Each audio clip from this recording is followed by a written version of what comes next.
evidence, the parties agreed that neither the public nor the media should be permitted to inspect or copy exhibits presented at the preliminary hearing, except as published in court as part of the hearing.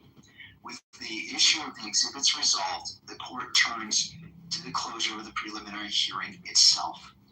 The public and the media enjoy a presumptive right to access court proceedings, including preliminary hearings. A party seeking to close a preliminary hearing must show that adverse publicity traceable to the open hearing poses a realistic likelihood of prejudice to a fair trial. To overcome this presumption, the party seeking closure must also show there are no less restrictive alternative means to ensure the integrity and impartiality of the jury. Public access to judicial proceedings also serve in an important role in maintaining confidence in the fairness and transparency of the judicial process. This court finds these showings have not been made here. First, the motion does not identify with sufficient specificity that the evidence of the state's witnesses and exhibits for the preliminary hearing. The motion raises generalized concerns regarding hearsay, and the expert reports is already in the public arena and was identified in the information and probable cause statement. The possibility that evidence introduced at the preliminary hearing may later be ruled inadmissible at trial does not, standing alone, bar the public from the courtroom.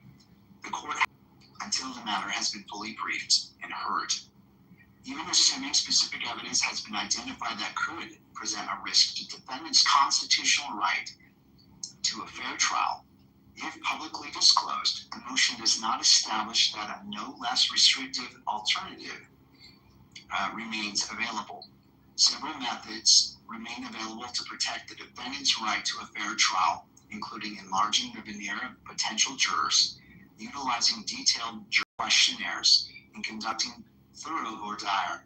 All methods routinely used to safeguard a defendant's constitutional rights. For these reasons, the court respectfully denies defendant's motion. This is the order of the court. Counsel, I will go ahead and sign these orders, and it will be uploaded to the docket today. And with that, I believe we have our next hearing on June 12th, starting at 9 a.m. And that is in person. I'm anticipating Mr. Robinson being present, and we will adjourn until that date. Your Honor, may I just ask the court one scheduling question? Absolutely, Mr. Nova. So we have these two matters on June 12th. One is argument on the motion that the court just referenced, and one is the order to show cause hearing. Did the court have a preference for which of those two matters it does first and which it does second? Let's go ahead and do the order to show cause first in the evidentiary hearing, and then we'll turn to the second matter. Thank you for that question, Mr. O'Connor. All right, anything further from the parties? Nothing from the state, Your Honor. All right. Thank you to all parties. I wish you a good rest of your day. Court is in recess.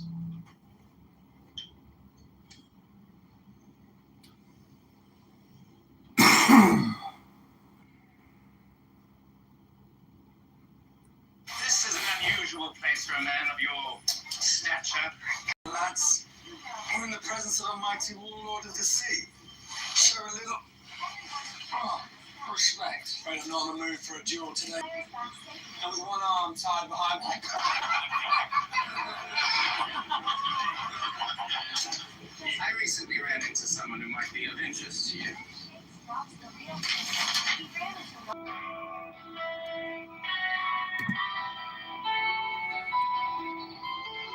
I am the charioteer of thee, who cometh forth from the dust, and my birth is from the house of death. Ye two divine hosts upon your battles, who keep watch over the universe. Ye who come from your near to the house of rest, who pilot the ship over all advancing onwards.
Thou art still nameless to eternity. Come thou forth, I say, and aid and guard me in this work of art.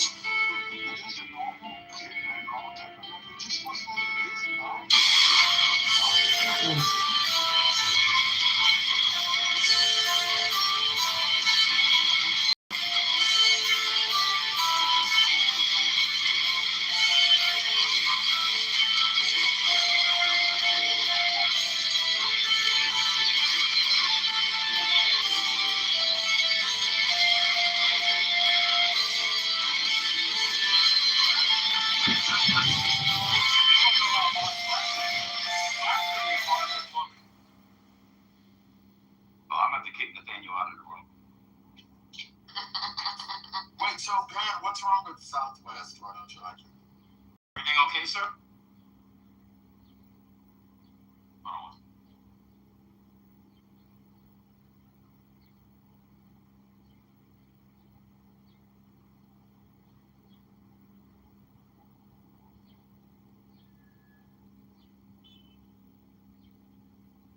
Did you hear the part where I said plastering is harder than plumbing?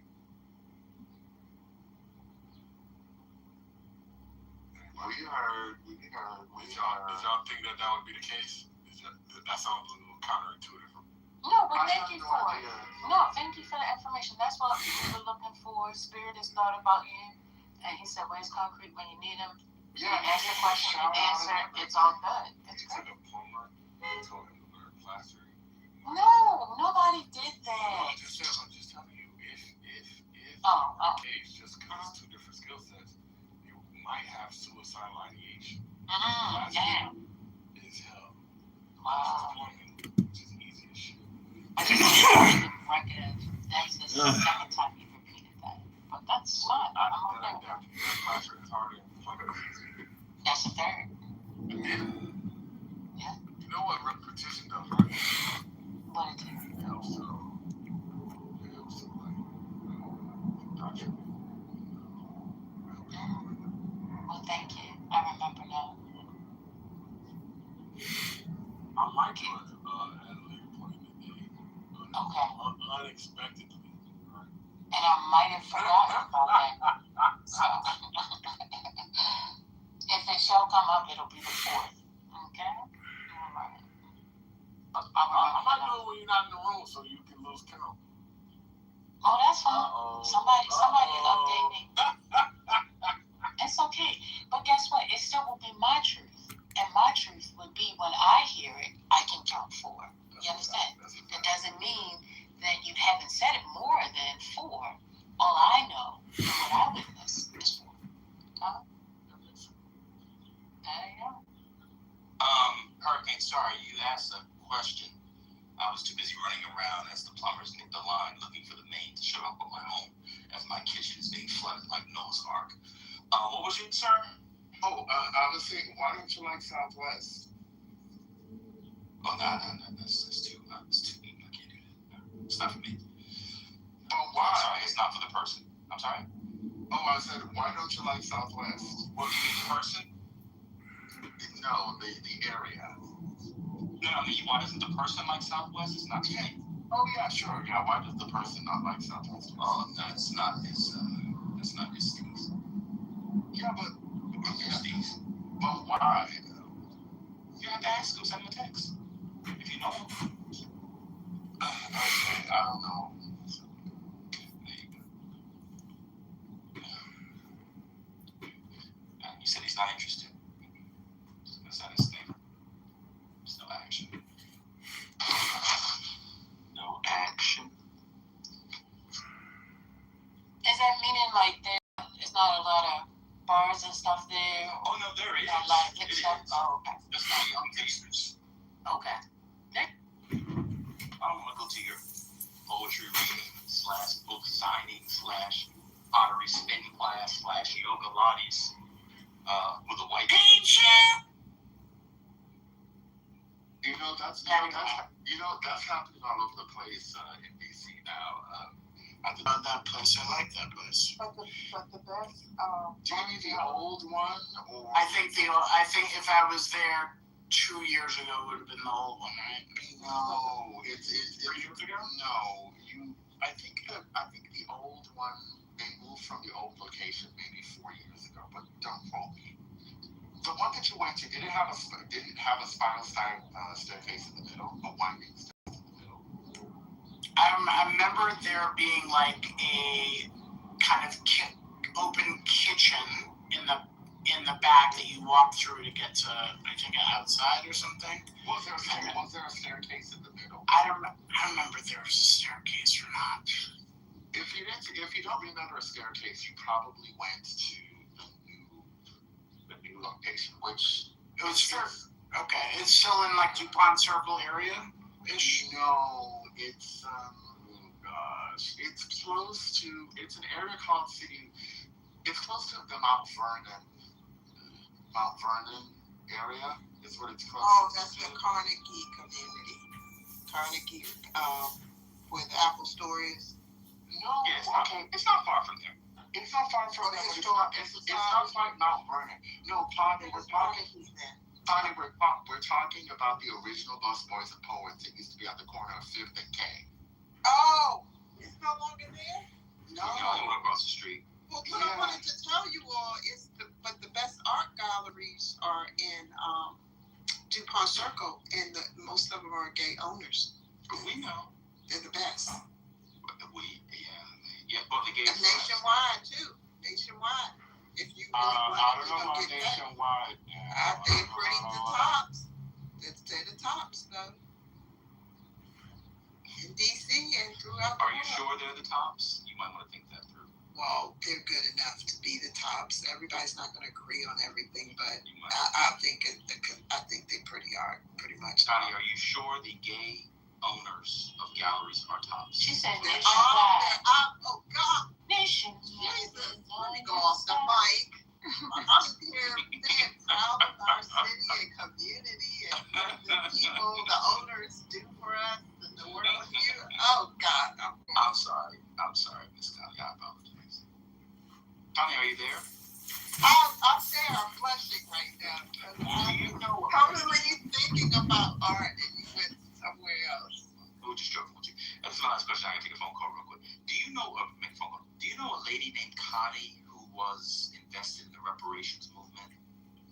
No, because this is actually part of my middle name. So no, I don't. I like to hear about it.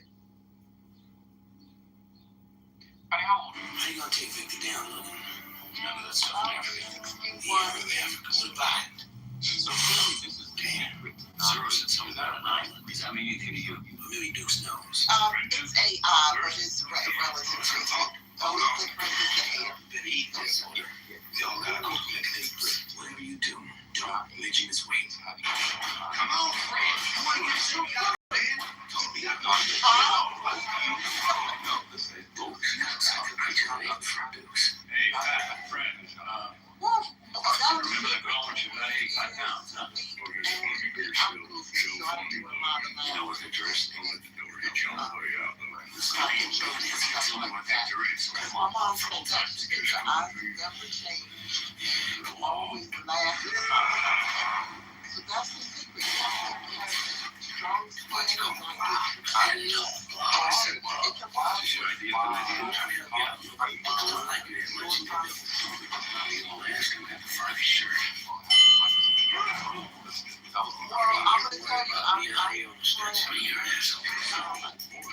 I think everybody wants to bring cars. So I try to deal with what's available in America.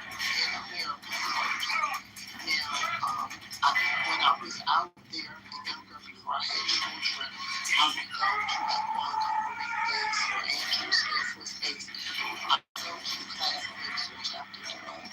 But times in my lifetime when it was on because then I would bump into people that I know or someone that I knew. So, I never dated any of my friends' ex-boyfriends. All my family's ex-boyfriends.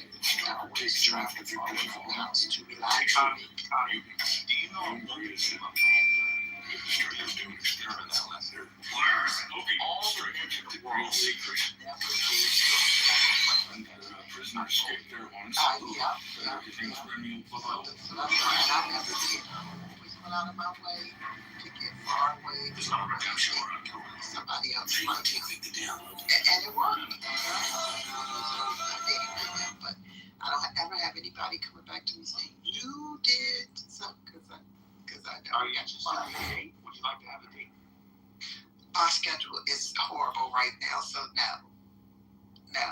How much time do you need for a date? It's like 3 hours. Well, we just got finished bidding on our contracts, and I had to sift through everything to see what it was I wanted. So I'm sleep deprived right now, and I'm on a CPAP machine. So that's why I said now it's not a good time. I need that time to go to sleep. If I take you to a date, I will you up in a price. You still want to? No! Stop pulling my leg. Cadillac.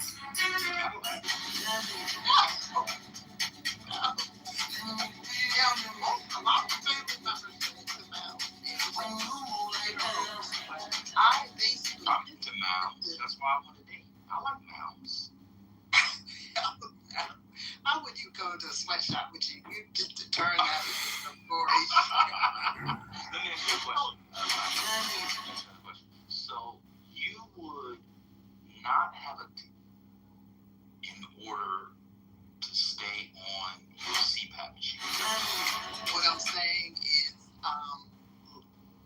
once I catch up on my sleep and I record that sleep, I can come out and play in a couple of weeks, but I'm just behind lead time, right?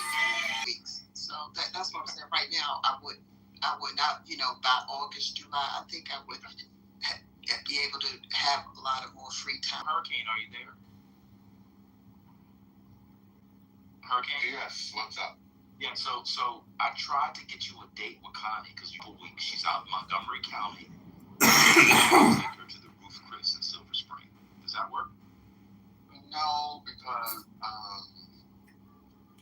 the fact that I said that middle-aged black woman like me doesn't necessarily mean that I like her. I might be looking for something different, That's a good point. Yeah, now that I've turned straight, I'm like, Bro, no way. You found my channel. loving parents, a grandchild, so I need somebody Bro, else no to way. carry my seed, And That's like one.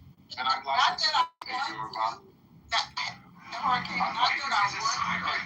I'm a man. I'm still speaking, please. Oh, sorry. Thank you. Anyway, like I was saying before, this woman interrupted me while I was speaking as being that I am. I would like my wife to be Yoruba, so that way I can increase the likelihood of having twins. I'd like twins. I'd like to name my twins Kainde and Tayo. Well, I'll say this. Not that I want to. I have 2 children of my own, but you can. As long as you I take tests every so often just to see how many eggs I have left for perimenopause. So it can still happen, but I wouldn't. I know that's right, Connie. Right. No, that's right. Don't say Connie, I am so sorry. I don't want rotten eggs. I want eggs.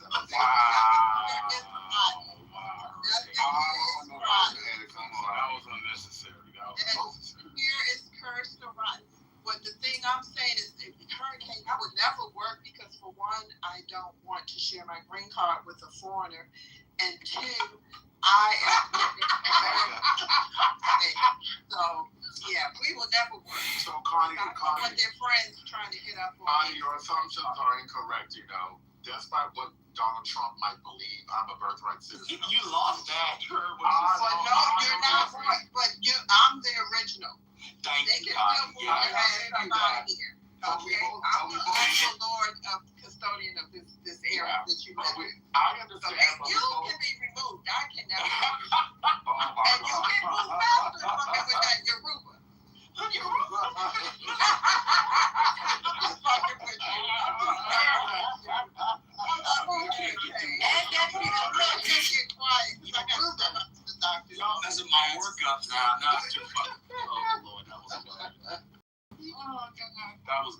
see, we gave y'all some content. Oh, y'all go. Oh, okay. I like Connie. Miss Connie is good, man. Miss Connie is, boy, I'm telling you, something about the gay women. If you know, you know. Well, I just think she was going to get me with that diaspora. It was good. You're a robot. You're a robot. Darkwing Duck, are you here?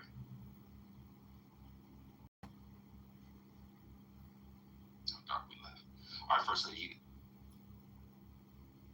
You know, this reminded me of a funnier version of what happened yesterday, where that woman came in about the UBI and Andrew Yang and all that with Brother. Oh, no, that was equally funny. No, that was funny. No, that was hilarious. Brother got packed. We enjoyed it. That was Ching. That was Miss Ching. Okay, yeah. Wait a second. Somebody packed up Brother and I missed it. Why do people ping me? But I sent you the tracking number. You can go online, FedEx.com/tracking. Just put in the numbers and you'll find it. He got Miss Ching packed his ass up. I am so glad because, you know, Messi's been coming for about a year on this app. And I've been praying for him to get packed up. So I'm happy that he got packed. Oh, he got packed a couple of days before. It was, I think, he got packed by Ashton too. I think he missed that one as well. Oh my God, that must have been epic because we know Ashton can lift weight now. Oh, she packed. Oh, you missed all that. She packed Brother and then Britt. You missed that? I did. Oh yeah, but she had Britt crashing. Britt was, you know how you just learned how to swim and you're treading, and you know if your older brother or your dad doesn't save you, you're gonna drown. That's how Britt was. She was trying to get back above, so she just started talking. So yeah, Ashton packed Britt and Brother up. Oh, you know something? Speaking of swimming, this is personal, but I don't care. It's not that big of a deal. I'm going to start taking swimming lessons in a few years at the first YMCA formed by a black man in the United States. I'm very excited. So we had this conversation with you 5 years ago. So it took you 5 years to finally get your swim lessons. At least you did it. Yeah, I decided to conquer a new fear. Conquer a fear this year. And the fear of water. Yeah, it's going to be a month, two months long. And all adults who don't know how to swim, we're trying to conquer their fear of swimming. And we'll be doing it. It's going to be fun. I can't wait.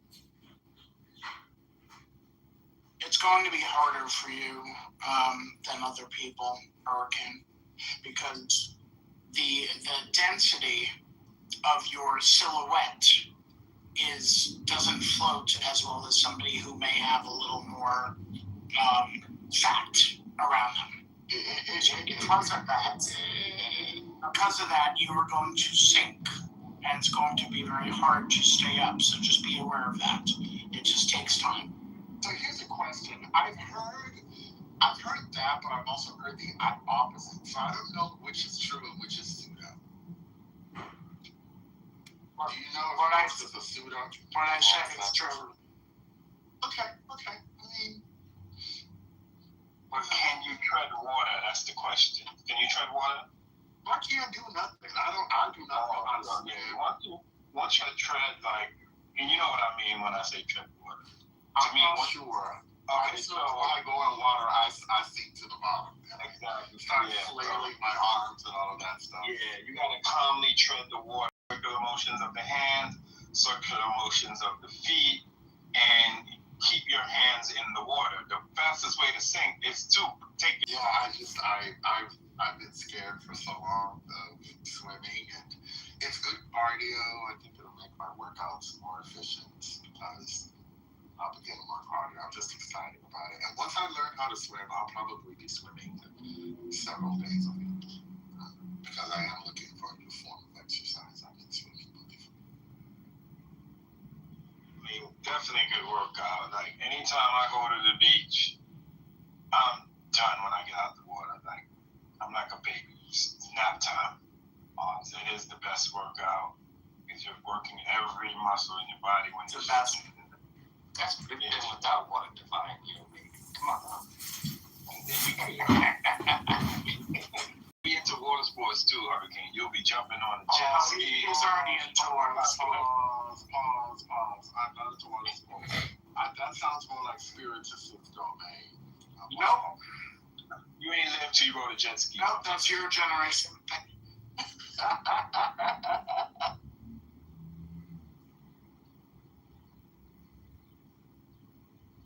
Tell you what, everyone can come down to the Virgin Islands. We'll have a big, huge party. Take it easy. We'll go swimming in the water. It's aqua blue. Yeah, all expenses paid. Whenever you're ready. Politically correct. Have they developed Frederickson anymore than when I was there like 15 years ago? No, not so much. Richardson's always been the major town. There's plans that they're putting afoot to try to change it, but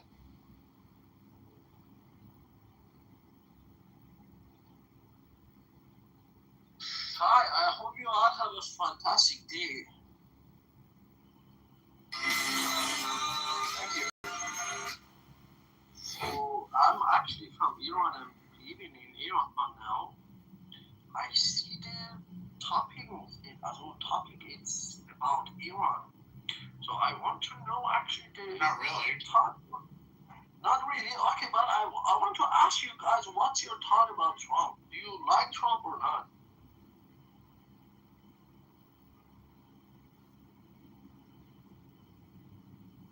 I think that we didn't really have a choice, so we were just like juggling our hands. And Oh, you didn't have a choice, huh? I think that's how we feel. Can I tell you something? And then also you have to look at the powers that be that actually control the decision making as well. Yes, but actually you talk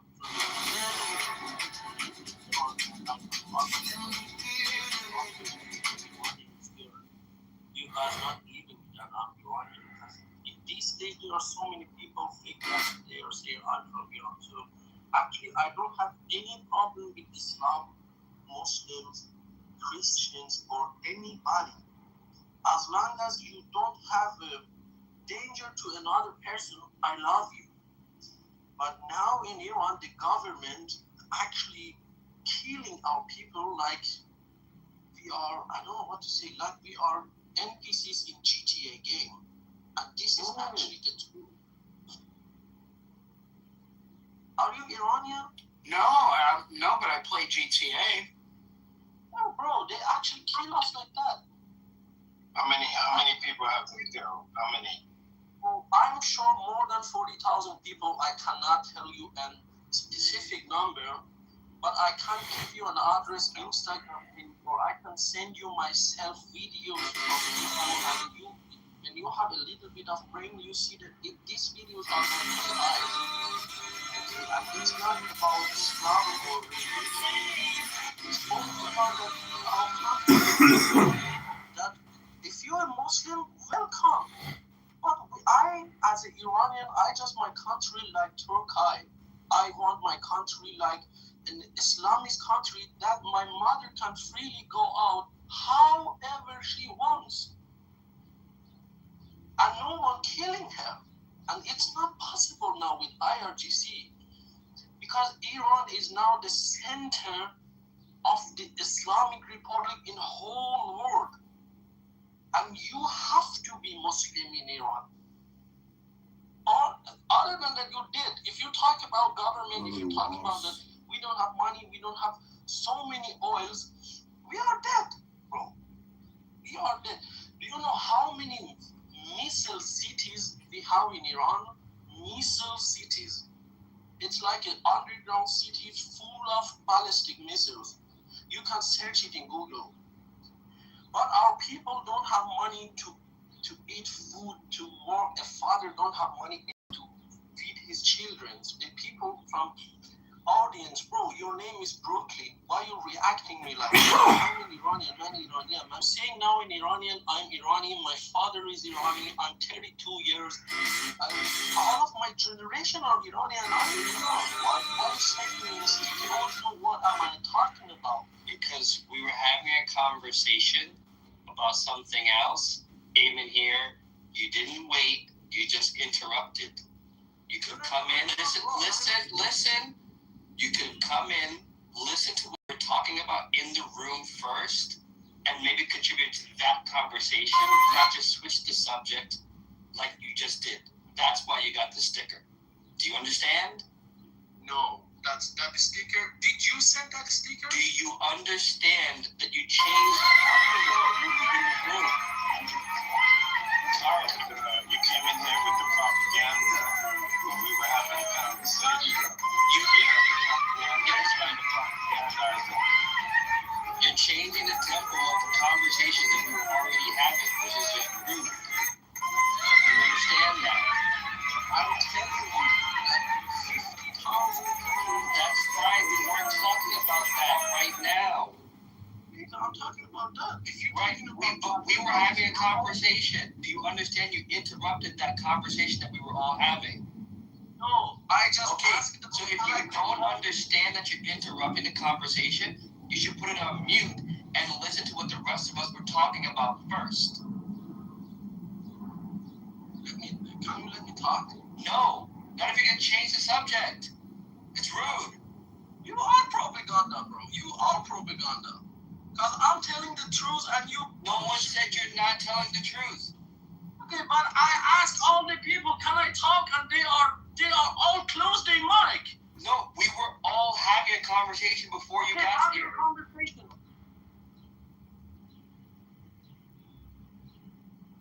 You see, you are the propagandas. As when I mute my mic, you are turned off your mute. Why don't you just wait and be patient? I was 20 minutes down in audience. You didn't. It was not quiet for 20 minutes. What are you talking about? Bro, are you for real? No. Are you for real? Stage was quiet for 20 minutes. That's where you're gonna go with this? Did I say the stage was for 3 minutes silence? Anyone here? I'm saying that. Okay. Point is, we were having a topic and a conversation. We were talking about that.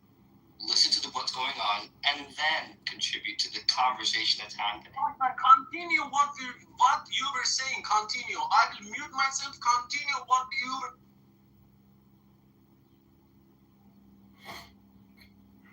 Okay, do what's happening when I open my mouth. Are you done? You done? Hey, bitch ass nigga, you there? Yeah, how you doing? Yeah, let the fellas know, man. I'm in an apologetic phase. Like the woman you made me do it.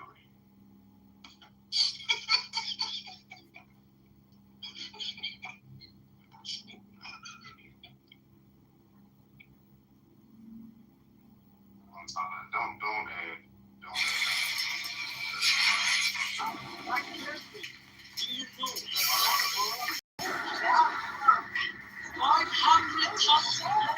Nobody cares.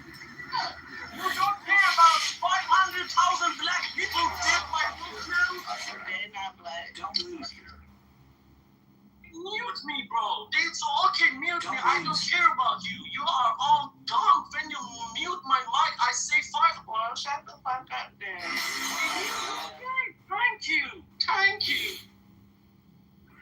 What's It's called What's happening?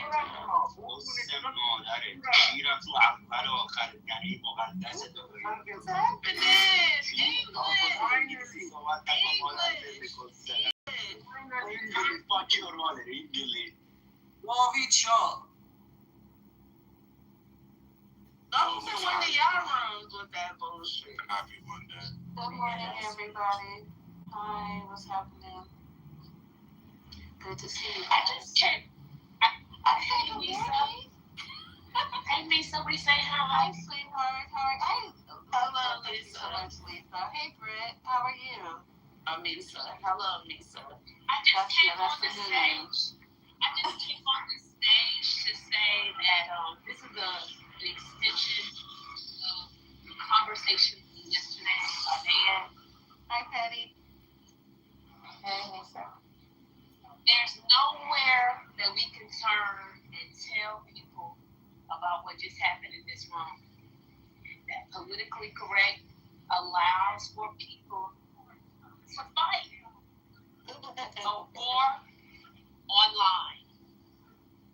That's what happens. Now no one will believe us, but that's what happens. We gonna change what's happening in Iran. We heard you. God damn. You don't represent Black America. You don't either, nigga. Oh my God, Stop speaking on behalf of us. You don't represent Black America at all. I do. Well, hell no, you don't. Just noticed I put hearts around Ben's face. I took it. I'm gonna need another drink. I took it. You did. Wait, you guys go homie off. What was going on? It's called xenophobia. It's called No, but I was tired of hearing the 47-year shit. Y'all was having a decent conversation. And he came and changed the whole mood. Now we fucking about to fight. Because if you say something else to me, concrete, I'm going to fucking curse you out. I'm sick of you. Oh, you guys are still going on. Oh my God. Because he always want to take us to the person that I'm against. This is the married couple this is the married couple. I love you because I believe that come back and it's still going on. Well, Minding my good, clean black business. I keep Concrete, being you would make a accosted by good older brother. Oh, here. It's Dad here. Oh, always got. Thank you for saying that. Also. Older brother. He's a younger brother.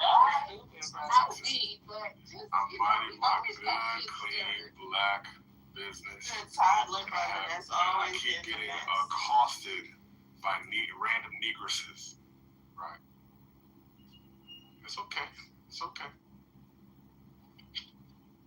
I forgot what I was saying before I got a phone call, but I'm glad I can break the silence. Is Divine here? No, he left. Oh, shit. I need Ed or Divine. You're right there. Or maybe Arthur. But what about Duck Duck Goose? No, I'm right there next to you, Stop man. talking. The dark one Duck came up with it. I was seeing it said me.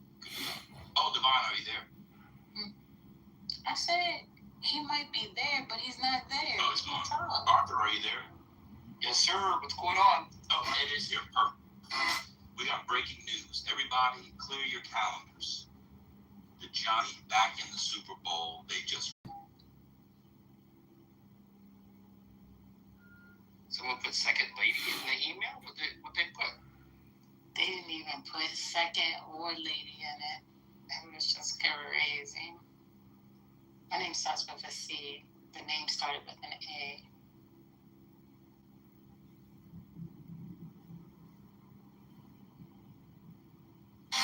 Anybody want the Anthropic IPO next week? Or whenever it comes out? How much is it?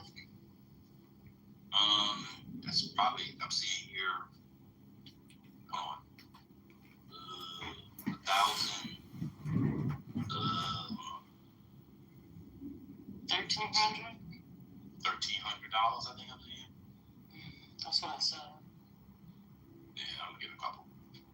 Oh, okay. I think it's gonna be, shit, that bit's gonna be like, hold on, Concrete, you don't know how much it's supposed to be?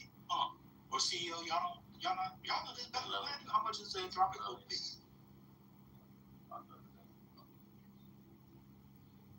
gonna get like 3 shares and hold on to it in like 10 years. It's in like 5 years, it's gonna be worth like $25,000. Damn, you think so? Yeah, it's gonna be like A piece? No, combined. I think it's gonna be like it's gonna be like it's gonna be crazy. Oh, mail.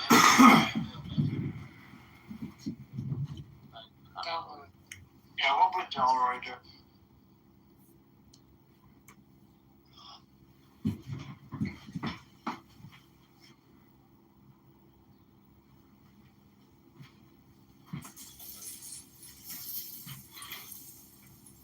Can you stop saying, hey?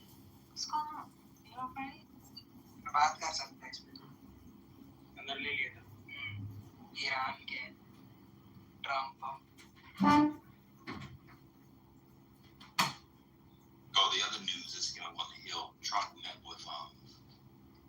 Johnson about the fund for the January Sixers. I told y'all that wasn't going to go through. That was an insane play. I feel like he shouldn't be giving reparations to them if you're not going to give reparations to other people that were impacted by the government. And, all the other ethnic and nationalities have pretty much received some or all of the reparations they make available.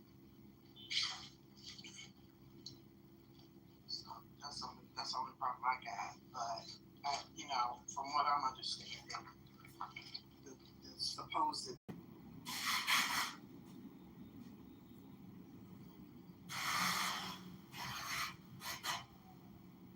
No, let me answer your mama. No, I have not. But my workplace or near my workplace has a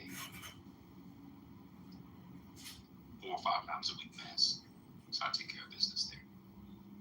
But no, I have not been over here.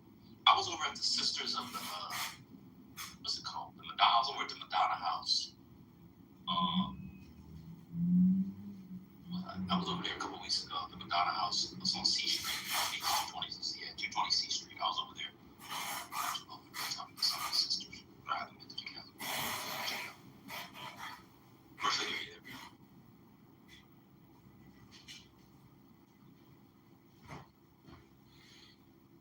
First lady, are you there? Okay.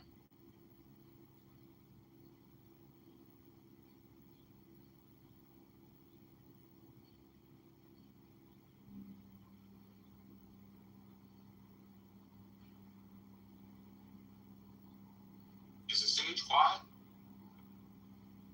Yeah, very. Yes. I can tell by this room that I'm the only person in here who's taking communion in 2026. You people are full of the devil and evil, and you should go talk to your local alligator to learn right from wrong. What? I just came back. What happened? These people are evil. We should go around the room. Who on stage has taken communion in 2026? I bet I'm the only one. I'm taking it. Your mama? I might have given it. What's going on? But that doesn't count. You're not allowed to get it. Me, your mama, and Tommy, the 3 old Negroes. Who in the audience taking communion in 2026? Well, I had to think about it because I did go visit my mother's church. Did you do communion that week? Sure. That's what I'm saying. I know we did, but I'm not sure if that was in the end of 25 or the beginning of 26. So that's why I was mentioning on that. So, go to your local Catholic church mass this weekend. Well, you just take it for the communion. Just go take communion. I can't take communion. But like, what?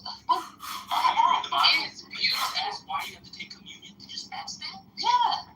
It's a beautiful part of the service, First Lady. It's like one of the most, I've been to Catholic communion. No, I'm talking about any youth. I'm talking about any. Especially, any. I'm talking about any, not just the Catholic one. It's just the beautiful. It's the time. It is the most. Let me see. I think that communion in general, the Eucharist service in general, is one of the most emotional parts, silently emotional part of any Christian church service. I think my biggest problem. Excuse me, ma'am. I was going to respond, Miss Connie, 1 second. Thank you. I think I've been to plenty of them in different denominations, but the remembrance of our Lord and Savior. But I take your point, and some people enjoy that. For me, it's a little traumatizing because our community service used to be about 10 hours long. It felt that way. If you've ever been, we sung every last hymn in the daggone book. You hear me? And then after everybody got served, the parishioners would take theirs first, and then they would turn to the no, they would do the washing of the hands. That's words, and it was a lot for me. So I get it. I understand. I appreciate those that appreciate it, and thank you for sharing. I'm sorry, Miss Connie, I cut you off. So I was just saying, I get, just by the architecture, I get Episcopalian mixed up Methodist, like that. And so, I've only met one Methodist church that really sings gospel, good, get you moving music. But I know in all the religions and empires, they used slaves of different nations and continents. But Methodists definitely used them more than anything. And their architecture is amazing throughout the DMV. So, and then I really have set my eyes on that. I don't like going to, Methodist churches. Now, what I do is if I don't have time to go to church, I buy those Jewish wafer crackers and some grape juice. Now, if I go to Torah study, they actually give you wine and bread. That's not communion, Miss Connie. That's not communion. That's Judeo-Christian. It's Judaism. It's picking up. It's a mixture. It's like picking up from the original way. You're talking about Jews for Jesus? No, because if you do Messianic, when they break down the philosophy, it's not stronger than Islam. But as an evangelist, I'm stronger than that, and I can stand on why Christ fulfilled the Nicosean Bible. There's a lot of too much to even hold in home or library. But what I'm trying to explain to you, but that's what I do. So it doesn't matter. That's what. No, I know. I'm not talking about you. Listen, I have my bad days. I don't mess with anything that can weaken me. Boy, so that's all I'm saying. But I start with, and so it's you would sing everything in Hebrew, and everybody always complimented me when I did pronounce or read in Hebrew because I can't translate. When I was younger, I could do Jewish crackers and some grape juice, but if you go into a synagogue, they actually give you wine. And some places. Okay, you said this already. So the answer is they're sort of kind of, but it's like they call Jesus Yeshua.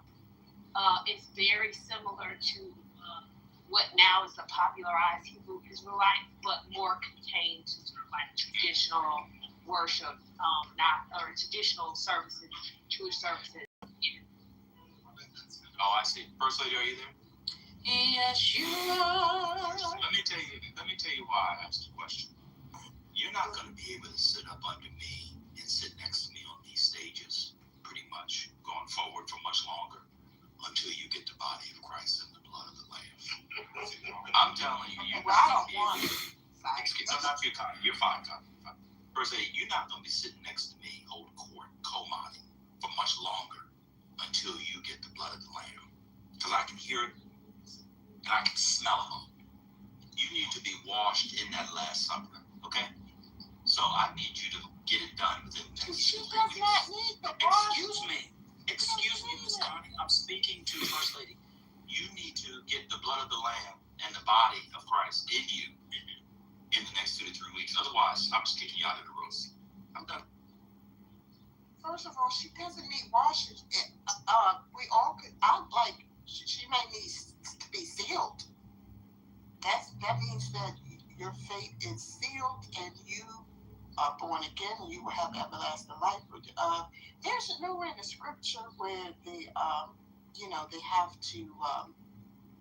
You have to have a baptism racism, and then you don't have to do it twice because then you're reaffirming that you didn't get it the first time. But yeah, always recommends being sealed. That means locked tight. You don't think First Lady is sealed? You don't think she locked I up? don't know. I gotta Do say you it. have She told her to information? get washed. I said you should tell her to get sealed. You have information on can't First judge. Lady? Is she not sealed? What's going I on? can't judge. I can't. Only she can answer that. I can't judge. Ms. Connie, let me ask you a question. Have you had a mikvah bath before from the Jews? Have you had a mikvah bath? No. No. I wouldn't have, because at the time that I was hanging out doing my genealogy study, we were getting constant threats. You know, like even the Catholic chimed in and said, the Red Sea didn't happen, tell her to come down here. Because they were about a block away. So we didn't go through with the rest of it like that. Because I always want to align with my ancestry to a point. But no, we were getting a lot of threats. Where do y'all get these people from? Oh, Miss Connie. No! Wait a minute. And I just heard a bunch of shit, and I'm just listening. And I don't know this. Miss Connie, did you vote for Miss Harris? Absolutely not. Oh.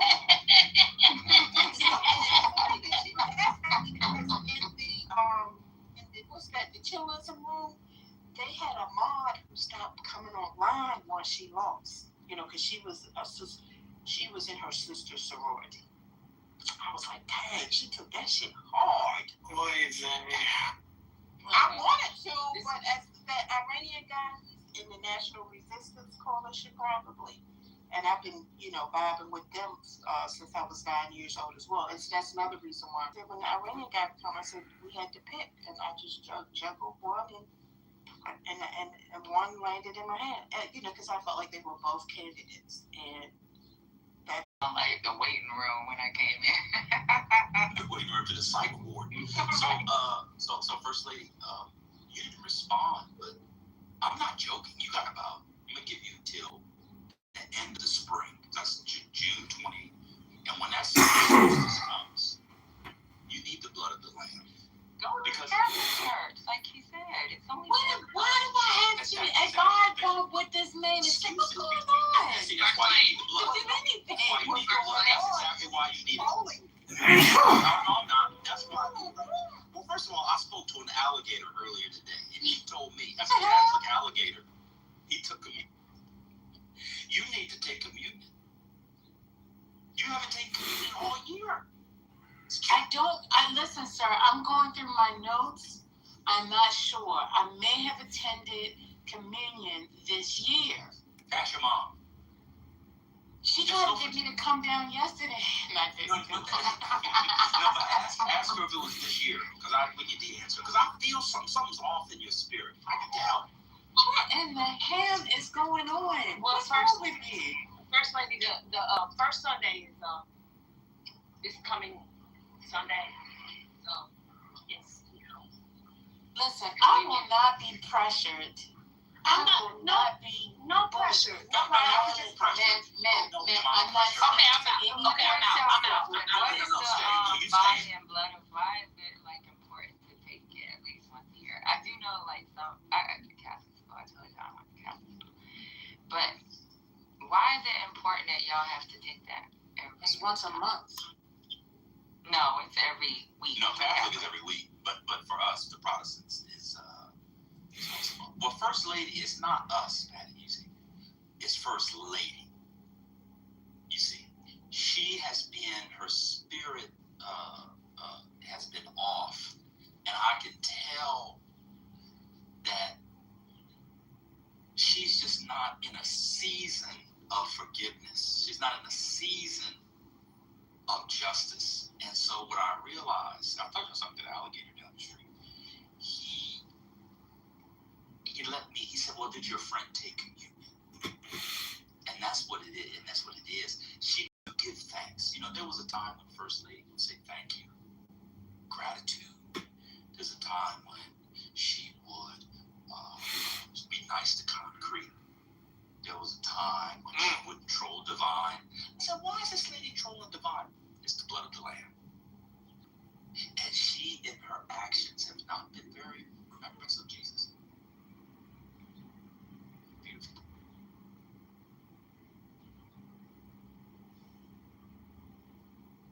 First Lady been trolling them like Ali trolling white folk back in the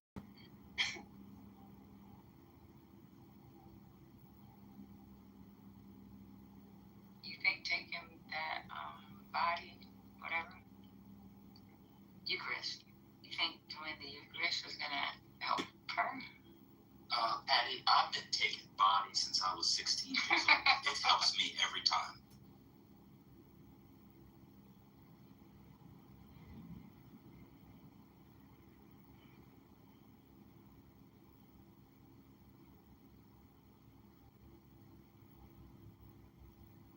Our lady left.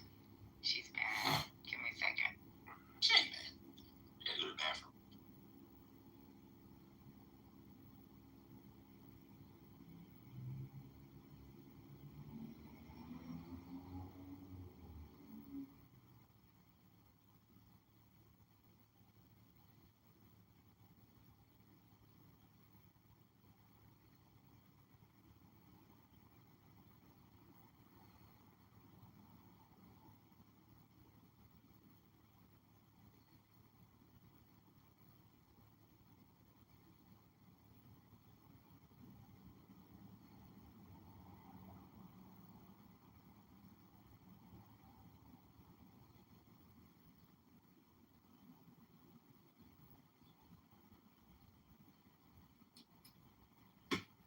Yeah, but the Catholic one ain't that long.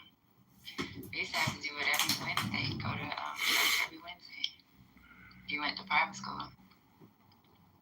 And it's like 45 minutes out of the school day. Hello? The kids go to a Catholic private school, they don't make you. They don't care what religion you are. You're going to go to that church. Yeah, well, they told me to stop on it. No, you don't take. I'm not talking about taking them. I'm talking about just they have you show up and you see what they do.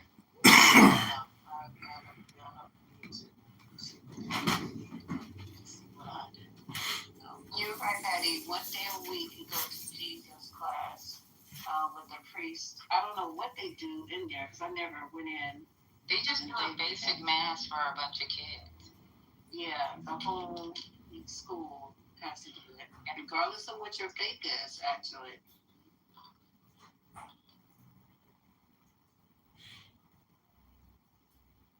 Wait, how did this connect to Jews for Jesus? Did I miss that part? No, we were just saying she should maybe go to a Catholic one because they don't last that long since she doesn't like the long. She said they'd be in there for hours. Oh, Spiritist, can you tell me why Mandami didn't want to march in the parade? Because I just see clips and I haven't bothered to actually dig into it. Just It's a briefly. big nothing. It's just a big nothing burger, in my opinion. Because there's so much conflict anyway between him and... What did he give as a reason, Spiritist? I just haven't I opened don't know. the article. The reason he said is he's going to started acting weird and I guess maybe hanging around people that were saying bad things about Jewish people. So now You all good? Cleveland, Myles Garrett, best defense playing football. I think we all agree, probably. If he's not number one, number two. He's gone to the Rams for a first round pick, other draft compensation. The Browns also did Jared Verse, who can play. I mean, Jared Verse had 7.5 sacks last year. Jared Verse is pretty good. Is good himself. I think this is good for everybody.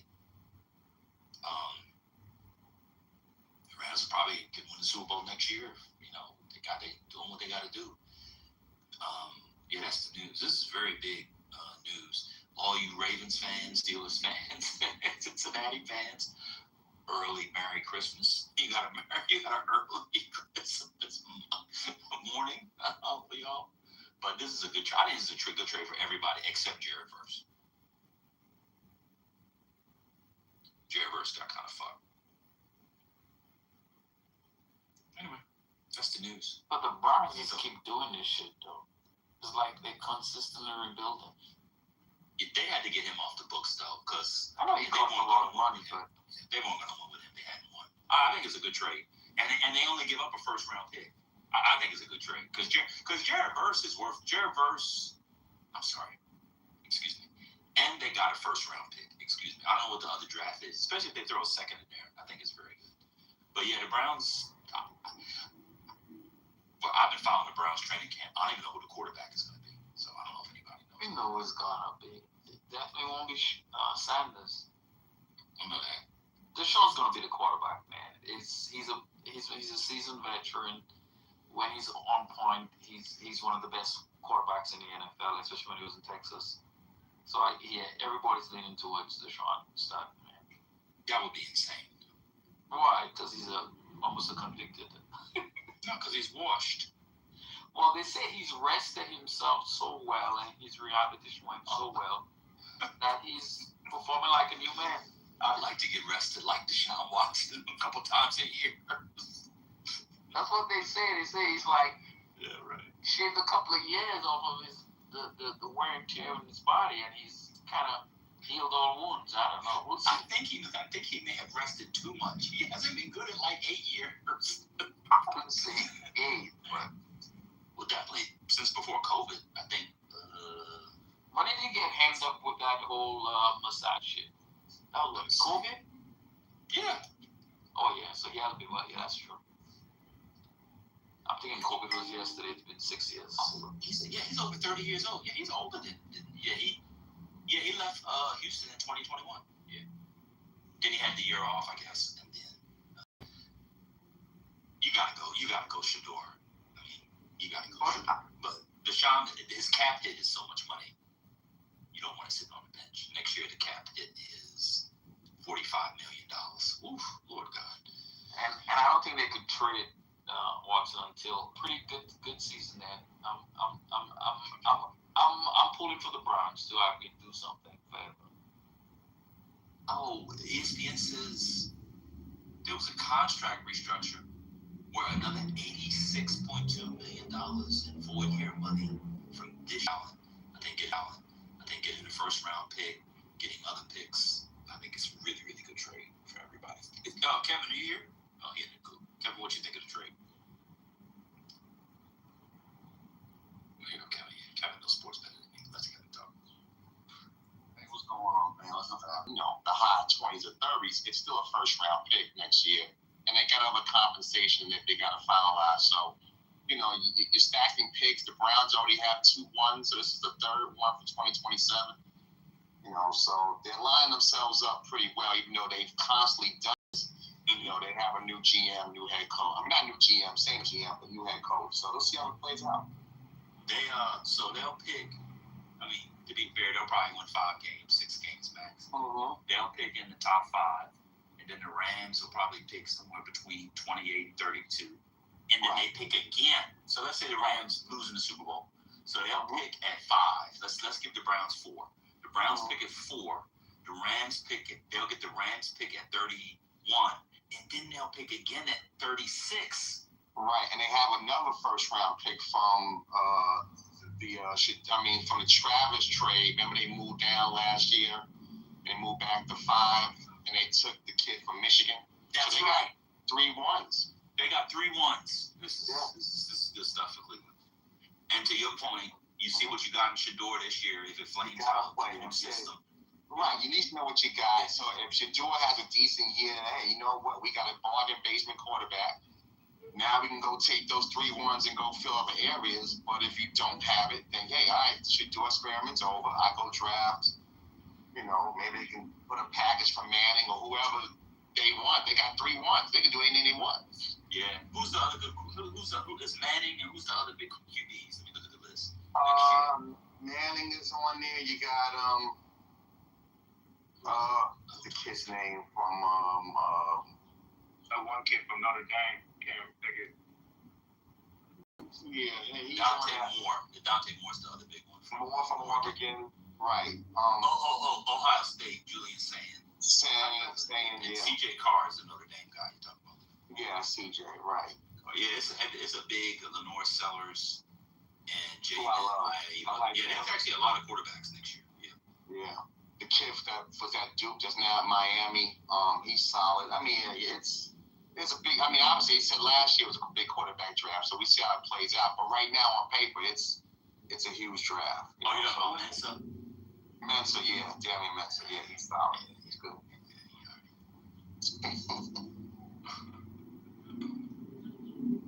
But the Rams, they push things to the table. They got a 38-year-old quarterback that just re-signed for 2 years, so they push their chips in the middle of the table. They're going for it.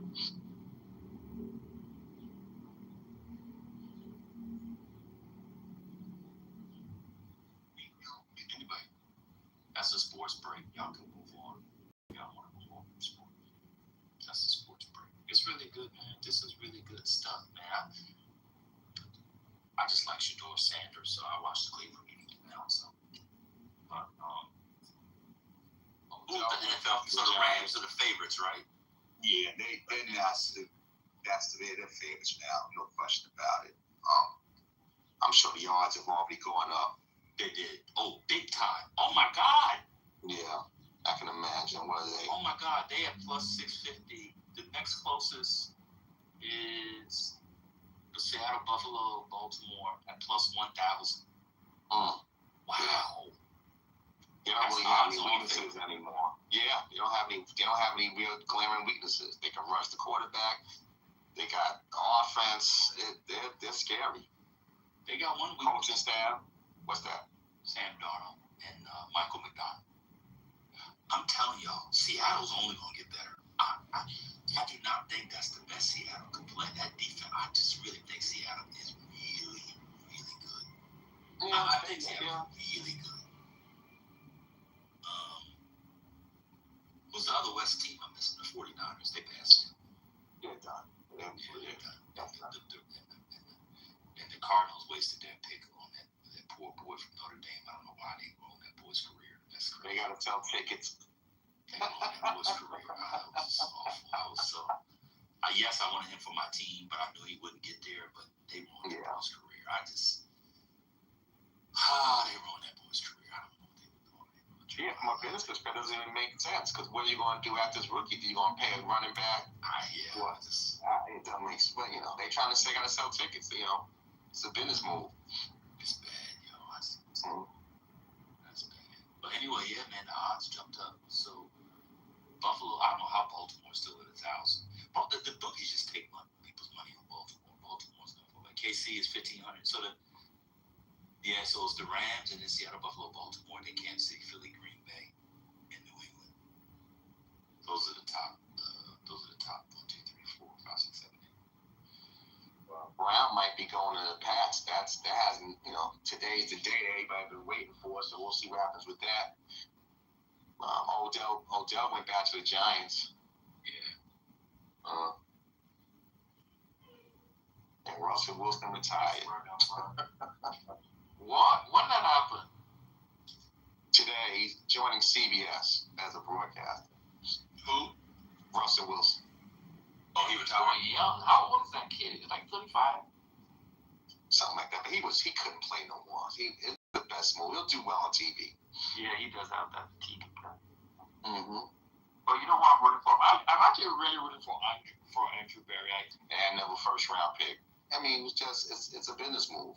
Cleveland's not going to Super Bowl, so I think it's a good move. Yeah, it worked out because when they signed Garrett, was it Kevin? How many been on the contract so far? Just one or two? You signed it last year, right? I think it was 2. They restructured earlier this year. That's when you knew something was up. When they restructured so they can make the trade. Yeah.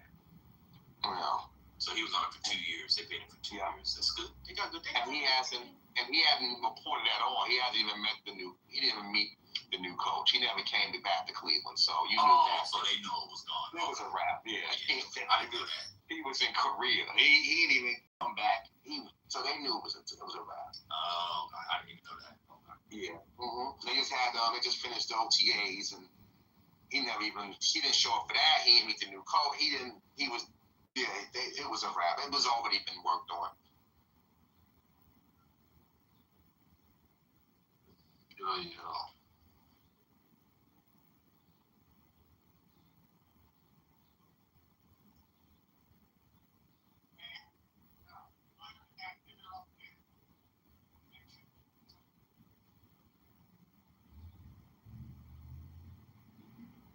All right, sports corner's over. Y'all got it.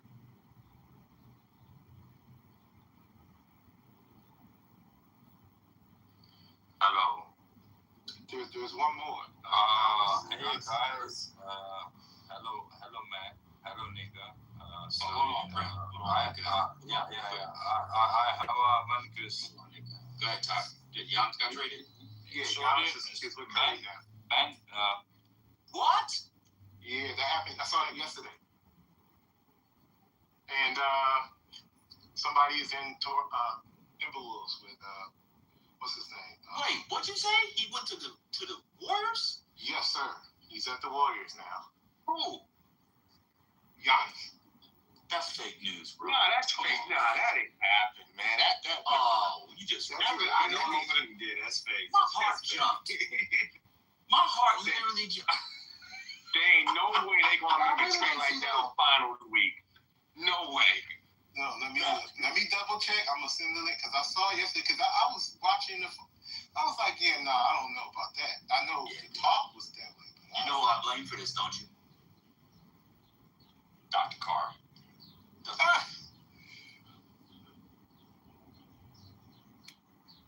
me see. So that might have been because maybe I don't think the trade is done yet. So it may have been early fake news. You know how they do. You click on something. The NBA would never make a move like that this week. No, I'm sorry, man. I said the NBA would never have a trade go through this week with the finals. That would overshadow the finals for a couple of days. They would never do that. Yeah. Well, we saw on Saturday. Okay, so right now there's talks about the trades. We saw on Saturday where he needs to go, and it's obviously OKC. OKC needs to package Williams, Chet, several first-round picks, and a partridge in a pear tree to get Giannis. That's what they did. They'll be moving off Chet after that. And I can see Giannis going in because they got the capital and you give him Yeah, they Williams, did play better without him. Yeah. Chet Williams, and then I don't know somebody else, and then a ton of draft capital. And they can get Giannis, and Giannis and Shea. It gives me dynasty vibes. Because I thought they had dynasty vibes before they lost on Saturday. So Giannis, they should be my favorite. because they got to do something because Wemby ain't going nowhere. So you're gonna have to add something like a Giannis, have that 1-2 punch. That'd be phenomenal for them. That'd be great. Yeah. What's his name looks spent. I think they overplayed him. Did you think that, Kevin? Shea looks spent. Yeah, he had to do everything. He was exhausted. Yeah, he had to do everything. I've also never seen, I know this is going to sound very cliche, I've never seen less impactful 31 points a game. I was looking at the game. He had 31 points. I was like, Shea had 31 points? Like, what? Yeah. That was nasty. Wemby needs to hit the weight room though. Because I said, damn, he get pushed around. He's so goddamn skinny. He need to hit the weight room so he could use his height and stay down low. See, I always worry about when people bulk up. It's not being like Superman, but just get a little more stronger so that way when he's trying to set picks or trying to go low, they just pushing him like he's a featherweight. But at that height, I don't know. My concern is what does that do to your stroke? Big pause.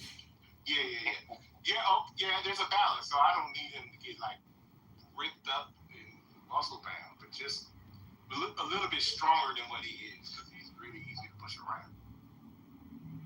That way he can do that couple of face plants he did from outside the paint. He just dunked on motherfucker. That would happen all the time if he get a little stronger. Like they will never be able to stop that. Let me answer Mr. Resist. I have to find it. There's a crazy stat about their winning percentage and efficiency without Williams and with him, and it was pretty compelling. I have to find the data. I can't clean it up right now, but I'll try to find it. But they actually won way more games without him. And I have to find it. But Williams is not the answer. Was not the answer to this series. I don't think they had Williams in the series. It's hard to tell, but I have to find it. Them young boys just grew up in front of our eyes. I mean, Spurs got a really young, but that team just came out of nowhere, you know? They shot the lights out. It was insane. That's why I think the Knicks are going to win. I just can't imagine. Yeah, I can't imagine them playing this good. I mean, they played this well and they still needed 7. I just can't imagine they can continue this against the well-rested Knicks team. And Cat is really balling, too. I know y'all don't like Cat for all that, but I think he is really balling. The Knicks, they shoot well, they'll be fine. I mean, I will say outside, well, Cat's kind of strong though. But so if Cat's on the bench, who else is in the center when he's on the bench? Got Mitch Robinson, and obviously they'll play by committee. They'll probably throw a little bit of. That's what I'm saying. Wibby got to get in the weight room because those two brothers gonna push him around. So. And the Knicks are a deeper team from 1 to 10. The Knicks could. I mean, anybody can hurt you. Deuce it's going to be a house of horrors for them. I mean, just that intimidation, the guard is going to bring lack of who outside of Cat? This is including the playoffs. They were 28 and 10. Without J-Dub, they were 47 and 11. Wow. Yeah, like this year it was crazy. It's like this has been one of his things for a long time. And I'll tell you why. I'm gonna tell you why he started really pushing it. This was the key to the Giannis trade. Oh, you got to give to get, but that's a great move. I mean, listen, after this playoff run, they need Giannis, in my opinion. Yeah, that's what I felt too. That's what I felt. Although,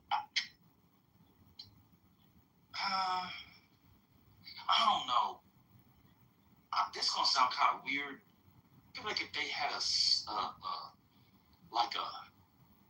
center who you didn't expect anything from except 6 hard fouls and some boards, and you didn't feel like you had to run the offense through him, they would have been better. I thought Chet was terrible. Yeah, I thought he was terrible this season. This is the series. I thought it was awful. Yeah, he didn't shoot 4 shots on. He didn't even shoot the 4. He got afraid to shoot. Yeah, it was. It wasn't his finest hour. It was rough, yeah. It was rough. But I like the team. I like J-Dub, though. I like all those brothers. That's a nice team. Yeah. I don't know how I feel about the coach. Dingwall, whatever his name. Yeah.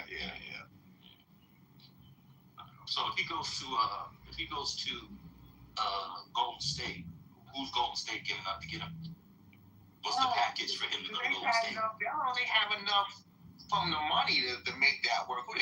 Nobody want Draymond. I mean, what are they going to give up?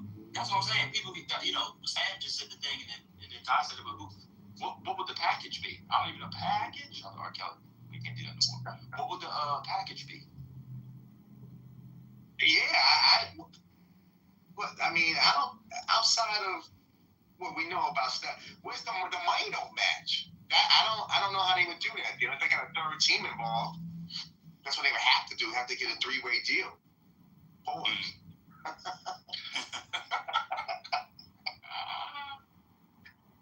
So what you're saying, Kevin, they have to get other men involved? Is that what you're saying? They have to get other humans.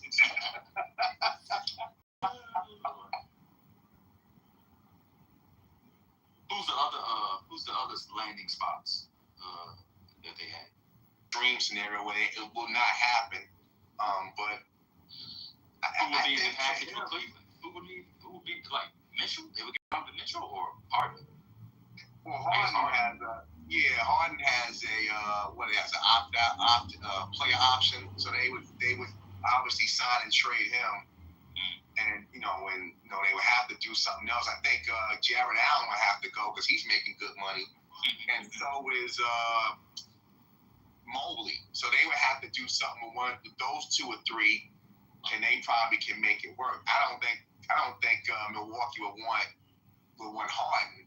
They probably would want Mobley and Allen, because Allen's a solid player. He's an all-star, and Mobley's still young talent. But again, they would have to do some more maneuvering. But I don't know. Like I said, the situation with Giannis is not as easy as it sounds. Because in the NBA, you gotta match that. You gotta match that dollar. So I think the best fit would be OKC because you got the pieces that Milwaukee would want.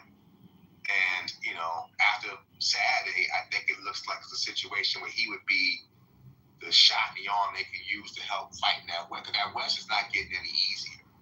So.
First lady, are you there?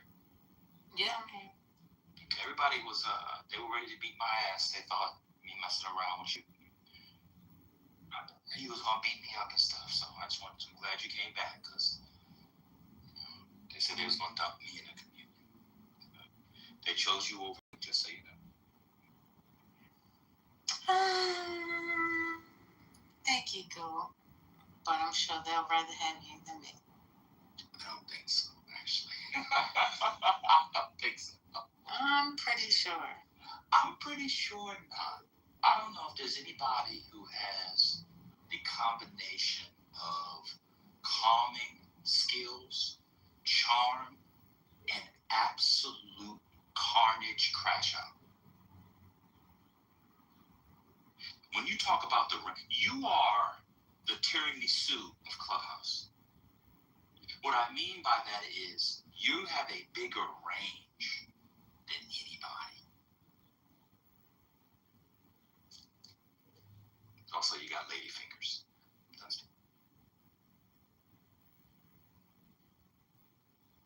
What is lady fingers? Oh, those are the cookies. Oh, so they soak the cookies in tiramisu.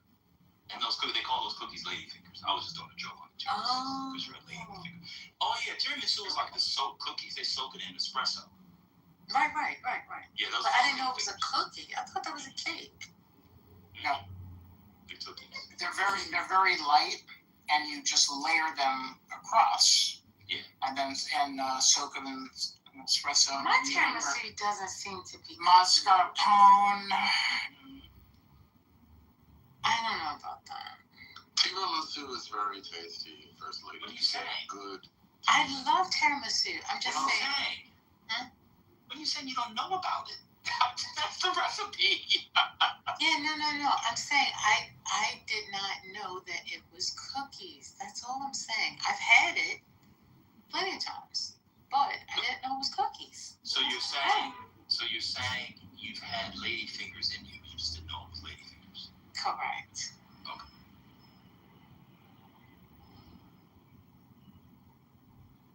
But they're not really cookies, though. They are. They're like They're closer to wafers, to be fair. wafers, yeah. As we're going back to communion. Wait, the same type of wafers that's in No, don't banana pudding? Don't listen to a Jew. Oh, now if we said that, we'd get fired. Oh, there's so many things I can't say in here. Like you said. That's true. That's That's true. true. You're allowed to have That's a few. a fact. That's a very good That's point. a good comeback. I tell That's a you, good Spirit is, comeback. he always mentioned tennis. I'm That was telling you, very it's a good. tennis match. He won that point. I guess I got paid up. Let me go to UPS.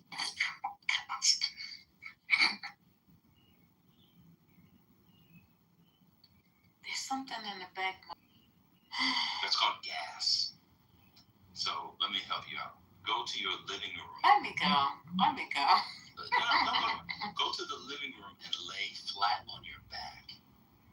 And then curve, like bring your legs up and then curve at the neck so that you then are holding your legs to your chest. Like you're holding it, like a fetal position, but on your back so you can rock.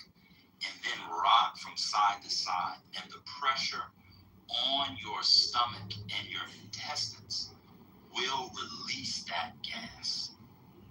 It will release that gas that has been trapped and built up. And then you have to squeeze your legs to your chest. You have to squeeze them in tight, because what that will do is that it will produce a almost like a vice from the outside, and then you'll be pushing down on the torso. The torso will then squeeze out the gas. You see? Can I add my gas bands in? will come. It will all in us that is trapped. It's called trapped gas. Okay. So I'm just saying, can I add, can you give me a recipe to add band to it? Like the bands? What? Because I was saying that you were saying to hold your legs up, and I was saying, can I add the bands to it? No, don't add the bands. This is what middle class people, especially middle class black women, do. You all think that if you have equipment that you buy from some black female influencer on Instagram with tight dreads that smell like patchouli oil and skin look like it came right from God, that it makes it a better workout. You think that if you get it from Amazon or Temu or from Dick's Sporting Goods, no. You were born with the bands. Why? Because bands will make her dance. Bands will make her dance. Dance, bitch, dance. Bands will make her dance, right? And so you have the band. You were born with the band. It's called your arms. So you take your arms and you squeeze them at your knee and bring it to your chest. Now, some of y'all got big titties. So you take the titty, you take your right titty and move it to the side. You take your right titty and move it to the side so that when you bring your knees up, there's a nestling position right in the middle. Now, for the brothers that like to lay on titties, you don't want to lay on the chest area between the titties, because that's a particularly bony area. You want to make sure the titties are squeezed together, but not squeezed so much that if you're taking that, one, it reminds you of titty fucking, or two, you get lost and smothered in the titties. But for this exercise, you take each titty and move them to their respective side. You then take your legs up into your chest and squeeze. And it produces not only a fart, but a low fart. So you know how you fart, you walk, This kind of fart is a lower fart. It gets rid of trapped gas. I do it all the time.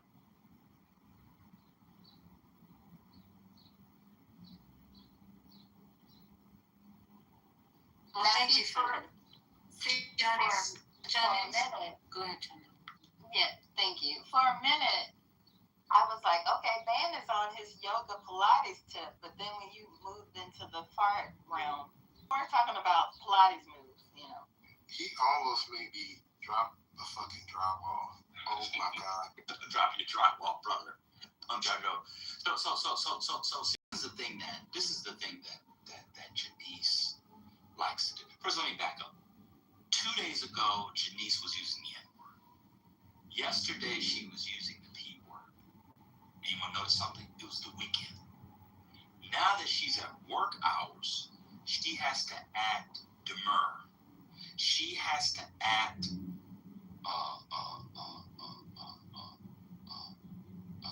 decorous.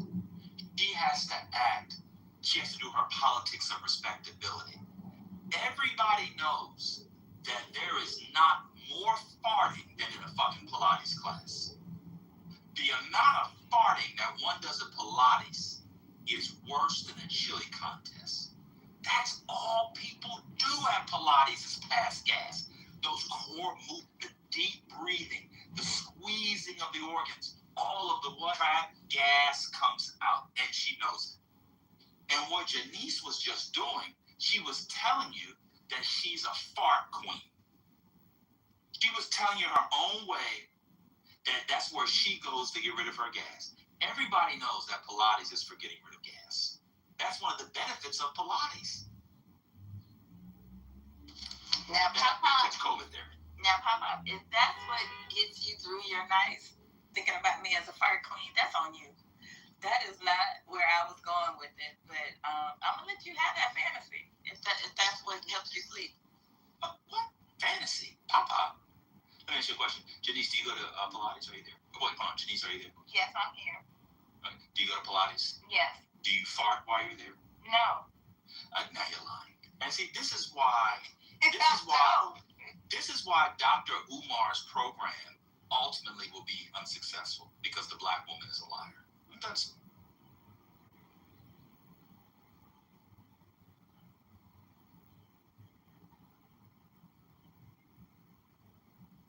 First Lady, I think you can incorporate the bands in the moves that Ben was discussing. Thank you, Johnny's. I appreciate that. Yeah. If we don't use the bands for nothing else but to tie his ass up, I think it'd be worth the bands. But well, bands will make her dance. Bust. Bands will make her dance. Bands will make her not dance. those kind of bands. Those bands come with money in between them. These bands come with legs in between them, or arms in between them, or thighs between them. What's the difference between thighs and money? They both get you where you need to go. Oh. No, ma'am. I did not take a screenshot because I don't think it was provided. Don't worry. Okay. I like my excuse to stand and hold. I don't need to remediate my excuse. I'm okay. Let the excuse be the excuse. So what's this? All this talk about Umar? What is he talking about now? Is he like? He's got a new thing going on? No. Oh, okay. Nothing but Sukiana. Wait, what? He's dating Sukiana? No, he's alive. He want her. He be on I know you're lying. I know you're lying. No, he be dating Sukiana. That's his thing. Yeah. Wow. He's not the father of the baby, but he has been big upping her and saying that she is the chosen queen of Pan-Africanism. Do a lot worse. But isn't Sukiana from Delaware originally? Yeah, and she looked like it too. She slut of a Delaware. You know what's crazy? A lot of people don't realize there's a lot of Sukianas in fucking Delaware. It is. Thinking that Delaware, I don't know what. I was like, Delaware got some hood. It's a ghetto Yeah, hood it's country place. It's a hood country place. That's exactly right. Oh my God! I just googled it. They all over here together. Oh, damn, dude, First she Lady. took her shopping. She got her some Chanel bags off of him. What? Who the baby daddy of? I don't know. Some like rapper guy. Wait a minute. Not him signing up to be the step happy. He signed up to be the step happy? She cute. No, she not. Yeah, that's cute. Well, that's. I like it. I gotta see what she look like. Let me see. I like it. I want her to be the princess of Pan-Africanism. She be talking about switching. And I ain't talking about guns. Oh, switching what? From butt to mouth. Oh no! I gotta go. What's that? You mean cat? No. You hit her in her butt and then she put her. Oh, Patty. Please. And she be talking about eating niggas' ass. You don't listen to Sukiana's music? No, baby. One of my coworkers used to phone with Are you talking about the Dr. Umar? David put the porn category in the chat. It's called ATM. That's what it's called. He put it in the chat. That's actually. And then you see I was trying to figure out what that meant. her music. Wow. You know, one thing about Sukiana, she's a very. Yeah, but maybe people can't find people to not give a fuck with. Chaotic was fucking crying on live. She was like taping herself leaving the house. She said, I gotta take myself. She was on live. I gotta leave the house because he acting crazy. And why you trying to leave me? She be putting it on these niggas. I don't know, yo. I mean, well, Rodney said. Yeah, Ray J took her on a crazy Chanel shopping spree too. They say she she said she 5'4", but my throat is 6'6". Oh boy. She be having these dudes go crazy, and she don't stay. I bet around. so. She don't even stay around to get hurt. They be hurt. If she is goat-throating it, I'm sure they are Chaneling it. No, but they doing more than Chanel. They crying on live. She's snatching whole bodies on him. He's snatching hearts too. Actually, it's the comedian. Well, she snatched the heart through the gunk. Oh God, that's too much. No, it's something. See.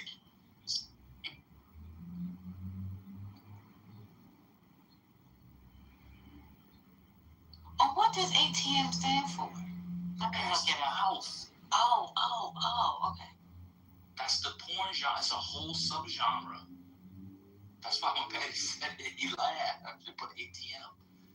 No, I mean, it's not popular. It used to be really popular maybe 10 years ago. There was a guy, old black guy now.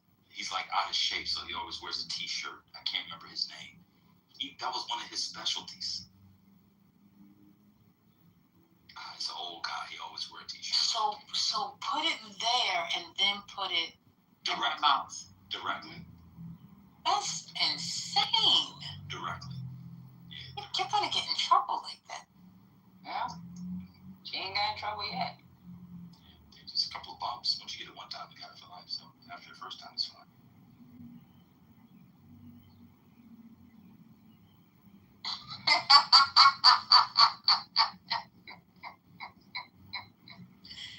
This is insane. Somebody please change the subject. But what Dr. Umar, do you mind? What is Dr. Umar's attack like? Why does he like her all of a sudden? She doesn't really say she fucks these She had sex with him. Yeah. But he just all of a sudden started, like, nobody knew knew him. He was the one that came online talking like, she's a black queen. She's like, he made it seem like she was the most perfect person in the world. And he was coming out of pocket too. She be going hard. She don't be telling on these dudes. These dudes be telling on themselves. They be coming on live acting crazy. He said that she's very smart, that what she has kind of going on is the act. And she's very traditional, that she takes care of the kids that she already has, that she cooks home cooked meals, she serves a Pan-Africanism, and that will be the final child for them both. Child, I don't believe that, because remember, if y'all ever watched Love and Hip Hop Miami, her mother was complaining because she didn't see her kids in over a year. So I don't know about the taking care of her kids thing, but she said she was working. And then her mother said she wasn't giving her enough money to take care of all the damn kids. But didn't she take her sister's kids that passed away too? I don't know, maybe so, but it's a lot of kids.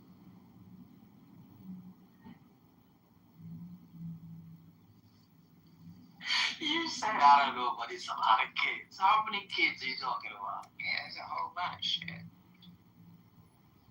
She can start her own basketball team, and she has people to.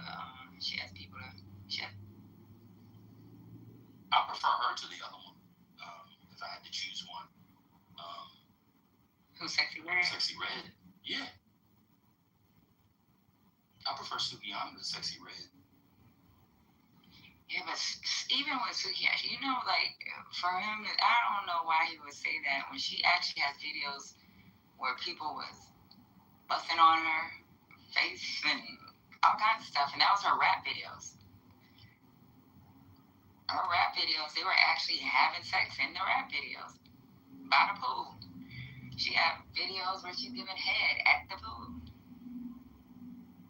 At randoms. She's just, wow. I think I put it in the chat. I think Sukiana is real. I think what's her name is kind of fake. Sexy. I think Sexy kind of fake. I think Sukiana is real. I don't know. This is pseudo. I don't think it's just a feeling I get. Whose music is better, Patty? That I can't tell you. I think they battle on the same level.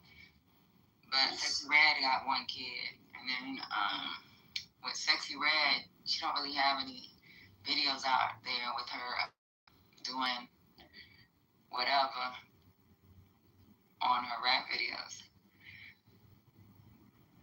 And I've seen their Breakfast Club interviews, and with Sexy Red, you say something negative about her, she confronted them she went off on Jess. Just talking to her, and she just like turned her face and kept talking. And she's like, "Why are you ignoring me?" And she was like, "Why is she talking to me?" And she brought up everything that she said about her. She real too. She can be real nasty if you play in her face.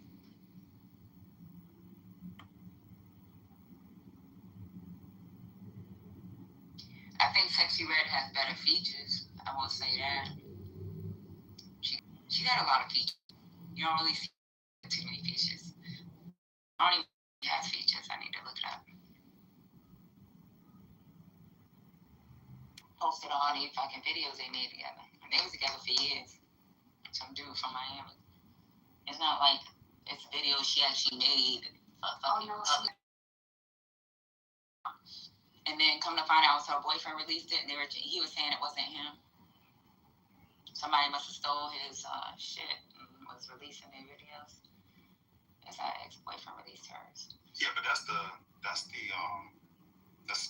on with Ben. Suki with the good coochie. Yeah, that's what she got herself. That's the freedom that she has compared to Sexy Red. Sexy Red is kind of performative. No, I'm not saying that like she's a bad person or anything. It's just not real. Yeah, I can see that. But Suki, man, she be wild. Red began to feel fake to me when she started doing the politics stuff. That didn't feel right to me. I'm like, why are you? Susie said I'm in England and I'm about to eat ass. Remember she told them white ladies she was outside the museum?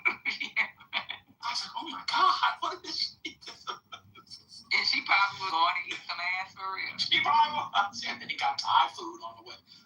Thai food doesn't. You like it spicy? Medium spice. Yeah. If you do Thai too spicy, you can't taste the flavor. They put too much peppers in it. Mm-hmm. Let me get some green curry. Have you ate Y'all like red curry? Thai food in Thailand? That shit's spicy. Yeah. That shit's fucking you up. Well, I looked at both of them, and I'm gonna say 6 on one hand, half a dozen on the other. They look the same. Siki is a little heavier than Sexy Red. Sexy Red is more on the thinner side. She got nice tatas. But both of them look like their breast was in their throat. So. Oh wait, Sexy Red got. Well, they look inflated. They look bloated. It might be the dress, or it's because she just had her baby. Oh yeah, she's had the baby. This is definitely not 6 in one hand, half in the other. This is not even close. What you mean? But who you got your money on? Way more attractive than Sexy Red. This is not even close. No, you know what? Attractive? You gotta see Sexy Red without her glasses and all that other shit. Cause Sexy was wearing them glasses. Recognizable. Right. She's very pretty. She just hides behind them fucking glasses. And she wear them glasses looking like. Well, that's the porn star glasses. That's the glasses that people bust on in porns. Sorry. But it's true. That's a particular job. Zoe Sin wears those glasses. Let me go to work. What am I doing? Fuck. There's One Republic, or he ordered it on Apple Music, and she would play it on. It was some Timbaland album, and that was the last song on it, a hidden track. And she just started singing that song. I was like, what the fuck?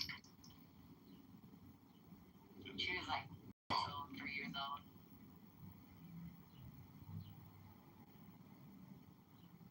Y'all know Zoe Sin? She's a very good content creator. Oh, I checked it. My algorithm must be dry as hell because I don't know none of these people. Well, she's trying to transition from porn to just like quirky content. Her videos are very funny. Britt knows her. Bring up Britt. Britt knows her. Bring up Britt. Britt watch her content. How you know the Britt be watching? We talked about her. She has funny content. She's got TikTok. She's billing right now. Okay.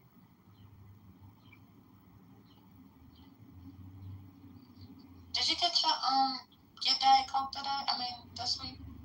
I'll have one today. I need one because I just paid the plumbers, and there goes my retirement. What'd you say? I was gonna ask if you was able to get it on your stamps because they renewed. I thought they renewed. Oh shit! Let me go check my account. Hold on 1 second. Oh, yeah. Oh, wow, yes. My food stamps hit. I thought they was cutting carbonated drinks. They were cutting sugary drinks. I got Diet Coke. Oh, okay. There's no sugar in Diet Coke. Aha. Hey, y'all think they're gonna well, 2 questions. One, do you think this is the beginning of the end, or are we halfway through the of 60 Minutes? And 2, why would people come in and ruin a good product that they need after Donald Trump? I don't know if y'all follow the 60 Minutes saga, but they let this lady come in and she's ruining 60 Minutes. And I didn't know 60 Minutes was watched by this many people. A lot of people still watch 60 Minutes. I didn't know that.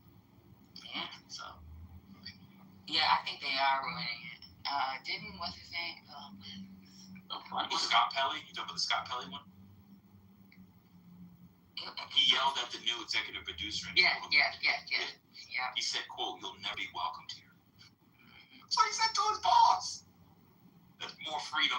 But didn't a bunch of people just left, including some of I heard Yeah, they got fired. Anderson left.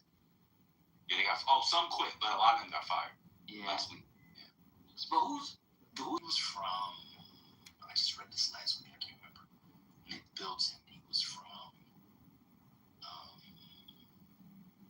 guy who was in print media, but also is a screenwriter. He's writing a film for a new Martin Scorsese film with The Rock, Leonardo DiCaprio, and Emily Blunt. He's written a couple of books. Anyway. Yeah, so the beloved franchise is done. Go waiting. Or 40 Acres. I'll be watching that shit too. That shit be like, what the fuck?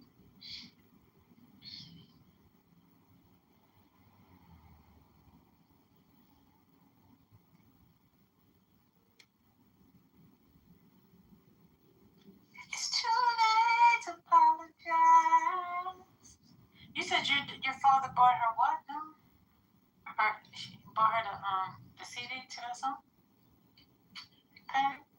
You said songs. Yeah, I think it was on Timberland's album. And he bought that. And when she was little, we was in the car, and I said, "Oh, I apologize." And she just started singing. I was like, "Where the fuck?" I never heard of that song. And then I was in her room one day, and when Timberland's album was over, it was like this song came on. Like, oh, God. I think that was the introduction to One Republic for me first. It was being released. Oh, okay. Off the topic, now I know you said you like that Topico sparkling water, but it didn't hold the carbonation like you said. You bought it in a can? No, I bought it in a bottle. I bought a case of them from Whole Foods. When? Just recently? Nah, back in March. Not very much. It holds. It's really popular in Texas. No, but I'm gonna tell you one that's better. Trader Joe's Italian sparkling mineral water. Now I opened this bottle Saturday night and Sunday. This thing still got bubbles. Yeah, I'm not drinking something that's been sitting out since Sunday. Really? When you open it, you pour it, and you open it, and you pour it. Yeah, Pellegrino. But I'm telling you, this Trader Joe thing ain't bad at all.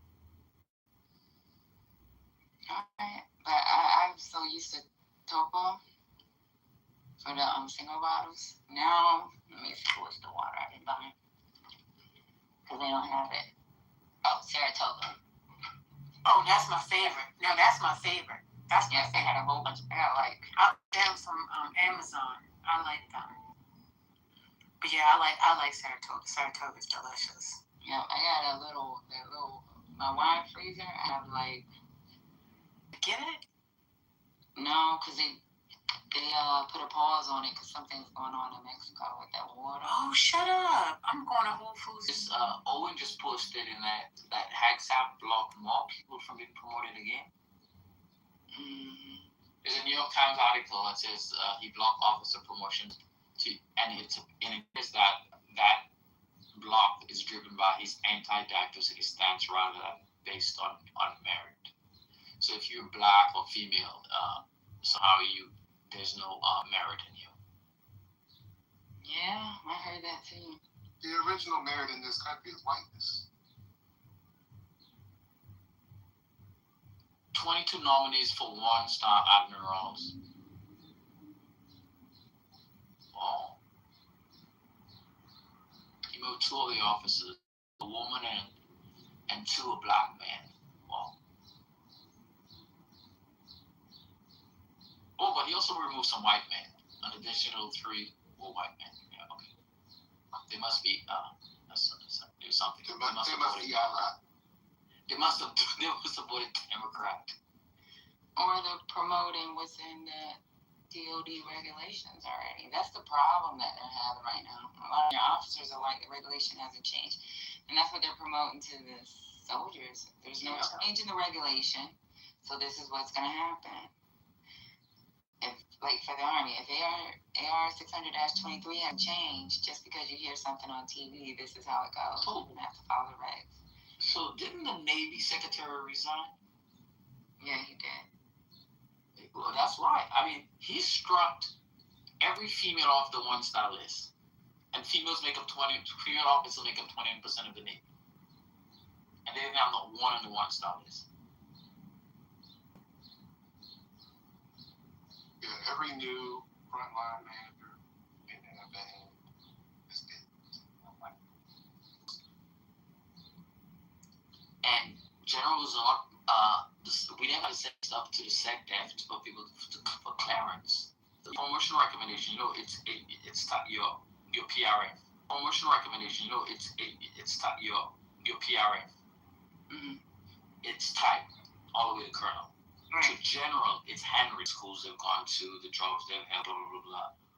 And then I would type it up like a regular PRF, and then my boss would choose to pull what he wants from there and write it up.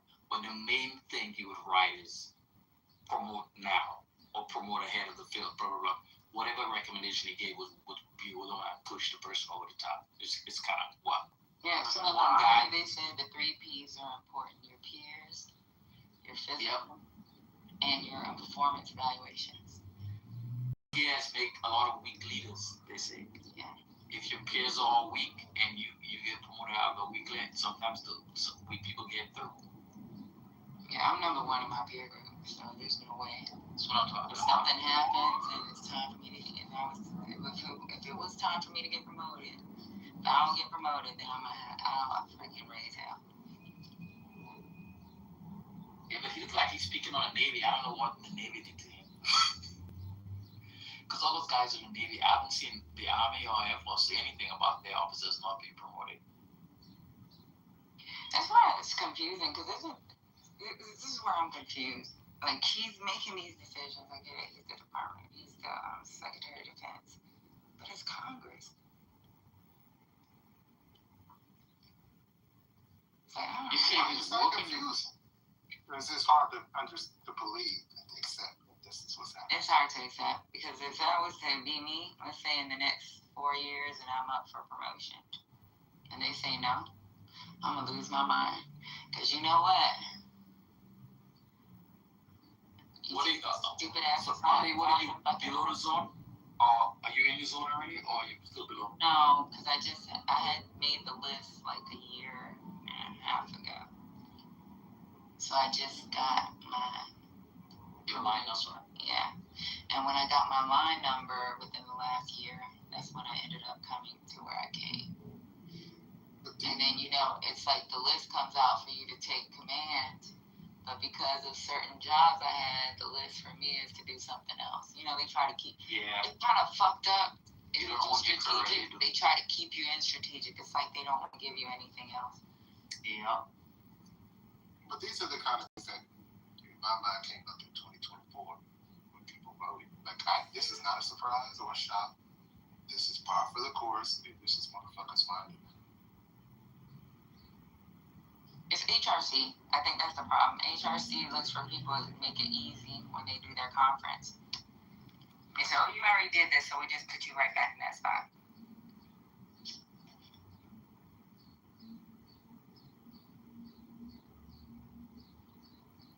Like, for instance, the chairman of the Joint Chiefs of Staff, he retired as a 3-star. The Air Force did not promote him to 4-star.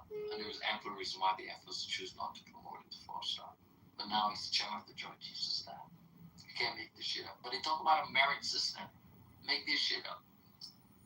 So it is supposed to be about a merit system. So even with my last promotion, you know how you look for your...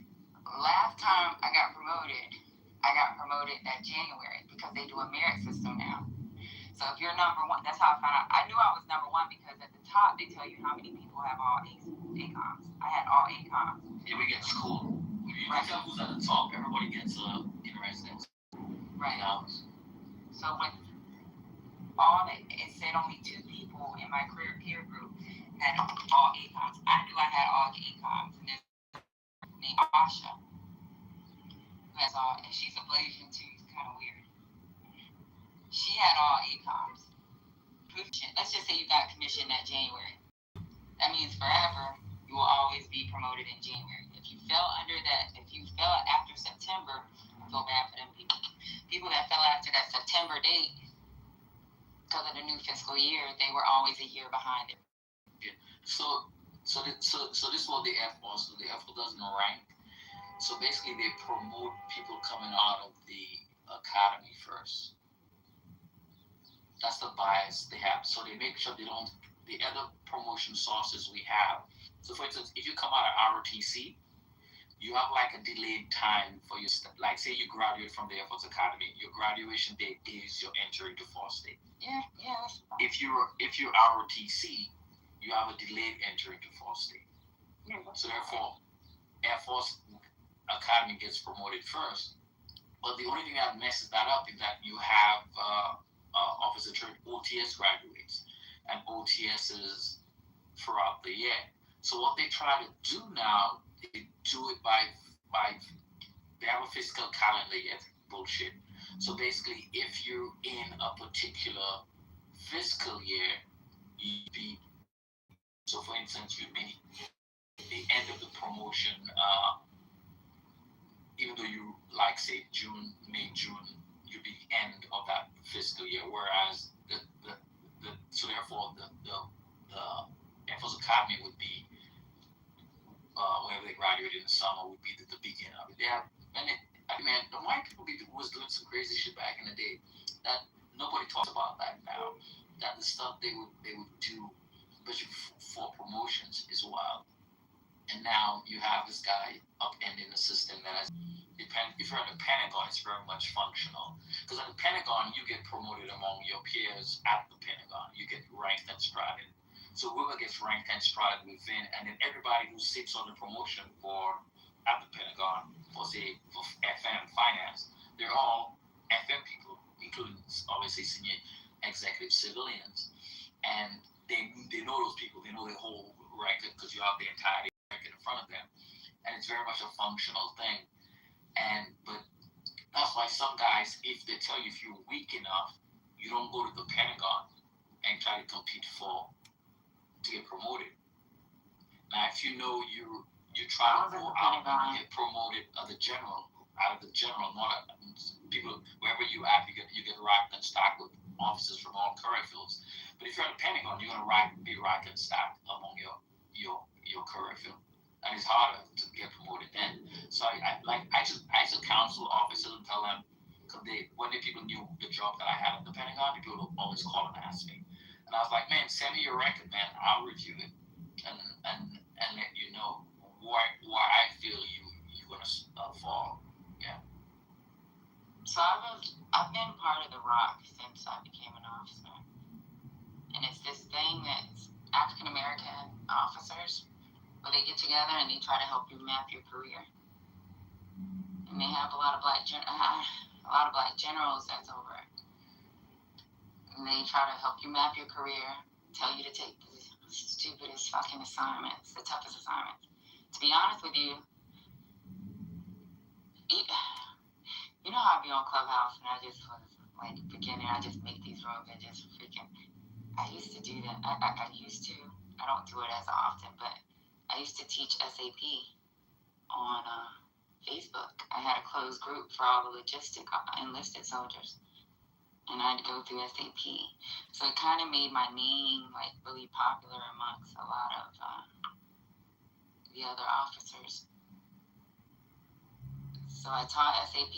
I do train the trainer when it comes to GCSS Army, GCSS for the Marines and the Navy. And then it was this officer, this older white lady getting ready to retire that was at HRC.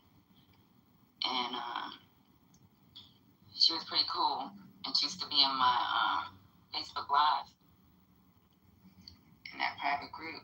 And she actually recommended for me to go to Patriot, which was one of the best decisions I made in my life. Every fucking officer told me don't take it, because they're racist. There's a bunch of white people, and they only promote their, or they only give their ACOMs to their ACOMs above center mass. And you only can give that 29%. Right? And some people, they only have 1 or 2 people to rate, and they can't give them ACOM. You gotta have 3, you gotta have, who you got? I can't remember, 5. Mm-hmm. Yeah. So sending me to Patriot was guaranteeing me of not maybe getting an ACOM, but she was like, if you can make it, you have to find a yes. And she said, I think you can make it. And I was like, there's no way I'm not going there. And I had talked to one of my friends at the schoolhouse, and she had room to give me the above center mass. The general at the time, he redhead, got freckles, white as everything. That motherfucker said, I want her profile, and I'm going to be the one to rate her. So that he can give me that 1 slot. And it was funny. He's an asshole, though. What he did was he brought all the officers in that he does rate. And we were all sitting on the couch, and he brought us all in to talk to us about our counseling before he gave us our ratings. And I got number 1, and I think one of the guys was up for promotion. And then after he told us, and he told me, don't tell them I gave you number 1. So then when he came out, he told me to go back to the couch, went back to the couch and waited for everybody else. And they all was sitting at the couch. It's like he wanted us to fight or something. He came out and he said, he pretty much gave it to me. He said, I gave her my number 1. I know you need to get promoted, but I don't give number 1s to people that come begging. And he laughed. I mean, come begging, but it should be based on just you married and you. And that's what I don't get. You know, like people kissing his ass. Yeah, I agree. It's just always, I've always told people, like, one time when I was at the Pentagon the first time, I was a major, and I just come back from command, and I won Air Force Control of the Year, PACAF Control of the Year. My squadron was Squadron of the Year. My finance office was finance. My budget office was. We swept awards, and so everybody knew. And then from that assignment, I got the number 1 major and number 1 squadron commander for my wing commander. So I was coming to the Pentagon just ready. So when I got there, when my first year, I worked for a civilian, and SES 3-star equivalent, and I was a career field manager. I managed acquisition, finance, whatnot. I was a career field manager, and I had to reestablish the PhD program. So I had to do all of that.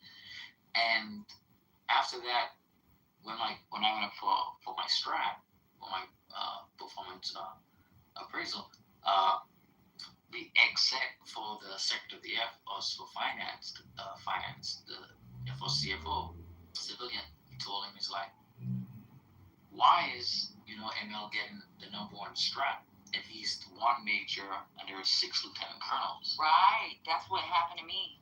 Yeah, I was so 1 she major strived me number 1. There were 6 majors that were, and one of them was getting looked at for lieutenant colonel. Yeah, so he was trying to explain. So he called my boss in, and he was a lieutenant colonel. He was the exec officer. He asked my boss, why is ML number 1? Because he's not going for promotion. And he's going to, and his record is pretty exemplary. He just won Air Force Control of the Year, blah, blah, blah, so he's good. She looked at him and she says, and she was an Air Force officer. She was Air Force Academy grad. She did like 6 years in the military, then she got out, and she's been a civilian ever since.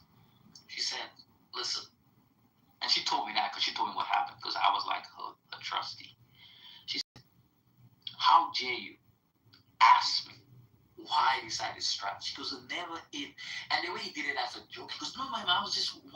And she's been in the government for like 30 years now, because she was an older lady. I think sometimes they be trying to pit them against you, and you're not. No, because when you're black, she says, ML's here at 6 in the day. If I ask him for something to do, a report, drop something at 6 p.m., when I get up in the morning here at 7:30, it's done. I don't get that from my other lieutenant colonels. like that too, man. Leaf, I tell you, when he was stationed in Fort Lewis, I used to be up at 2 o'clock in the morning talking to Eurocom. And I was the only person. Even during COVID, I would be at work while everybody would go home. Because we only could have 10 people in the building. And I'd be like, everybody knew I was at work. I'd be at work. I was like coordinating access agreements with countries we didn't have access agreements with. I was like using templates because they were like, how'd you come up with the wording? I was like, yo, this has been done before. Like, y'all just need to find the template. Find the template. Like, I was using templates from fucking SharePoint, from our share drive, and freaking, like, creating access agreements, talking to people I need to talk to because he's in Special Forces. Because Lifa is in Special Forces, I knew Special Forces had access to, like, shipping for countries that we knew was taking forever to get shit shipped to. So it's like I contacted Lifa, he gave me some names, and it made me seem like a superstar when it's this shit that people should know to do. And they got better contacts than I did at the time. My contacts was just being on Facebook Live, talking to other logistics, other young logistic officers, and enlisted soldiers. But I just used my network to fucking move shit. But I don't know. You know, one thing I have learned in the military, and y'all call me anti-black, y'all go fuck yourself. I could care less. But this is my reality. When it comes to black men in the military, a lot of the Caribbeans, the Africans, if you're from another country and you're black, they'll be up at 2 o'clock in the morning with me. If it's black females, they be up at 2 o'clock in the morning. If I tell my homegirl, hey, there's a meeting with Eurocom, let's see if we can get in that meeting. Let's contact Eurocom commander and see if he can give us the link. The females will show up. It was always a problem with our black American officer males. It'll be the black American females. It'll be the black foreign soldiers. They're down to take the stupidest fucking assignments. They're down to fucking work extra hours or work hours and it's not even, and they're the ones that always do PT outside of, like, PT's at 6 o'clock, I was up at 4 o'clock, fucking running on my own. Guess who would run with me? Another dude that was Jamaican. Another female that was another black female that wanted to do better on her. So in my experience, part of what I found out, especially when it comes to black officers, if they're Air Force Academy grads, they're a little bit different in that they're very coonish. Oh, they're so all basically, coonish. The ones that so, you know, it was funny, Patty. So my first assignment, I was stationed at Andrew. You know, my boss had told me, my boss at that time was an Italian dude, Lieutenant Colonel. He was telling me that, hey, you know, have you found a mentor? Okay, cool. So me, I was looking for a black guy, you know, I was like, I found a colonel, man, go talk to him. I'm like, he's a colonel, so I'm like, man, pilot, let me go talk to him, you know, blah, blah, blah. Man, you know what homeboy told me? His advice to me, don't mess up and make him look bad. Literally. That's what he told me. I scheduled a meeting with his office, and that was the first thing he told me. He goes, one of the advice I have you, don't mess up, because it'll make me look bad, and all the other black officers on his base look bad.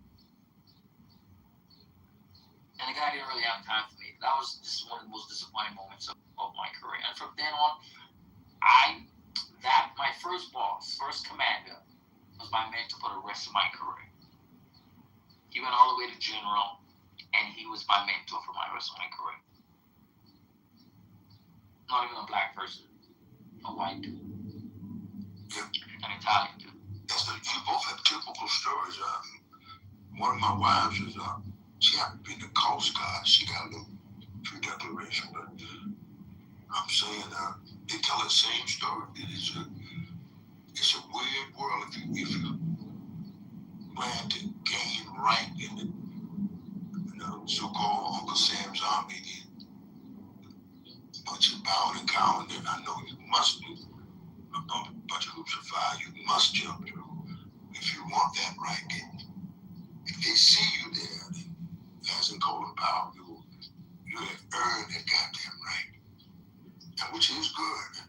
black soldiers, tough soldiers, but most of those black soldiers have a desire to be in their own army, their own black military, to be straight up with you.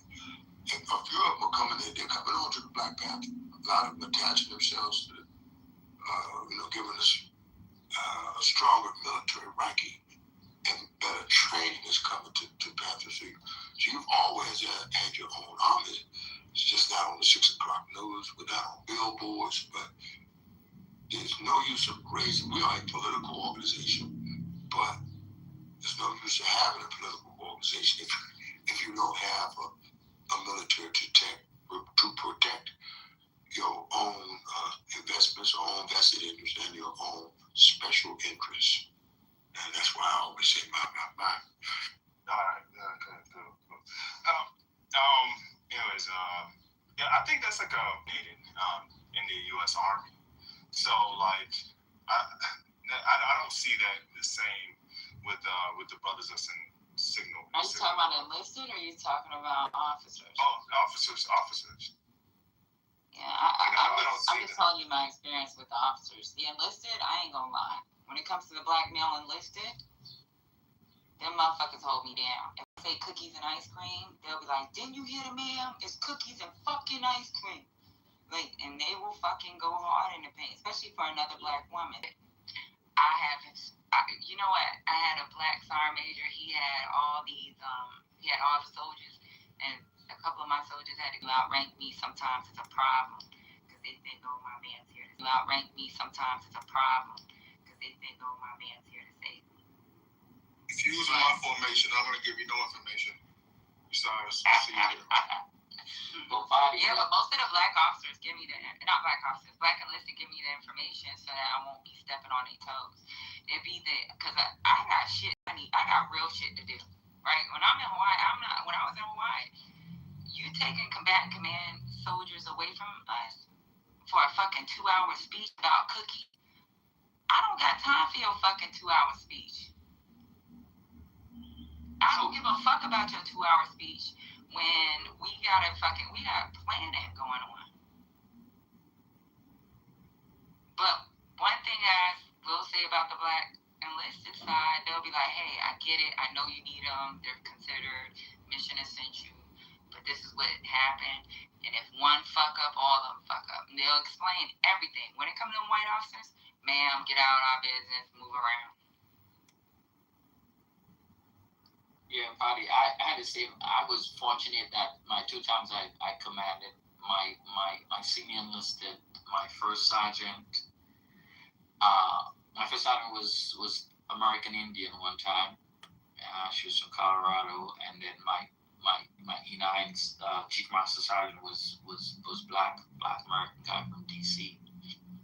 And the thing about it, the only surprise I find in command as a black officer is that the white enlisted troops expect you to be lenient, and then the black troops want you to succeed. It's like they would work their ass off for you to succeed. Because the fact is that, you know what one of them told me? Sir, every day I come to work, one thing I don't have to worry about, how my boss is going to treat me. That's what one of them told me. It's like, sir, it makes me happy going to work because I know I'm going to get a fair shake from you that sometimes we don't get. From the white, yeah. Yeah. So that's why I said black enlisted always took care of me. They've never let me fail. It was actually a black sergeant major that told me, yo, you know this shit. Why don't you get on Facebook? You know they be having these Facebook Live classes. Black enlisted always took care of me. It's the black American male officers that we've always had problems with. I can bring a black female on here and she'd be like, yo, I'll talk to the Jamaican guy and ask him to help me before. Because a lot of times they just don't show up. I don't know what's going on with our black population when it comes to our officer corps. They are always having yacht parties. They don't show up to formation. I beat them in the run. And a girl. They just barely passed the PT test. But they're always fucking trying to be built and solid. but they don't want the Air Force Academy. But then those guys are married to white women and they're coons. Yep. Yeah.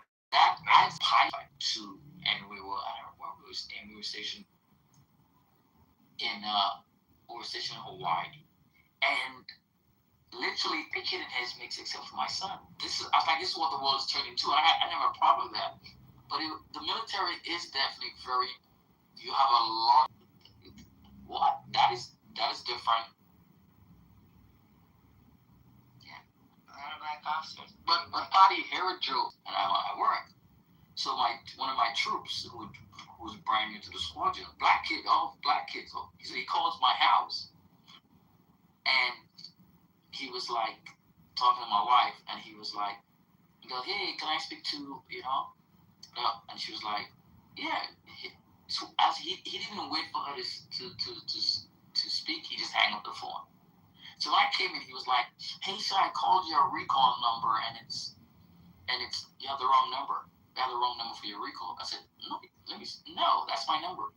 He goes, "Well, I called and a white lady answered."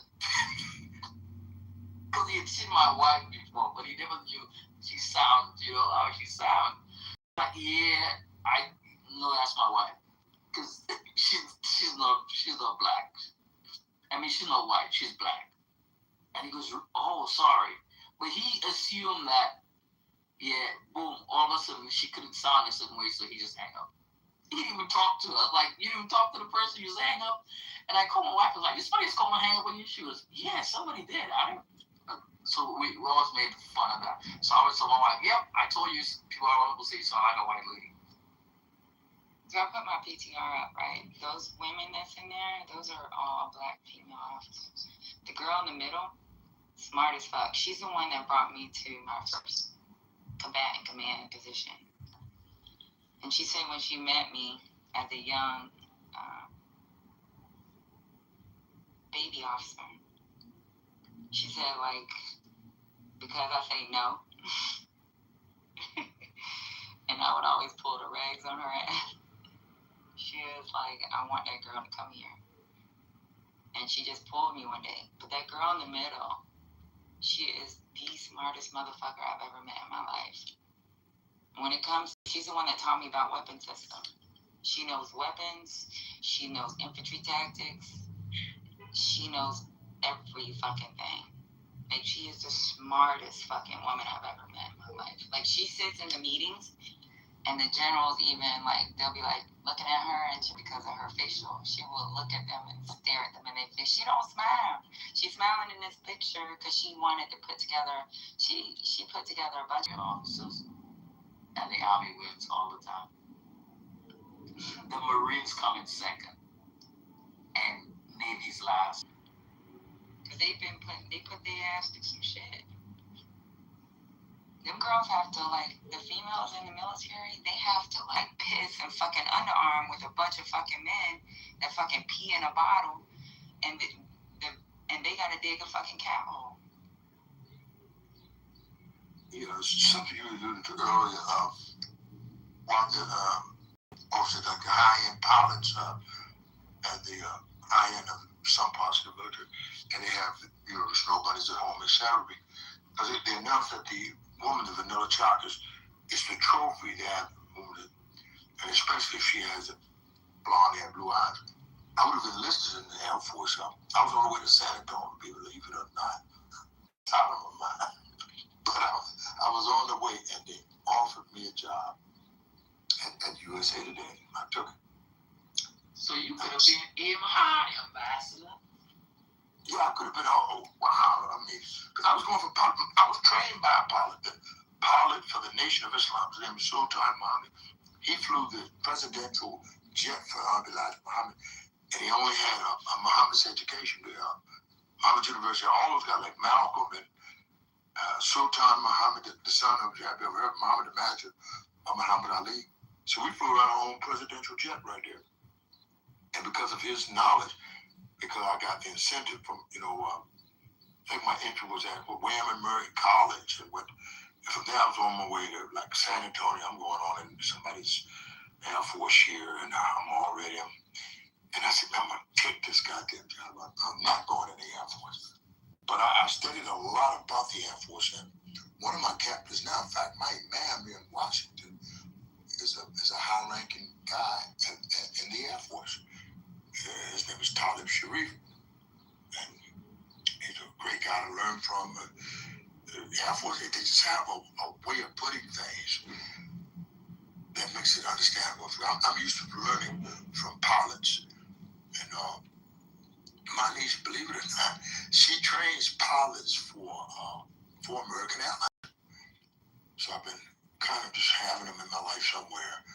And I'm very, very always tip my hat and goofy to all the pilots and those here and holding the line and how many can be consistent and really not just clubhouse, but just in your duties that you have to perform, and then performing those tasks that at the top of your game, and bring your force give her the training, but she had to do the work, and that's the thing we find out here on the front line.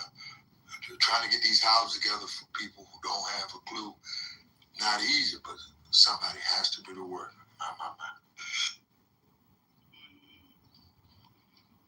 I will say this: Black female officers, whatever branch they're in, a lot of them sacrifice a lot of shit, and that includes their kids. It'd be sad as fuck, but they do a lot of crazy shit. That girl in the middle, her husband retired, and she's still fucking in. Her ass has gone to Korea. When I had to do the logistics warehouse issue, I had a problem with waiting for my mom because my mom couldn't come until the following week. She went forward, and that's not even, she's not a logistics officer. She went forward, left her kids at home, and told me, watch my goddamn kids. When your mama comes, she's going to watch the kids, and we both bringing our ass out here. And I was like, okay, I'm down. But she sacrificed a lot, and she's smart as fuck.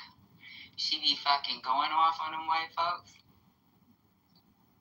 And she does it like so smooth. She just smiles and looks at them, and then that smile will go away and just tell them this is not how we're gonna do business. Like, she don't fucking play. And I've known her since I was fucking 21 years old. That's the part that's crazy about me, how we get old. And you know what I mean, like years later. She still called me a baby. She was like, come here.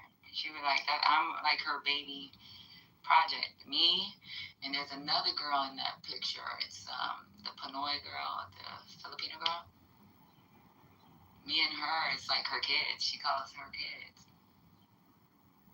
But she's been taking care of me. She takes care of her. She's that girl, that Filipina girl.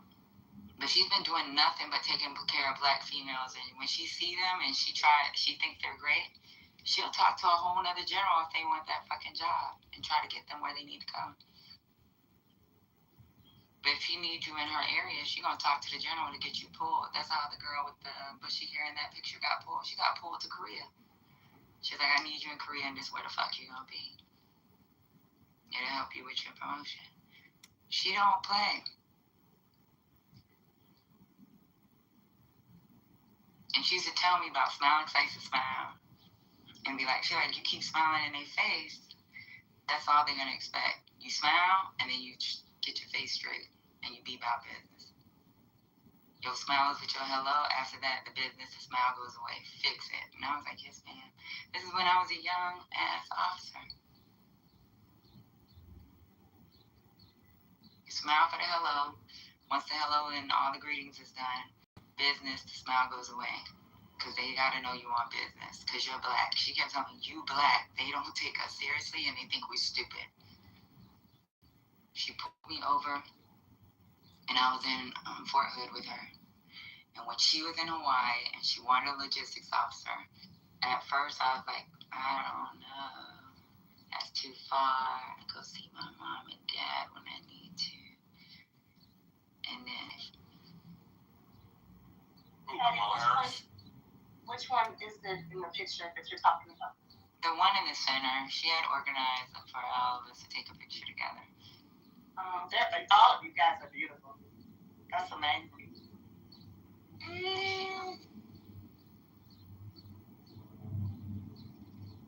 And you know what? She's an ordinance officer. If people know finance, you tell her there ain't no money, she'll tell you how to figure it out. I need my motherfucking money. She knows equipment. She knows maintenance. Somebody say something crazy about maintenance. When I was her young ass baby officer, she'd be like, look up the regulation and figure it out. And I wanted it in yellow. You know what she used to tell me? Email it to her, yellow highlight the PDF, find out the information, and come brief me on what it means so I can articulate it to the boss.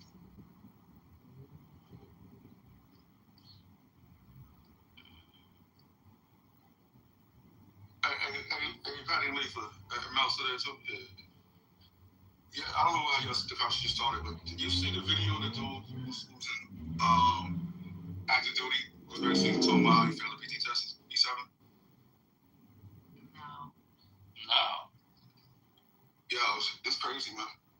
Which branch? Army. Yeah, this dude is one of the influencers. He basically told me how he failed his run, and he knows he needs to be accountable and do what he needs to do. And it's just some of the messages were like, oh, he's taking accountability. How the fuck are you taking accountability? Why did you fail your shit, period? You're an E7. Yeah. I'm like, that's crazy, bro.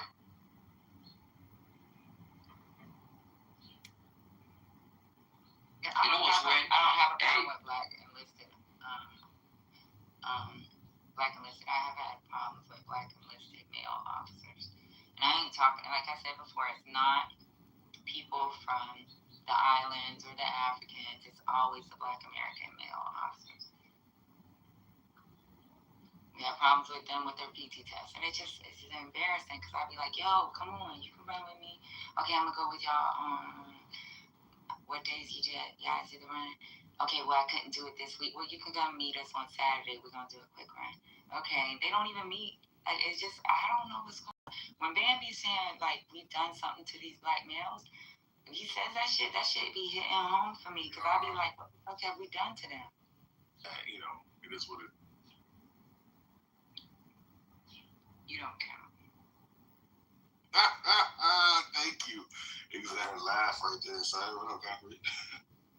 She said I do not count as a black male, which says it all. Thank you. As a Haitian, you don't count. That's what she said. Damn. Cause somebody cash at me a Smoothie King. I got you.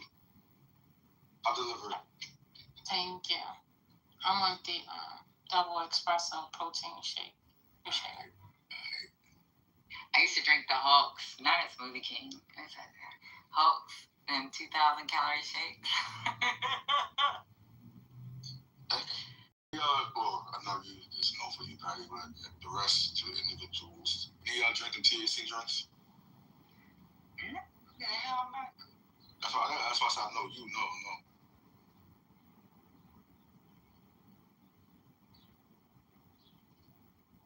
I have not. I'm afraid. How are you? I'm afraid. You afraid? Afraid of what? If God told me to redeploy, I would say not as a Negro, not as an American Negro, not as a male.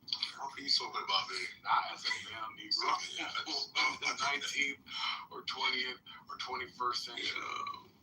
You on the Starbucks kiosk, so you good. Listen. Oh, I was thinking the same thing. I was like, damn, Cocky ain't got no background noise today. Where he at? He at home. He off today. No, I'm in the coffee shop. I'm working. I got my screens up, working on my invoices, my change orders. I'm working. I'm always working. Want to go see You sound like You don't have an office, Concrete? You a hard-working black Haitian man. Want a caramel macchiato? No Caramel macchiato? Yeah, no sugar. 2 pumps of caramel. Caramel lime. And you ask, what did you do to the black man? And this is it. Right? See, I just said you a hard-working Haitian black man. I'm not Haitian. Don't put that on Haiti. Then he said, that's what ML said. ML said he Haitian. I'm just going by what ML said. Listen, I go back to Concrete in season 1. Concrete's Haitian. You need to put that down. I thought that was manifested. He got it about the Asian. So.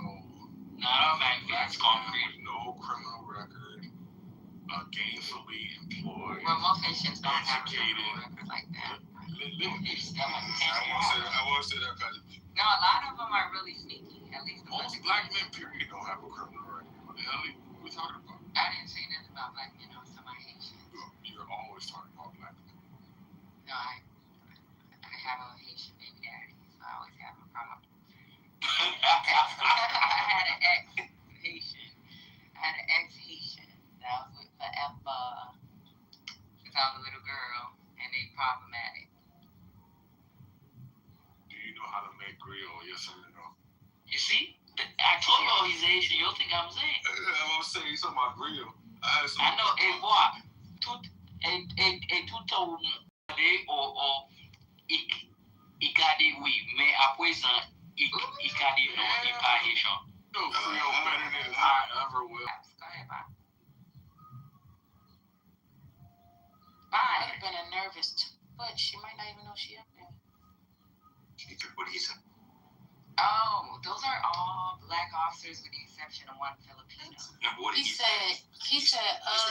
said when it came in and somebody said, these are all beautiful black women. I think something might have said that. And he was like, forget it. Okay. Go ahead, what you saying? Don't let her huff and puff. Shut up! He said, he don't want me to get it out. He said,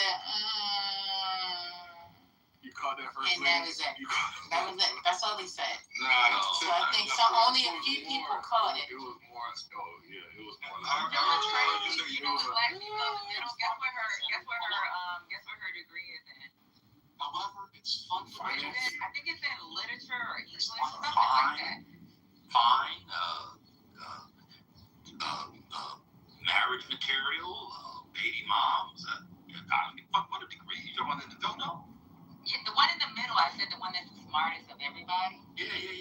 Her degrees is being fine. Yes. She has a master's. Yes, she has a master's.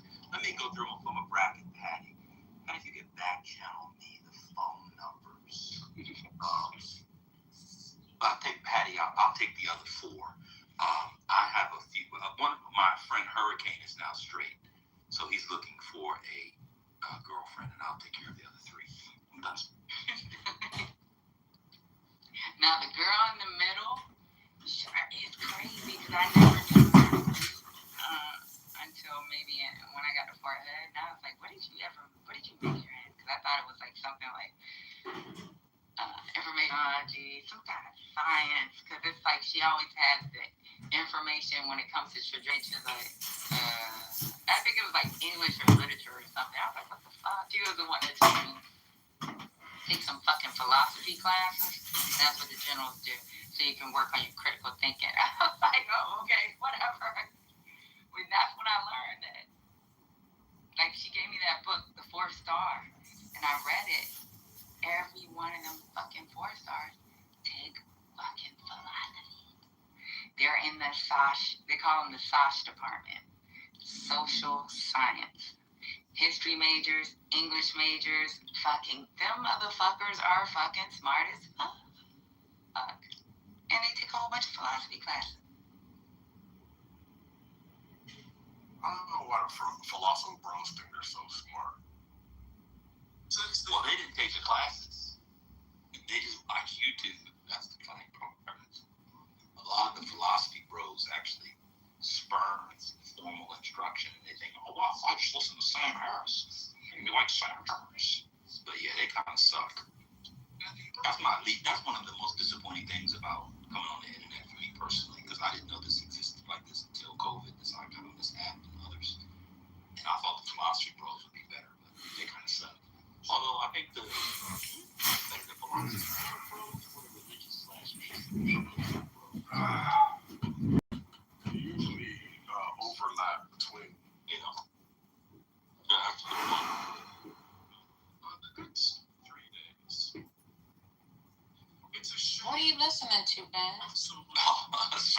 I saw a sermon of this guy who was talking about, I hate to say it, but God's existence and the cosmological origins. Because this is a church service. I watch church services throughout the week just to see how good communion-taking Christians live. You know, we've had that conversation already. But did I hear you say you don't believe in none of this? No, I just said that as a gesture so I can keep the conversation moving. Sometimes you have to lie because people get hung up on the silliest things. Like she was losing the argument yesterday. She was like, "Well, you're a gay African. That has nothing to do with the what? Who cares?" He believes in it so much. He told me that I needed to go and get communion. And that I haven't thought about that. I don't know when was the last time I took communion. Wait a minute. Well, excuse me, I'm not finished talking. I don't understand. Why is it because my voice is off? And see, and then when, excuse me, sir. Oh, sorry. Then when I get, befuddled, and when I get, this strike of rage, then I hear, oh, this is not the first lady I know. Well, you all contribute to the first lady that you don't know because you keep knocking on the door that you don't know a first lady, okay? So I don't understand why everybody talks over me. That's number one. But yes, Mr. Concrete, you probably won't be seeing me, let's say, as of like the middle of June, because I have a deadline that if I don't go and partake in the renewing of my spirit by taking communion, then I can no longer sit on the stages of Clubhouse and Politically Correct. So, Concrete, if you don't see me anymore, I just want to let you know it's been real. I appreciate you, and I extend my love to you, even though you do not receive it. I'm still sending it. Thank you. Goodbye. No, that's not quite true. You can still be on Clubhouse. You just can't be up under my ministry. I'm no longer going to pastor and shepherd a bunch of non-communion. After finding out yesterday that an alligator knows to go get communion, you niggas need to go get communion. Yes, we found out yesterday. Alligators have moral consciousness and get communion. If the alligator can get communion, you can get communion. Let me go to Concrete. Now I find out Concrete hasn't had communion in years and he didn't vote for Concrete. Right. And by the way, the first one is worse than the second.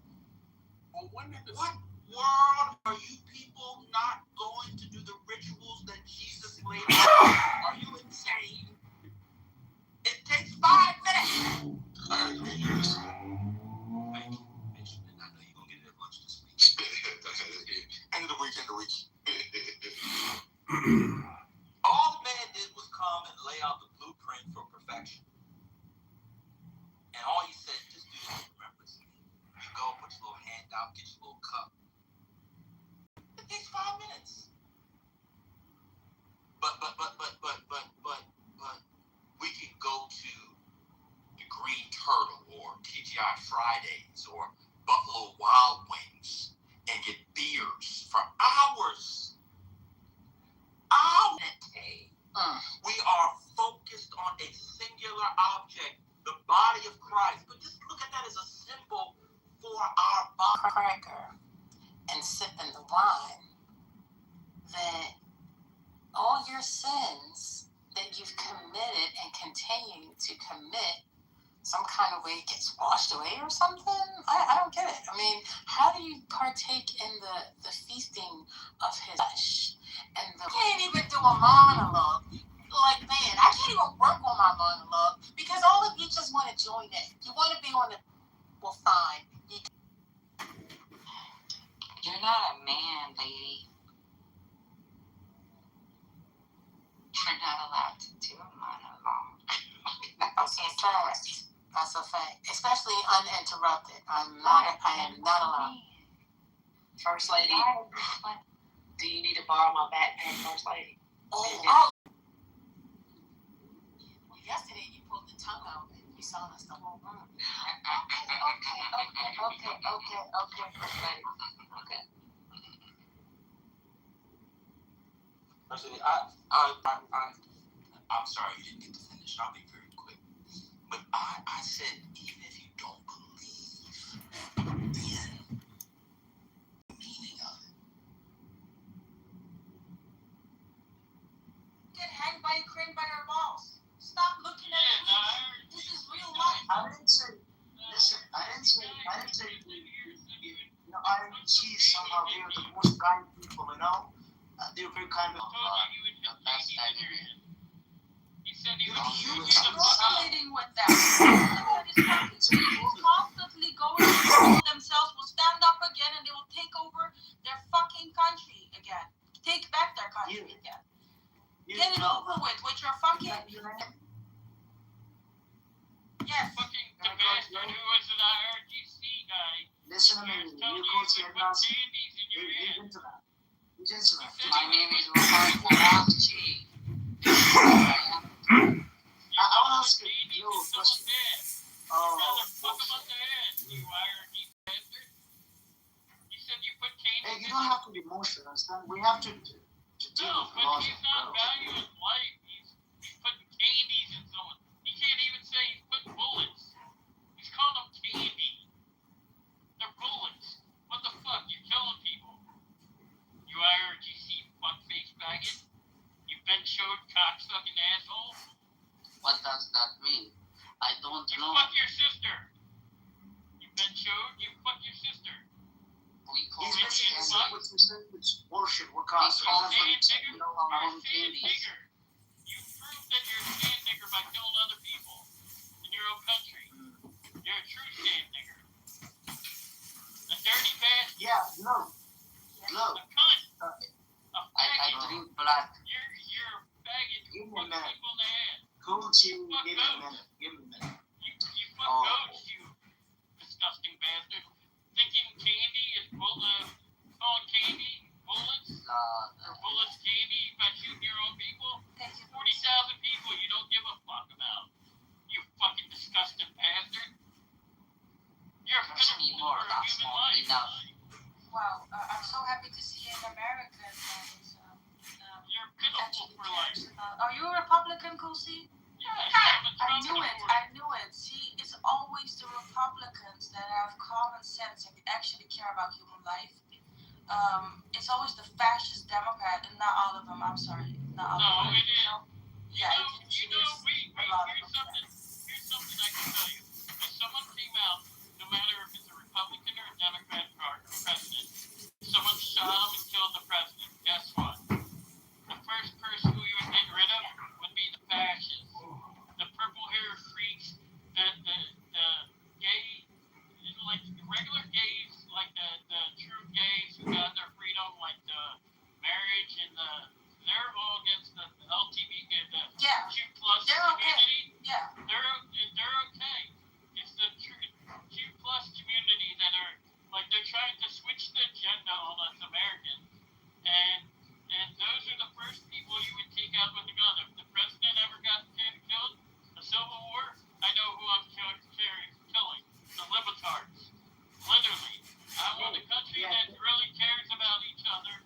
The libertards care. Kusi, you killed our supreme leader Ayatollah Khamenei, and you expect me not to tell you anything? They come out and like if you're actually spirit- doing what the you got spirit- called. The spirit of our supreme leader, listen to me, listen If to you me. say Israel The is calling spirit the of genocide, our That's okay, it's okay. We go here. your supreme leader is a dead one. That's what it is. but he's becoming a nightmare for us. He's coming in my When he comes in your dreams, he's actually fucking you. That's It's what it okay. means. Don't You're calm down. homosexual. Some kind of He's an IRGC guy, he said. yeah. He It's like already you. stated it. Kefayat, it's like you are kind of like you have some sort of empathy for the IRGC. Is that? He is IRGC. No.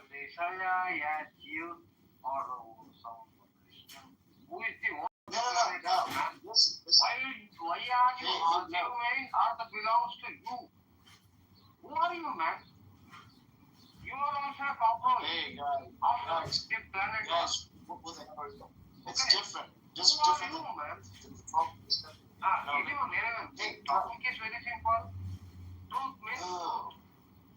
If you are a Muslim, if you are a Jainist, if you are a Christian, if you are a Hindu, it doesn't matter, man. You are a human being, that's it. Just like an elephant, just like a rhinoceros, just like a hippopotamus. Fool, how can you be a human being just like an elephant? Elephants are not human beings. Sir, it means my statement was elephant also have equal rights as far as humans have, because the planet Earth doesn't belong to humans, especially your so-called gods. According to your knowledge, your god will be someone, another guy's god will be someone, and he thinks my god is the owner of the planet Earth.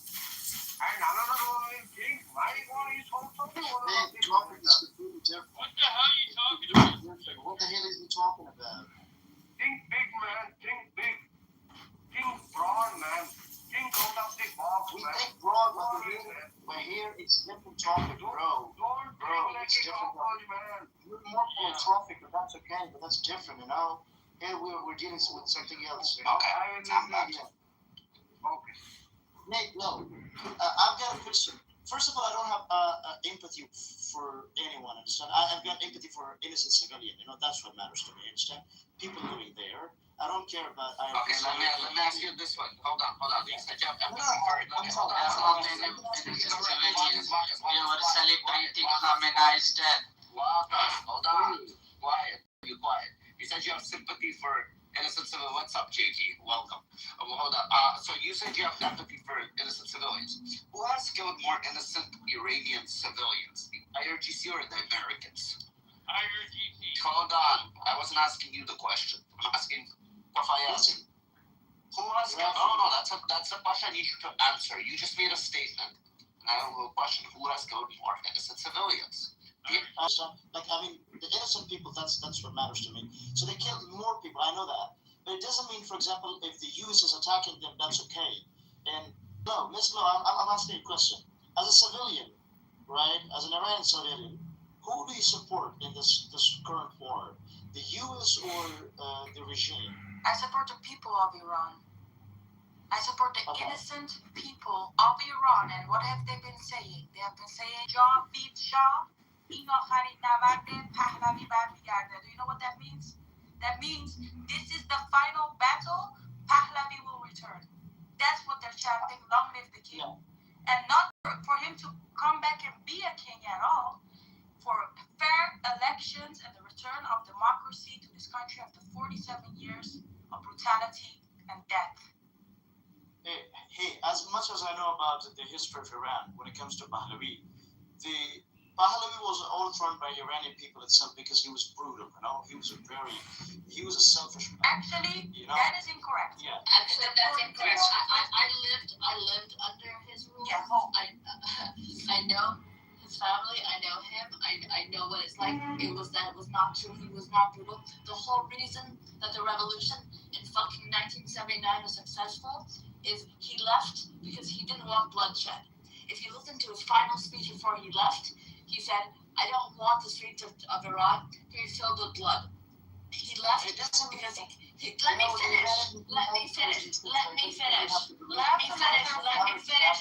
Shut up and let me finish. He left because he cared about his country, he cared about his people. He thought he'd be back much sooner. He thought he would be back in 6 months. It was not going to be permanent. He made that mistake, but he left because he didn't want bloodshed.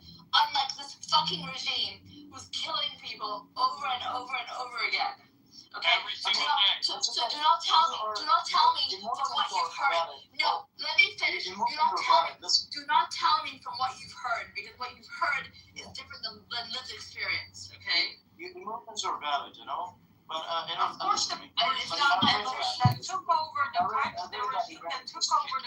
is unfortunately tell you a story in which Pahlavi was a bad guy, which he was not.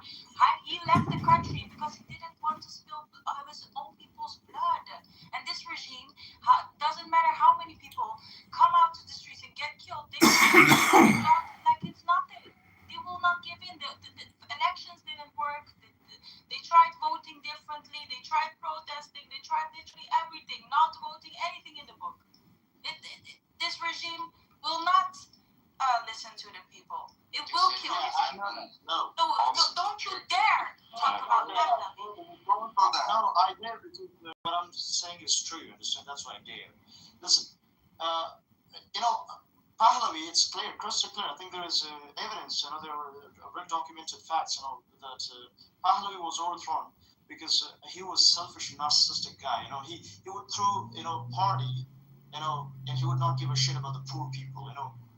I think you know that. There were many poor people by the time, during that time. Shut the fuck up. When a woman speaks, you shut the fuck up there, especially she's a mod. Okay? They weren't Muslim. The ones in the streets who were students who were looking for him to leave were actually the fucking students that Pahlavi sent overseas and paid for their fucking education. So shut the fuck up. Hey, you don't have to disrespect. I'm just telling the truth, Edison. I'm not saying anything What is the truth? What is the truth? How do you know it's the truth? Who are you? Who are you? The truth. Who are you to know the truth? Did you live there? Are you Iranian? I am from Ask me any question you prefer. I will speak right now. Let me speak.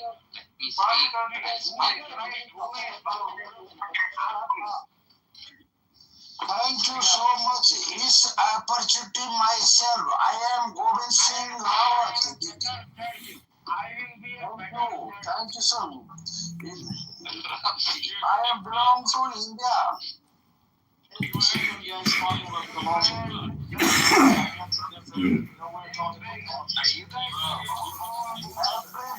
all of us, all people to him. Are we all retarded? Do we not know how to speak one at a time, everything at the fucking same time? Like, is this like something like after reading? I don't know what the fuck is wrong with you. Everybody, all persons, the other way, thank you so much. Shut the fuck up before I put you back in the audience. Okay? One fucking mic at a time. It should be the supporter of IRGC. I should speak because I am the only one here. IRGC. GC. Yeah, talk for us. Speak. Fuck you, IRGC man. What up? Is this Ali? This is the dumb cunt Ali? This is dumb cunt Ali. This is the fucking one that's supposed to fucking rape before it goes on. This is the one that fucking actually did. My man came up. He's here again to say, no, I do not support IRGC. And then when I think about Holiday being in pieces, he cries, oh, not Holiday. The genocidal maniac. End of the day, all this fact, all world, all rich people are getting kidneys, liver, whichever organ they want, they are getting. भाई तू कौन है वो क्या बात कर रहा है आप ठीक है आपका The result of the war which is going on is liver, each and every necessary parts are being extracted from the surrender or a ceasefire of someone. The people are looting. If the listen, I still have two lives matter. If the IRGC stays, yes, I know they're crazy. Listen, if the IRGC stays in Iran, there will be no more India in 20 years. I promise you. So they have to go. You sure about it? Ali, I'm pretty sure. You must have the balls to clarify that you love IRGC. I am seeing it. I am a big Not supporter about of India, IRGC. Iran. Brother, you And people we'll are. be defeating the United States of America, You and we'll be enslaving all the women of Iran. Are you See, people this is what living in a la la land? Are you people living in a la la land? Wake up, man. Wake up to the reality. Understand the truth. What's happening? Rafi. Wake up to the reality, man. You're an IRGC cunt, fuck face, faggot, ass motherfucker. White man. Walls. You IRGC fuck face, faggot, cunt eating, faggot, asshole, cunt licking, Hey guys, fucker. this is Kutsi. I'm sorry, Wakas, I'm sorry. Look, you can't have a debate like that, you know. First, I was like trying to make a point. We can't have Something a else. debate because you guys keep You lying. can't have a debate like that, you know. Debate with IRGC. So you're always supporting a bunch of pieces of shits that are genocidal to their own people. Well, I don't Not support even their own people. The people in the whole region and beyond. Hey, Glow, I don't support that. Actually, special place in hell for those. more than you do. What I'm telling you is, what I'm trying to tell Kutsi, be cool and send you a cool seat. Look, what I'm trying to say is that.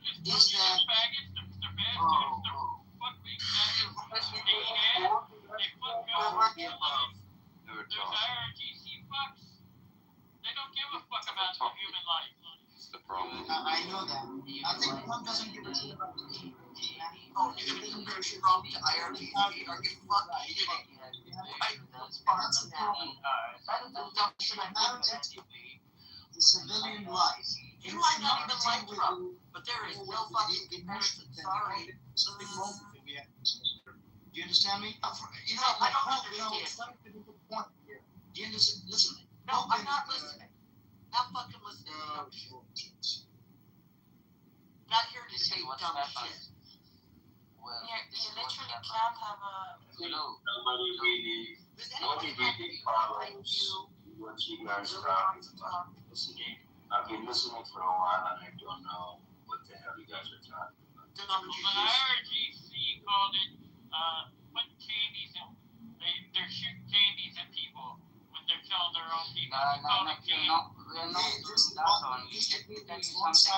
will be honest with you guys. This debate is very on one side. Who cares? You all know Nobody is going to sit here and say listen that to I'm supporting IRGC. You have to be honest as well. I'm gonna mute you. That's what I'm gonna do. I'm gonna fucking mute you, and you're going to listen, okay? Because the truth of the matter is, not a single person sit here and listen to garbage from either IRGC participants or the cucks that support this bullshit. I'm sorry, you don't get to have a talk. It's not a debate. Go fuck yourself. Yeah, okay. We've been doing this for 3 months with you guys, and you come up with the same bullshit, ideological bullshit. Alright, well, innocent people are dying and being executed as we speak right now in my home country. And you're on here spreading fucking idiot propaganda. Nobody fucking believes you guys, except for some LGBTQ plus leftist Democrat fucks that are retarded. Exactly. Alright? Exactly. They don't even know what they're doing. But these Yeah, that's great, Robbie. Can we talk? Yeah, talk. Thank you. Thank you. Yeah, first of all, I didn't know what you guys came about except the idea that one is supporting IRGC and the other one is against it. But, I mean, you guys are talking about these innocent people are being killed and innocent people are being killed all over the Middle East. That's not new.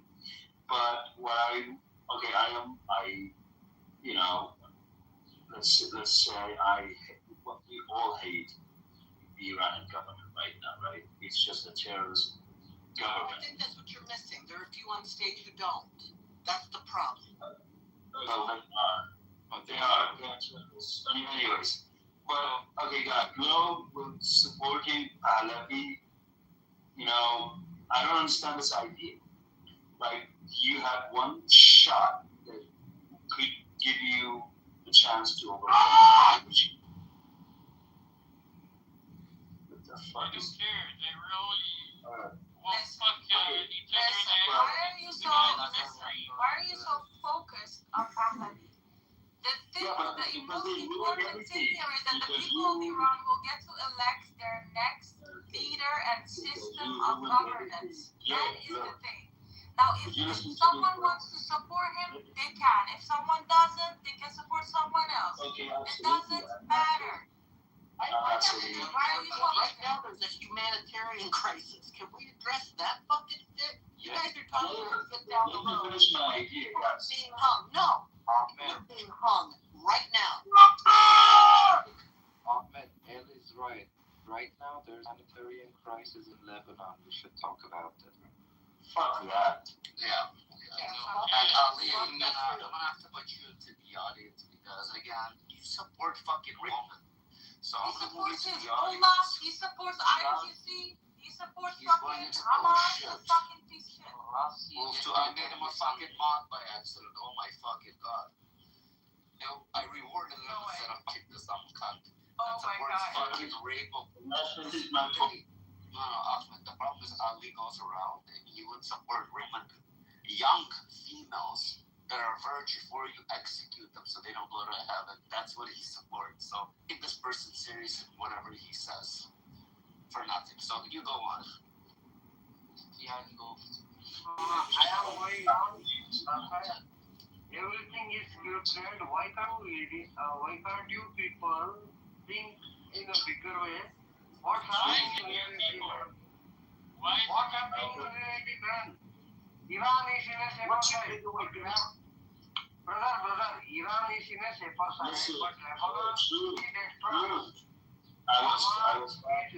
Gaza has been occupied. Hold on. Fuck Gaza. One mic at a truth. You people are thinking only Iran. Truth. Are you retarded? Are you retarded? Truth. Rashi is going on ban chod. Shut the fuck up and wait your fucking turn to be spoken to. You fucking dumb cunt. Ahmed, continue. I'm sorry. Ahmed, it's you. Get on mic. Your mic's up. You were speaking. Yeah, I was. I just want you to land your plane, but try not into the building, okay? Okay. Okay, go. They're not for the pro-regime or for the regime. They're against it. They want to be free. I've never often. I don't know if you see videos. Hold on, that's straight. Let him answer, please. Have you ever seen this? I'm talking about America and Israel actually came and did the strikes after they killed Khomeini in the first 40 seconds. Yeah.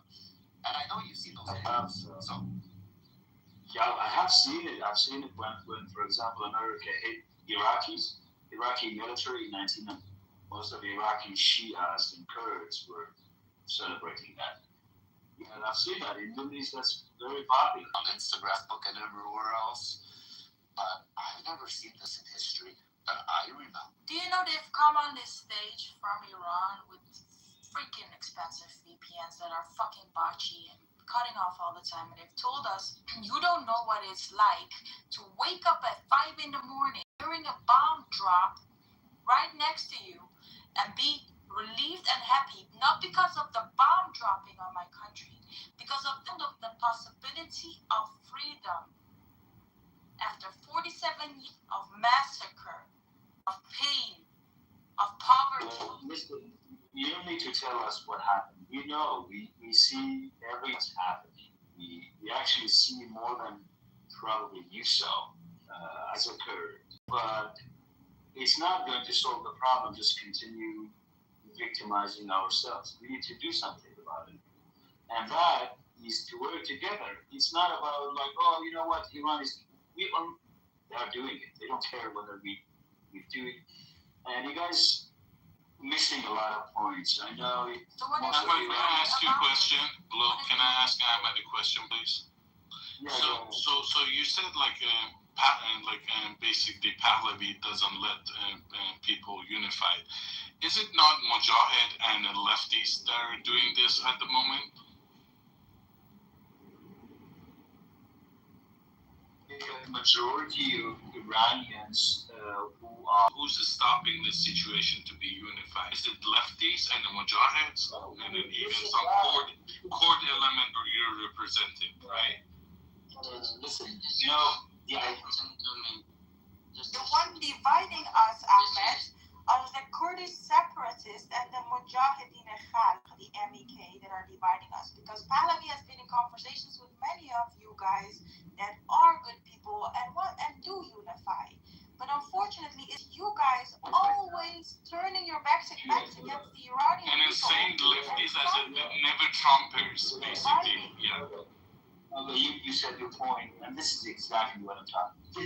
You don't know what's the dangers when you say separatists, because Kurdish people are the only people who carry guns, who carry weapons there. And they are the only one who have, if there's any small chance to overcome this regime, is going to be the Kurdish movements, because they carry guns. You think religious regimes will just go without war? It's crazy. You guys don't understand the fact that there's no religious government in the entire history that was gone without war and killing. If you think anything other than this, you must be crazy. So why the Kurdish people stop basically the gun that Trump sent it? So stop the spread. Oh God. There is no gun. Kurdish people were supposed to spread around the guns amongst the Iranian resistance and revolutionary people, and they decided to keep the Starlink and the weapons to themselves. If someone has been dividing and treacherous to their people, I think we know who those people are. The Kurds. Yeah.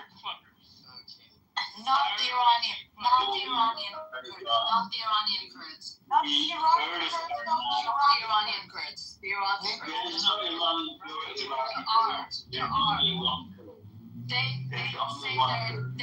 not Iranian. So when you said there are just one, you are a separatist. They're not Persian Kurds, but they're Iranian. They call themselves Iranian. They don't call themselves Iraqi Kurds, okay? They're Iranian, so be quiet, you separatists. What are you talking about? There's no Iraqi Kurds. What are you talking about? You know she does know what she's talking about? This is hilarious. No, there's no Iraqi Kurds there. How can you people here, how can you be Jewish here? As you call yourself a Kurd, there's no country as Kurdistan. It's a region in Iran and Iraq and Turkey. You call yourself a Kurd. We're telling you, we have Iranian Kurds. We love them. We're very proud of them people. And they call themselves Iranian Kurds, and they're on our side. They're behind me. But you separatists, I don't know if you're Iraqi Kurd or what the hell, but you belong in a free Iran. You will not support us. That's fine, but keep your business out, your nose out of our business as well. Ahmed, we've listened to you about long enough right now. Get weapons, rescue the Iranians, fuck the Iraqi Kurds, go around, believe that has to happen. The Iranian people have to have. Who's interrupting me right now? Who's interrupting me right now? Honestly, if we want the Iranian people to succeed, they absolutely have to have this. 100%. We got pagers to people who blew the fuck up. I think we can get guns to run. Alhamdulillah for the pagers. We love Monty. And I gotta kind of disagree with Al on this one. I know you don't agree, but I just don't see how I just these see people what happens. can't face of this weaponless. Yes, I agree with you. And this is one of the only ways of getting that country back. But I see there's gonna be a lot more deaths. Because hold on, walk us 1 second, I'm speaking. I believe there's going to be a lot more deaths, sadly. And I believe that after they will accomplish what they are looking to overthrow the government, that the weapons aren't going to be handed back over. And then you're going to have a population of 70, 60 million people with guns. Like you mean like Americans? We have guns, it's okay. I understand, but like I'm more guns than people, Rafi. I understand, but I'm looking at how Russia ended up in the 90s when the Soviet Union broke apart. Not everything's Russia. These people have been so brutalized. I don't know. I can't imagine a time when if you're faced with what they're faced with now, I would rather hope for we can get along after the fact, but right now they are gonna be slaughtered. This might not happen. I agree with you, but like in the 90s, businesses, everything was communism. Businesses were all belonging to the government. People started coming in, strong manufactories, facilities. It became organized crime like crazy, took over. With the weapons and the freedom, I believe it might end up worse than it is. It might make the country inside dysfunctional, which is what I'm afraid of.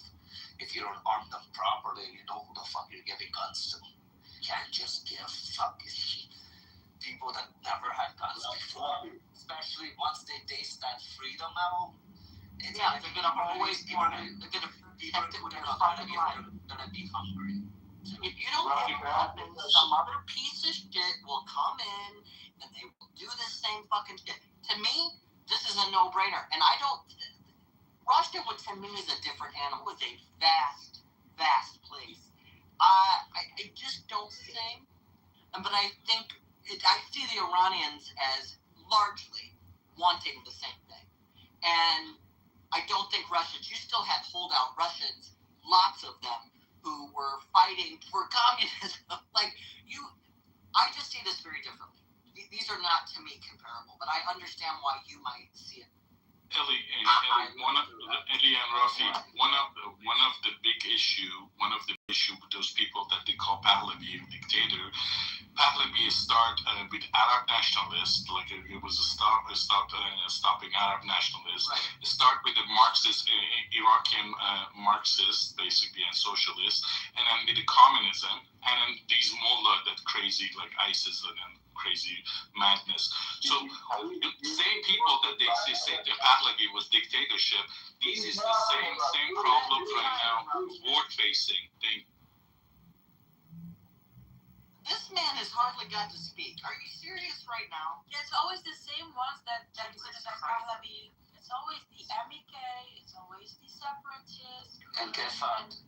Rafi, may I go now? Yeah, you could go after I make a statement to Kefad. I agree with you. A man shouldn't lead Iran. You know who should be the next leader once they fucking take back their country? I believe a woman, because Iranian women have bigger balls than most men I've been hearing on the stage. We have Princess Pahlavi, I'm sorry to say.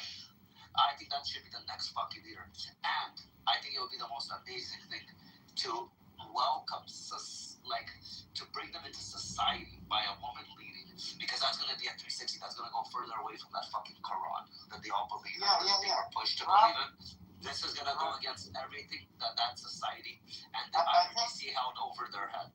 This is going to be a fucking 180 for I think that'll be the most beautiful fucking thing. And then we have Princess Noor, which is a woman. Noor Pahlavi has a terrible mic. I don't know who's in the shitter trying to talk, but it's fucking... This is what happens, Rafi, when you are a leader. Let me explain my side of leadership. See, all the Iranians sitting here must support the IRGC because we are the true defenders of the country, Iran. All the rest of the people are infidels, they are enemies of the Iran.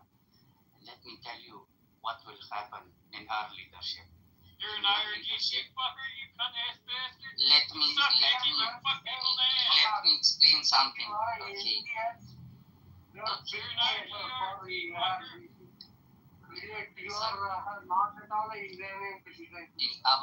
In our leadership, women cannot speak like that. This is what happens. This is what happens when you give freedom to women. Leadership needs to be extinct.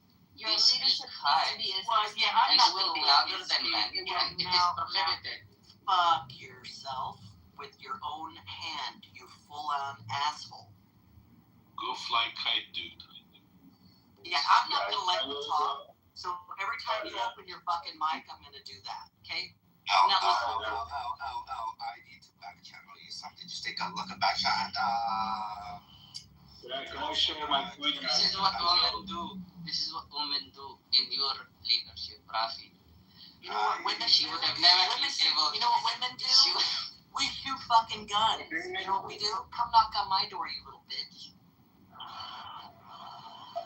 You know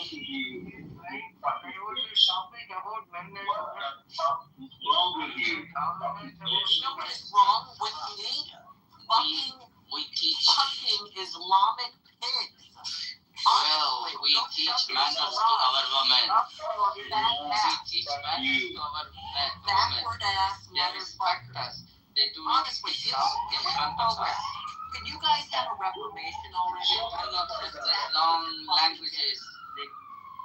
Yeah, Shut the fuck up. Hey, listen, why don't you get out of the dinner, dipshit, or get a better phone? No, I need you to read your back channel. Hello. Okay, I'll not speak about women, I'll speak about Iran generally. Just shut up, okay? I'm telling you the truth. Then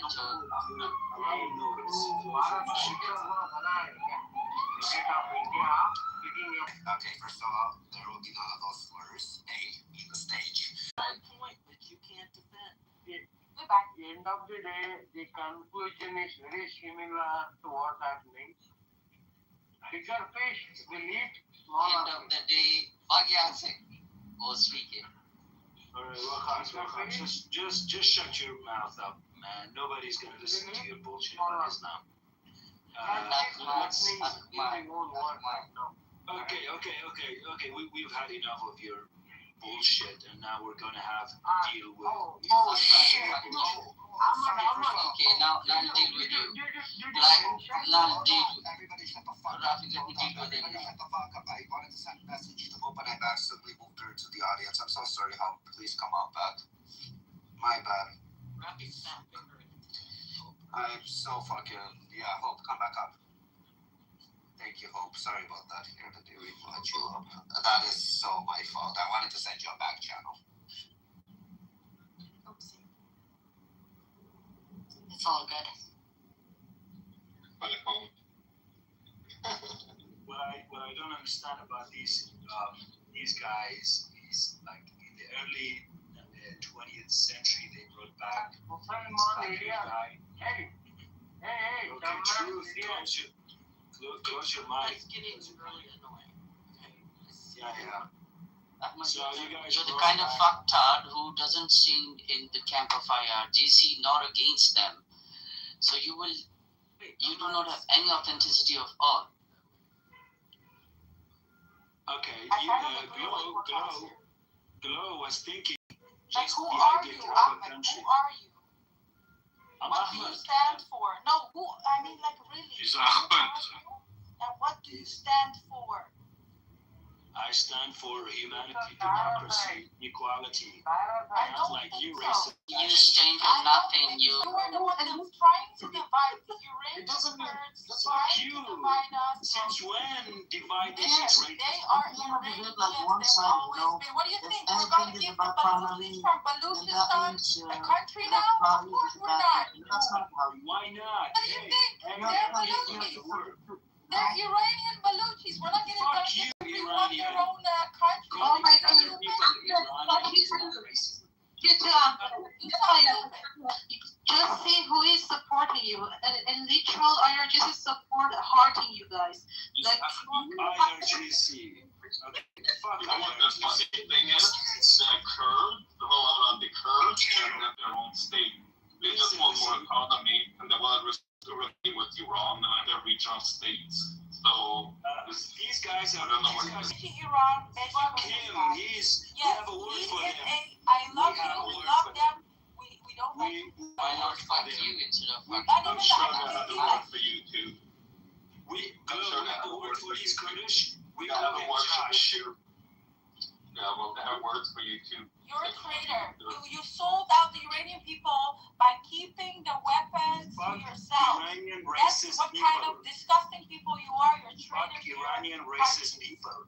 fuck You're a IRGC traitor. Kurdish people. Like, you're supporting IRGC. Like, Ali in the comment, he's the real, like, IRGC supporter and a sleeper cell. He's hurting you guys. You fucked up so bad. So it's just like standing with IRGC and literal IRGC fucker is like the bad Ali. Bad Ali is bad. Well, he's in the I don't even know what an IRGC supporter is. Anyone that's different political view than yours, you just automatically assume IRGC. People and you don't know their narrative.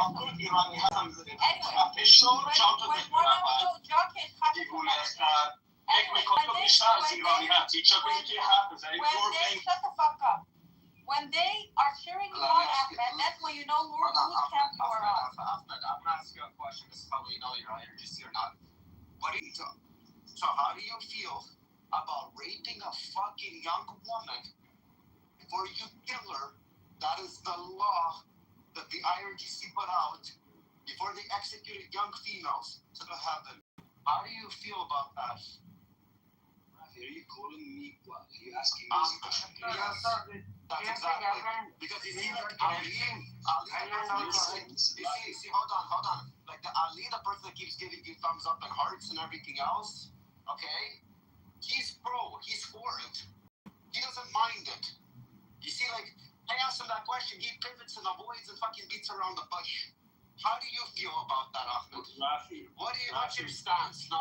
Rafi, What's your stance? Rafi. Don't be around. Don't be an Ali right now. What is your stance on that? Okay, fuck Ali. Okay, let me talk. Okay, Islamic people and their way of ruling, I would do. Okay, that's the idea. But I am also really worried about the mentality of these. Listen, sometimes I just lose my emotion because I hear these people speak with this language and thinking that having a country is more important than the type of country. It's bullshit. Okay? It's our country. Do you understand? 47 and 25 for nothing. We have a land one of the countries we proud of. He doesn't support IRGC. You and directly support that shit. They will try to divide us, and they cannot. You are the parasites of Middle East. Proceed on that mission, the suicide mission. Go ahead and try. Go. Let me ask you. What's the problem right now? If you are trying to build a building, That's a problem to them. property, who is the owner of that property, sir? Which you are trying to. Simmer down. Because all of them are speaking. Fine, I'll simmer down. Each other. Guy down. And there's some motherfuckers in the comments saying that I am an IRGC supporter. Is fucking crazy. It's fucking crazy, man. You are retarded. Because you are fucking that rich. actually have a movement. You go against the people that actually are the majority of the country. Shut the fuck up, okay? Will you shut No, the you fuck shut up? the fuck up. I'm gonna remove you from the room. I would Remove me. I don't fucking give a else. shit. I do give a shit. I do give a shit. Doesn't know that he is indirect. Separatist. I am a proud Kurdish separatist. There's no Kurdish in the world that does not want a Kurdish country. If you think I will support unified Iran, you're just retarded. Fuck you. Right now, Shut the fuck up for a second. Be quiet. Thank you so much, Ahmed, for speaking the truth, being honest with us that you are a Kurdish separatist and you think we are crazy for thinking that you will ever support a unified Iran. Thank you for being honest. I already knew that. I just wanted everyone else to realize what's up. That's why Ali was giving you all the hearts, Ahmed. Ali doesn't want a unified Iran either. That's why Ali keeps giving you hearts. He wants his own people. He wants to see the death a bad idea. Unified Iran. Fucking people. Actually, Irish people are the ones Guys, he's not supporting IRGC. He doesn't give a shit. He says that I'm the biggest enemy of IRGC. What he's trying to say is the mentality that people are having, that they are believing. They're leaving them alone. They're shooting Iranian people. Of course, they don't have the same. That guy is going to. And the IRGC. And those two people are two different types of people. Okay, so the IRGC did something to him, and now he is butthurt, I'm gonna say it, and he doesn't see a unified Iran, or he doesn't want to see a unified Iran. That just shows who he is. Ravi, can I please? That's what I'm saying. And people don't believe us when we say, listen, they're the same cup. They pour into the same cup. The ideology is the same and not unified. Weak Iran and is separate. Okay, listen. Okay. I'm not being supportive of IRGC. He's not supporting that. And you have to understand that. I don't know. And I gotta give it to, what's his name? I don't believe he's an IRGC sympathizer. He might be. He just might hate the whole structure of Iran because. Respectfully, that isn't what Gloat said. Oh, okay. Yes. Yeah. The end result is the same. The end result is the same. But you should know the difference. You should know. Yeah. Of course, there's a difference, but the end result is the same. The future of Iran will be like Gaza. That's what he's trying to say. It won't. Not even Gaza never had a government. Gaza never had an interrupt. Sorry, I'm interrupting you. Go on. That's what you're supporting them. That's what you are supporting them. Kifat, let me ask you a different question. Let it be one prison is better than the other prison. Because Yeah, you're exactly right. Under the But other you wouldn't let that. You wouldn't let that happen, you know? You would not let that happen. The Muslim would not let that happen. Do you understand me? I know that the Iranians are strong. You know, look at the history. I like Iranians actually. Yeah. I hate to say the Iranians are far cry more than Gaza. We all, you know, they have a space. Some of And the difference is, we are not the same in any way, as you can see. But we support someone who supports democracy, who wants to bring peace and democracy to our country. His name is. Yeah, so learn something about this through Muhammad. When a woman speaks, they're more powerful than a man on the stage. And I made this clear already multiple times. They're like Muhammad. They have more power than Muhammad, the woman here on the stage. I'm just letting you know. Go, Mary. What's everyone? First of all, is praise the room tonight. I want to say that, first of all, Iran is not like Gaza. Iran is the 17th biggest country in the world. It shares different neighbors. It has a different history. The groups of people that live in Iran are so different. And I mean, unlike Palestinians, you call Palestinians, everywhere that you go, nobody wants you there. Like Turkey, Syria, Jordan, they all of them they threw you out. Like, don't even compare that. Iranians, whenever they go, they just make the best of themselves and the country. They upthink to other countries. So the culture is very different. And the second thing, when an IRGC guy is hurting you, that is a very bad sign. I don't care where you're coming from, what your agenda is.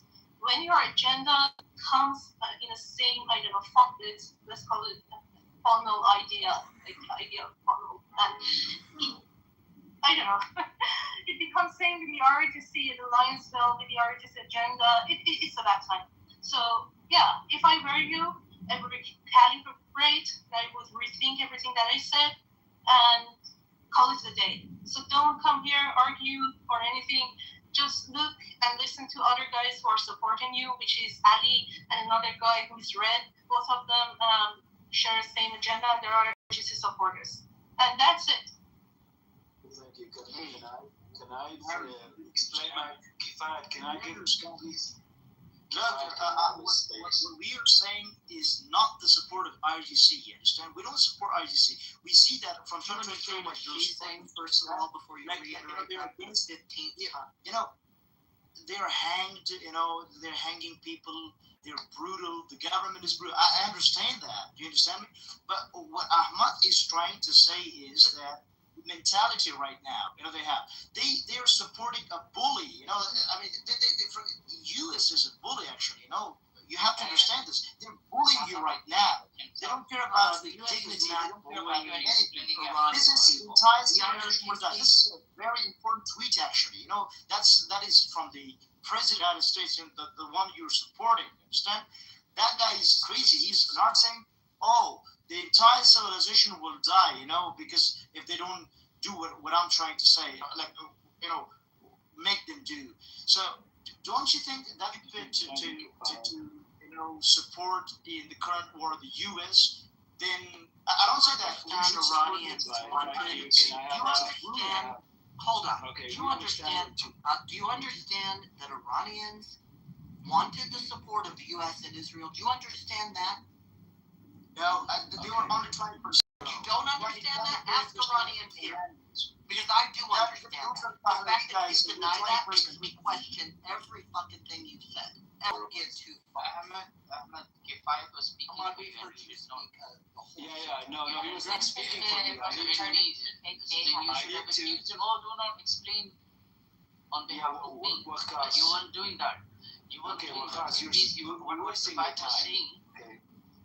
I'm not wasting your time. I'm just telling you, shut the fuck up when he was explaining for the sake of you. I listened to you. For me, do not try to become my mouthpiece. So, when you were not saying anything, it means that what Kifayat was saying was totally fine. That's your idea, man. We already. Okay. See, you're not IRGC supporter. You're not in my camp. They're against us. They're my enemies. You're not in their camp as well. So who are you? Right, fine. Just clarify your position. I'm trying to understand. Okay, we're gonna do a room reset. We're gonna do a room reset. How you doing? Welcome everybody. Now hold on, I'm talking. So we're gonna do a room reset. Welcome everybody to the room right now. The title of the room is Iran Threatens America. What's next? This is the way the room's gonna run. Everybody gets a minute to a minute and a half of uninterrupted speech. If you're not gonna answer the question, don't take the mic. If you're gonna answer a question, take the mic. Have fun. Be respectful to the ladies first and foremost. Be respectful to yourself and everybody else in the room. The room today is sponsored by Tylenol. You probably will get a headache if you say some fucked up shit. You do say some fucked up shit. You get thrown to the bottom of the stage. There's a sex swing. You can get fucked. Enjoy your time here. Wait, Don't I might go want on. to go down. Wait, did I say that out loud? Well, no, I got a private room for me and you. But there is a minute and a half of uninterrupted speech. It doesn't matter what people's opinions are. People might get triggered. Like, people might get triggered what Ahmed says. That's okay. Let them speak. Try not to take longer than a minute to a minute and a half, because it's hard for people to respond, guys. Now let's have fun. Ahmed, you got the mic for a minute to a minute and a half. Thank you, baby. Thank you very much for this. Okay. So what I was trying to explain for these guys is they are missing something. Okay, every single Kurd, like I'm talking about the real Kurd, is a separatist. You cannot find any Kurd that is not a separatist. Okay, that's just the idea. As much as you like Iran as your country, I like Kurdistan as my country. As much as any Turk likes their country as Turkey, Iraqis. That is a big fat lie. That is a big fat lie. You think we don't? Whoa! Don't interrupt. Why would you do that? Bitch. You just violated. You're gonna get dropped, bro. You can't do that. But please, I'm gonna ask Glow. You can't do that. I just went over the rules. And then Ahmed, I need you to apologize to her. You can't be calling her a fucking bitch. All right. Sorry. Fuck, bro. Yeah, sorry. Okay, listen, I'm usually a chill person, but really, when I hear these guys say these illogical I just lose my shit, okay? I'm sorry. I usually don't say these things. Anyways, but listen. So I'm explaining my idea. Every Kurd wants Kurdistan. It's just really, it's something that I don't understand why you guys don't understand. But, however, there's a but here, okay? If you're going to come to me and tell me I will create a country for Pahlavi, who was a dictator and killed thousands of people, who wants Iran as a superior race, Persians, will create a country for democracy. What democracy are you guys talking about? What, are you a joke? Okay, is it done? Yeah, it allows somebody to respond. I think it's either Glow. Did you want to No, respond? Hope is going to respond.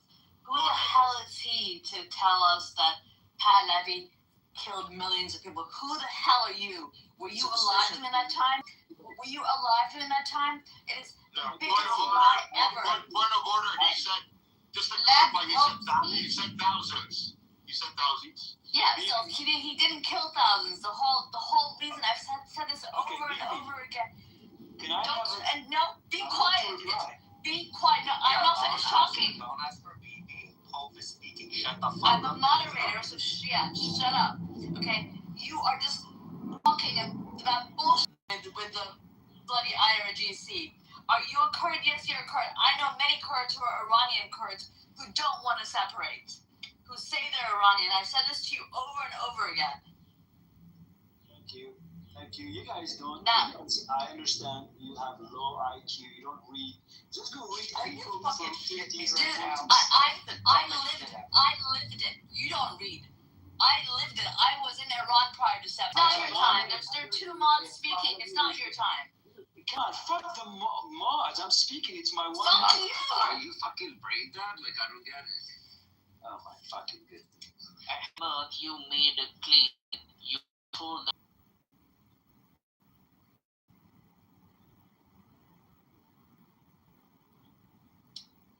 I had one idea.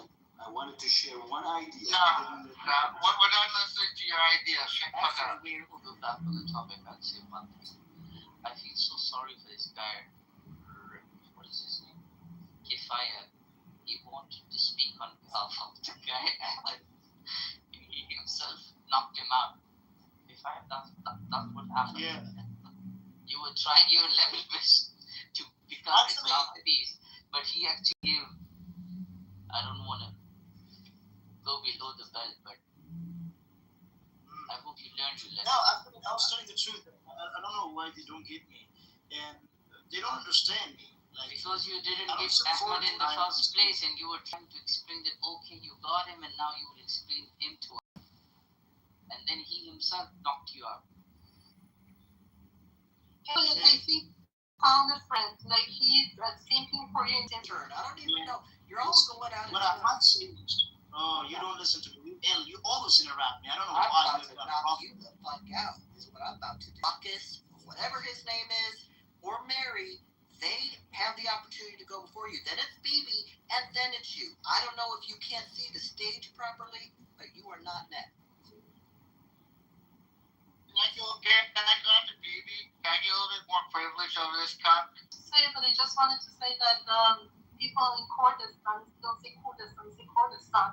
In Kurdistan, like Iran, they said Jawishans, they had one of the highest amount of like people that were killed by emergency on the streets, and they were calling for shots. And if these fuckers, if I don't know if it was Iraqi Kurd or it was a Syrian Kurd, I don't know. But if it comes to the Iranian side, they will literally like fuck them over. Like these people were not surviving on like Iranian side of Kurdistan. So yeah, and whatever he was saying was like Talia, I don't know if he's a communist, like their father Raja, because they basically are the ones that tried to like separate Kurdistan, and they came up with this bullshit. Or he's a Muslim. I'm not sure. But whatever it is he was doing in Talia, and it's not going to work. And I also think that instead of talking in the comment section, like Ali, can you come to the stage? Like you can, I don't know, send an invite. Like you can come on the stage and be friends with Kefaya. And I also wanted to say that my friends really love the rooms that you attended. Like you are becoming very popular, Ali. Like the work that you said and everything, it's just people are getting to know you more. So come on the stage. He's becoming more and more counter-effective, to be honest. Which one? Ali is not welcome on the stage. I don't allow people that fucking support the rape of young women before murder. Okay? That is a little fucked up. And to defend that's just the lowest of a man that he can be. Jeez, finally, after all of these months, thank you, Ray. We've been going over this for months with him. I had fun playing with this fucking piece of GC supporter or sympathizer, however you guys want to fucking say. I think he's hot. I think he works for them, to be honest. I think he. Don't fuck with him. Hey, I got a question for you. But anyway, it's fun to listen to them, like make it full of stuff. If you want to, Ali, come. Rafi. Yeah, go on, make a fool of yourself, boss. Rafi, I got a question, Rafi, first. So the IRGC, they're okay raping a woman before death. What happens if I eat the booty before I kill one? You know, do they still get to go to heaven? You know, why not? Just saying, go on, fucking rape them before you kill them, so that way they don't get to go. That's what we're gonna talk to Ali about. Ali, come on the stage. Come, please. Let everybody hear your opinions. Guys, bring up Ali. I don't want to do a piece of shit like this, but yeah, guys, you guys can decide. I think he needs to be. Just bring him out. Not Ahmed is gone. We need somebody else. I think he needs to experience what he wishes on other people. I think he needs to experience it tenfold. He and all of his loved ones, and then he can talk about what he thinks other people think. Yeah, I'm much more curious about. Ali, the bad Ali, the Ali dude, Ali picture. Ooh, popular. Listen to your room. Send me say hello to nurse. He's a pedophile supporting superstar goat fucker. He supports the RGC, guys. Listen to this. Listen to this voice. Listen how he speaks, everybody. Go, Ali. Yeah, my name is not Epstein, guys, so I don't support pedophiles. No, you just support the Iranian regime, right? The ones that are actually acting out on it in 2026 till today when they're catching young women protesters. But go on, Ali. Right, they marry 9-year-olds still. So I always talk about someone's dead. Epstein's dead. And another thing is that he's actually living in Turkey, and Turkey was part of Epstein's files. Like they were trading $250 million with the kids who were like seeking shelter like in Turkey. And happy by living there, you're actually giving money to the money regulation like the Turkey. Actually, you help with Epstein.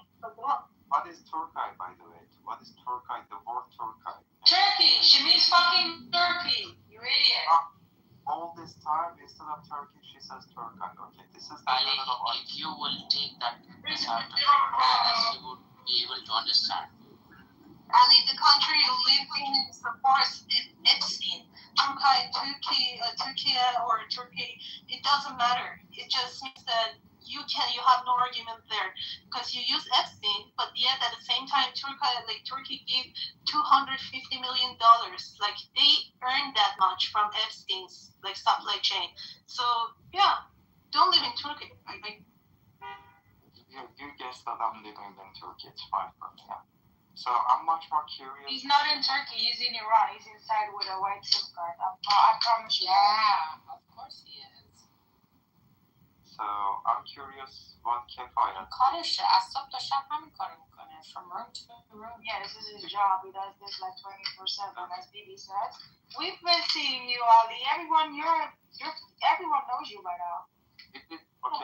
But I love it because it's becoming so counter-effective now. Okay, continue, Ali. What about the turns, Like, everybody should be given turn. Where's that? Well, let's listen to Ali and then we go on. Chris and Ali want to braid each other's hair, so go on, be friends, guys. Yeah, okay, there is no turns in this room. It's all bullshit. Okay, whatever.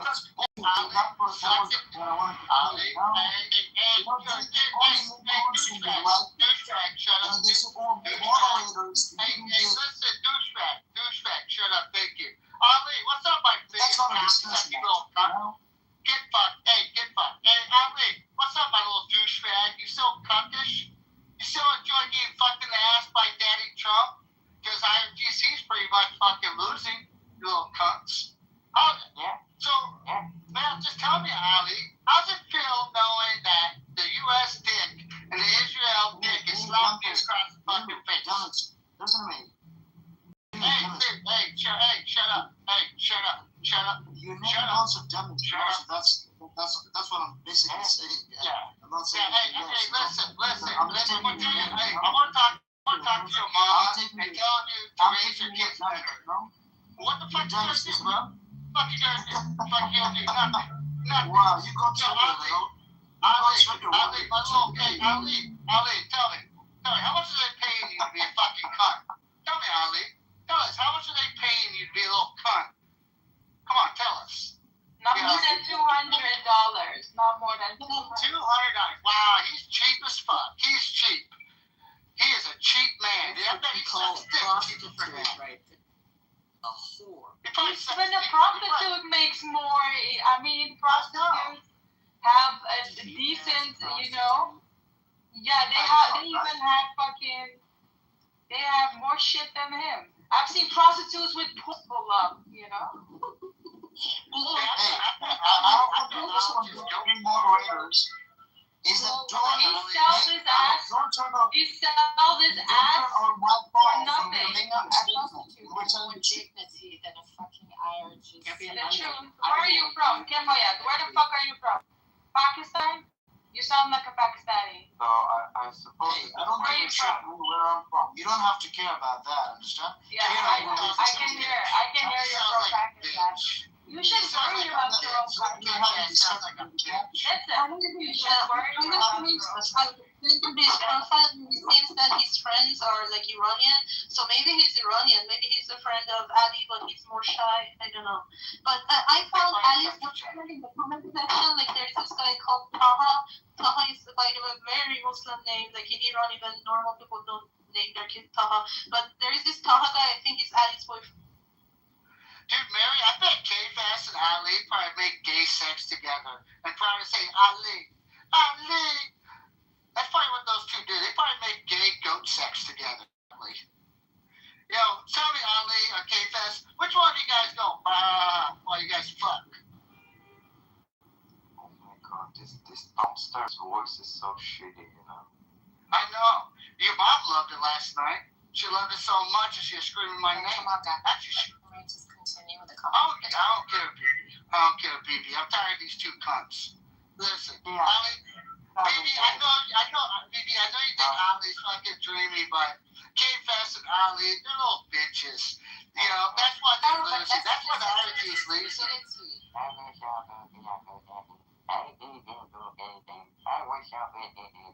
Did you really do sound like your mom last night?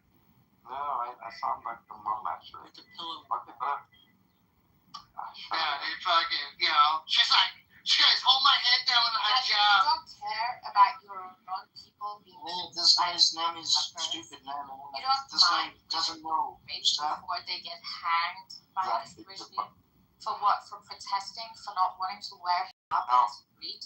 You don't mind this. All you do all day long is go from room to room and just protest against what America's doing to your country, is doing to us. Okay. Because as the Iranian people, we're not stupid. If we had a good government like we deserve to have, we would not be here.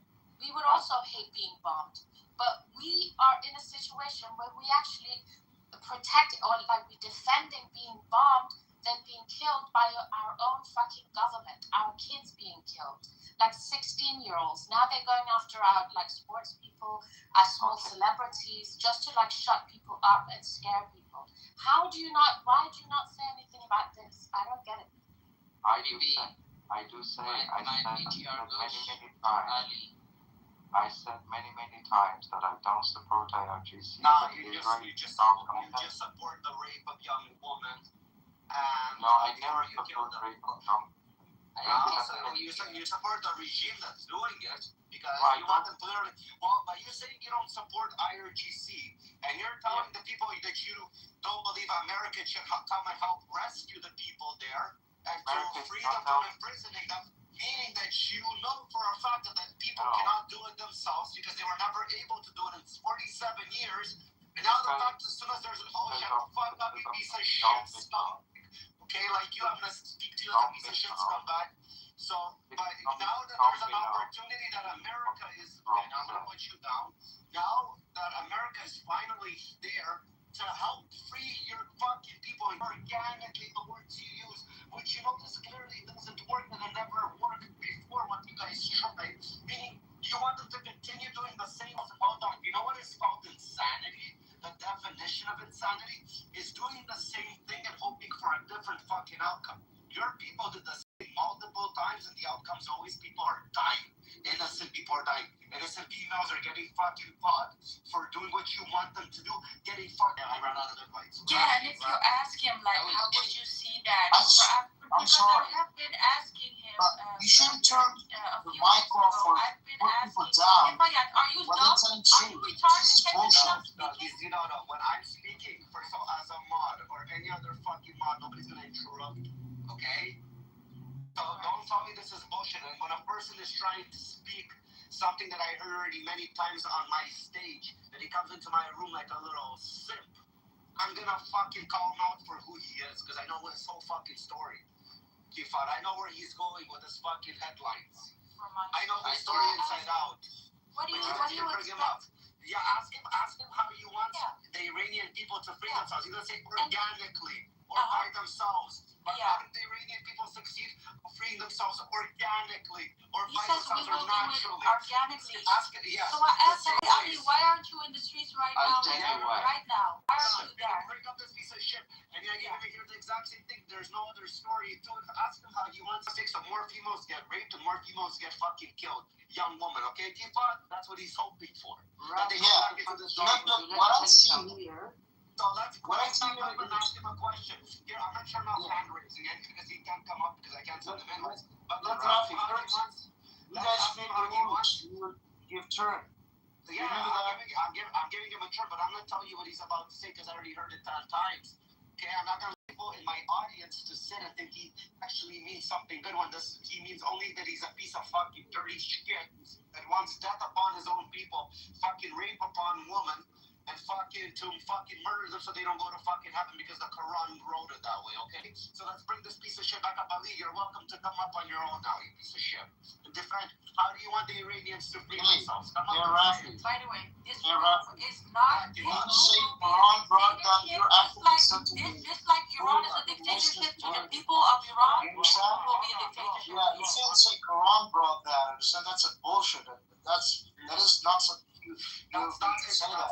That's not in the Hadith. To rape the It's a very racist thing you do. Understand here? And that's not a distinction. That's like you're insulting each other. I can say what you do that, but that's not the.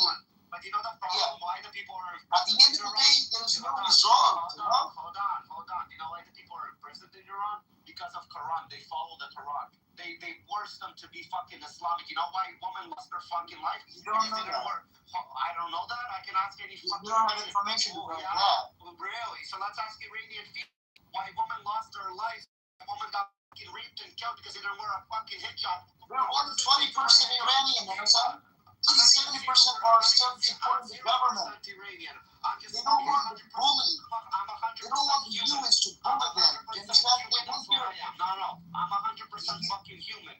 You know what the US did? Listen, Rafi. Yeah, you don't listen. So, you know what they did to Iranian presidents? They bullied them. Okay, amazing. That is bullying, you know, they're trying to bully. I'm a bully, amazing. Right now,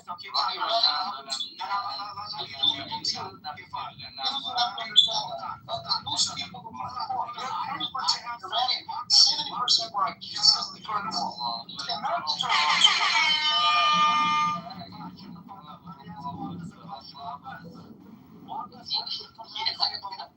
Because I was trying to tell you something, but you're not even listening to me. For a second, what does the Quran say about? Quran says that they're not. What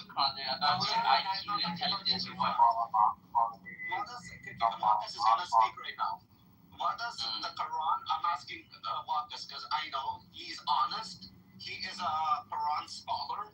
He studied the Quran. He still studies, even though he knows what it is. What does it say about the Quran about women and their brain? Let's start with their brain. Oh, so the Quran doesn't speak directly about woman's brain or its intelligence. It is written in hadith. Okay, what does the hadith say? Sorry about that. See, he knows his stuff. There is a Sahih hadith in Sahih Bukhari which says that women are deficient in intelligence, in religion, and there is a reason behind it. Because there's a context to it, Rafi. You know, there's a context to it, understand? You're not saying that it's explain the context. Wakas explaining the depictions and brain context. Okay, Wakas gonna explain it to us. Thank you, Wakas. Please. So the reason why they are deficient in brain is because two women are required in order to witness as compared to one man. So two women equate with one when it comes to witnessing, right? In the same manner, they are deficient in property. Well, half goes to the woman and a full portion goes to the man. I mean, 50% goes to the woman and 100% to the man. So two sisters can have equal property as compared to one brother. So this is how it goes specifically for you, right?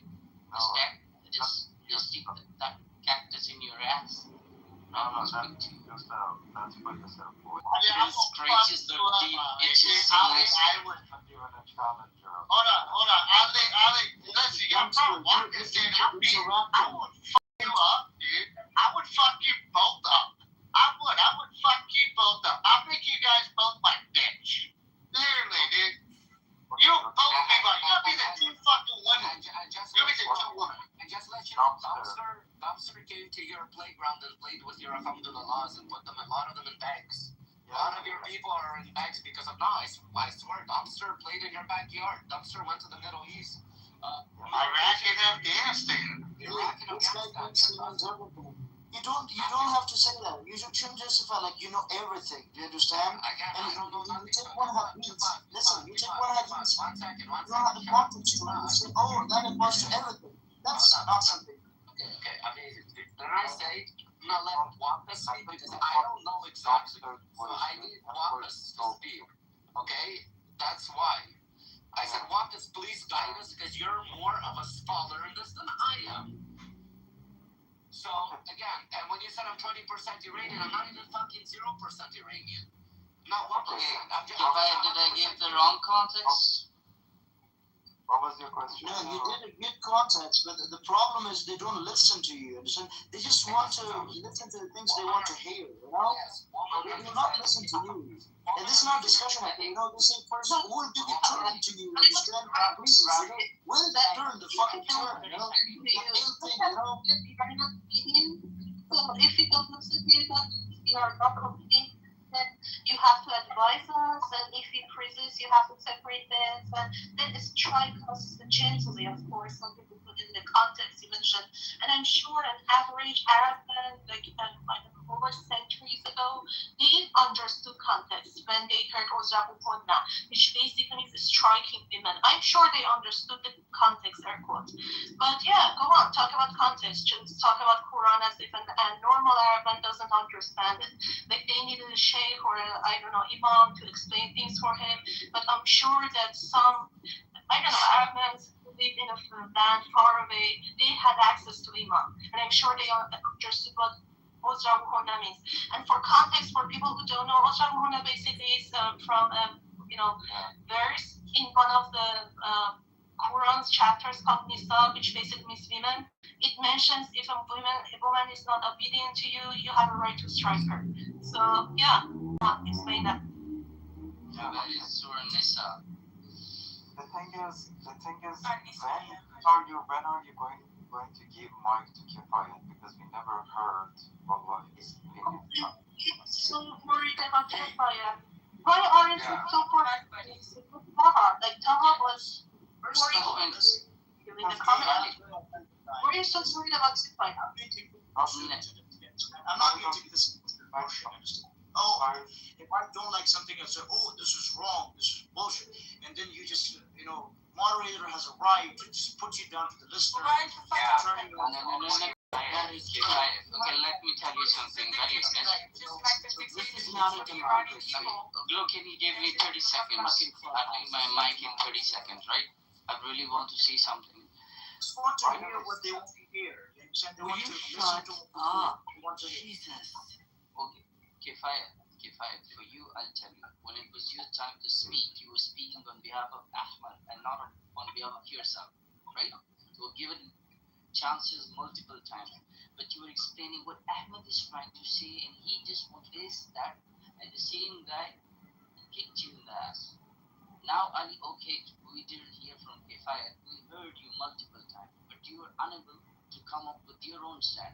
Where do you stand as a person? So try to clarify your position. I just came here.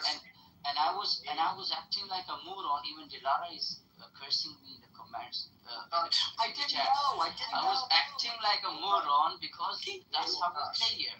I just came here with there was. I thought this is a political, discussion they have, and they have, for example, there are rules. Understand? There is an ethical discussion. The moment you talk about Pahlavi, they would say, "Oh, what the hell?" Like they would. It's like we're not going to debate them. Killing. This isn't actually. They don't want to hear.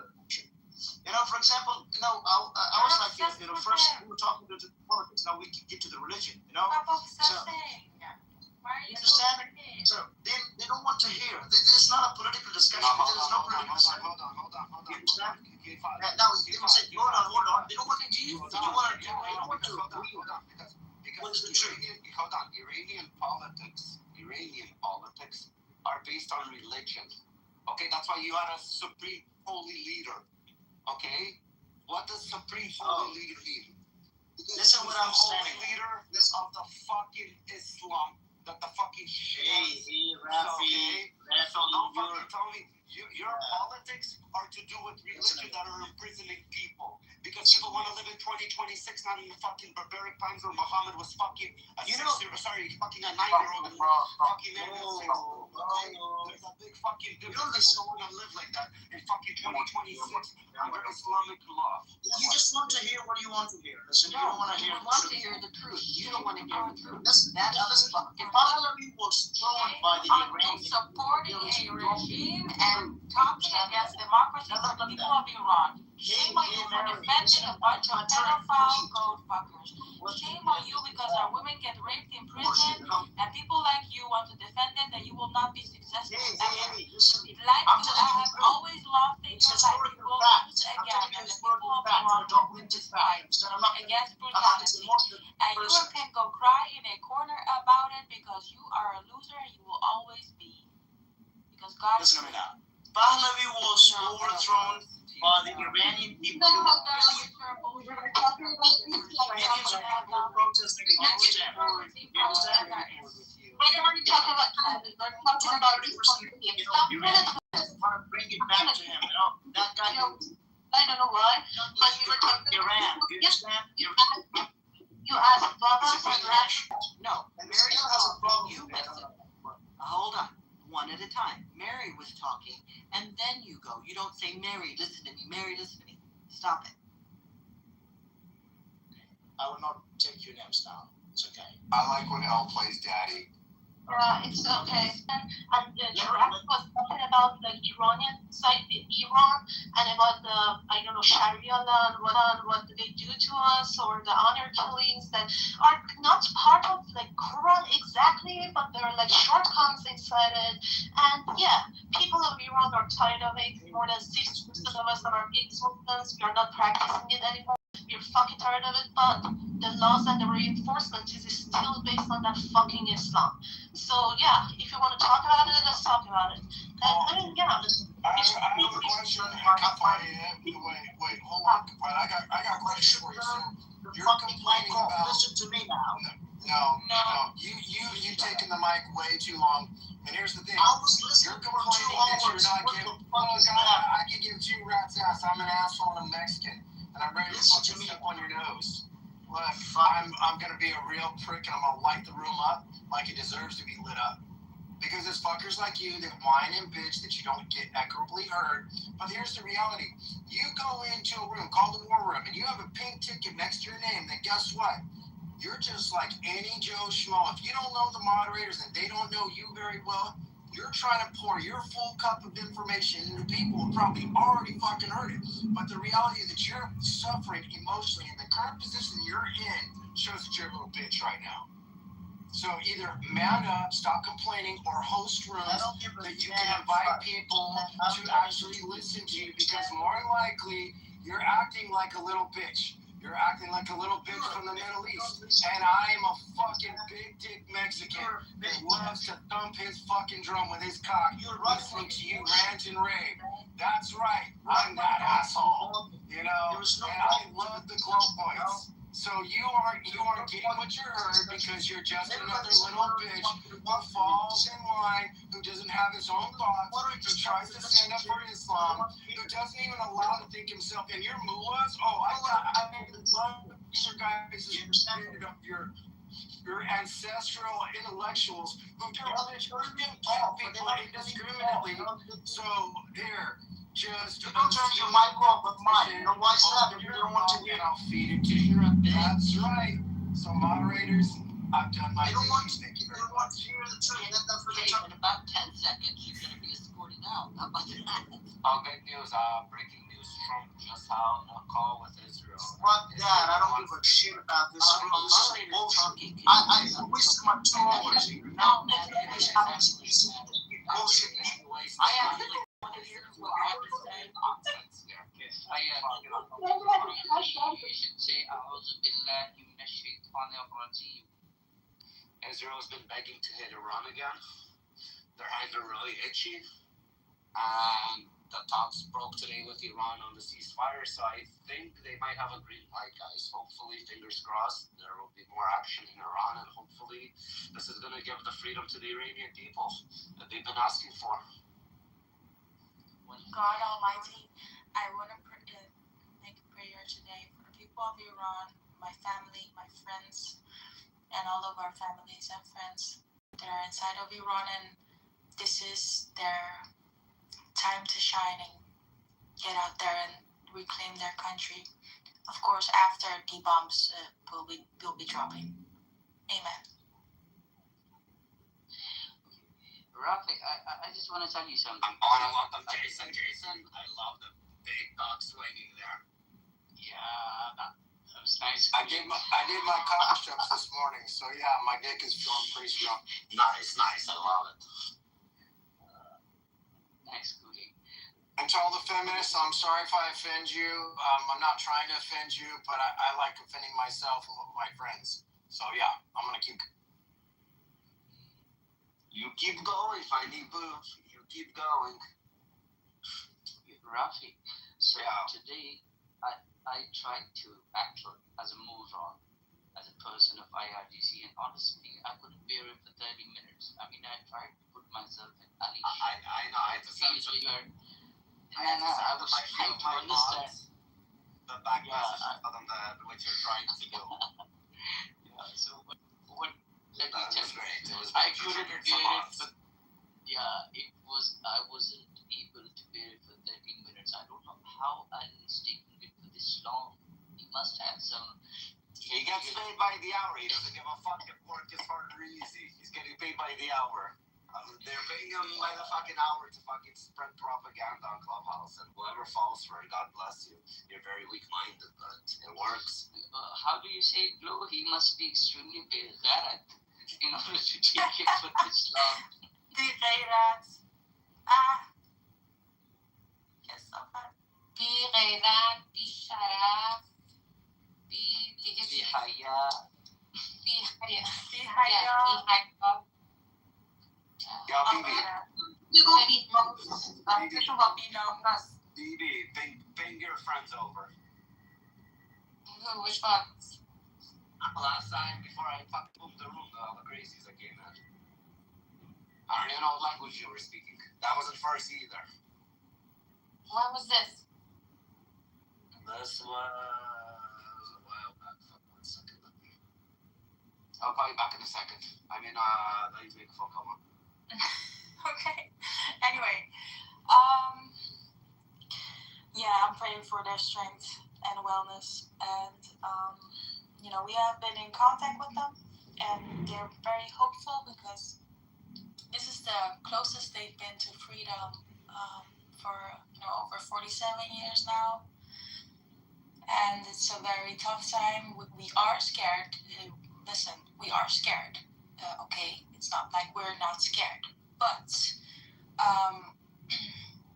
there's just something much stronger than fear, and that is existence. So let's pray for the best. Is anyone else interested in joining us on stage? If you have a different point of view, that's fine. Just don't be disrespectful. You can come up. Wait, I'm always disrespectful. Am I still?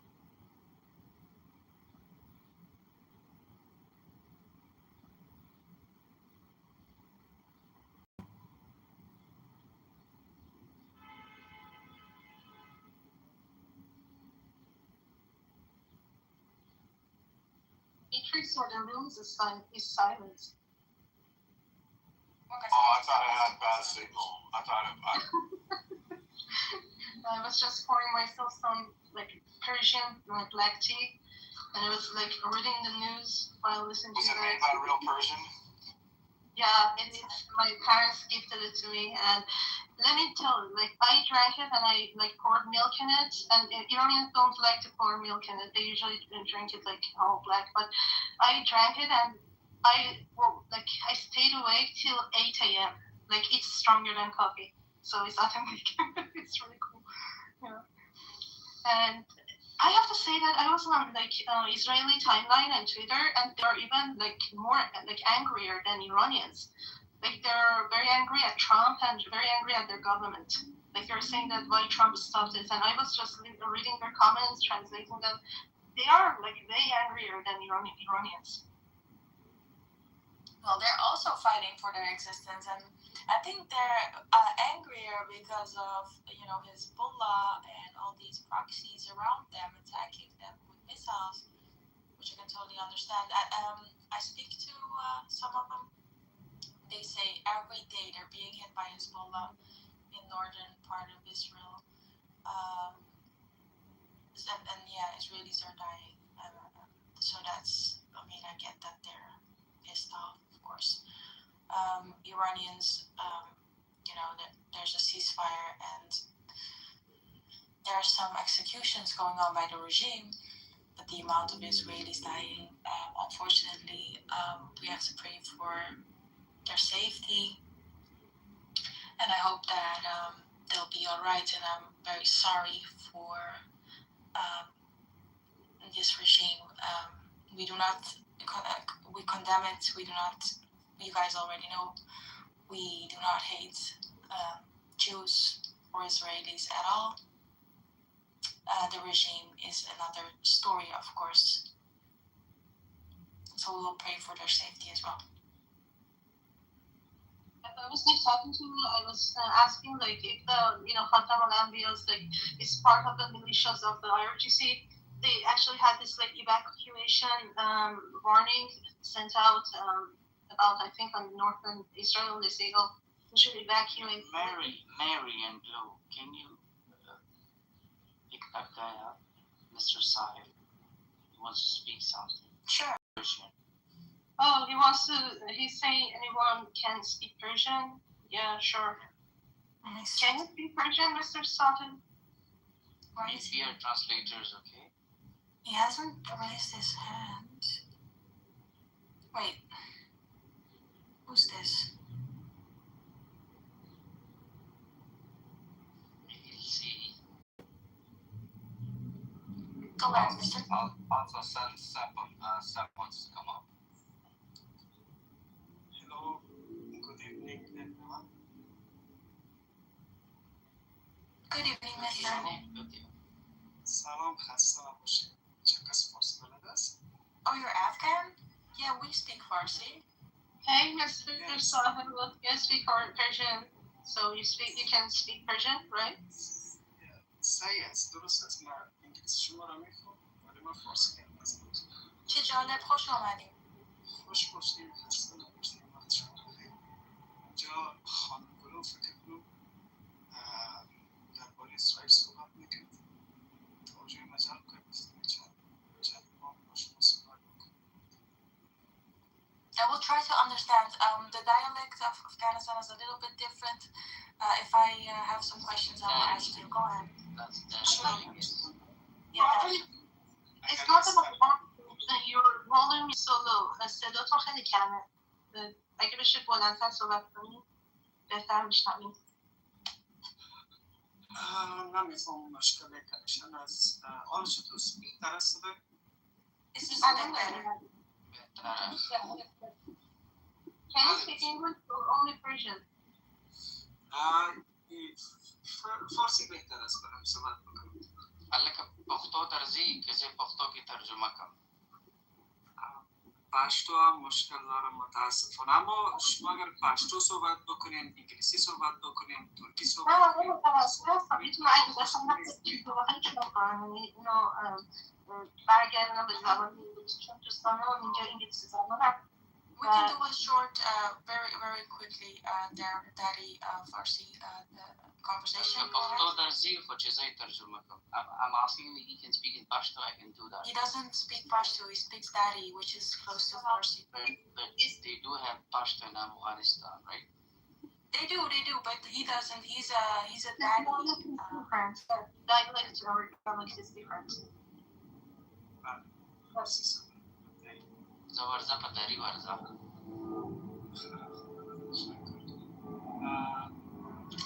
چطور از شما که هستیم؟ کسی هست از اینجا در ایران زندگی میکنن فعلا؟ خانواده ما در ایران زندگی میکنن. اونایی که در ایران زندگی میکنن که بترسن بیان اینجا صحبت کنن در مورد رژیم که میکشندشون. پس الان توی ایران ساعت 1 شبه. الان خوابیدن. The ones who come on here to speak are the ones that are pro regime because they have like the white SIM cards. And they get them for free so they can come and spread their propaganda.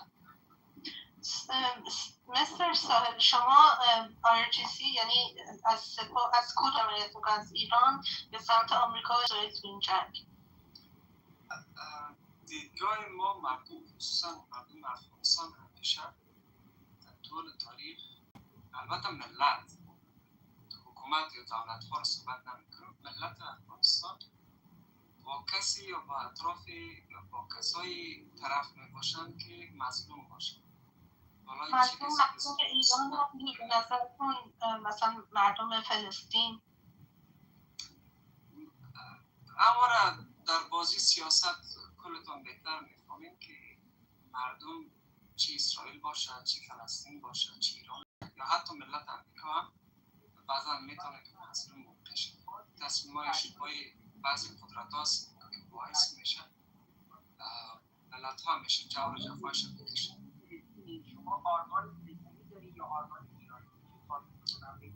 شما الان صحبت زبان ایرانی من شما آرمان فلسطینی داری، آرمان اسلامی داری یا آرمان ایرانی؟ اگر من ایرانی رو بده اومدی با من هم طلا بشی میخوام شما را بشناسم در بقیه اول بوده. خواهش میکنم اول بهتره ای است که بفهم هدف از آرمانی که میگوی چی است؟ من آرمان فلسطینی یعنی چی؟ آرمان اسلامی یعنی چی؟ چرا که توصیف ببخشید یه لحظه جفتتون یه لحظه توجه داشته باشم. آقای ایران صداتون خیلی بمه، میشه یه کاری بکنین صداتون از بمی در بیاد بشنویم چی میگی؟ ببخشید مرسی. Low translation. Yeah, his voice is very I can't hear him correctly. Iran. Yeah, actually we were talking like I asked him what he thought about because he was talking about like normal people like the Ummah of Afghanistan, like there is like people of Afghanistan, and he didn't really answer my question, which was which side of the war are you like supporting, like Iran side, like IRGC side, or Israel, America? And he said that we are on the side of people who are oppressed, and I asked him whether the oppressed people are Iranian people or like Palestinian people, because I have seen the argument to like Iran and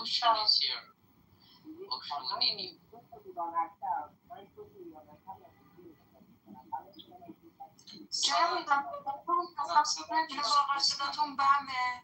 من تو ایرانم دوست دارم VPN باید استفاده بکنم.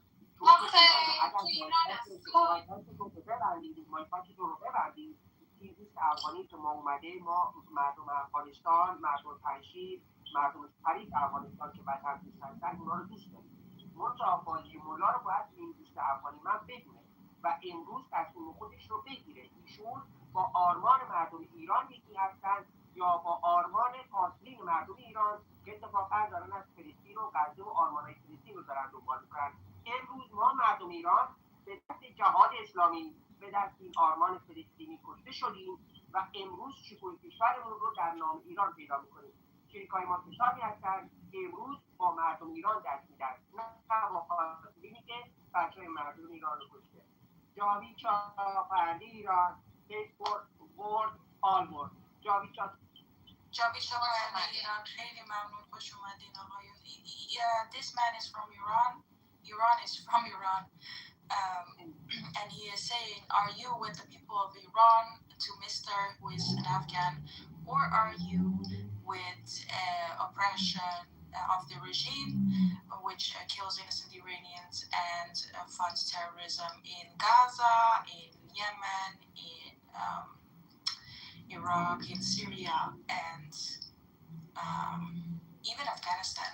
So are you with Mr. Do you support Taliban, which makes your children, girls not go to school anymore? With them?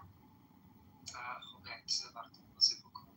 من خواهرزاده دارم 13 سالش است باید که مکتب بخونم از صنف 7 درس بخونم و متاسفانه امروز هم به ما گیر کرد که من هم نمیتونم مکتب این درد است که مردم افغانستان از این استفاده جمهوری همچون طالب به عنوان حکومت اسلامی ما این شکنجه را بکشیم.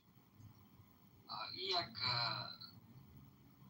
ادعایی است خصوص طالب اگر باید بیشتر واضح شود، مردم طرفدار امنیت هستند، چرا که بسیار در 40 سال گذشته افغانستان زیر تهدید جنگ بوده، همواره نسل ها قتل شدن اینجا به عنوانهای مختلف به خاطر بازی های سیاسی که کشورهای منطقه داشتن یا امریکا داشت، روسیه داشت، هر کشور دیگه، پاکستان. متاسفانه مردم به اعتقاد نشان دادن. هیچ کسی طرفدار همچون رژیمی که نسل ها را از بین ببرد. فعلا درست است که قتل و قتال در افغانستان کم شده، اما مشکل اصلی ارزش عقل بشریت در افغانستان فعلا زیر تهدید است. شاید 10 سال بعد نسل بعدی که در افغانستان میآید در میدان اصلا از سواد کافی قرن 21 برخوردار نباشد. قرنی که به هوش مصنوعی وصل است، ولی عقب ماندگی در افغانستان روز به روز زیادتر میشه. تا 10 سال دیگر نسلی که فعلا اصلا با دانشگاه و مکتب بسیار سر کار ندارن، اینا همیشه بسیار نجابت تبدیل میشه و این است که تمام ملت رنج میدن. تمام که شاید گفتن فرماندهتان سنوش که ما طرفدار سیاست های رژیمی که فعلا حاکم افغانستان است نیست، به عنوان تبع افغانستان.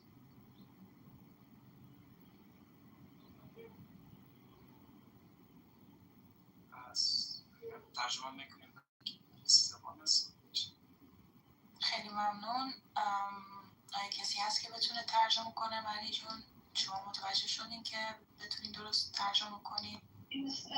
To like sum it up, you're talking about his daughter and how like Taliban is making like for girls to pursue education, and he was worried about the newer generation that is yet to come, because the newer generation would know nothing about like universities or schools, and they have what's called Maktab, and he was talking about his girl who used to go to Maktab and she cannot do it anymore, and such a fucked up like position. And he was saying like you talk about politics, but like they care about safety, like the normal people care about normal life and about safety, and he was talking about his lived experience. But he didn't answer the question like the world is a very good place without Muslims in it. You know? Yeah, Mr. Iran, what Mr. Iran asked, he didn't answer it or like my question, but it's okay. But it's so fucked up, like what is happening to the girls in Afghanistan. And اگر اسلام نباشه دنیا یک جای بهتری است. من یک گفتنی دارم تا زمانی که Can we get away from the travel talk? Can we get away from the travel talk? You know, it's not, hey.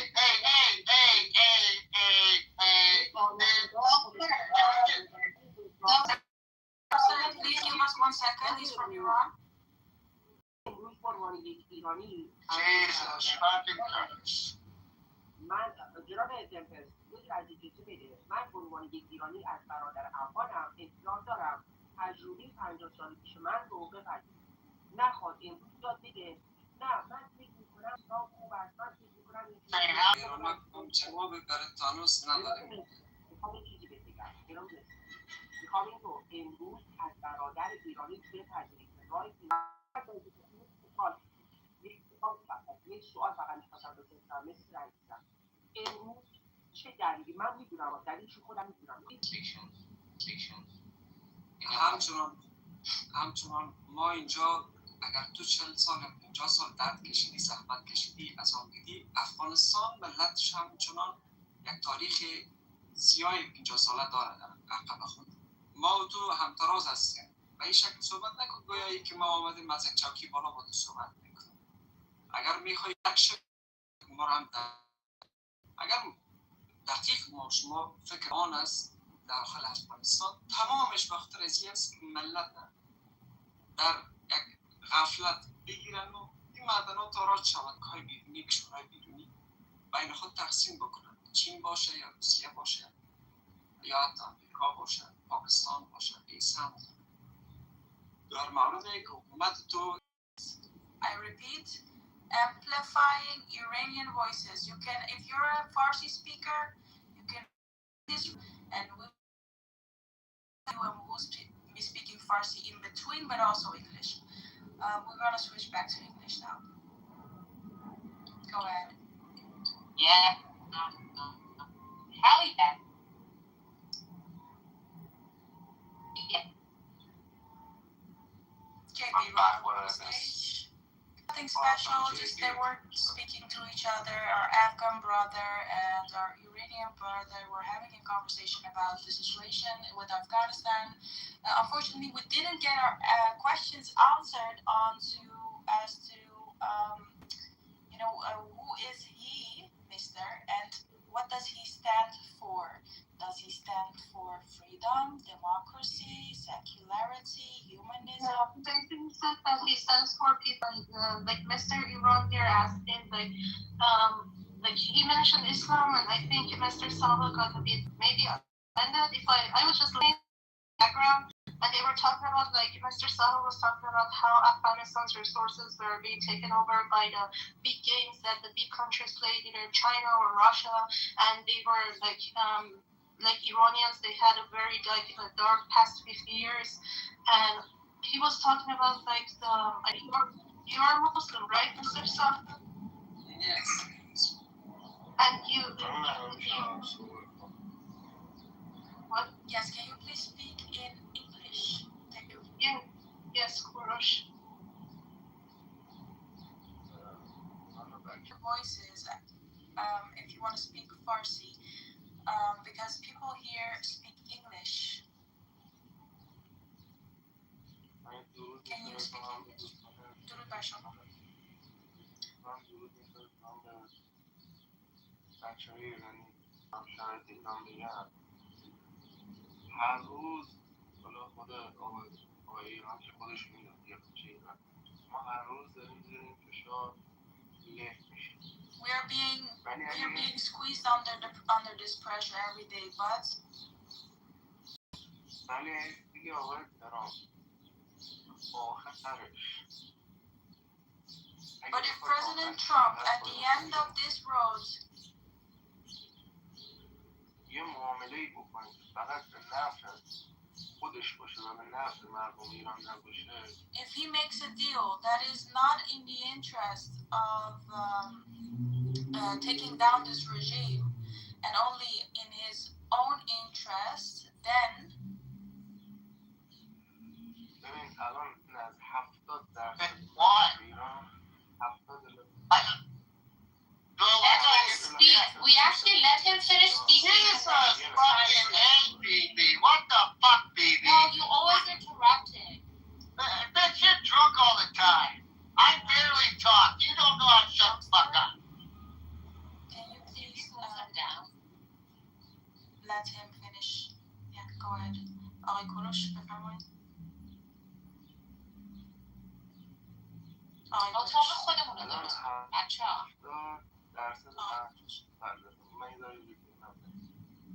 70% مردم ایران الان هم پشت اسرائیلن هم پشت آمریکا.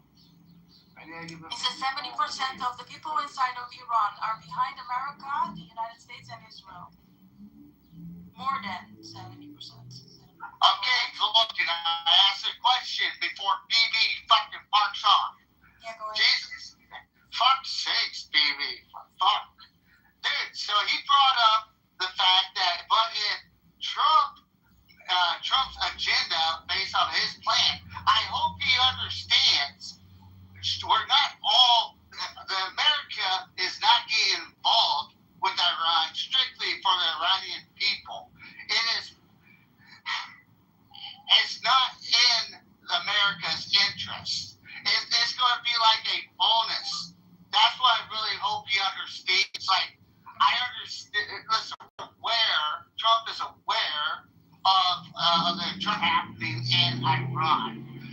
It's tragic and it's hurting. Unfortunately, if submits 100% to the United States and Israel's terms, unfortunately, and this is what the Iranian people might get upset about, is still around. So that's something that Iranian people really need to understand. This whole operation, but that's what I was trying to ask before. Drunk ass BB, move him the fuck down. Bitch, I barely fucking talk. And it is funny, but of existence and being, crushed under this regime. So I understand his point of view as well. But we have to be very clear to him, and I'm going to say this to him in Persian. I'm going to tell him, they're there for their own interests, as you may know. And we have to fight for our freedom ourselves. And, the time will come where it will be in your hands, our hands, to take down this regime. Sorry, I just got off the phone. It's under this way. You have to explain them this way. That they are for their own interests. Yeah. Really for hold on. Yeah. They're not for the Iranian interests. But the Iranian people themselves on the ground are going to have the opportunity at a certain point that the government and the regime is going to be weak, that they're going to have to pick up arms or whatever they're going to have to do and to take back the country. Like, Trump is not going to fully take back the country unless the Iranian people themselves on the ground are willing to finish off the jobs. The ones who are going to finish off the jobs are the Iranians, not the American people. Americans are going to do what they need to do for themselves. Yeah. ایشون میفرماین آقای کروش گوش میدین و آقای ایران مهم اینجاست که آمریکا واسه منافع خودش داره حمله میکنه به جمهوری اسلامی و این رژیم رو میتونه به یه جایی برسونه که خیلی این رژیم ضعیف میشه، ولی پس گرفتن ایران دست خود ایرانیا میفته. میتونه موقعیت بسازه واسه ما که ایرانیا کشور رو پس بگیرن خودشون، ولی کار سخت رو برای ما نمیتونن انجام بدن. آخرین ضربه رو مردم ایران خودشون باید بزنن و باید پیش بینی کنن روی این موضوع، چون ممکنه اون لحظه بیاد که اون لحظه میاد که وقت پس گرفتن ایرانمونه حاضر باشین واسه همچین لحظه ای همتون، و ممکن هم هست که سلاح به دست باید بشن ایرانیا واسه این لحظه. ما بیشتر درباره آینده داریم. ما مردم ایران اگر اینا فکر کردن وقتی بلدستی میشن در کشور ما را بگذارن خوب میشن، منتها ما رو نگران میکنه این گروه‌های آتش بسیار، این گروه‌های اجنبی هست که از ما بارها تکرار کردیم که از ایرانی نیستن و مردم ایران دارن میکشن. مردم ایران سلاح دارن، مردم ایران حتی ارزش و نیروی نمیتونن مقابل ارزش‌های بیشتر هم ندارن که ارزش ایران میکنن. این مردم دیگه خواهد شد. ما مریضمون به درستی فروش طبیعی رو انتخاب کردیم، صلح در تمام دنیا رو انتخاب کردیم. اون انتخاب ما مردم ایران مشخص هست. در مقابل گروه‌های تروریستی ما بی‌پناهیم. ما امروز نیاز به کمک داریم که ما مردم انتخابمون رو کردیم.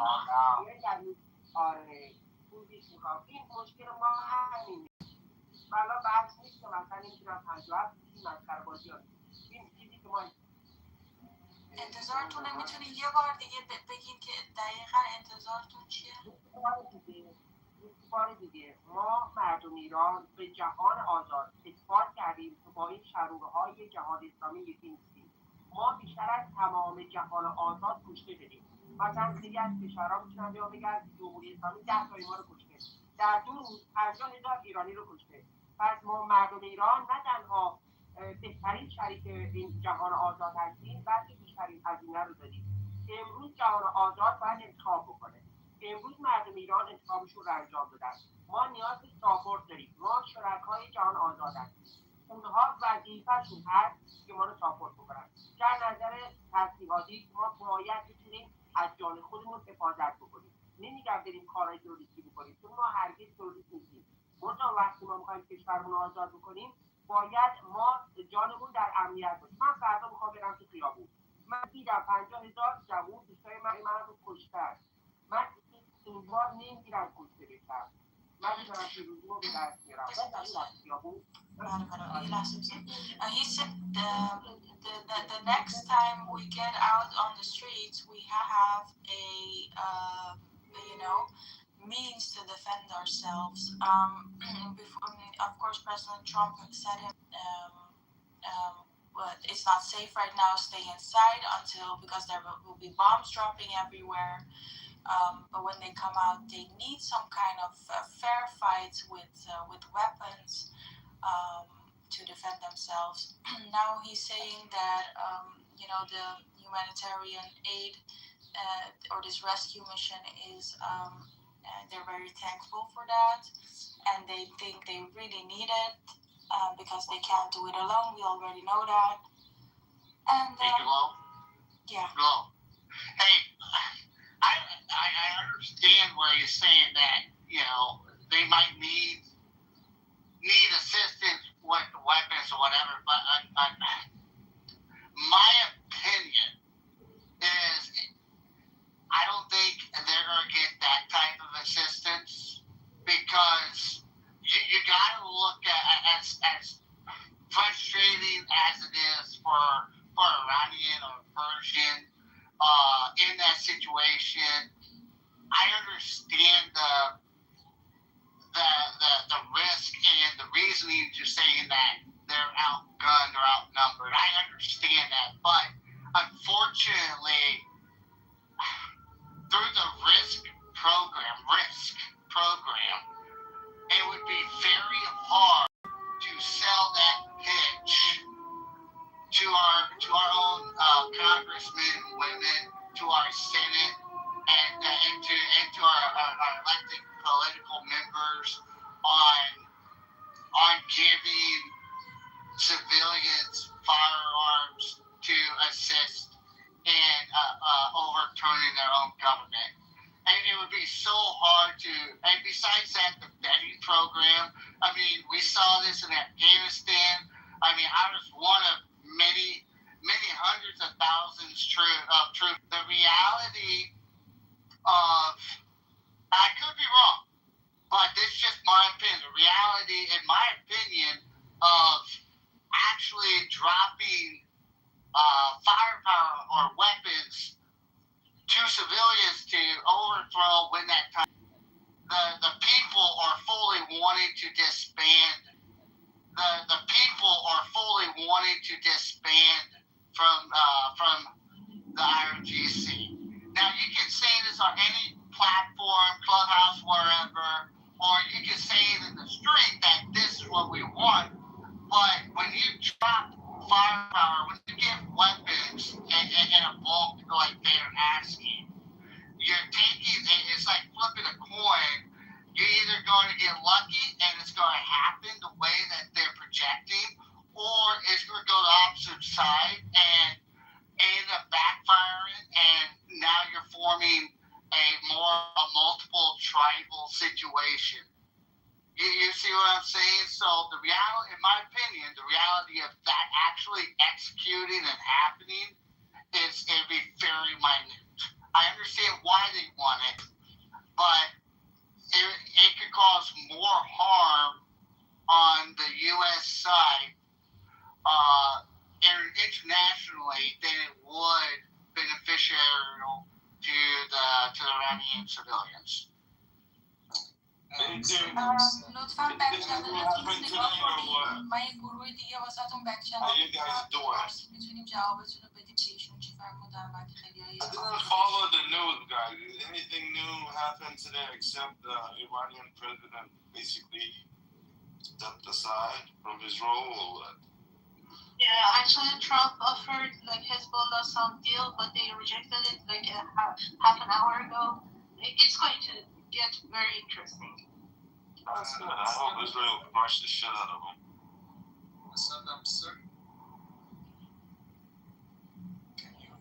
Steppy, he's talking to you. Steppy? میشه هم سرک سوال بکنم اگر صدامو میشم. Steppy. Step. The fuck? Steppy asked this question. If you How you doing, Bucknuts? Doing great, Ocean. How are you?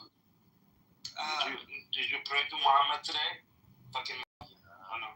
You did? Every day. Every day I feel like you're gonna get away from this shit. Every day. What's up? You trained the back regime military, yeah? Yeah, the Afghani guardsmen, yes. I helped train with them. Well, I helped train them. Do you think Taliban is a good regime or a bad regime? Just yes or no. I need Taliban. Because you guys wanted them. It was you didn't survive. Because I'm Because vast majority of your people wanted them. No. You're gonna get rid of that fucking. Who wants torture? Who wants in any nation? Who wants torture? Who wants to be killed? Any nation who wants torture? Who wants to be killed? No one. Never. Yeah, but vast majority talking about a force of the Muslim, which is Taliban. Okay, maybe that is Muslim. I am not at the point of Muslim or not being a Muslim. It's a bad regime or a good regime. Afghanistan was in hand to hand with America. فارسی زبانان لطفاً تشریف بیارین به اون رومی که میخوام اینوایتتون کنم. Yeah, but you guys, hold on, let me ask you a question. آره بابا یک روز درست بکنم بریم فارسی صحبت کنیم. Okay, go guys. During the time, right, before Taliban. Yeah, but you guys, hold on, let me ask you a question. آره بابا یک روز درست بکنم بریم فارسی صحبت کنیم. Okay, go guys. During the time, right, before Taliban come back and all that bullshit. You think your country was developing in a lot of many good ways? No, there were so many corruption in government. They made so many good. Hold on. They made things in a good way, right? Oh shit, can I join on this? Dude, yes or no? Sorry for interrupting, Ocean, brother. I gotta put it out there. Dude, mister, you gotta understand, dude, the corruption was atrocity over there, dude. They exploited their own people, the elders, the tribal elders would extort their own people for personal gain. They were not good people. Who you believed, who you gave money, who you helped them with the military, anything else. They would, if they got a dispute with their neighbor, they would bring the bodies to the base and claim that hey, we need money because mortar rounds killed them. Dude, they would extort their own enemies and then try to extort from the U.S. political side, saying, hey, we believe that you guys killed them, but if you pay us, it's okay. That they would extort their own people. They would commit major atrocities to their own women, to their own children.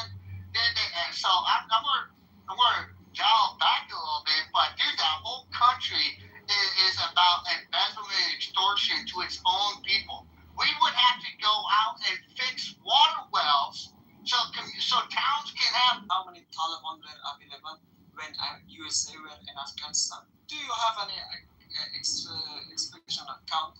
Maybe 50,000 Taliban, 20,000 Taliban.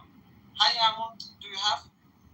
It doesn't matter about. It does not matter People were supporting them and doing dumbass fucking money. 40 million nation, okay? We are 40 million people here living. And Taliban were the regime that may have 100,000. We may expand it at 100,000. You lied. They lied to you guys. They lied to you. They would say, come fight with us. We give you women. We'll give you money. Dude, they would go. Hold on. Shut up.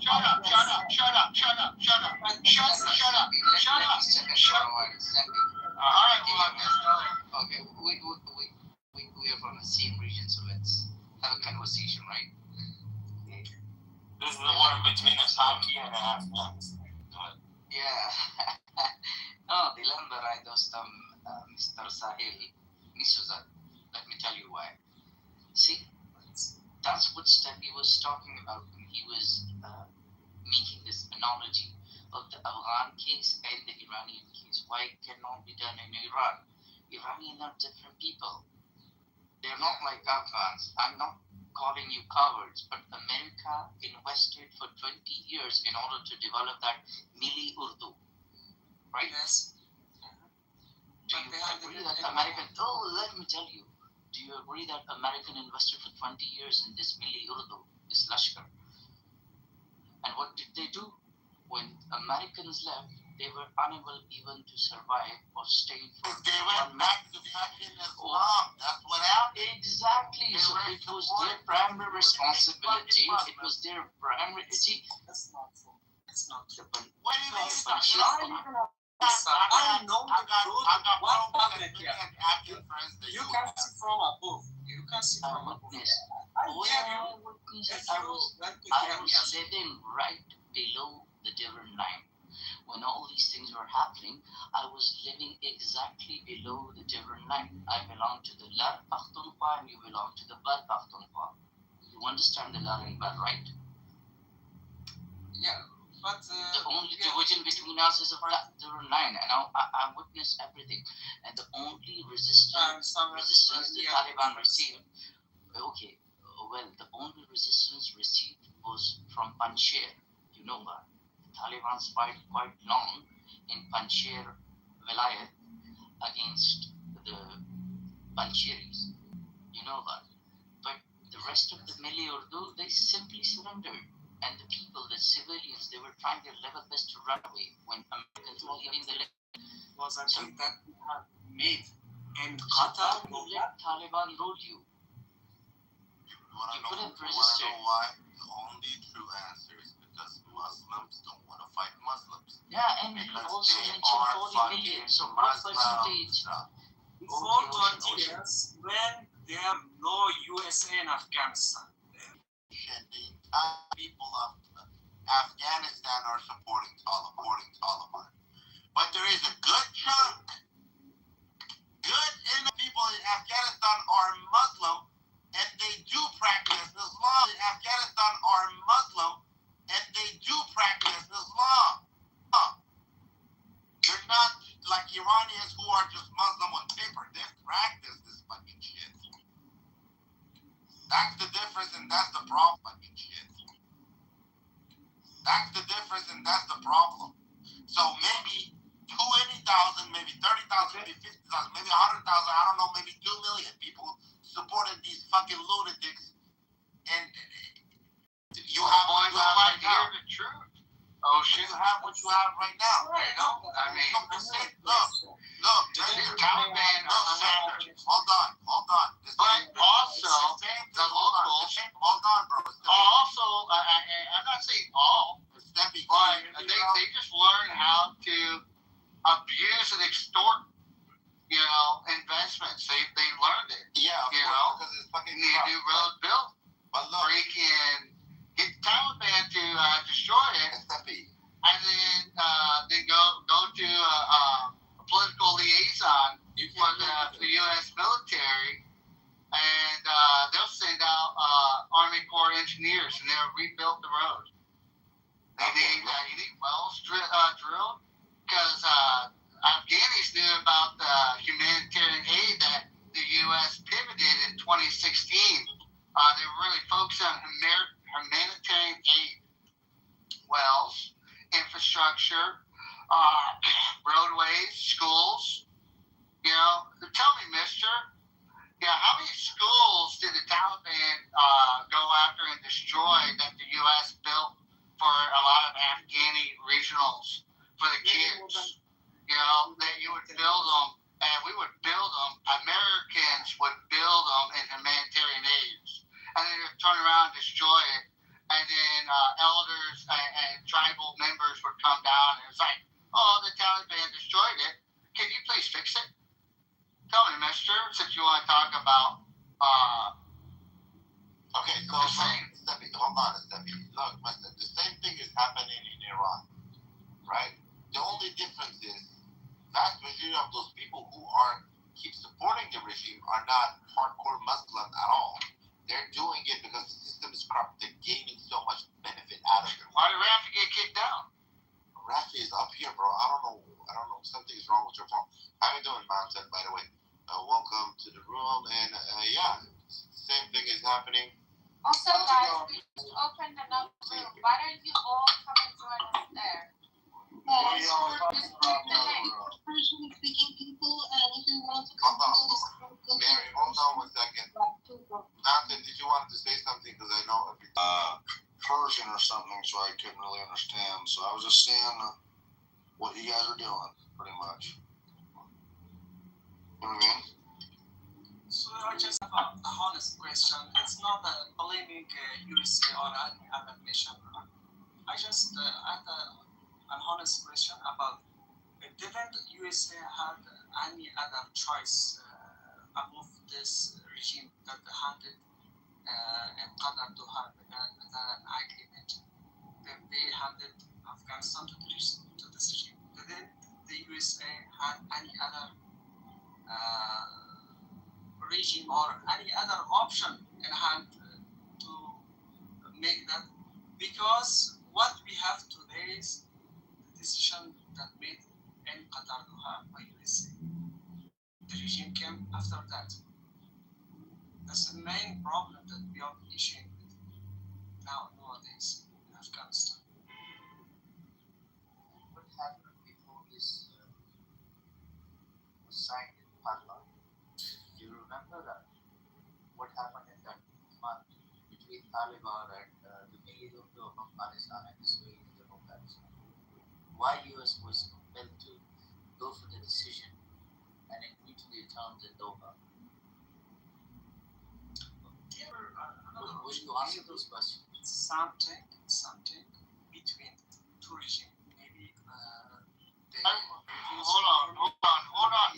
Why was the Taliban when America left Afghanistan? Why were they targeting women and men who work for U.S. Military bases or work for U.S. or foreign contractors outside of Afghani nationals? Why were they hunting them down like dogs? Where they were fleeing. They would rather jump on an airplane and fly to 20,000 feet up. Tell me, why were the Taliban? For our nation, that very horrible thing. I'm asking this as well for you. If you knew this, that will happen to our nation, then why you handed the nation for this mission? Why can't you? Why is it after 20 years you guys can't police your own nation? Why? On that, why can you guys not police or protect your own nation against an organization that wants to hunt you guys down like dogs because of your guys' choice of employment or coalition or workings with? Why? Why? Respectful to people. No, BB, it's a real question. He wants to target me as an American who served in the American military. He wants to be direct. I'm being direct. Why can you guys, you sir, a proud Afghani that you are, and at least you claim to be, why can your country not defend your own country without America being there with you? We do what we know. Which you do what you know, which is coward down. Let's not compare Afghanistan to USA or other nations because it's a big gap about knowledge. Our Afghanistan nation, the Islamophobia, maybe other terrorism. It's not Islamophobia, sir. I've been to rural parts of Afghanistan. Their focus point is not education. Most prime Afghanis that get a really good education is because they flee and either go to Pakistan or they either flee and they go to Turkey and then they come back home. I'll explain. Simply give me a minute and I'll explain something to Sahil and then we'll respond. Sahil. and it didn't take even a month for the Taliban to completely take over the whole of Afghanistan, except for that shared that I mentioned earlier. When you ask about education, Afghanistan was never that backward. They were getting higher education in Pakistan, in India, in Europe, in the United States of America, especially with the democratic council in the time of Karzai, in the time of Afghan Ghani, they were facilitating all the men and women. So don't give me this argument that they were backward education. No, they were not. The only point that Stigley is raising that regardless of the massive training and investment that the United States did on Afghan people, preparing their own military, they could not survive for even a single month against Taliban. You mentioned yourself they were 50,000 or 60,000 or 100,000, no matter what. But the whole of Afghan nation could not protect themselves from this regime to take over. See, Marcus, hold on, Mr. Patience, Marcus. I want to Marcus, I'm addressing this to Marcus, thank you. Dude, think about this. America left, all right? They left, and we left military grade weapons. We're talking machine guns, we're talking artillery, we're talking trucks, we're talking billions of dollars. JATVs, light armored vehicles, in some cases helicopters, in some cases troop transport cargo planes. So, dude, the Afghanis completely polarized opposite from the Iranians right now. The Afghanis had the Taliban coming in, and they were on these bases. The Afghani civilians were on these bases with top-notch, state-of-the-art, small arms fire, and they were still not able to fend themselves, to even defend themselves or choose to defend themselves. And what did they do? They sat back. Massive ammunition dumpster. They only had rocket launchers, AK-47. They didn't have tanks. They didn't have artillery. They didn't have aerial support. Thank you. They didn't have jets. Thank you. And the civilians still chose the Afghanis. And a lot of the Afghani guardsmen were in Bagram, Qatar, Kabul, okay? And they were there. These are individuals that 82nd, 75th, 3rd Marines, and many other National Guards and Reserve units in the United States military for the last 8 to 10 years have been training civilians and their Afghani National Guardsmen to be able to deter and police and secure their own country. They fled to the slaughter. They were cowards and they fled. Okay. Listen to that. 100%. I have another question for you. Okay. I accept you as a military person. You know that the command chain of command. I excuse for my English because it's not my first language. So I'm speaking as second language. Yes. No, I can't speak Pashto, but I can speak Turkish if you want, and a little bit English like this, and just Persian. Because I'm Persian. No, unfortunately, because I live in Afghanistan. Anyway, yeah, well, so maybe we take them all. 500 people were in command chain of Afghanistan, okay? And those were supplied with USA all the time into 20 years. When we'll support you from today, and we leave Afghanistan. So those who were in supply of America, especially the government people, 500 people, they were like rat. As we know as a nation, they were like rat. They just loved USA dollars. they just like it to make villas and other houses and foreigner passports for their families and their selves. They didn't even work one day for Afghanistan nation. All those were in command chain of 500 people in Afghanistan.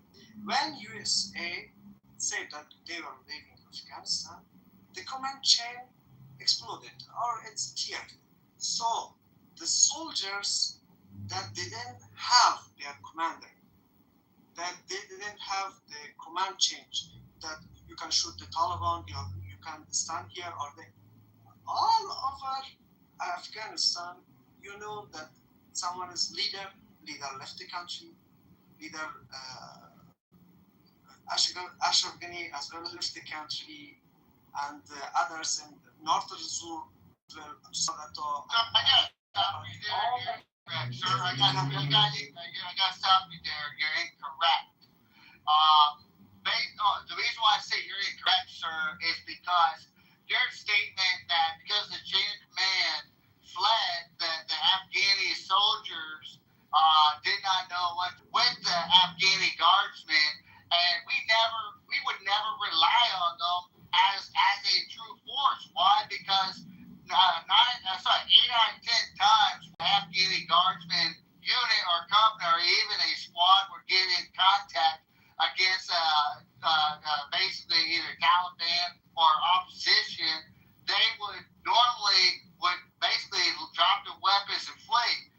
To be honest with you, sir, there are multiple reports regarding the fact that most of we would not trust them a lot of times.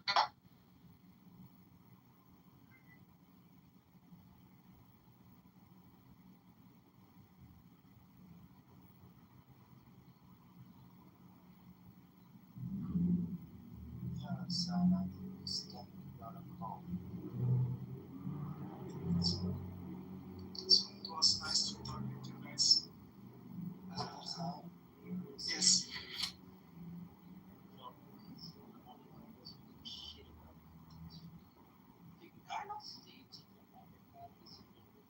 It's not their job. They have their own nation, they have their own people.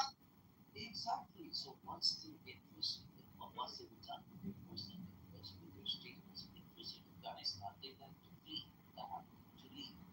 But you cannot take away the credit for that what they have done for Afghanistan through the years, bringing in democracy, training the people, establishing a whole military and policing role in Afghanistan. So it was their primary responsibility to at least maintain that part. I mean, the transition happened in 1946 from Pakistan, from India, with the colonizers, the Britishers left India and Pakistan. So the regime stayed, whatever the voting system were, somehow they survived because they fulfilled their goals. We also think that we will survive. We are not choosing to fight with the Taliban.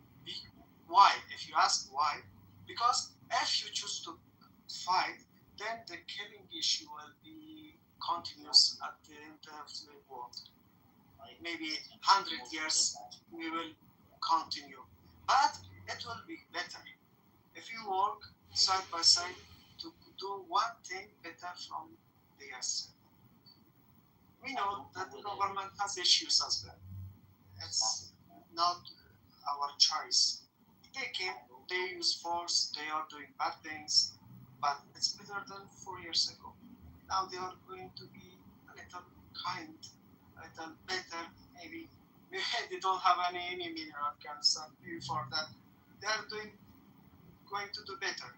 But as I'm an Tajik in Afghanistan, a Persian speaker, I don't have any place in governmental areas. They don't give me any work here. I studied in Law University. I have a good degree. I know about 6 languages.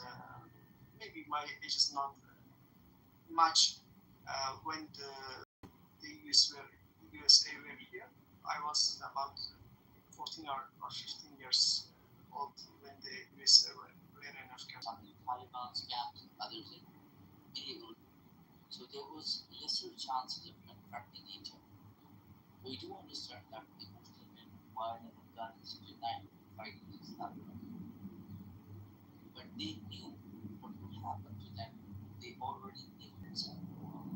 So the whole question is, why did Afghanistan to this being tell on their own land and now it's repeating itself again? Hey, Walkers. Hey, I was going to tell you, my guy, I have no ill will towards Afghani, at least the Afghani guardsmen. I have no ill will to them or to the Afghan people. I do got a butt though, okay? As a soldier, if I had to choose to fight with either with the Kurdish, because the Iraqi Kurds, oh dude, I love them. They are war fighters, and especially, but I would rather fight any day with the Kurds than with the Afghani guardsmen, because a Kurdish warrior will fight till they die, because they believe in their country. They believe in what motivates them.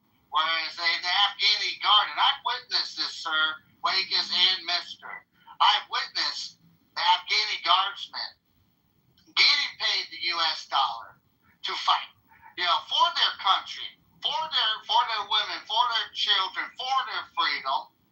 Still, after a few pop shots, they will throw their weapons down and run away like a kid who got his ass whooped.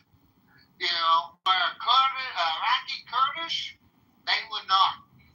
They will fight for their women. They will fight for their children. They will fight for what their love is of their country. And I'm not saying all Afghani guardsmen were like that, but I would say a good majority. And when people, so I'm going to monologue a little bit, and then I'm going to just listen. When a lot of Afghanis come on here and blame the U.S. for where they're at right now, remember, we had 20 years with you. We pushed the Taliban out. We went from crazy, the first 8 to 10 years of crazy hostility, and we dialed it down to maybe one service personnel might kill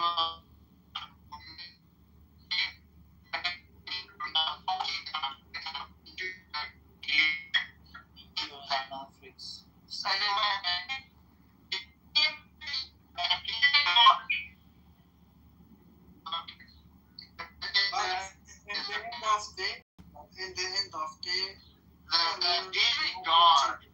What were in 2001, it became in 2022. It's same. Same thing. Why did you guys maintain that security for your country? When we left you the country secure, you chose to bring Taliban in. You chose to allow Taliban to be here. You're correct. You're correct. Absolutely 100% about everything. But at the conclusion, you failed. I don't want to blame you, but you wasted your money, you wasted your men, you wasted your government supplies over Afghanistan, and there were no conclusion at the end of the day. What were in 2001 Afghanistan? You have a 2002 again. Look, sir, listen to me. You have a brother. If you have a brother who's fucking a drug addict, you're gonna do everything you can to help him, right? You're gonna take him to a doctor. You're gonna get him all the fucking pills he needs. You're gonna get him all the food he needs. You're gonna support him and all that. At the end of the day, he fucking choose again to be a drug addict. So now it's your fault, or now it's you made a mistake. But you did your best. So US didn't best for you guys. You guys fucking fucked it up. So it is not US who lost shit. It is you, because that was your only motherfucking opportunity. that one nation in the entire fucking world was willing to give it to you and you fucked it up. Does that make you happy? Or the fact that you say, oh, you was lost this and that, which one makes you happy? The one that you fucked up? No, I'm unhappy for this. I'm unhappy for this. Yeah, but why would you bring up to it? Why would you talk to a U.S. military service member, Steffi, and say, oh, you lost your resources, you did that, you did that, you did that. You're not worthy enough for their fucking help. You are not fucking enough in any fucking way. They did their best, like the brother who want to help his brother to fucking get rid of drugs. They helped you to get rid of heroin from your system. They helped you to fucking get rid of the cancer, and they did get rid of it. They gave you all the freedom. They gave you everything, and you fucked it up. As Afghani. So all those Afghan officials who served in the democratic government for many years, they fled.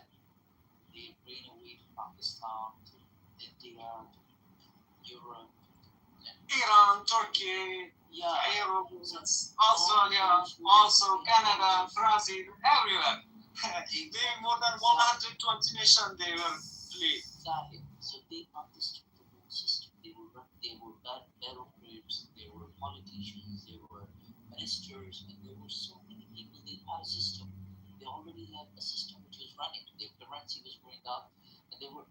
The whole problem is there are times when they just want to leave the nations. For example, they left India, Australia, America received independence from the Britishers. It happened. So when the United States were leaving the country, they had given a system, a ready-made system, and all were happy with that system. They were celebrating it, and they were enjoying their life. If you ask them, how was the era, the democratic era of Afghanistan, every Afghan will tell you, oh, we enjoyed that time. We never had such freedom before. But once they left, you let the Taliban take over. So you cannot blame America for what happened. You should be blamed yourself for being failing. Yes, I always blame myself. I can't blame myself because I was so young those years, but I blame my father. I blame the whole generation before me. Exactly the same. No, they're not exactly the same. You just ruined the whole hard work done in the past 40 years. In between those 20 years, from 2001 to 2020. 36 months away. Whole generation. He took 46 months away from my wife and my daughter. Think about that. He took 46 months. It's almost 4 years.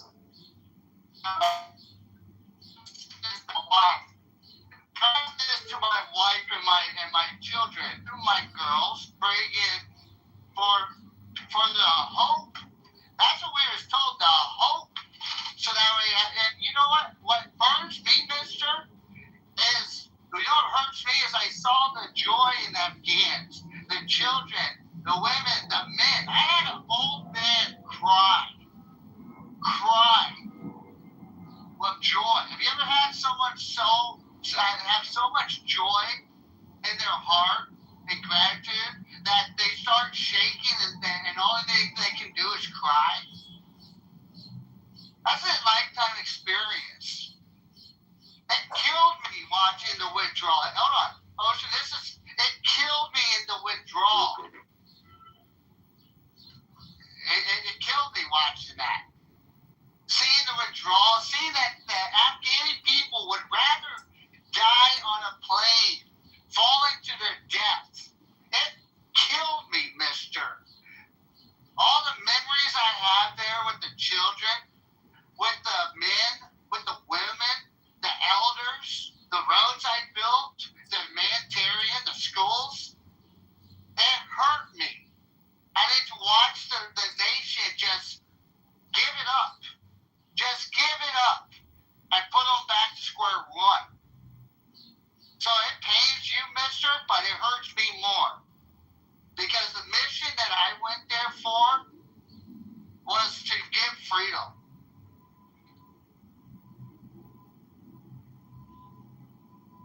Well, you did. You guys did, but they fucked it up themselves. Yeah, fail at it. Very sad for the Sadly, do you agree that once Osama bin Laden was executed, America could have left the country by then? Do you know why they stayed? And do not come up with this argument they were here for the minerals and the resources. Do you know the exact reason why America stayed longer, even after the assassination of Osama bin Laden? People saying different things, but I don't give a shit for them about resources or other things. As Saddam Hussein told, it's 100% correct. They came to give us freedom. They came to build us schools. They came to give us 24 this chance. We didn't have I can say this in English. People from hurt their hearts, especially our leaders. They didn't thought about our nation. They just did selfishness. For that, we felt everything in what comes. Corruption? Corruption is just one small thing, as they did. Well, I don't know, man. Don't beat yourself up too much, I say, because I mean, while the individual soldiers and the men were valiant, putting their life on the line and had a good cause, you know, trying to free Afghanistan. People like Dick Cheney and listen, I'm a conservative on the right, but that was kind of a fucked up war. You know, I just remember in Iraq, like Halliburton, which Dick Cheney had huge ties to. He was like the president of Halliburton at one time. Well, then Halliburton gets the #1 contract in Iraq, you know, in Afghanistan, to haul fuel and for the military. And the military, or the Halliburton, there was so much money just being thrown over there. If they even got a flat fucking tire, instead of changing it, they would burn the whole vehicle down and build the United States government. So it was crazy what was happening over there. We could have been a lot more effective for sure too, you know. But Afghanistan especially is like, that's where empires go to die, you know. The Britain's tried 4 times, the Soviet Union's tried, you know, America's tried, obviously. It's not a great place to go if you want to survive, you know, I'm just saying. But I think that the objective was, initially, it was going good, you know, like, because we had special forces in there, and we joined forces with the Northern Alliance, and it was going pretty good. But then we, you know, brought in conventional forces and drug it out and shit, and that's exactly what they wanted. So that, you know, say what you want about the Afghanis, but the Taliban. Conventional forces. What's wrong with conventional forces, Mel? Yeah, exactly. But they have, you know. But what I'm just saying though is that, you know, you got to hand it to them, man, to where they were not willing to give up their way of life, and it's sad. I agree. I was sure hoping the Afghanistan people would stand up and keep their country. You know, there was lots of brave men, and, you know, and women that were willing to do it, but not quite enough. And, you know, it's a real fucking shame what happened there. But we shouldn't even have been there in the first place, I guess, right? Mounted. Just Google Afghanistan in 1960s or 1970s, and you will find out what was culture, what was Afghani culture, and what happened next. India was like remote, and it was so fun. The before and after pictures is shocking. Like, I just don't think, like, I don't know, politics destroyed it, but I also think Islam also destroyed not only Iran but also Afghanistan. Oh yeah. You know what's scary is that I've talked to a bunch of Turks who are afraid that their country is going to go the same way as Iran. You know, where they have, even though they're Sunni, they're just afraid of hardline Islamic groups take up. The Muslim Brotherhood is banned. Hamas is a terrorist group in Emirates. It is very interesting. Like they were warning. I have some Emirates friends on Twitter. They were warning Europeans like don't allow these kind of animals inside Europe. They call them animals. Like they call them like hayawan. Hayawan means animal in Arabic. They call them like these very vile Muslims. You know. I don't call them Muslims. They're like extremists, like Islamists, because they don't even believe in their own, religion. So they're just Islamists and they're terrorists. And my Emirati friends were warning them. They said that these animals are not even allowed inside the United Arab Emirates. Why are you allowing these guys inside Europe? I don't understand the culture, but I'm just wondering if maybe a lot of these guys are actually a bunch of like Muslim incels. Shit's not going good for their lives. They're not fucking, career's not advancing in the relationship department. They're not getting laid. They're not getting paid. Fuck it. We'll join a terrorist group. I wonder if the same thing's happening like to these Muslim dudes as like a bunch of the people in the West. Because we have a serious incel problem in America, right in the West. Like a lot. I swear to God, like. If you look at it, man, the Zodiac killer was an incel. They've never been able to prove it, but he was obviously mad at kids getting fucking laid, and he wasn't. And he went and killed them, bro. He was literally a bunch of these serial killers are like incels. And so I'm just wondering, like I say, a bunch of these fuckers are like pissed off incels that just said, "Fuck it, we'll join a terrorist group." I'm just wondering that. Saddam, sir. Do the USA have authority on Taliban regime as well for now, after the Doha Agreement? What? Do USA have authority on Taliban regime? I mean, if USA asks something from Taliban, do they obey or not? No. Taliban doesn't obey. I mean, they kind of showed us what they think of. They showed us after 20 years of what they think of our rules. I mean, they were able to be such a pain in the ass and such a problem to where it became no longer, feasible to try to even stay there and subdue these people. So, I mean, I hate to say it, but I mean, I wouldn't say that was necessarily a win for America.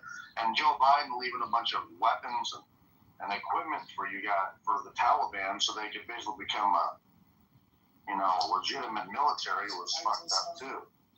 I just have one small request from all nations around the world about Afghanistan. If in any case, in any place, if they do anything for Afghani people, they may ask Taliban to open schools. That's very, very sad point for us for now. We don't think about the economy, about other things. It's very important for us to get knowledge, to get higher schools, to get our schools to be open. Yeah, but the Talibs are fundamentalists. They don't believe in a wide-ranging education system, and they didn't believe in it when they were set up in the 70s, in late 70s, early how the United States changes that culture, right? We can't bomb that culture out of existence. We can't invade that culture out of existence. We can't persuade that culture out of existence. So I'm, to be frank, I'm unsure what we could do that would guarantee or at least greatly promote the idea of. I don't disagree with you. I was merely trying to answer his question about something the U.S. could do. I don't think there's very much we can do, right? Maybe I'm wrong, but you must take this burden of responsibility. I mean, things could have been done differently. I mean, when it was required, the way these regions were Islamized, especially in the era of President Zia. Yeah. From the United States of America, it was funded. Yeah, no. I'm not denying our. I'm not denying our place in that, man. I'm saying. But once the goals were achieved, once the purpose was for, once the interests were fulfilled, one thing was missing, and that was re-Islamizing the Islamized mindset. I mean, that was a fake timeline when it was required, the jihad and everything. But for the civilians, for the people, you shouldn't have done that. I mean, I don't know how can I put it into words. I'm not denying our responsibility. Under the domain of Islam, it could have been reversed. That okay, it was just for that specific timeline, the Islamic jihad or the American jihad or the Soviet jihad, whatever you may call it. Now go back to your values. But unfortunately, it didn't happen. They were lapped upon us. They led us, be the Taliban, be the military or whoever you may call it, the same mindset stayed there. They worked on the curriculum. They taught whatever they want to teach. And America stayed. I don't know whether unaware of it or they were, or it didn't matter to them. Now they are seeing the consequences. What are the consequences of the generations to come? Dude, like I said, I don't disagree with you that like we cause Islamization, like the fundamental Islamization of Afghanistan. I don't disagree with that. I'm saying without a commission of U.S. troops, without a commission of U.S. air power, without a commission of U.S. cultural power, there's not a way to change what the Taliban does. Right? America can be opposed to the Taliban every day of the week and twice on Sunday, but unless we're in the country, there's not much we can do. I mean, I don't know the reason. One thing that was very shocking for me was that the American troops, like not the troops themselves, but they left behind weapons for Taliban. That was like, you should have taken it with you. Let's leave it to Taliban. Well, yeah, or at least destroyed it, right? I mean, yeah, we should have taken the military equipment, absolutely. You could have fucked them, you could have buried them. Well, here's the thing, Marshall. You do know that it's usually more. Hold on. You know, hold on, wait a minute. It's usually more expensive to send all that equipment back because it's all worn the fuck out, you know, and tired and at the end of life full of dust. But we should have at least destroyed it. We should have taken the time to destroy it. You know, it's ridiculous and bullshit.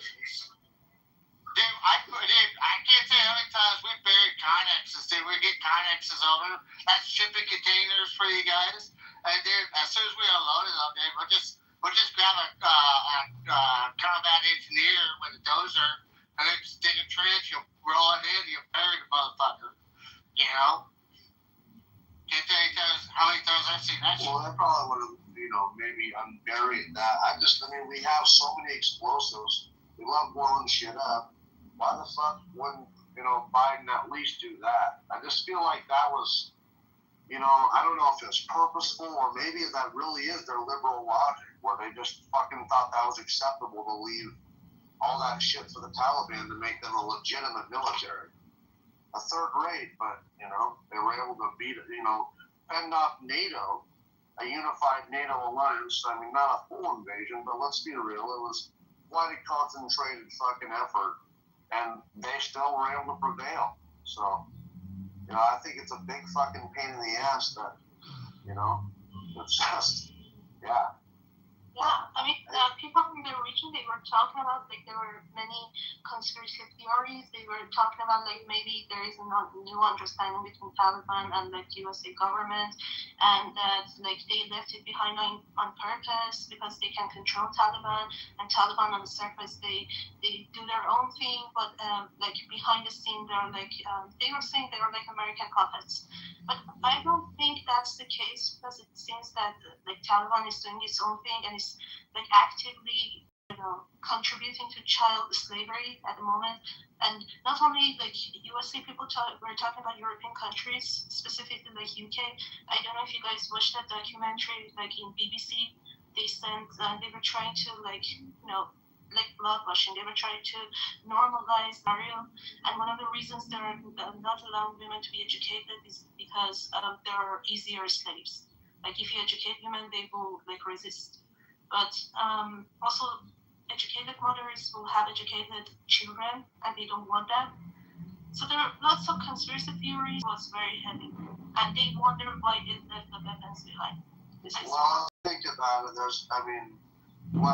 What it guarantees is that we might have to go back, and so that's kind of what happened in the first place. We kind of armed the Mujahideen originally when they were fighting the Soviets. The CIA did. We sent them Stinger missile systems. We sent them. It's pretty cool. I have a bunch of pictures of the Soviet. The Soviet soldiers. So it was called the CIA plan was called like Operation Warp something or something, not Warp Speed. It was some operation like Cyclone. And the Soviets, they had their own operation to stop it. And there's a bunch of pictures of the Soviet soldiers with M16s and shit, and a bunch of German rifles and stuff, and Stinger missile systems that they were intercepting, and getting from the Mujahideen directly from the Americans.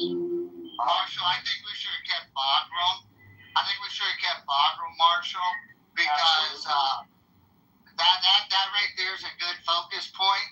At least we should have just maintained that. And from what I heard, Bagram was, if the projected withdrawal that they were talking about would have happened the way it's supposed to, we would have maintained KFB and BAF as well, and then those are two pivoting points for military assets and also strategic operations if called to.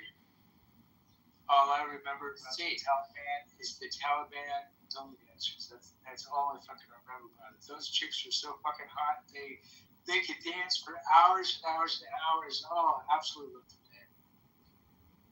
I think the Kurdish women are kind of hot. Some Kurdish women are very hot. No, she has. You're fucking fight.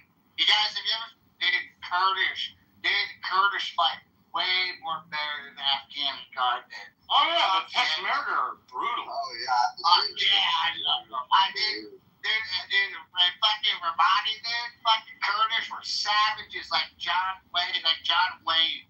Literally no fucks to give. Yeah. Pretty awesome. Yeah, I think Bagram, yeah, Joe Biden did a disservice by letting go of Bagram. I mean, that is prime real estate right there, and he totally fucked that up.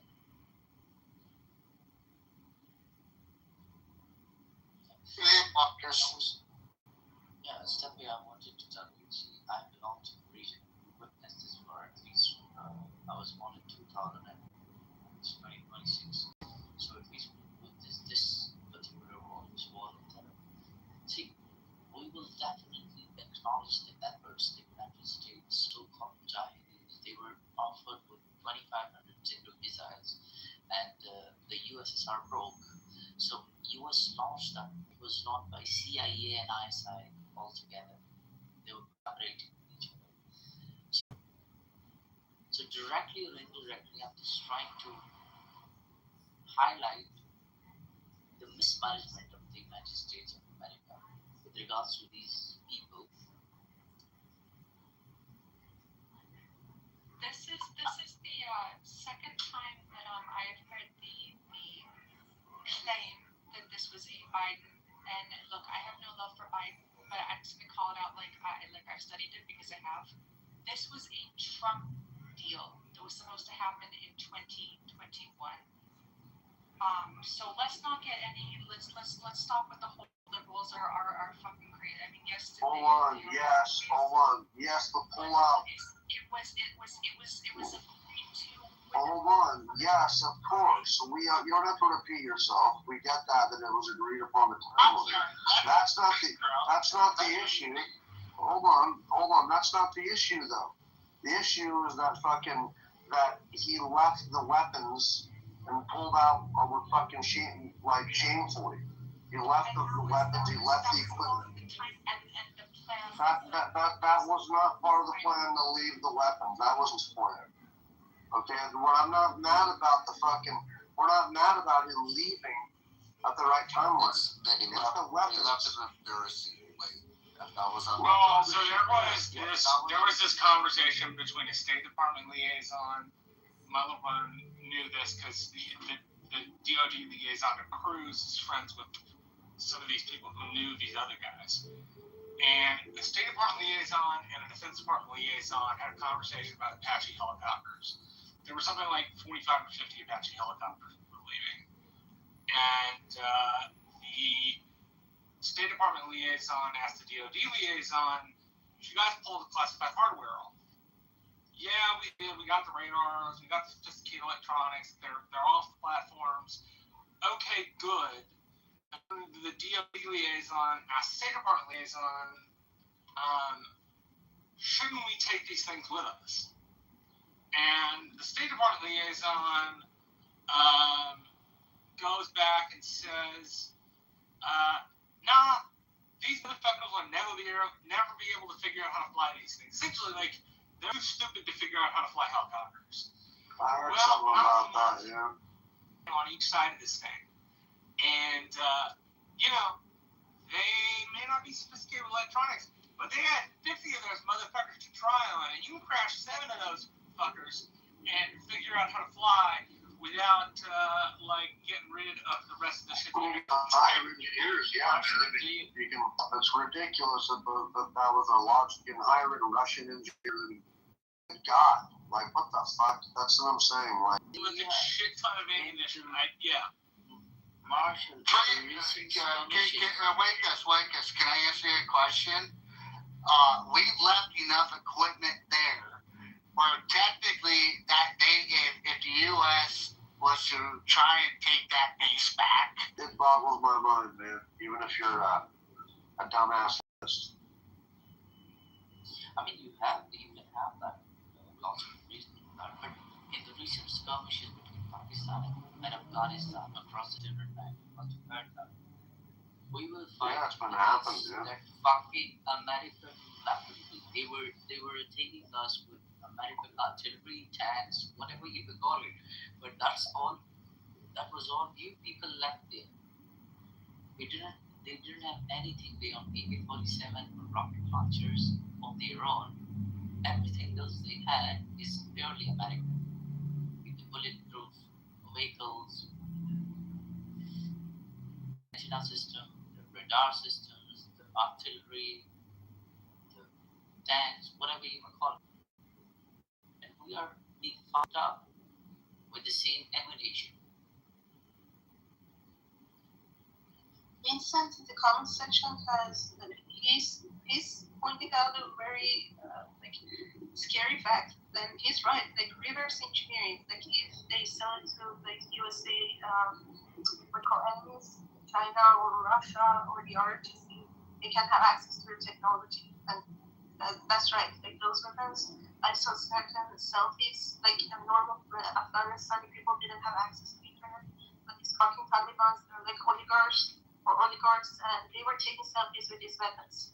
But they might be backward, but if they sell it to American enemies, those people can reverse engineer these weapons. That's scary. Military secrets were exposed to Chinese, to Pakistanis, Iranians, to Afghanistan. Yeah, we do agree that in the modern warfare, America has gone far away from what they used in 1990s. But even then, the technology remains the same. It's only the upgradation. And the technology was Stinger, Apache, or what do you ever call it? All those secrets were rockets. They have changed the new era of warfare, 100%. And I put it this way, guys. Like, during the, I would say, the first year of the campaign between Russia and Ukraine, basically deflect the Russians is amazing. And it's changed. Put it this way, guys.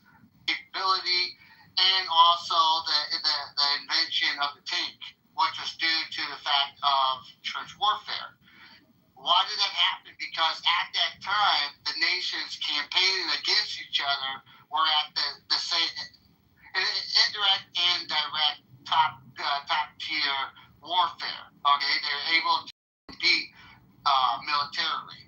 Now look at the Russia-Ukraine conflict. All right, they have brought the Russian army to trench warfare. Same with the Ukrainians.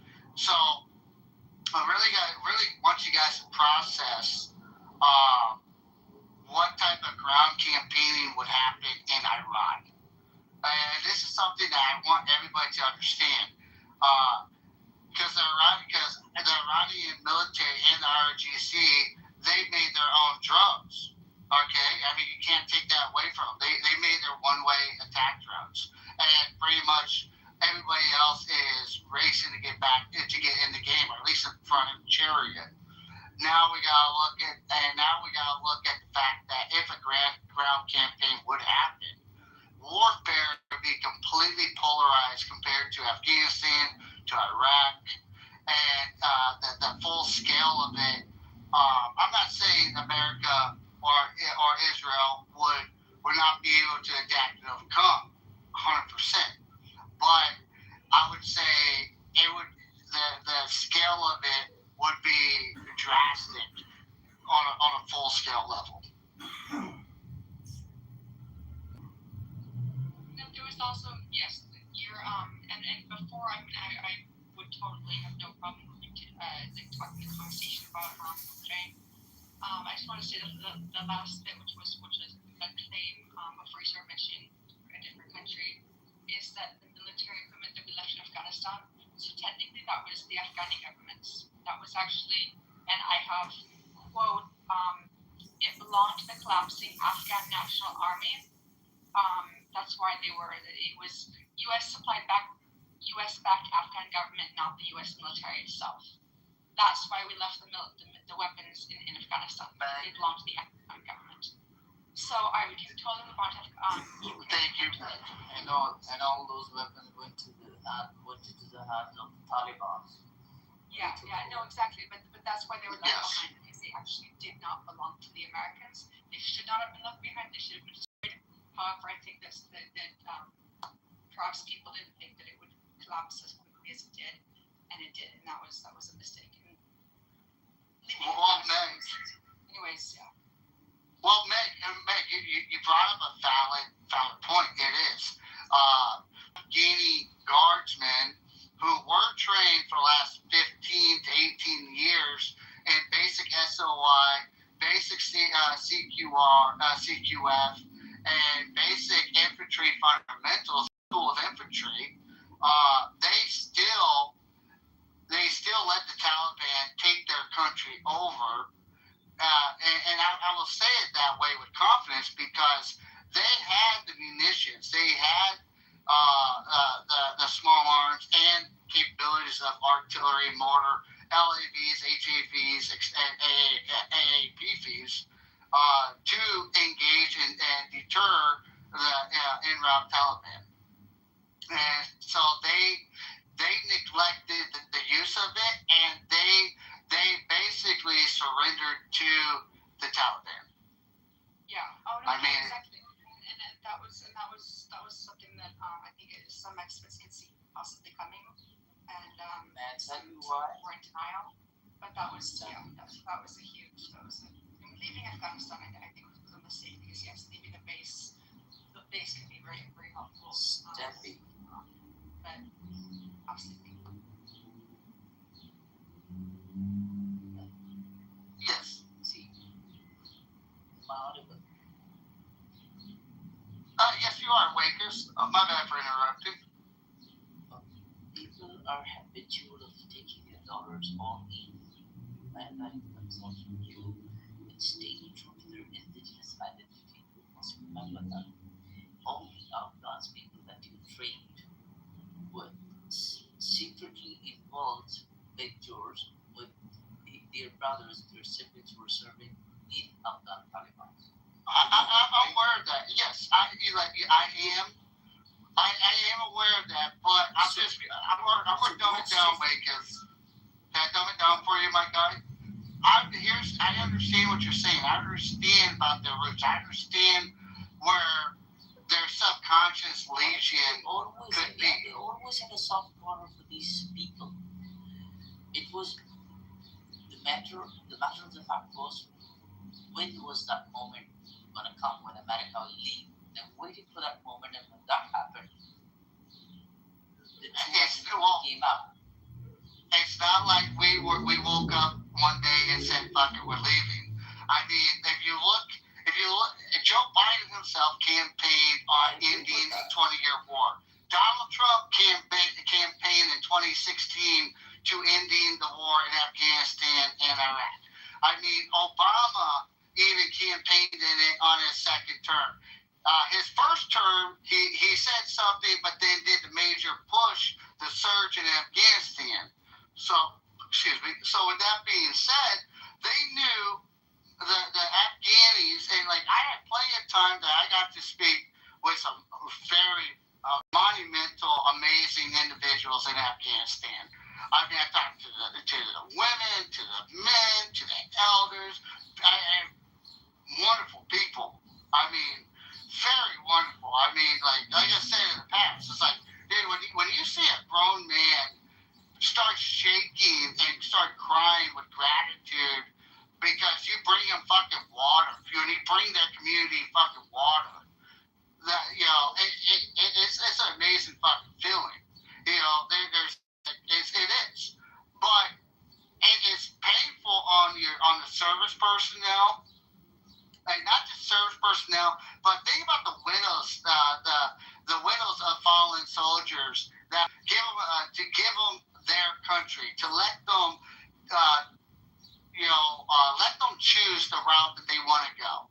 You know, and how many sons, how many fathers, how many daughters saw that day of America leaving, and we're watching Afghanis. They'd rather climb on a jet and fly to their death. If it's not from the altitude, it's from the fall coming off the plane. So it's a heartbreaking. The Afghani guardsmen, like I said in the past, they failed the Afghani people. They failed their women. They failed their children, their seniors, everybody, because they had bases. And guys, you're only thinking of FOBs. That's forward operating bases. You're not thinking about outposts or COBs. That's combat combat action bases, CAPs, okay? That are all over small valleys, all right, provinces of Afghanistan, okay?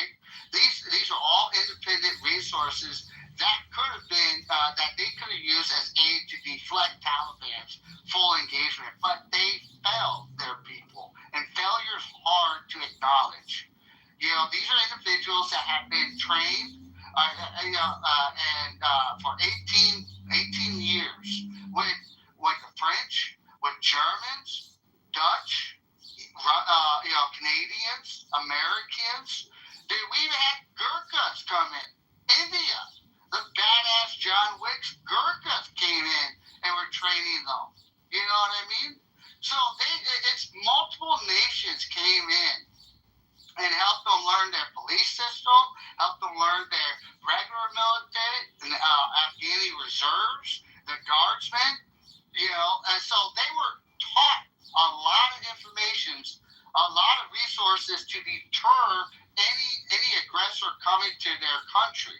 And when they found out that America is fully going to exfil, fully going to exfil out, they let their people down. Exactly. You lived in Afghanistan, right? You served in Afghanistan. Do you have any idea about Peshawar, the city in the Pashtun region of Pakistan, near the Torhamba border? Yes, the porous border, which is basically ungovernable. Yes. So I'll tell you a real life experience. I was 8 years of age. I was roaming around in the marketplace of Peshawar. That is called Karkhano Market.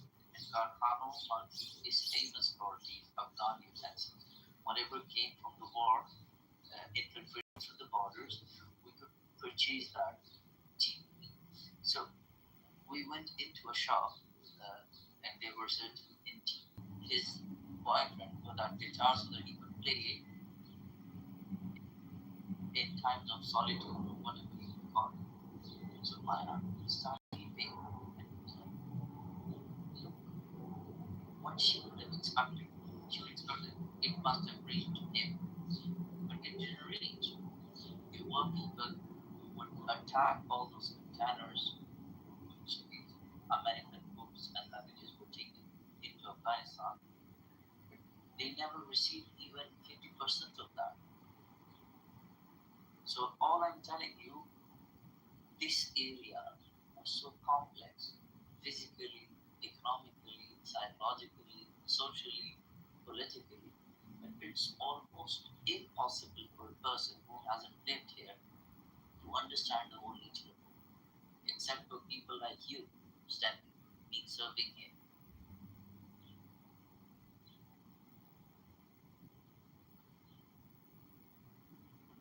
This was I had a amazing professor at university. So he was Tajikistan, and he would tell stories of when Afghans who were fleeing Taliban would try to come over, try to leave the border and across to Tajikistan. Tajikistan could absorb a few, but there were so many that kept trying to get over the border. He said literally the border guards were shooting at the Afghans trying to flee because they couldn't absorb. Kept coming and kept getting risk getting shot. That was one of my favorite professors for when I was studying Central Asian studies, and this was the specific look at the rise and the effects of the Taliban. Pretty different perspective from someone who actually lived in the area and was teaching in So you're from Tajikistan? Story just sticking with me, and just in like this is an area that is just like just for some reason just sticking in my head, just being like I want to learn more about this area because this is. Marcus, I don't think she heard you ask that question. He asked if you were from the area. No, not really. My father's family has similar history from the area. But no, I'm not from the area. I've never been there. The reason I asked it is because we're still basically consequences. I mean, me as a Pakistani, we're mostly 4.4 million Afghan refugees. So that's a massive issue on us. Afghani, Taliban has declared peace in the region. So the immigration policy is changed, but unfortunately, the government is unable to. Can I be a little mean, Marcus? Marcus, can I be a little mean, my guy? I'm gonna be a little mean, Marcus. So, we used to say in base. So in the wintertime, the Taliban. By the way, a lot of people don't realize that winters are brutal.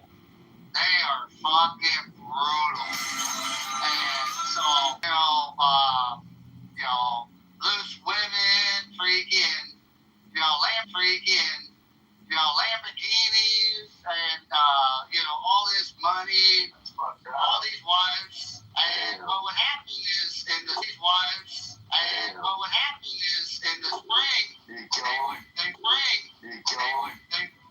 they would come in and they would. Yes. But it's all your fault. You cannot run away from that.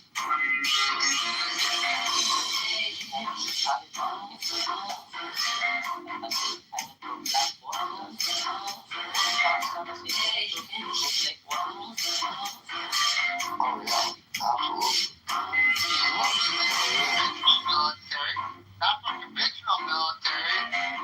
They would lose their fucking shit if we fucking came 50 miles to the border, literally.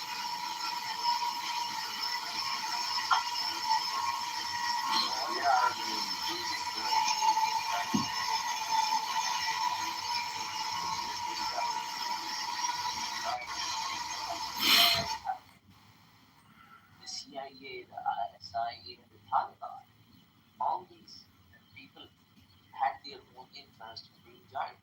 living here without getting in. But who feels who tasted the real coffee? It was us, people like us. I mean, 100,000 innocent civilians were killed when they were part of Cyberpunk movement in this war on terror.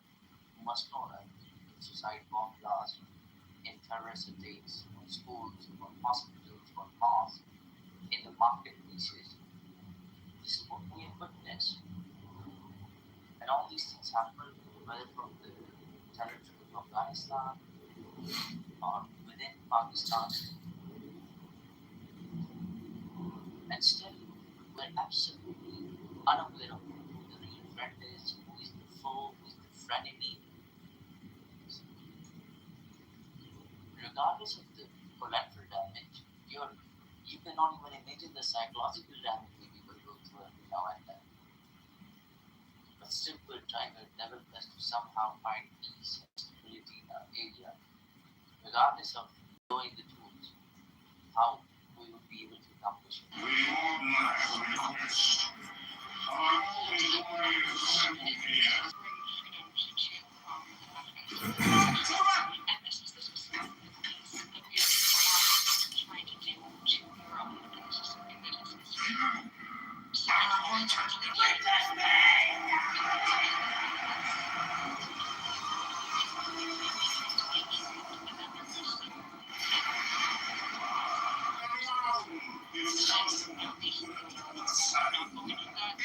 Sure.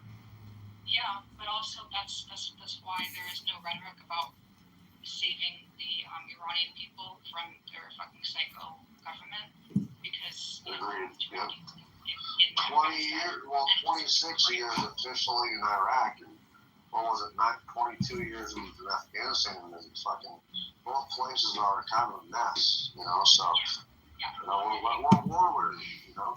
Yeah, I'm straight much with Taliban, but also, yeah, with Iran, like, there's been sort of a little bit of an idea that maybe Americans are, coming to help kind of free the people also. And it's the whole idea. I think this is the reason that we are being very careful not to say that, is because we tried that in Afghanistan, and it was okay while we had tons of troops there, and not really okay, but it sort of is something, but then as soon as things pulled out, it just went back to normal. So the other thinking is like, well, when you try to force this change in Iran, who says that once you pull out, it won't go back, just like everyone did. And Well, it's not a fully truthful statement, because Iran is not Afghanistan. It's not tribal like that. But I guess just people being a little bit wary. Well, I'm going to answer this in my opinion, and with that being said, I would say, I don't know. How about that? I know, in my opinion, it would. There's a lot of risk. Let's just put it that way. There will be a lot of internal risk trying to transition into that route. There'd be a logistical nightmare indirectly, and because you got to realize, trying to understand. Now, I know Iran's completely different than Afghanistan. I'm 100% aware of that. And I don't want to try and pull them into that category of Afghanistan or Iraq, because the Iranian people are so proudful, and they are independent. They want their own independence in their country. But the problem that can happen by dropping a magnitude of firearms is it could probably potentially lead into like a tribal mafia mentality.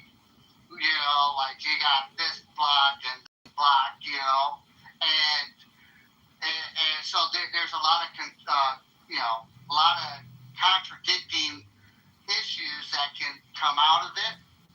So I would probably say no.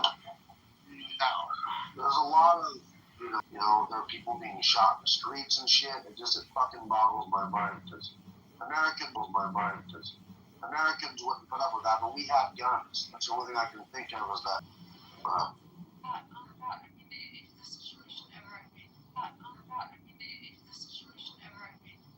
We took all of the guns that were in the U.S. and sort of, so that they don't. There's no more Air Force, correct? Don't believe. Listen, I'm a Trump supporter, but he says that stuff to.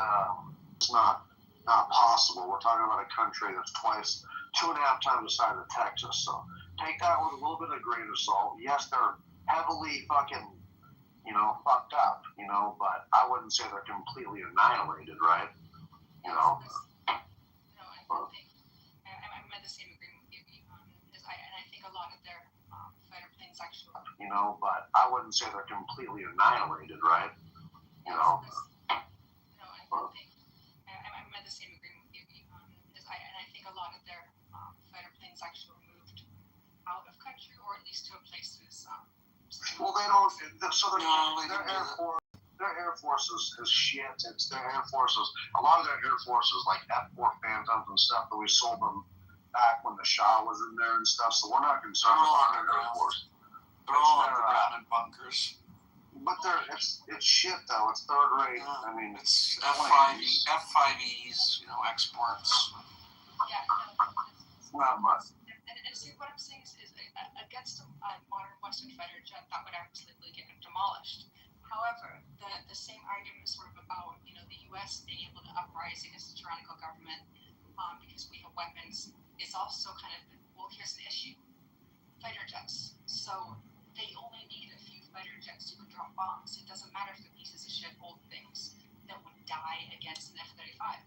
Well, what they can do is just drop them on the people. So let's say that all the guns, like if Iran had a ton of guns, they might just start dropping bombs from planes. Well, if that were true, we would have. But America's a little different though.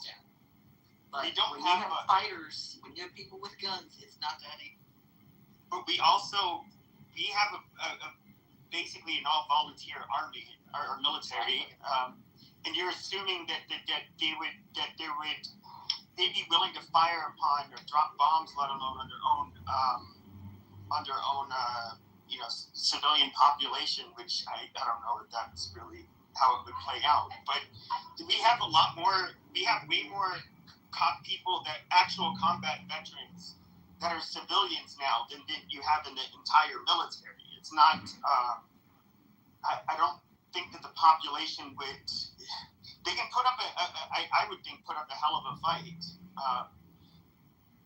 What are they going to do? Just bomb whole fucking cities? That doesn't really make sense. You're just going to ruin the country. That's why the president just resigned. That's why the president of Iran just resigned, because the IRGC told him, "Fuck off. We're not giving the midterms." I think they're just hoping to. I don't know if they can last that long. I'm just saying they're trying to do the waiting game. Probably not. They're going to actually stand up to realistic about the situation. You know what? IRGC are actually fucked in the ass, and they're running out of money. And I think one of their biggest assets is propaganda. Second is the connections. Like European fucking countries want the cheap ass gas. Unfortunately, Cuba's been out of money for fucking 60 years, dude. It didn't matter. So it's going to take the Iranian people to take their country back. We can help along, but it's going to take the Iranians to do it. There are already the talks, like people are being crushed under economic pressure, but that's not only that. Like we used to have great population, like people who were not really political, but now everybody is fucking radicalized and they're fucking pissed. And a lot of people lost their brothers, sisters, friends, and I personally don't know anyone that hasn't lost anybody in their relatives. Somebody has lost someone. And Iranians are just, we can be patient, but when we are pissed, we are fucking pissed. Like, we don't care about, being politically correct or, I don't know, boofy, I don't know if you have seen it, but the diaspora that you're seeing outside of Iran are not that radicalized. Iranian people are very courageous, and even us diaspora who are not that radicalized right? We have been fucking these poor Palestinians in the ass. Like if you look at the pro-Palestine movement, you can see that Iranians ruined that. And after that, some Europeans started talking about it. Normal people were saying that they were tired of it, and they were supporting Iranians because they were saying, "Oh, fuck Palestine." So you can see that Iranians, even the diaspora, we are at, right? But we are not. I heard today that after the talks broke with America, that President Donald Trump was speaking to the Israeli president. So is he going to give them the green light to go at them again? Or that is the question. Did you hear the Axios shit that just came out like the last hour or so? No, what happened, Pepe? Trump had told him, "You're fucking crazy. If it wasn't for me, you'd be in jail. I'm saving your ass. This is why everybody hates you. This is why everybody hates Israel." Basically because when he said the talks were happening, I guess Hezbollah and Israel have been going back and forth, and of course Trump just cares about getting the deal done. He doesn't really give a fuck. At this point, he just wants it, to be over with. Because this is the worst he's ever. I mean, his ratings and approval ratings he's lost a good chunk of his base, all the independents. I mean, everybody's sick of this shit. He's not running for a second term. He cares right now. For him, it's more of a legacy. Yeah, I mean, honestly, that's kind of true. But really, there's no other person like him, And the Democrats, I don't think they're going to do as good in the midterms as people think, especially because they're getting managed and shit. I think, that's what I was reading. And that's what I was saying. So, okay, but I understand. But okay, now explain to me, Pepe. You told this all to Trump. I mean, to the Israeli President Bibi. Where is this? Is it like a transcript? You could go like, how do you know? I'm guessing. I know this is just what Axios reported. I'm guessing it was obviously something leaked. Like somebody, it was somebody overheard it and said it. Yeah, because if it's leaked, it should look everywhere. Yeah. I'd just be really careful about anything the fucking media says, because they're just so full of shit. Yeah, I would love to hear the transcript. Remember, I just gotta say, they don't release transcripts of president's conversations. But listen, this media that tells you this shit are the same media that was saying that Iran was winning the war, the same media that was saying Russia was losing the war in Ukraine, the same media that told you Kamala Harris was gonna win, the same media that told you Hillary Clinton was gonna win. They're fucking full of shit, dude. It's a pattern. They have no credibility. Getting going back, they were talking about like this ceasefire that it exists, but it technically doesn't exist. Like they're blowing the shit out of each other. Like today, RGC blew up like Kuwait, and Hezbollah blew up. Like there was this like sirens going on in northern Israel. So ceasefire is like a joke. And in middle of like we are technically in middle of war, and in middle of war you can do certain things that will change the narratives to control people's minds and to test out certain scenarios to see the population reaction. So I think these are just during the ceasefire, it was stated. Remember at the beginning of the ceasefire, Bibi said that Hezbollah is off the table. He's not having a ceasefire with Hezbollah. We remember that was said right at the beginning of when the first ceasefire was even started. Bibi said Hezbollah is off the table. I remember this. That's why while there was ceasefire, Israel could have had some time to basically open up a new front on Hezbollah. Hey, Rafi, I just want people to be aware of something. Listen, everybody wants to play a game of checkers, but Israel and America is playing chess. When you play chess, you gotta be a little patient so you know exactly how to make your next move. But I don't remember that, guys. But I completely disagree with that. I think this was a very stupid idea to attack Iran. I know, because you think it's only about Iran. That's all you think this is about. I didn't interrupt you, Malcolm. Sorry, go ahead. So, when the whole premise was that, the Iranian people will stand up, and they will basically be the ones who do it.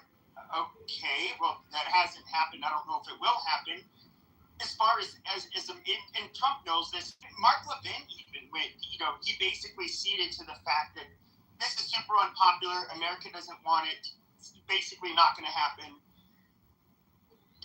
And this was last night, which was really weird to hear him say, but this is one of those things where we're not going to do it. We're not going to we're not going to really sink our teeth into Iran. Iran is going to do what they've always done. I don't see it stopping, really. We're not going to end up we're not going to invade Iran. But is 1,000 and fight back. The problem is if the Iranian people get armed to fight back, that's years down the road. You know how much training needs to be involved, getting the weapons in. This is what? No. There's been all men in Iran, if I'm not mistaken, they have to go serve in the army. So they have to. No. We talked to many Iranian men in here, and what they did is they served and did fuck all. I understand. They don't know how to handle munitions. They don't know artillery. This is when you're trying to. So when you hand out guns capable that end up, joining the military. This is, and of course, you have to talk about the tactics, all of this stuff. The IRGC has intelligence units. By the way, hang on.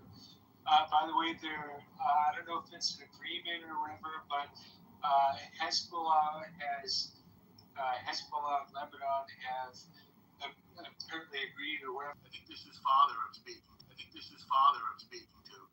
I saw all of the areas lit up on the all the areas lit up on the map where Hezbollah. They're calling it a ceasefire, I think, to keep the stock market calm, to keep oil prices down. But in fact, the war's still going, for real. Let's be honest, that fucker's still going. Not to contradict you, by the way, Father. I'm just telling you that even I'd like it to be real, but it doesn't look like it's real. Well, and that's good that you said that because my next statement was actually going to be, take all this shit with a grain of salt because from one minute to the next we really have no idea really what's going on. Father, 2 hours ago, Lebanon announced I don't know what this is supposed to mean because it's not a full. So Lebanon announces partial ceasefire between Israel. Partial. What the fuck ever that's supposed to mean. Not a full one, but partial. Okay, maybe they'll stop using one type of rocket, continue using another rocket. They're going to cut the rocket in half, Rafi. They're only going to cut half a rocket. Maybe a partial rocket. Unpredictable, and they are not trustworthy. They press the button. If it fires, it fires. If it doesn't, it fails. That's a ceasefire. Hold on, Harrods reports. Netanyahu says IDF to continue Lebanon operations as planned after. There has always been the reason when you free people and arm people, most people have an ideology. And for Islam against Russia is worth dying.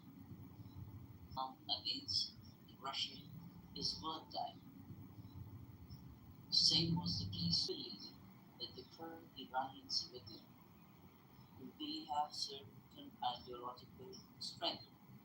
They could you must convince the fighter that you are dying for a worthy cause. If you are unable to do that, it's useless to arm those people. Well, that's the problem with education is that you get too fucking uppity and smart. You think fucking we can talk around this. We can be smart about this and fucking. It's just like I don't know. I think the Iranians have gotten too fucking cush or something, and just like it boggles my mind that they're allowing this shit. And we got one opportunity. What happened to the Kurds? We armed the Kurds and they kept the weapons and they didn't do anything? That's what they say. I don't know if it's true, but possibly. Remember, we're dealing with a bunch of Indians. So only cost I think $200 or $300, and they were selling it for $1,000, like on the black market. But then I just wanted to mention one thing about Iranian RGC and how it can be helped like the whole situation. First of all, it's not only nuclear power. The fucking RGC has been supporting a lot of militias that are directly connected to terrorism in the war. And if you fuck over RGC, it's going to help the situation in Afghanistan, Russia, and also all the other countries that are in the Middle East. And it's going to like actually help with the energy supply. And it's going to make other people's lives better. But one thing that's clear is that I just wanted to mention that things are very hard for IRGC. Like they're using the last arm, like what do you call the sleeper cells, like the type of sleeper cells that they are using at the moment. It shows that they're on their plan Z. They're not even on plan A, B, and they're losing money every day. They have dismissed. We have two militaries. They have dismissed the normal military since Nowruz, which is the Persian year in April, like New Year in April. And IRGC cannot even get people.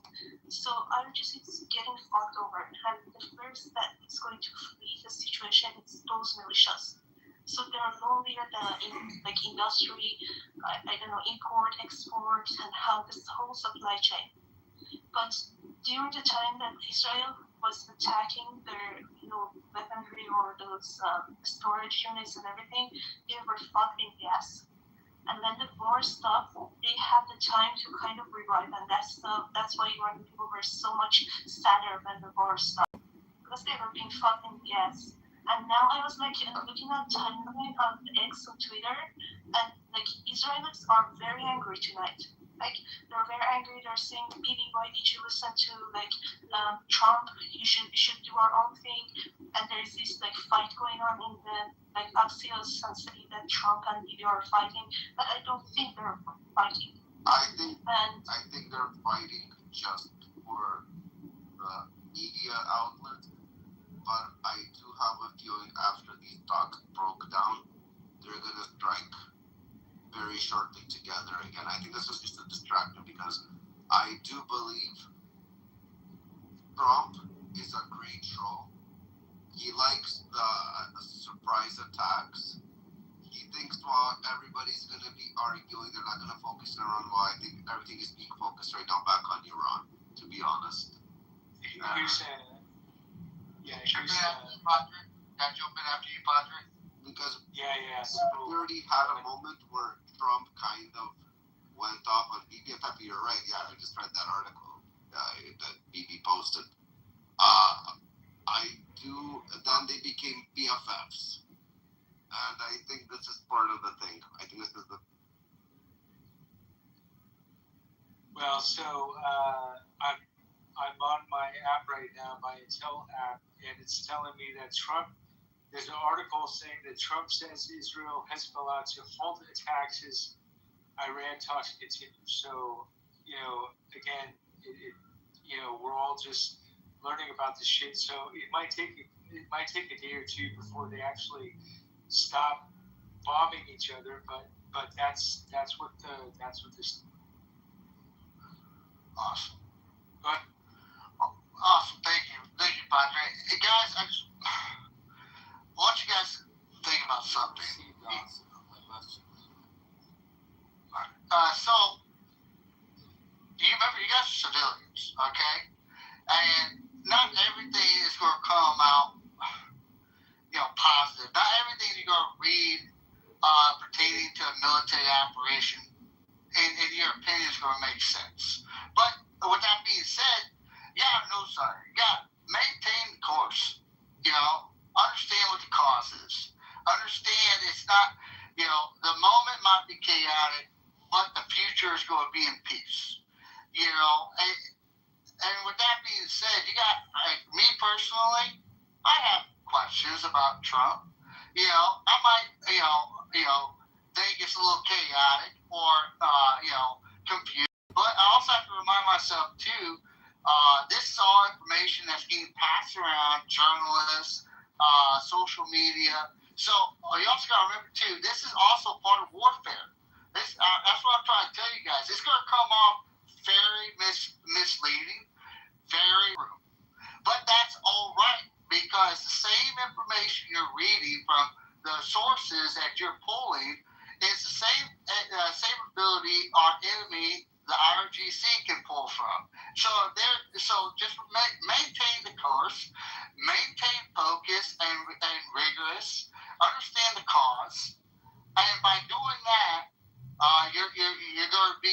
be able to support your fellow servicemen and women.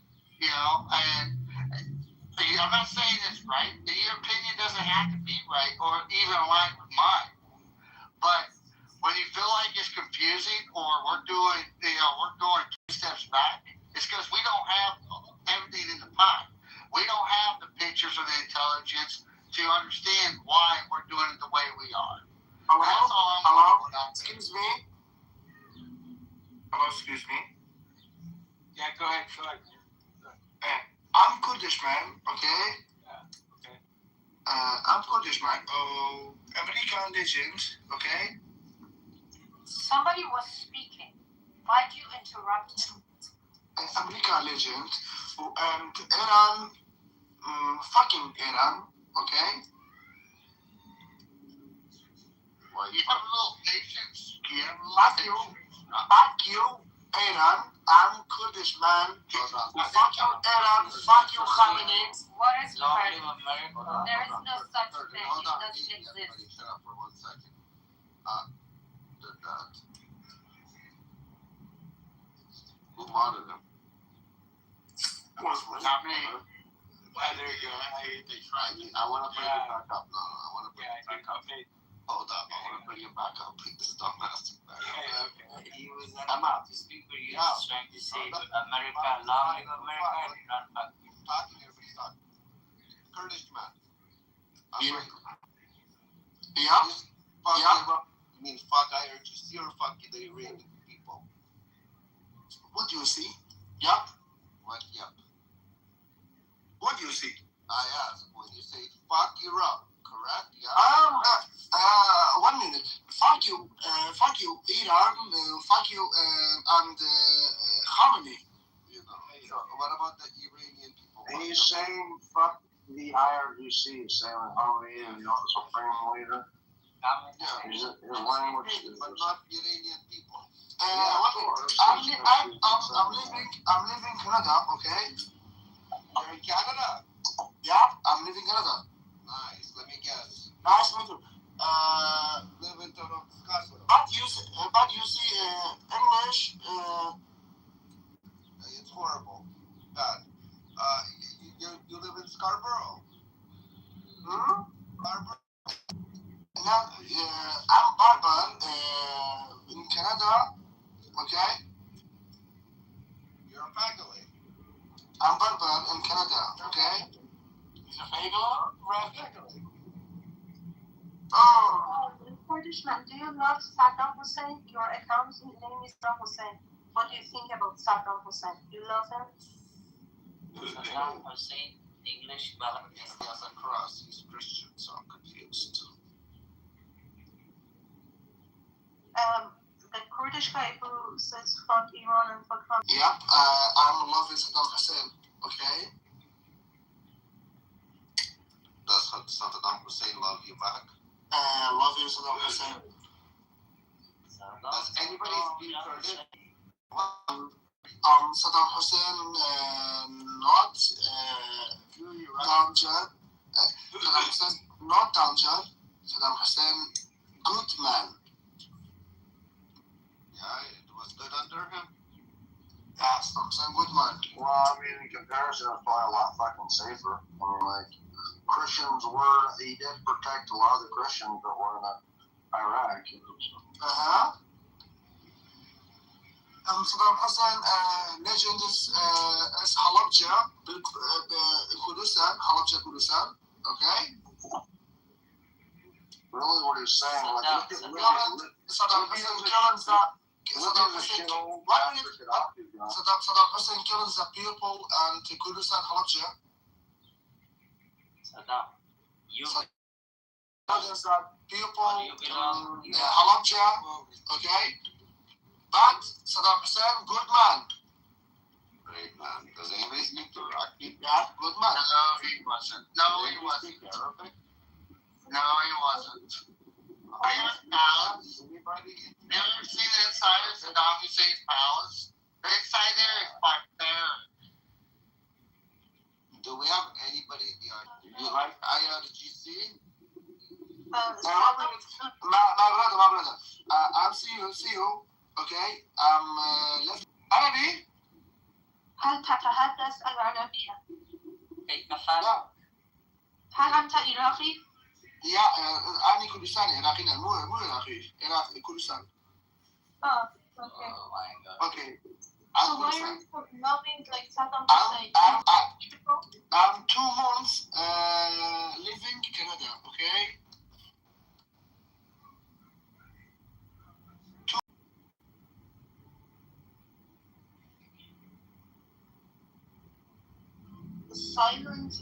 Silence is so heavy. Like he left the vacuum behind. Yeah, Imagine being I've never heard somebody comment about Saddam Hussein in such a way, to be honest. Well, think about it. I mean, Gaddafi, when he died, the place turned to a shithole. Syria's not doing so well after Bashar al-Assad being gone.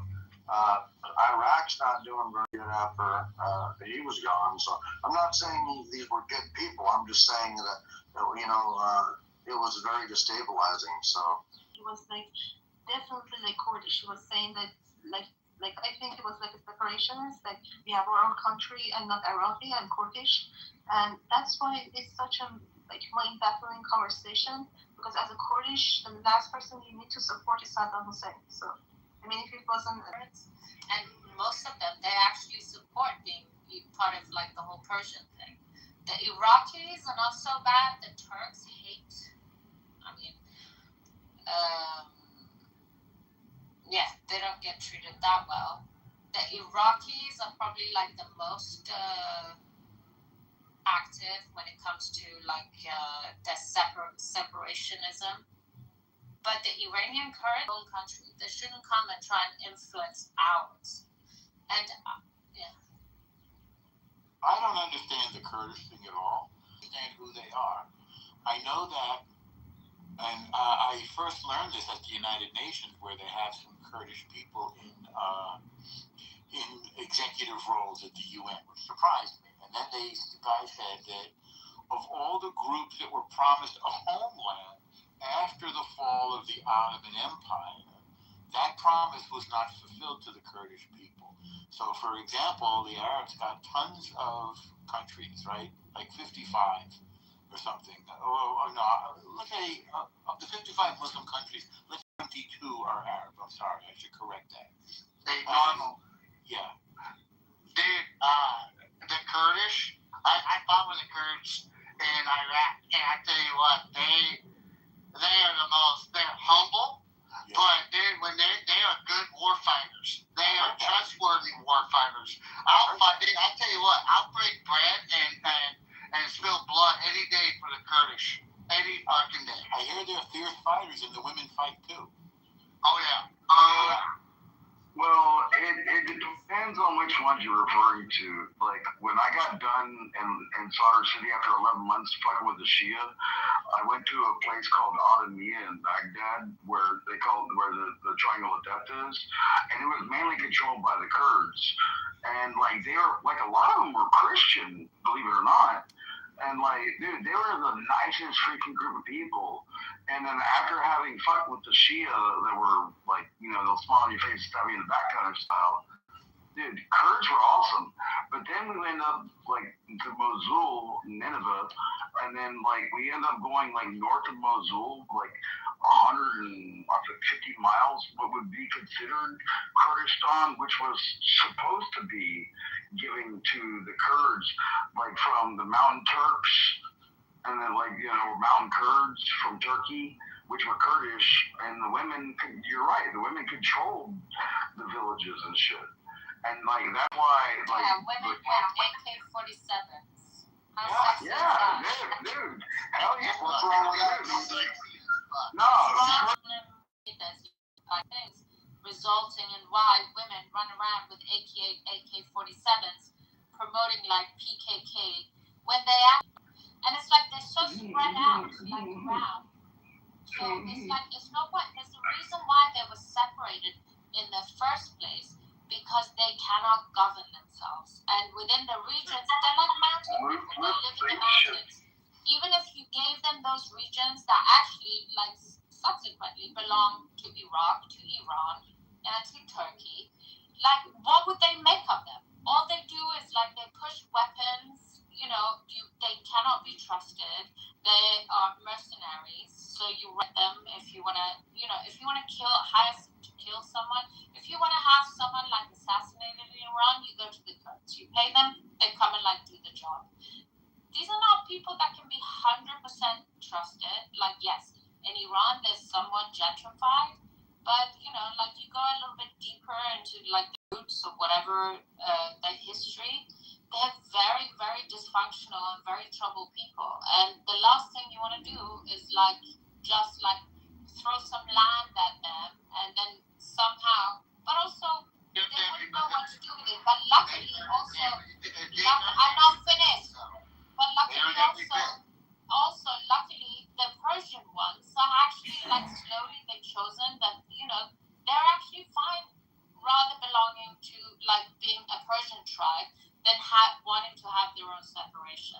But the Iraqis are not happy with this because they want to create all the like the Ahmed guy who's in here earlier. They want their separation, and they feel like they cannot get that if they don't get all the Kurds on board. But I don't think that's going to be the case because afterwards there are rooms here. I can like put them in the link in this app where there are actually Kurds, Iranian Kurds, like Pahlavish Kurds, promoting Pahlavi for Iran. So I don't think it's going to happen, but they're going to try.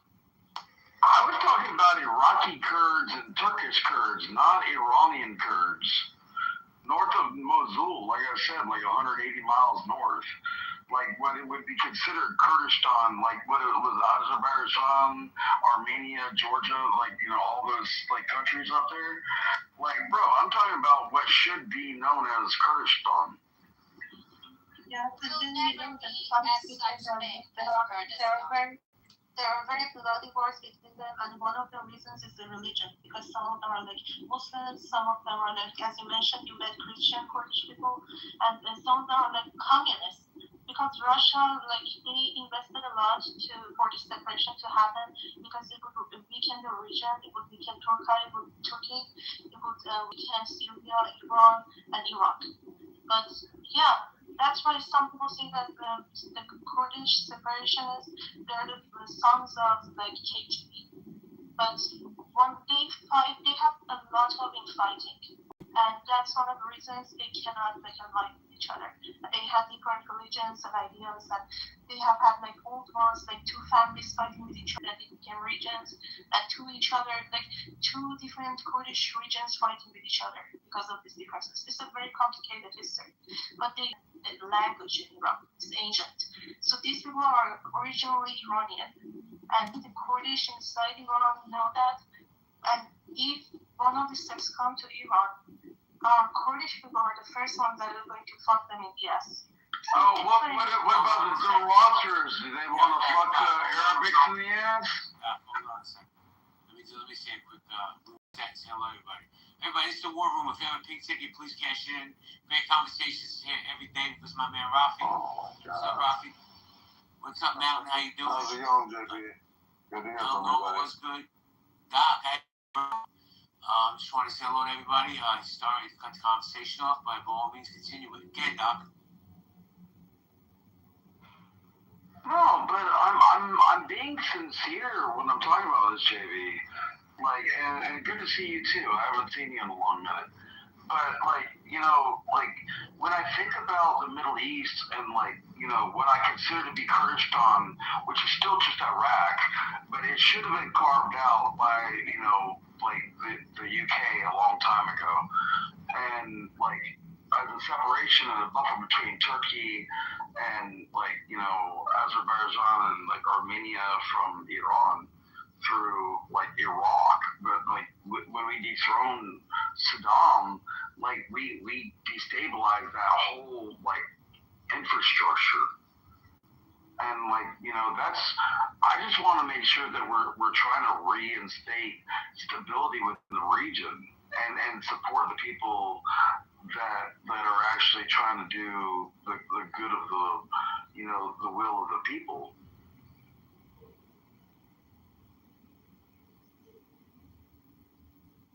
I mean, shit, we used to give out like thousands upon thousands upon thousands of dollars a day worth of microloans. I mean, sheesh. Yeah, a bunch of nation building, man. Do you know how this whole current debate started? A guy who called himself as a Canadian came out and said, fuck Iran, fuck IRGC, and good America. Those three phrases we heard, and then we went on and on. Kurds.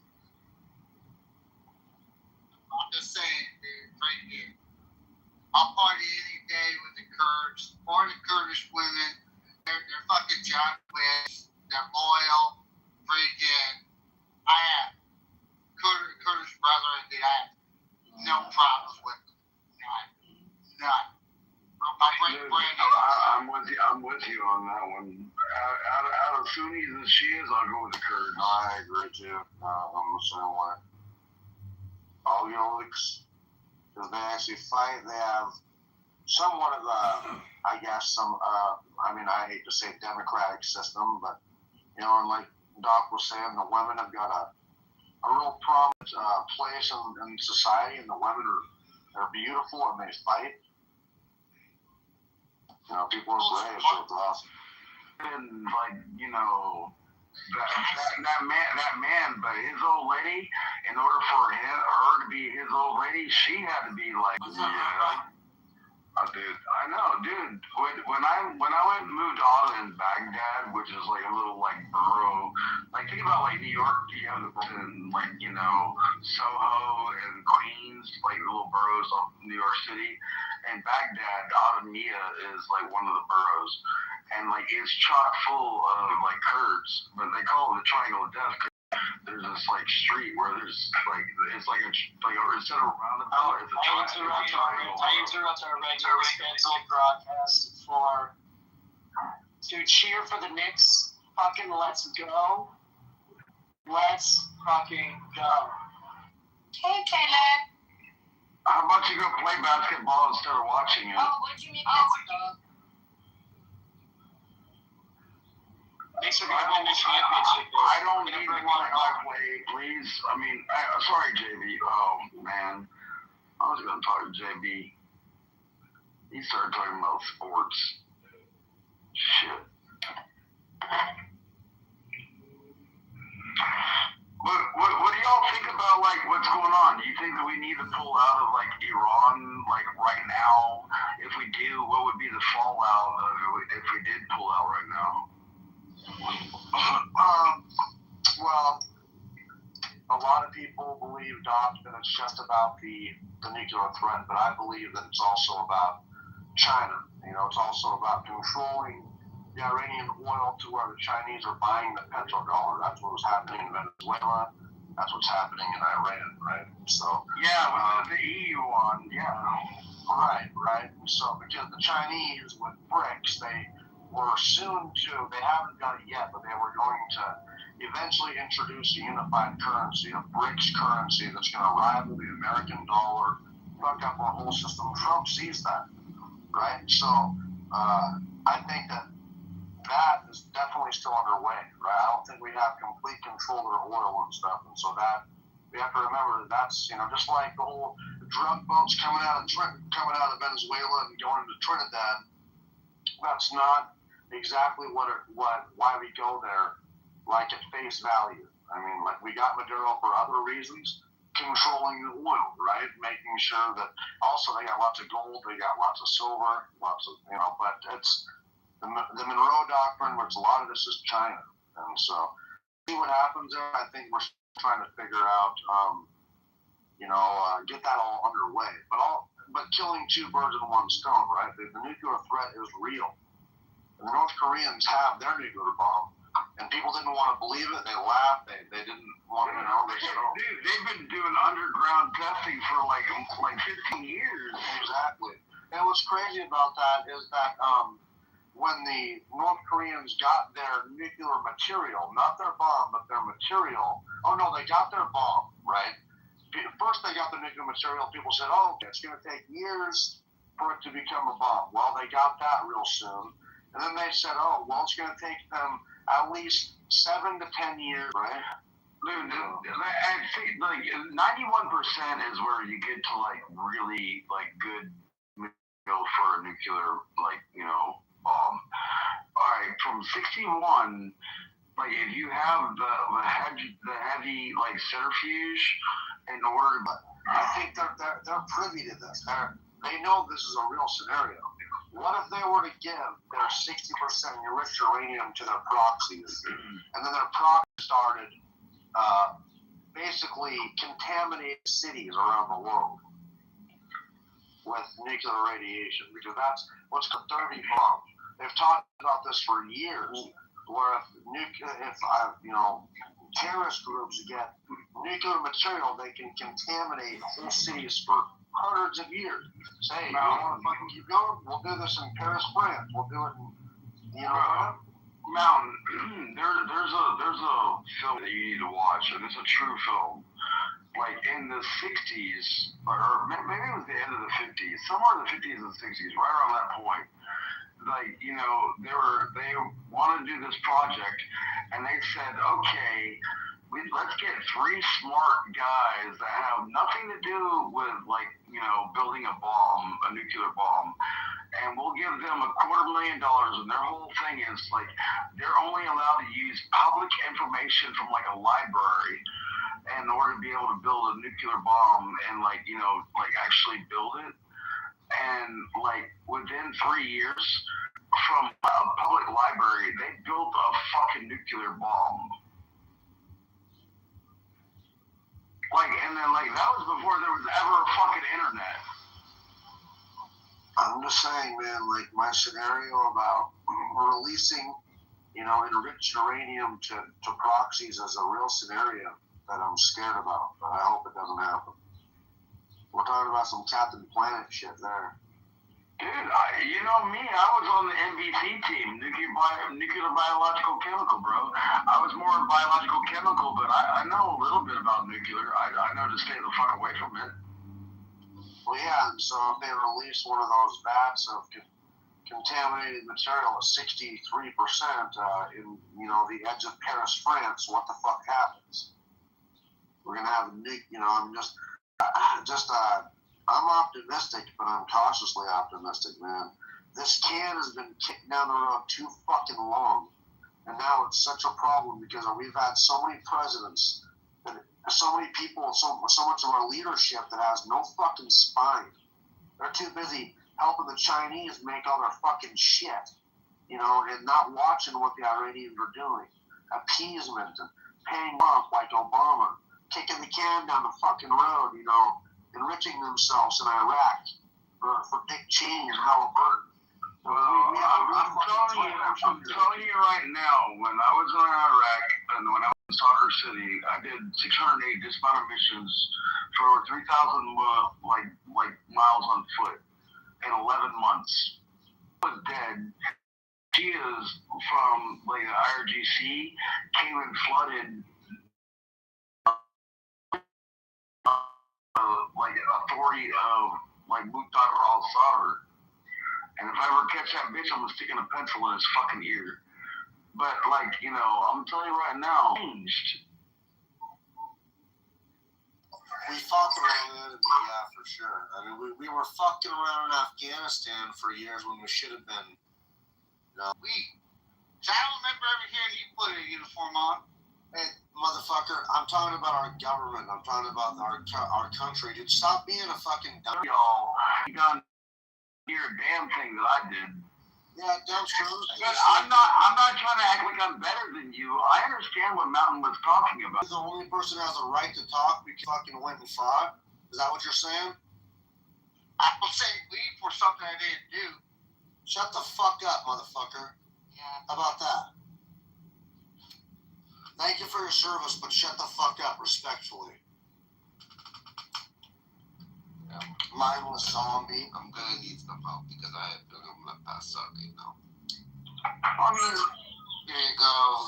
Dumb he threatens America.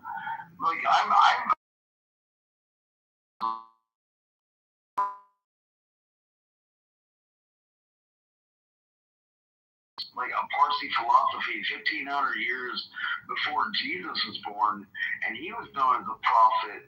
Dog, that's probably the smartest thing I've ever heard you say on this app.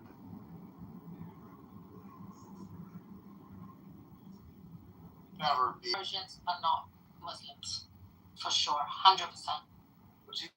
Or what a shame. Well, that was.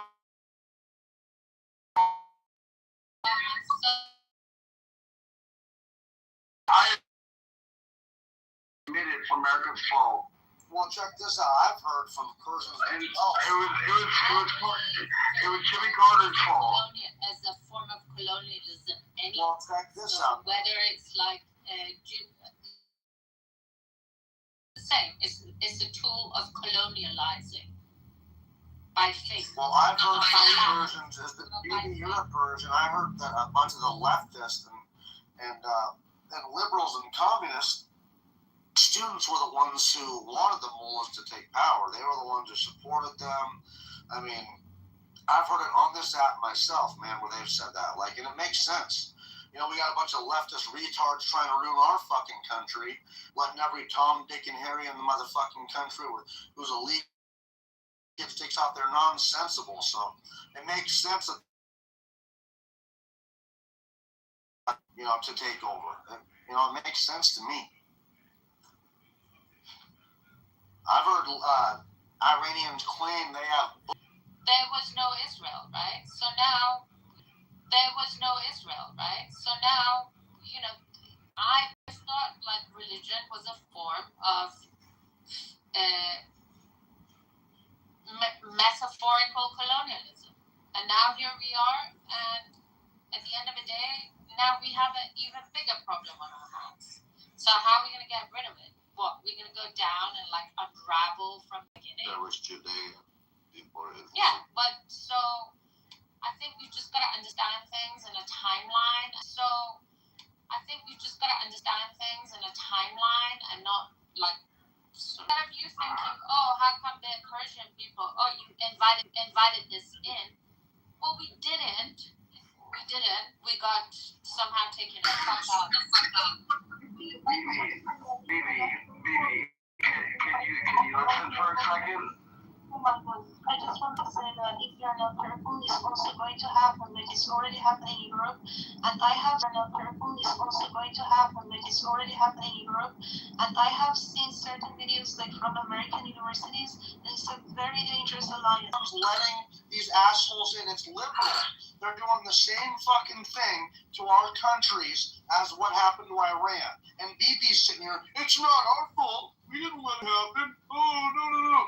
What the fuck are you talking about? You're letting illegal immigrants in. You're letting every motherfucker in your country. You lose your country, and you say, I don't know what the fuck happened. To be fair to like Bibi and what you're saying, Mountain, it is right. Like people should have stood behind Shah. They should have understood him. Our generations understood what Shah meant when he said like toxic, like the silent. They should have stood behind Shah. They should have like protected our generation, but they didn't. And at the same time, you have to forget that the people that were on the streets, they had access to weapons. Like they were doing the revolution, Islamic revolution. They had access to weapons, and some of them were trained by Yasser Arafat, which is a fucking terrorist group. Like he was leading a fucking terrorist group, and he established the PLO later on, and every fucking shit that happened. But those people were trained; they knew how to use weapons. So this revolution was not done, but the lack of like understanding. What you had Khomeini at the very beginning in the 444 American hostages at the beginning of the U.S. embassy. I cannot understand you. Let me finish that. You better hope they have training, because if they don't, it's going to be dangerous. Yeah. Okay. Wait till you lose my mic. No, but like you're talking about like Rabbi, you just 10 seconds. You already talked. I just got in here. No, I'm talking to Rabbi. But each one of them books was like $100 back in the day. Like I got a Smithsonian thing about like the forgotten like Native American tribes. Like, bro, service. like, dude, like, I. I'm sorry, is it a reference to what I said, or are you trying to start a new topic and I'm not getting it? You were talking about. Have you not met Doc before? Never mind. This is your first time meeting Doc?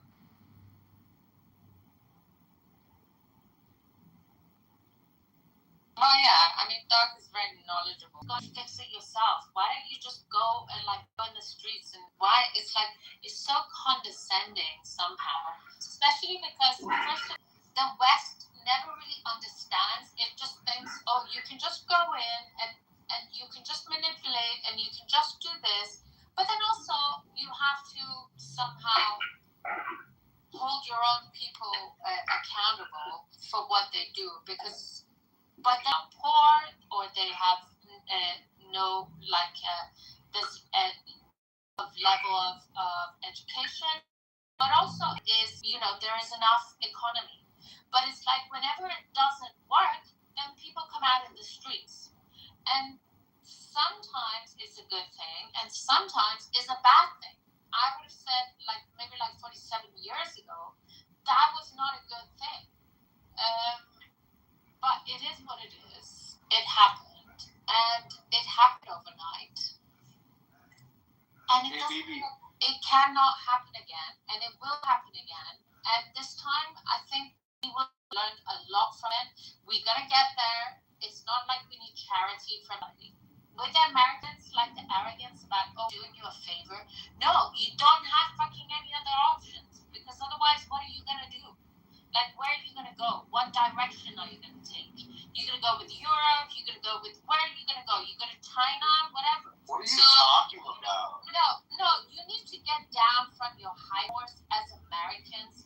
I mean, the Israelis have been putting out a lot, for such a small fucking country. They've been putting out a lot in Minneapolis.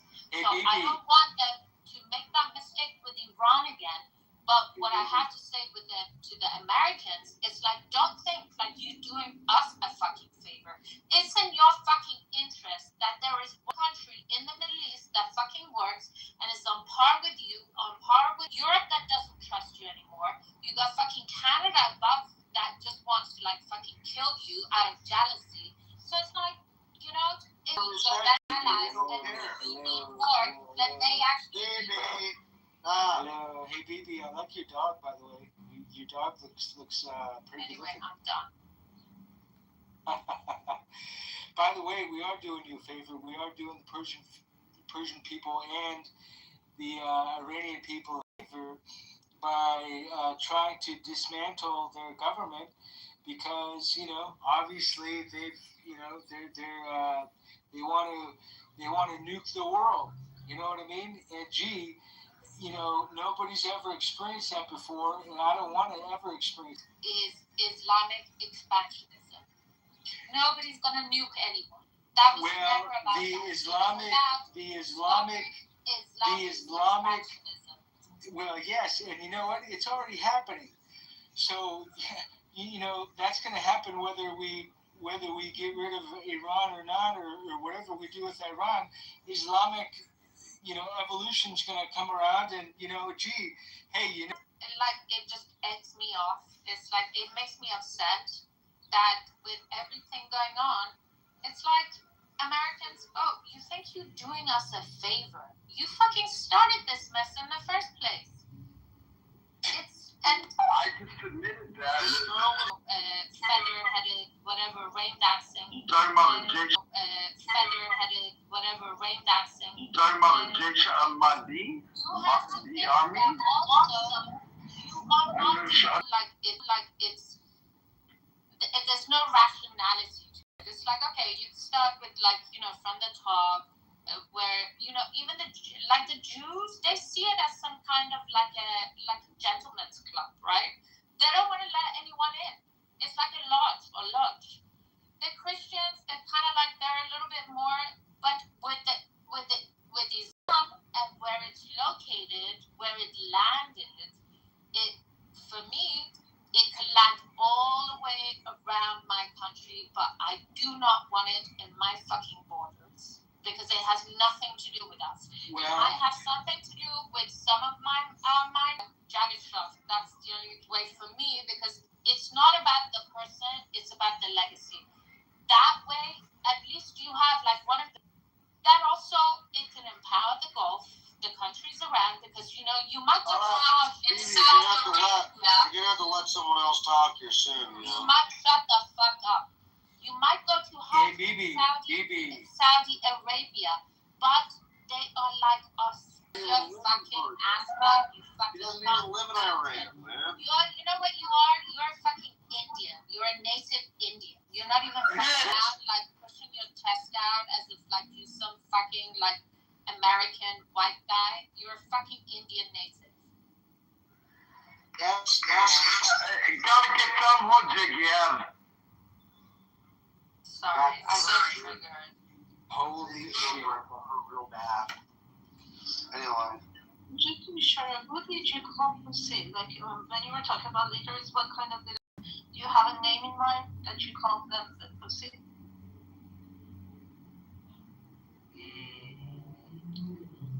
Well, what are you talking about? The government? Well, you mentioned that your people's like leaders are pussies. They are not taking like the power back. I wondered if you were like mentioned the leaders. Who do you mean? Like who are you calling a pussy? Well, like the UK, you know, the leaders of UK, the leaders of Sweden, you know, the leaders that accept the Islamic evolution. You know, fucking refugees came into all of Europe. 87 fucking million. You know how bad? I mean, when I lived in Germany, that was 2006. So what's the reason that they accept this amount of refugees? Tell me that you know. Over the last decade. Because they wanted to, like, you know, take the Islam and, like, you know, rape, you know, European women. No, you're stupid, because you know that they need the young generation, as their young generation don't care about having kids. They only care about having guys. So yeah, like why are like all the like you know like rape cases like you know 80% like you know immigrants? Let me help on that real quick. So the 87 million that you're referring to is actually the whole demographic of refugees. Yeah, 87 million refugees. Legal, non-legal, domestic, and international. But it's also referring to like expatriates, international students. So I don't really understand where you're coming from with the 87 million people you moving to Europe and what you refer to as a decade raping and pillaging Europe. I don't really get where that's coming from, because the majority of that over the span of 10 years has been expatriates, people that have moved out of the country and then are trying to patriate. So you're saying that the immigrants that have come in don't rape young women? You're saying that like you know that the like you know illegal immigrants don't come in and rape like you know local national women? Yeah, I'd probably call cap on that. Oh, okay. It depends on the European country. Like I'm living in Germany, and the reinforcement of the law is very different. Yeah,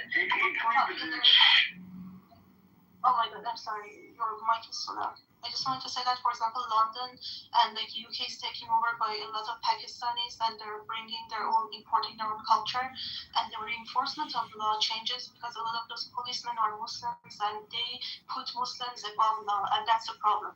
But in Germany, I would say the reinforcement is very different. But I have to tell you, like the immigrants have changed a lot of things. Like I'm not even talking about like 8 years ago when I moved to Germany. I'm in Germany at the moment.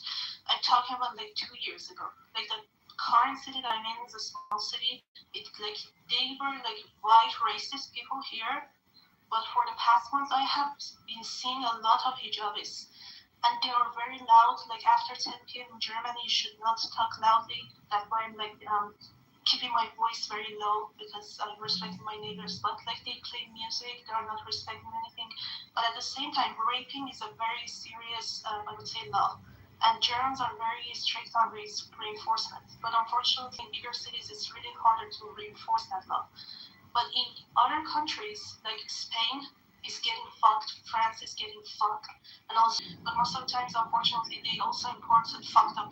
But most of the times, unfortunately, they also import some fucked up people. Like they don't know how dangerous it is to like import Ikhwan Muslimin or what they call Muslim Brotherhood fuckers. Even okay, I would agree with that, but I would also look at it. I would question the sense of like, because I completely agree with that. I would question on the sense of like, I would question the sense of like, because I completely agree with that. I would question on the sense of like, would this or the theft or the raping or whatever we may call it is just a byproduct of the fact that there are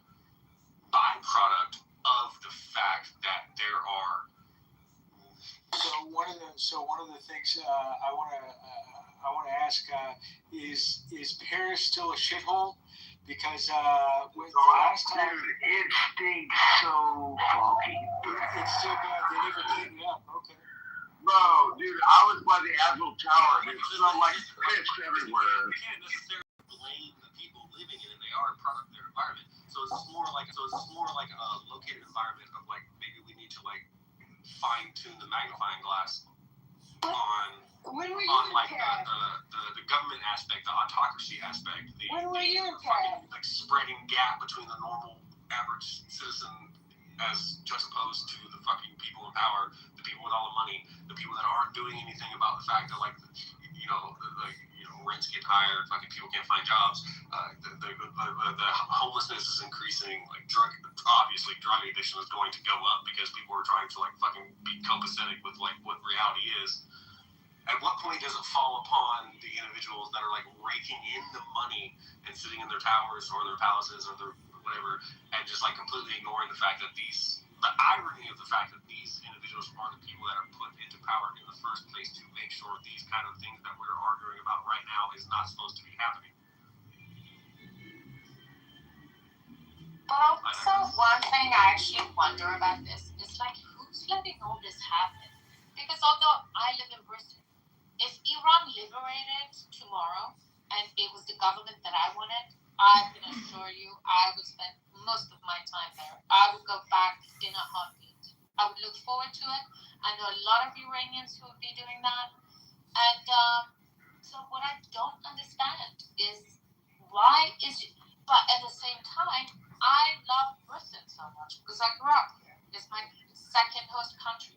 I would never want to see this country do bad or somehow be diminished or even whatever it did to my country. I still want to take that ability over myself and think we could have done better. We should have had not been as proud as we were. I think it's a mixture between Western politicism and like right-sided extremists. Like I think like extreme religion, like radicalized religion, this understanding that you have this righteousness or like this dogmatic understanding that you're better and you know the truth, like you're allowed land or this territory or this place on earth.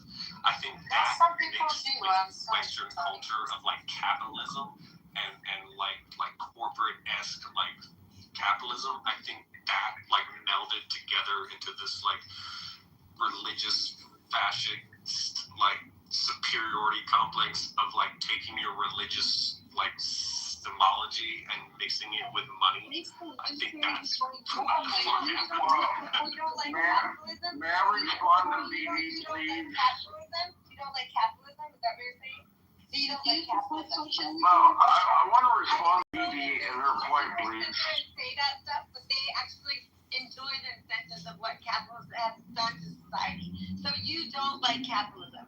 So let's just break that down. I think it's the biggest joke is you take advantage of it, you utilize it. You're enjoying life because capitalism has made life better for everyone. And you literally just shit on it. When the reality is you wouldn't be able to be on this app right now if you didn't have capitalism. May I talk to Miss this, DB, please, because I wanted to respond what she said. You know, when it comes to like Iran, Don't talk to an idiot that doesn't appreciate. I'm not talking to you, my lady. Please stop interrupting. What I was talking about is BB about Iran and the Parsi philosophy of Zoroastrianism. I'm an American soldier. I could be put in an American like military like courtyard. You know, I'm a Christian. But honestly, if we could get like, you know, rid of the IRGC, I would love to be, you know, like, you know, interned like a Zoroaster. Put me on top of the spire and let the birds eat me apart. Like, I don't want to be put in the ground. I don't want to be burned. I want to feed the birds. Like, you know. You can do that in the United States. You can have yourself a Zoroastrian. No. He can die any which way. No. No, I mean, but people want to say it's Farsi. There was no in Parsi. Like, but like, you know, your modern like Farsi, you know, like stupidity makes y'all sound dumb at the front door. Okay, let me make a couple comments really quickly. This is my comments are directed to baseline. I think the discussion before you started to provide your comments were about the cultural clash in Europe between the Islamic ideology and the European culture. That's what we're talking about. Then you took it to this huge, large keep. Actually, you were not saying that. No, you conceded that Islam is the problem. Doc, just let him finish his sentence for the love of God. You just dished for 5 minutes about how you needed to talk to BB. Have the grace to shut your mouth and let him talk. Oh, thank you, appreciate that. So we were talking about this cultural, you know, the clash of civilization, cultural clash. Particularly, we're talking about the last 15 years with the large migrants of Islamic migrants going to Europe because of the war in Syria. And that has caused havoc in Europe. I'm saddened to see a country, the birthplace of Shakespeare, Isaac Newton, Charles Darwin, Adam Smith, and the rest of them, become degraded and kind of polluted with the culture of Islamic menacing Islamic, which is 1,000 years ago, 1,400 years, 100 years ago, it's barbarian. So it's not as much as the individual Muslim, it's the ideology itself, the radical and menacing. So there's not much can be done about that, except somebody mentioned what it takes really two, one from the bottom up, which is the native intelligence, let's say Germany and UK and lots of other places, Sweden, to say, look, we're not going to take this anymore. We're going to have a revolution from bottom up where people protesting. And it takes leaders, somebody mentioned, with big balls on the top, that they're going to take some action, pass some policy, provide some laws that puts put this Islamic ideology, you know, at bay to some extent without sacrificing the secular laws that we have in Europe and in the US, which are precious beyond containment. But it can be done, and I think it's going to be a conversion of the bottom up and the top leadership that is going to address this immigration problem in some of the European countries. I'm just hoping it's not too late.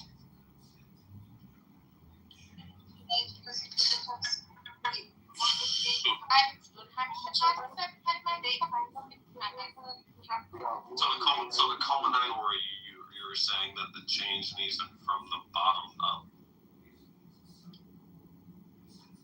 and putting faith and trust in the leaders that when changes leading up to the top, that the top individuals in charge of know how to. You have faith that they'll make the decisions to bring about that change as long as the bottom changes first. As long as the bottom falls in line, the top shall make the proper decisions. You already have seen the movements in Holland, in Netherlands. You've seen the movements in Germany. You've seen the movements in Sweden, actually in the Scandinavian countries, from bottom up. What I was suggesting, I was hoping that it would be a conversion of the bottom up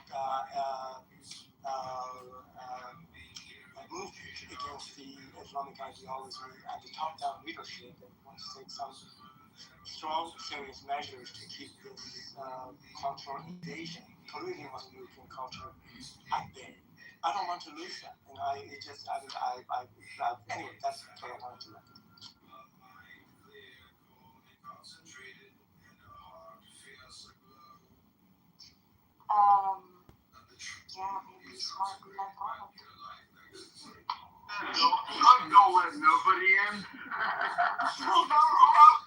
shop over there. We just set up a new U.S. base in Poland as of this month. Yeah, but that's like worlds apart from you guys.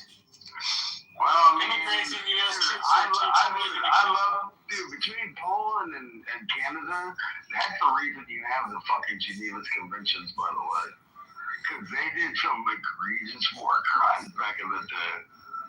Like, that's why we have the Geneva Convention. Bro, between Poland and Canada, bro, they used to, like, people would give up and they would still shoot them. Like, once you give up, you're no longer a combatant. You're a prisoner of war, and you're afforded, certain rights. But they didn't give those rights to anybody. They just killed them all. It's not Poland. It's not Poland by itself. No, it was Canada. I said Canada. The original Geneva Convention was started in 1864.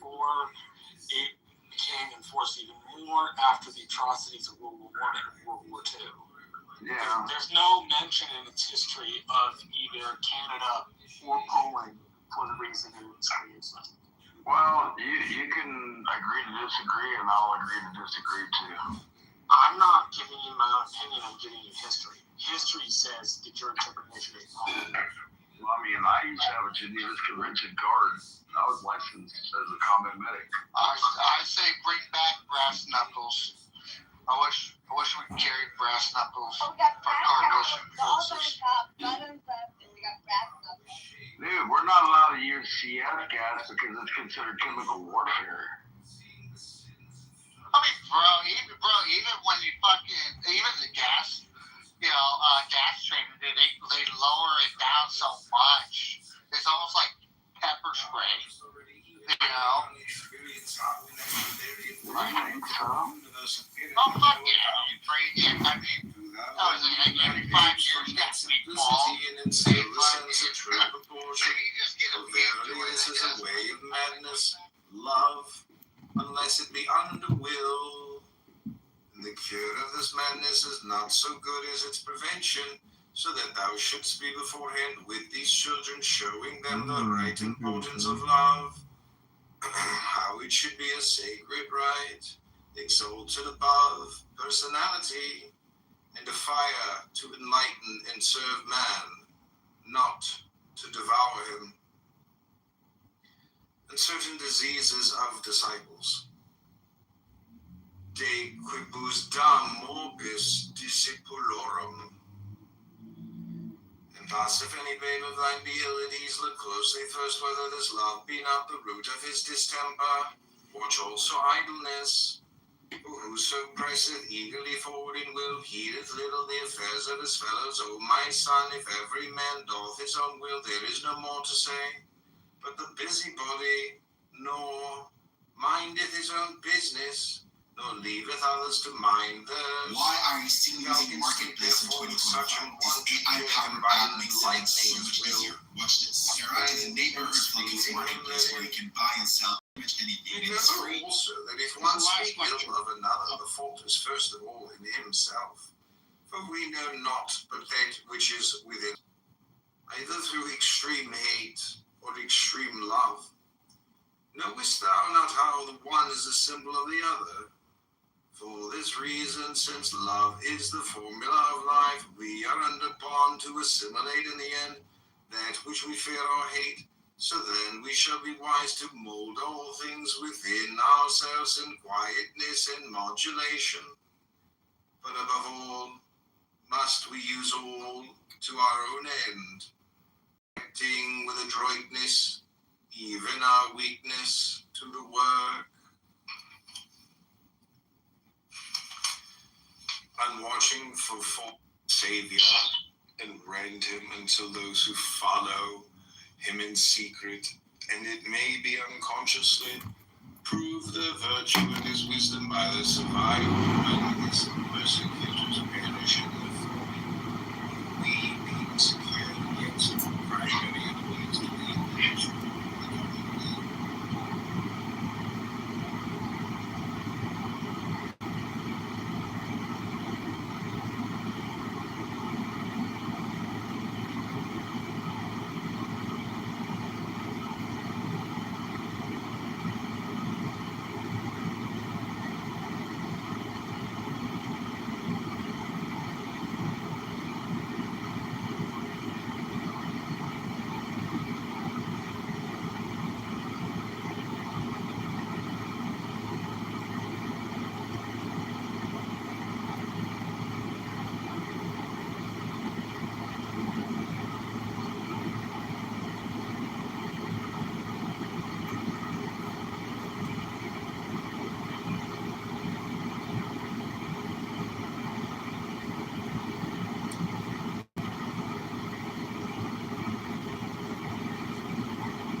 have to do something different than what we had been doing over my lifetime.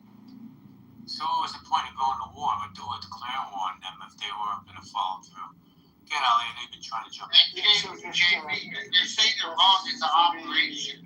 Hold on, it's an operation. It's your terminology, your verbiage, JB, is confusing you because you're saying a war, but it's actually an operation. So maybe that's why it's confusing you, JB. It's an operation. You're making Well, we haven't been to war since World War II. So let me just offer 3 quick comments here. Doctor, you're making a distinction without the difference, whether you call it a war, conflict, or a police action. Well, I would be grateful if you just. Well, Vietnam was a police action. For all practical purposes, it's a war. Second, I want to make 3. Not for all practical purposes. Is so important in the entirety of the Iranian fabric in all domains: science, politics, commercial corporations, and the rest of it. They are a government to themselves and corporations to themselves. It's pretty much. It's no longer. It's an office. It's not like you can separate the eggs. It's just being there, so it cannot be removed without drastic. It's been a while. Well, the Lord is working in His most mysterious way this year. I didn't think I would ever see you in the house of worship again. Yeah, well, I didn't think I would ever see you rewriting Homelander so hard, but I guess we're both just full of surprises, aren't we? Take it you're not here to repent. No, I'm here to talk sense into an old friend. You did that for me, do you remember? When, Alex and I were going to get those matching tattoos and you told us that. Mixed message, especially on a shit-faced 15-year-old, but memory serves, you weren't so grateful at the time. Yeah, you know, it's hard to hear that you're making a mistake you could regret for the rest of your life. You know, you were like it. People would come and beg me to pray for them, heal their illness, look after their children, get them a job. I'll raise my hands in prayer for each of them. Those prayers went unanswered. What they're looking for actually is for nobody was listening. God checked out. Homelander is standing in front of us. He's not asking for blind faith. When I talk, he listens. God is supposed to be selfless. Okay, Homelander doesn't care about anyone or anything outside of himself. Maybe imperfect, but excuse me, Ali. He fights back against the secular forces corrupting this nation. So, Ali, Firecracker, and you're delusional if you think he won't we're in an operational status. We're not in a war, and Bree is correct when he said the last time technicality we was in war was during World War II. This is an operation. But you didn't see anything about it's not a war. It's a war, dude. That's bullshit. It's a war. Andy, I am sorry. It's an operation. Let's use the appropriate purpose. It's an operation. I fully agree with you. What I understand you're making because for all practical purposes, they seem to have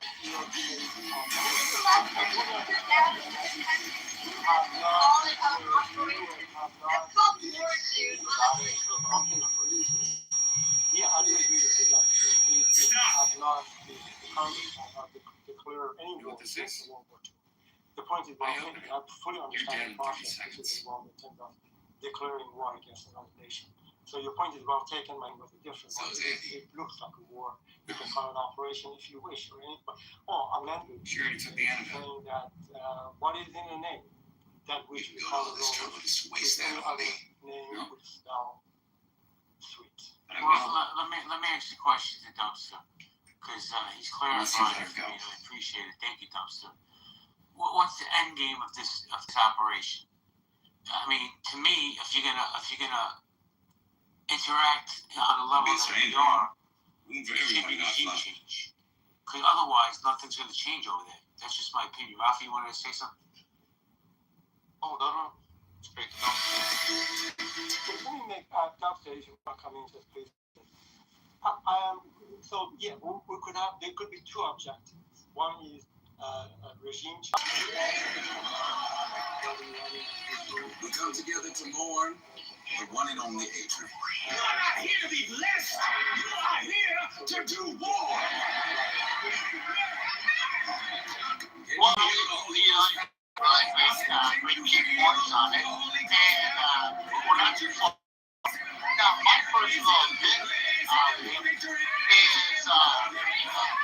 I think regime change, I would probably say my personal opinion is more of a hope than it is reality, because the radicalism, the radical mindset of the IRGC, it has been planted and it has grown, and it's internally amongst it's internally embedded in that country, and so I don't think the goal is a complete reform of the IRGC. I think it's more diluting the radical mindset. That's why it could be, in my opinion, President Trump is focusing on negotiation and trying to find someone who's willing to play ball, in my opinion.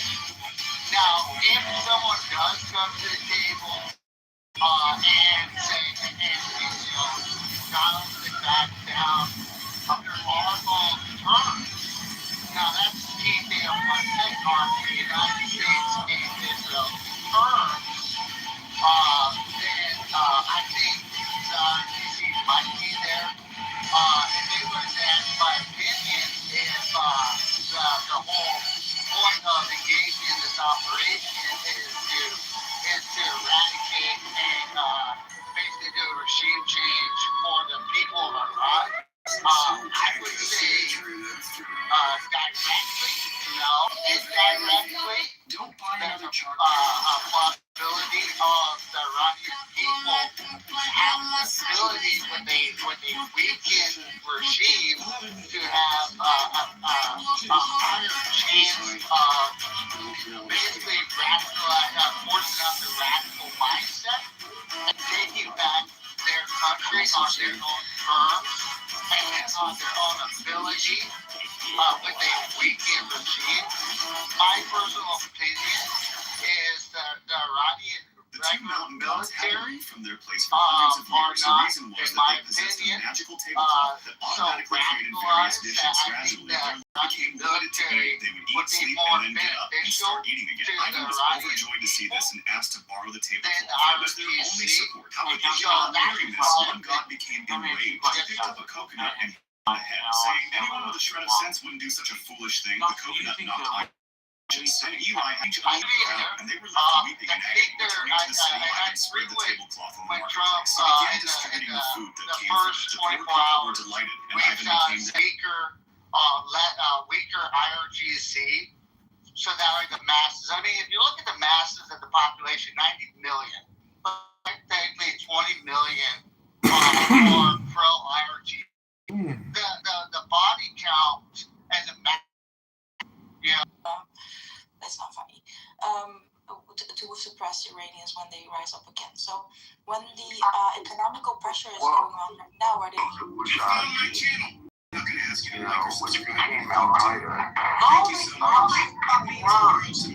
the Saudis and the Americans funded them directly. The Iranians played no fucking part in that. Marshall, go ahead. Go ahead, Marshall. No, all I'm saying is, like, that's not even remotely close to true. The Mujahideen in Afghanistan were funded to the tune of about $500 billion by the Saudi Arabians and the United States. The Iranians have literally nothing to do with any of that funding. And by the way, we never directly funded Al Qaeda. People get this wrong all the fucking time. We never gave money to Al Qaeda. We gave money to a guy named Roger D. We're still giving money to Al Qaeda. We gave money in the 1980s to a guy named Jalaluddin Haqqani, who was in the camp of somebody known as Ahmed Shah Massoud, or the Panjshir Lion. He managed that money. Jalaluddin Haqqani, after bin Laden was thrown out of Saudi Arabia and then thrown out of Khartoum. Hey guys, thanks. I just wanted to try to respond to James' question. No way. You found my...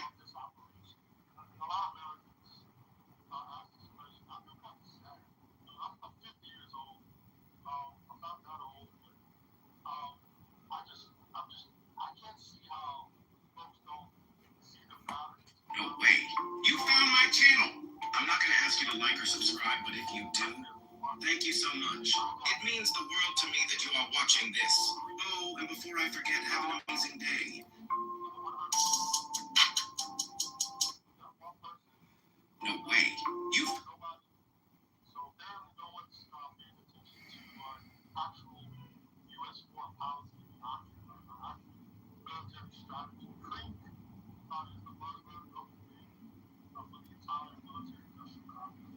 On my channel.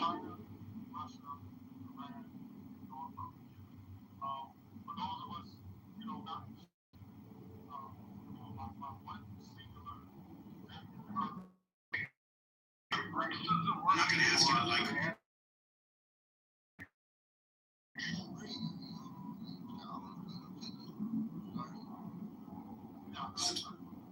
Subscribe, but if you... Dude, you literally were talking about braces. You told me cranks. Yeah, okay. So I was referring to cranks, which is not my term. This is coming from the think tank community and policymakers. And if you look at Trump's actual foreign policy and the legislation that they put since 2019, specifically targeted certain countries, China, Russia, including Venezuela, Cuba, all these places where they foreign adversaries. So the end game for the brotherhood of African question is the actual total collapse and destruction of the nations. We are at war, undeclared war. Right now, there's what I hear of war. I'm hearing this is about diminutions, but there's supposed to be more violence anywhere else. U.S. violence. There's a plan in place to go back into Afghanistan. There's a plan in place to stabilize Turkey and, effectively a war with China. So this is a world war. It's not going to stop until... Well, I mean, that's one hell of a lie, but, like, good try. So the finances behind the scenes are what they want, which is total domination. Good luck, and God bless America, because it seems like the whole country's going to the dumpster. Exactly. Thank you, Long. I appreciate what you just said. They said the justification for going into Venezuela was to counter our adversaries. And we don't want our adversaries to China. They're claiming that the Iranians in Venezuela. Absolutely. They want to show the Western Hemisphere. They want to lock it down. And they also want to think Bro, no way! You found my channel. You'll just scroll past, but not you. And if you could like and subscribe, it would mean the world to me. South Korea and the Philippines. And we're doing nothing but struggling for it. Bro, no. It's going to backfire. It's going to collapse to America. Especially if Americans don't wake up and realize what's going on. Get our troops out of the streets. Stop the wars. Unite the fix America. Stop killing children in schools, in hospitals, going to arbitrarily. Stop getting world leaders. We are the biggest world nation. Bro, no way! You found my channel. Most people just scroll past, but not you. And if you could like and subscribe, it would mean the world to me. Bro, no way! Is they stop doing this, stop doing that? Are you talking for the moment today? Because these nations are enemies to the United States, and if you have children and family, Hey, you found generation, that these nations are all going to be threats to your family if you're leaving behind. Today you might have it well, but tomorrow your children might not as well, because these are the enemies of the United are the enemies of the values that you will or have raised your children with. These enemies at one point. Channel. Most people just scroll past, but not you. But you can't fix it while you have enemies like that in your backyard, because then you're leaving your children vulnerable while you're And if you could like and subscribe. People are gonna strongman you at one point and come and strongman your nation. Yeah, that's a totally fear-driven perspective. No way. You found my chick. No way.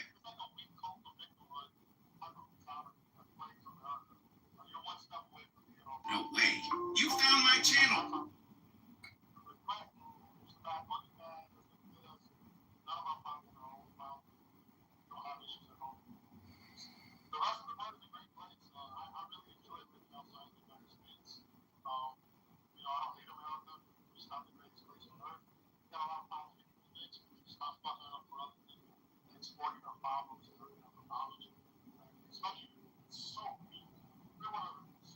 No way. You found my channel. I'm not going to ask you to like or subscribe, but if you do, thank you so much. It means the world to me that you are watching this. Oh, and before I forget, have an amazing day.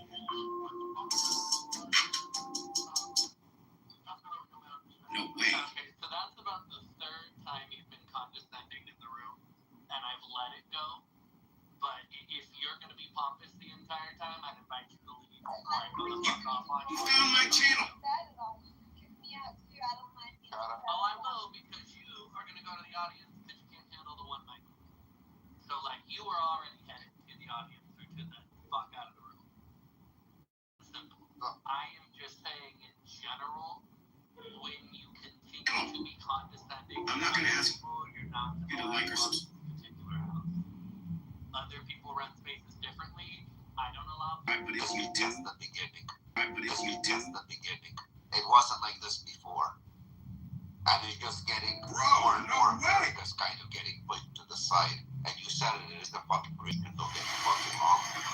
But the Christian is the power of the world. And it's respected the world. I give you big brother. something cutting edge. Prosthesis in 3 are not putting in dimensions.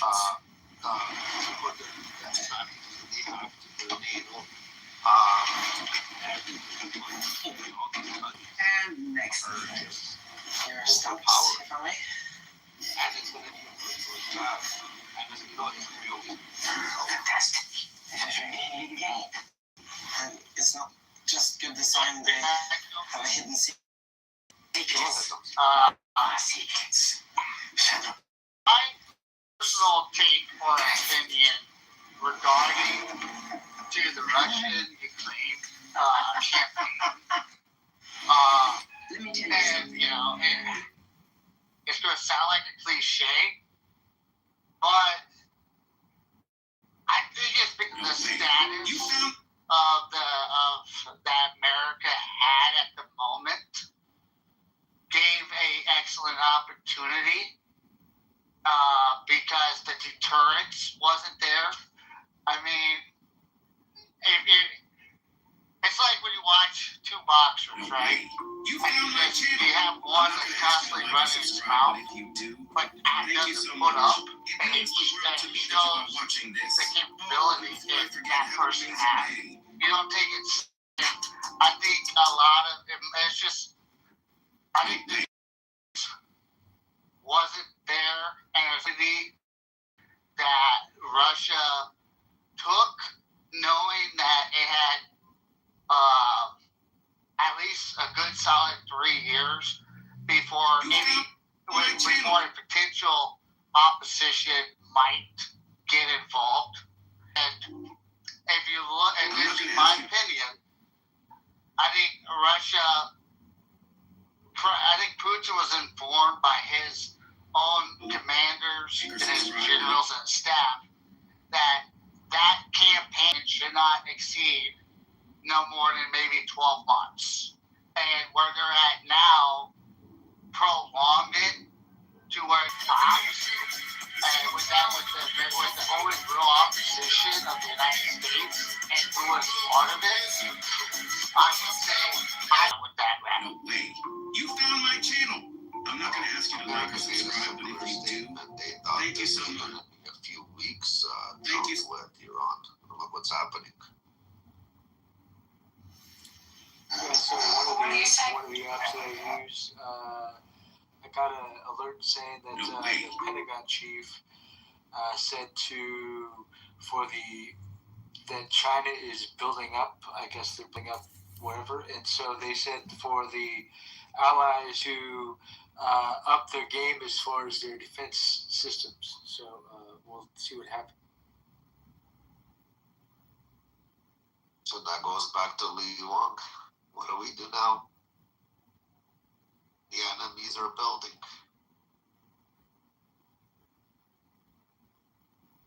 I think should. Any country should try to make sure their defense is better than their potential adversary. So I mean, I'm not too worried on what China or Russia can come up with.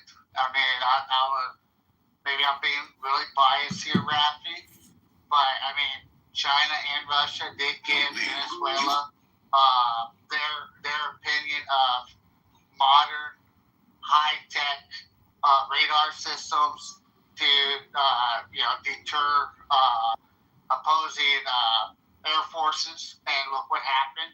We can see that in not just Venezuela, but we also saw that with Iran. How quick China's air defense, their radar systems, and Russia's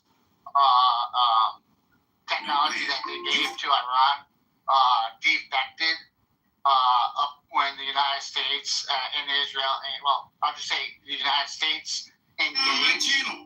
So I would say, give us more of a challenge next time.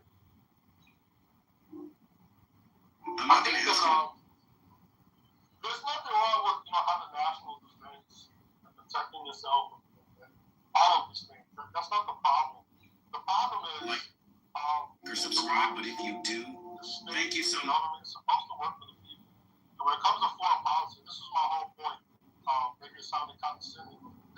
It's that the American people, they really don't have a strong understanding of foreign policy. And they don't elect officials based on foreign policy issues. So these people get elected by the people, and then when they get in office, they get taken into these back rooms, then they meet with the national security complex, and then they get told a bunch of options. And you're kind of scratching your head and like, who's making these decisions and why do I trust these people? It's not transparent, it's not coming from people. So it's a level of corruption, and I think you're seeing a reaction from a lot of Americans across the spectrum. That question, why is this happening? What is the purpose of it? And a lot of it is like...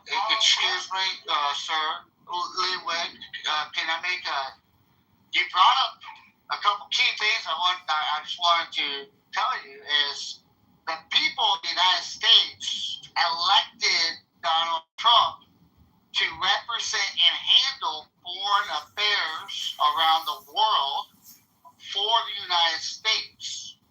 And like you even said, sir, that person that gets elected will get presented a formula of how to engage the United States elect it will be presented the best in their opinion. These are individuals that got 30 plus years in their job and whatever it pertains to for the best action.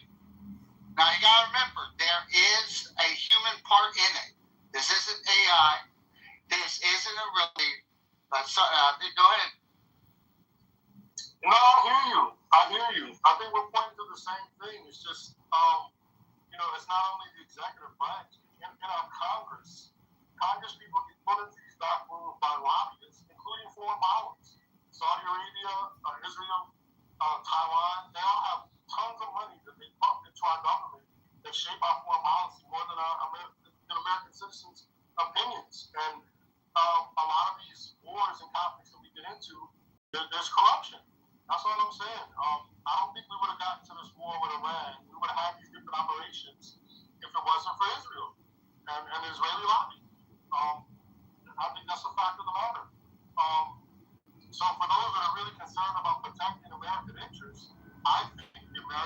have to get more educated on foreign policy.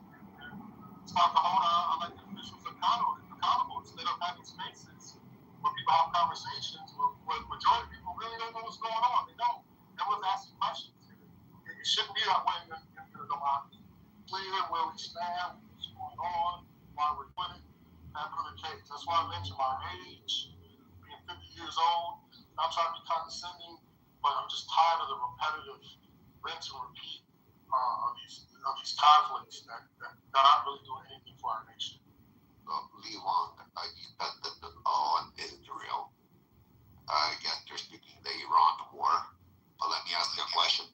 Is America benefiting off of this by pinning the petrodollar back and not allowing them to sell the oil in yen? Do you think America is benefiting the fact that they took Maduro and now they leave the Venezuelan oil? And he basically now belongs to America with going to 99? I don't think any of that's happening, brother. Right? First of all, China does not want to be the world's reserve currency, and they're trading in dollars. And when they want to, they'll use renminbi, but they don't want to replace it with dollars. That would put China in a horrible situation. They've given no evidence that they want that. And I don't think it's met any of our objectives, quite frankly. Let's talk about the oil. The oil's still flowing, it's still moving. And the only thing that's happened is we lost a lot of money, a lot of investment in the Gulf states. Tons of speculative money has flown out. Bases have been destroyed. That's real. That's a lot of, financialization, speculation. That causes a lot of destruction when people's money is wiped out. And the bankers sit back inside trade and profit while regular people that put money over there, they just saw it go down the drain. And then people die unnecessarily. Children die. For what? This was a military strike from the U.S. and Israel. First day killing kids. It all could have been avoided. Sir.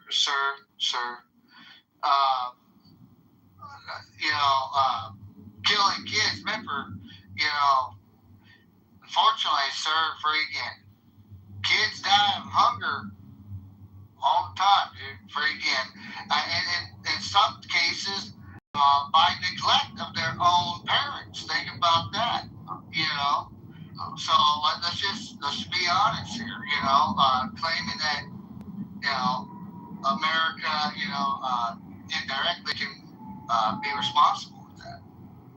Well, first of all, there was a school that was adjacent to a military base. Okay, let's start with that. I don't know, because we all know how, I don't want to be racist, but we know how they were operating in Gaza, in hospitals, in schools, even though that was supposed to be a big no-no, but they use those facilities to operate because they think by UN law, Geneva, you're not allowed to strike these locations. And you know what? This is like a safety. It's like you running to a church. You're about to get attacked. You're going to run to a church for safety. Because you're a bad guy doesn't mean we're not going to strike a church. I'm sorry to say. Yeah, but the difference is when you run into the church, it's not with the intent of building, your safe haven amongst innocent civilians. So there's an intent there when they build their stuff underneath these holy places and in between innocent civilians. There's an intent to hurt them there. So I think the one we should blame every single time is a terrorist that does this by ways of trying to, work around UN law and use it against you. Yeah, so, hold on. I'm going to say, can I talk a little something? This is what I want people to understand. Sir, yeah, no, 1 second. Yes. Let me just finish up. Of course. I know how you and Israel and this, so you probably would be in disagreement with me when I say that I'm going to bring the Gaza part to this. You probably disagree with me that they were hiding rockets under hospitals, under schools, right, Hamas? You probably disagree with me on that one. You might say yes, no. Just I'm asking you a question. Would you be in disagreement with me? Yeah, I'll wait till I can have some space to fully answer, but I'm listening to No, I'm just asking a simple question. Like, I'm bringing the Gaza apart because the way you said Israel forced is that, like, I already kind of know where your intention is going with this. So that's why I asked specifically, do you believe that there were rockets under the schools, hospitals? They were holding, like, artillery under these locations for protection? I've actually done like detailed study into this, and I can share the information. I think information is just a yes or no, and then you can back it up with your details, right? So I'm just asking you. Absolutely, without a question, unequivocally. I'm pretty sure that wasn't the question he just asked you. I think Rafi asked you a pretty direct, simple question. Yeah, like, are you? I would like to respond how I see fit. Because when I would like to respond how I see fit. Because when you answer a question, you say yes, and then you elaborate, or you say no, and then you elaborate. It's Libertarian in this room. I thought you could say what you like, guys. It's more of a dictatorship. But the big dicks. Lee-Wan, we don't follow each other. Lee-Wan, bro, it's just pretty straightforward. It's a yes or no question. I mean, just stop dancing around it, bro. Like, I don't want, like, you can't force me to a yes or no. You're right. But I'm going to invite you to participate in the opening, right? I'm going to invite you to either participate or leave. It's pretty simple, right? I'm trying to answer the question. What I'm saying is, Rafi asked you a very simple A or B question. So E, or you no longer want to participate in the dialogue. Well, it's a bias-loaded question, sir. It's an unfair question. I didn't ask you if you liked the question, right? You are welcome to say, I don't want to answer that question, and we'll all move the fuck on to somebody else. That's also correct. Yeah, let's move on to someone else. I can answer it a different way, but if you don't want to hear it, that's fine. No, I let you answer whatever you want. It's whatever way your conclusion is going to go. It's either going to go yes or no, or freedom or terrorist fight. Freedom fighter or terrorist. Correct? That's the end result. If you want to go in a dialogue to explain your conclusion. It's not a dialogue. It's a one-sentence answer. You know what I mean? Okay, let's go. Which answer be freedom fighter or terrorist? Let's go on that. So just for according to the United Nations, the majority of nations, the overwhelming majority of nations, do not designate Hamas as a terrorist organization. I'm pretty sure Rafi just asked you what your opinion is. He did not ask for your I agree with the majority of the United Nations that they are not a terrorist. Okay, fair enough. That's good. That's fair. Well, can I ask one follow-up question real quick? I mean, Lee-Wan, let's keep it real. Just in your opinion, what do you think happened October 7th? I have no idea. I was not there. I have no clue. What you read. I know people died, it looked scary, and it was terrifying. That's all I know. I don't even know how to proceed with this. You got me off guard. Like, I'm lost now. Yeah, I just find it funny, Rafi. He says he has all this information. He's done all this research on all these other subjects. But we asked about October 7th, and he doesn't know. No, he says that the fucked up part is he doesn't count them as terrorists. What they did. Hold on. Bombed in those schools. It was a terrorist attack. So, if you're a victim of violence, of course, it's terrifying and it's horrible. But there's a legal definition for all of these things. And all I'm saying is, in international law, the majority of nations do not consider Hamas a terrorist organization. Pioneered in the 1980s by the Tamil Tigers. Those aren't 1980s by the Tamil Tigers. Those aren't examples of terrorism along. I'm only asking because I studied this stuff in college. I studied Middle Eastern history, Islamic theology, and terrorism, counterterrorism before they told me to come back when I had better grades. And like a key feature of a terrorist actor is the use of asymmetric tactics to inflict intentional harm on civilians more than military targets. Hamas's intention is not to hit military targets, it's to cause as many civilian casualties as possible. How is that not a terrorist? You need to be debating at the United Nations. Let's get the list of nations that The UN is a fucking joke, Marshall. Sweetheart, the UN invited the Islamic Republic of Iran to come and debate about human rights. Human rights? The Islamic Republic of Iran. It's a fucking joke. The UN is a fucking joke. No, the UN serves an explicit purpose for America. It doesn't serve the purpose as well as it did when it was created. It was created as a multilateral forum to disguise U.S. empire in the post-World War II Bretton Woods Agreement, right? Which is how you got all but one country to vote for the nation-state of Israel, right?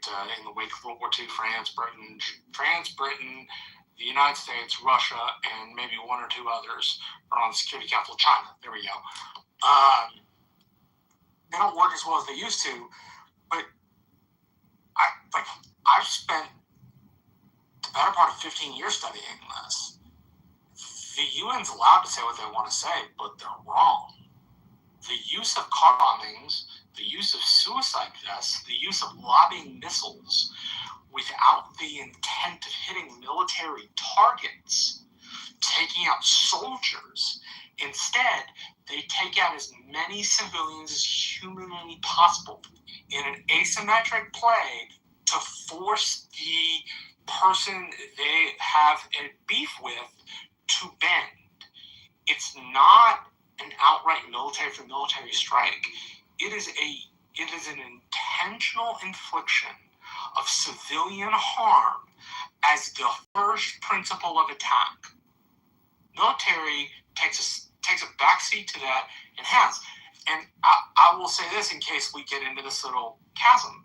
Terrorism is not subject to a religion or political ideology.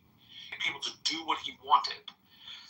But the arguing that Hamas is not a terrorist group because they go out of their way to intentionally attack in a report by United States STRATCOM, Strategic Command in Europe. They did one in 2013 and an update to it in 2019. And it's about to hit civilians before soldiers or military targets as a key way they operate. So you can debate with the U.S. of the war in Iran. Now, let me ask you a question. With all the research and reading you do and all this information you get,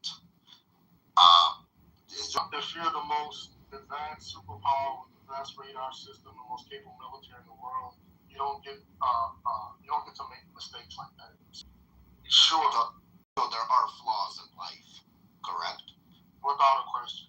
Okay, so we come to a conclusion that was a terrorist act. What needed to be with intent in your eyes and not a mistake or a rogue missile or something malfunctioning, or we don't even know if it's American missile too, correct? Because nobody was realistically allowed to go on the ground to investigate what type of missile it was. It was definitely an operation oversaw the U.S. military in conjunction with Israel. What was the missile? What was the intent? And what would America benefit by doing something like that? Like, we know what a terrorist benefits. How you guys doing? We're still talking about all this stuff. No, I'm speaking here to Lee Wong. He's an intro. Okay, sir. So, we're kind of gish-gobbling, especially when we get cornered. But I put in the chat, it's very clear, 181 out of 195 nations. This actually has nothing to do with the United Nations. If you think it's a corrupt organization, fine. But if you were to tell me that 181 sovereign nations, something is wrong with their thinking and they're less intelligent or not as well informed as Americans, I think it's the other way around. There's a reason. I don't think they're less intelligent or somehow stupid. I think they're not reading the correct legal definition, and they're making an excuse for somebody acting in a way for a political cause they so happen to be sympathetic to. So therefore, it's not terrorism. You're projecting. Right. You're the minority. Okay, fine. I'm the minority. But if people don't want to read legal definitions and they don't want to read the dictionary or the encyclopedia, I can't fucking help that. Doesn't mean I'm wrong.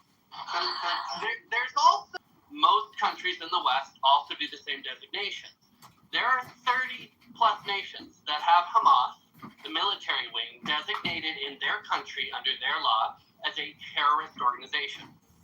Now, what they vote on a resolution at the UN is a completely different conversation than what their optic framing is in their own laws, in their own countries, in relation to protecting their own population from the people tied to the entity.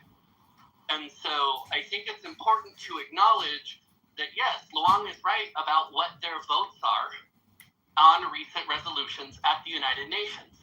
Those are politically driven votes by the ambassadors representing those countries, usually in direct response to actions, right? A lot of the world is very unhappy with Israel's actions and with the United States supporting Israel's actions. And therefore, at the UN, they're going to vote a certain way on resolutions. There's also the political expedience that the United States is almost always going to veto any resolution that damages Israel. So if you are another nation, you can gain political brownie points by voting in favor of things that you know are never going to take into effect and never going to be addressed by the Security Council because the United States or the UK are going to veto their way through it.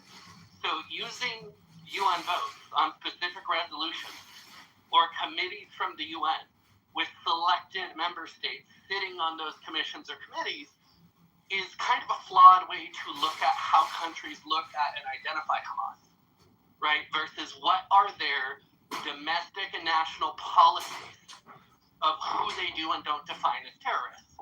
And the vast majority of the Western nations who live in a manner similar to the United States have Hamas designated in their own system as a terrorist organization. 30 out of 165, 195. So it's 165 that still haven't designated. It's a long way to go. Yeah, and 165, and I'm going to say the thing people don't like to say. Pretending every nation is an equal in education, in understanding, in the level of their population's intelligence is a pretty big joke, right? There's a number of those nations that I don't care what they ever say because they are shitholes without plumbing. And so they don't really get to speak on the global stage other than in a venue like the UN where the major nations allow them to. Yeah, I completely agree with you, Brian. And it doesn't mean that the United Nations approved something. It doesn't mean that it's correct. And every country does not have this same standard as a Western country. I'm not better or worse, but the standards are different. And when you're dealing with the Muslim countries, like, the governments like the Iranians or the Hamas or the similar, you should understand that what is the priority? Is it the rules of engagement or the rules? Because yes, the rules of engagement, the war, how it should, how it needs to be, the conventional war, this and that. But at some stage in the religion, it says that if it is for the benefit of the Muslim, you can lie and can do whatever that keeps the religion in the place, right? So then you ignore all of those conventional rules and whatever that you have ordered in the United Nations and this and that, right? So it becomes, I have to say, neutral. Those things that you have signed on. This is the situation when you have a war with the ideological system. We're talking about the international because I'm from Iran, so I can speak on behalf of my country and this, in my opinion. Like, for those people that say that, hey, that the war and then the American hit the school and this and that, we don't know yet, first of all. Second, if it hit the school, consider yourself in a position that you don't have any, and that enemy is attacking you from some particular points, right? And they use a human shield, right? Let's simplify. And your parents are there, and there's another civilian, and you wanted to release your parent and to save them, what you gonna do? At some level, you need to make a decision. Because otherwise they're gonna kill you. So what you gonna do? You're gonna stay, just relax and say that, hey, okay, we cannot attack as well, and the Israelis or whoever it is. So don't say, oh, intentionally targeted the child. No, first up, it was the second day or the third day of the war. Why they allowed the kid to be in the school? The first question. Why the school is in the military base? The second, right? The uranium. We don't know yet. But these questions needs to be answered as well. So, and going back on my take on the previous conversation that you had with the China and other countries, and this war for the United States is not sustainable because it's going expensive and expensive. We understand that because look at the minimum wage in the United States comparing to China. Of course, Americans are gonna lose. How many missiles they can produce within an hour? It's a very simple sentence, very simple example. And how many Americans? How many law you guys need to pass on in the United States to do something, and how many they do? So it is not sustainable in the long run. Specifically when during the past 30, 40 years, the Western countries were enjoying having the know-how, which now there's some South Asian countries, including of the China, they do have that know-how. And also they built the manufacturing system and all of the supply chain and everything back in their country. So of course, in the long run, if the things goes the way that it is, America will lose the power because the people in America are more comfortable when you're comparing to the other people, and still the AI hasn't replaced the human power in the different industries. Right? So they are leveraging their own physical human power, and also they do have a less bureaucracy. So it is inevitable. It's the way that we see it in real life. How much administration is going to put the pressure on the people? Of course, eventually, because it's the taxpayers' money at the end of the day. But it needs to be finished. There is no negotiation. Is not going to, be the solution with these people. You have tried these negotiations for the past 47 years, and even longer throughout the different parties, different negotiators, different administrations. It didn't really fix the problem. So it's doing the same thing. How is going to fix the problem again now? So it's just waiting there and keeping the aircraft carriers, which cost them millions of dollars, and just to negotiating with the terrorists, which their majority of their own people are not agreeing with them. I don't know how it's going to go. That's my opinion. Thanks.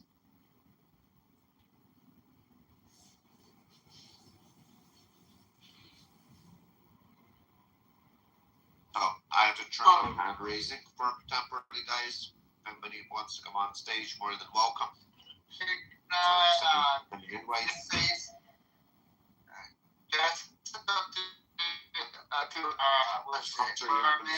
Hey, just okay.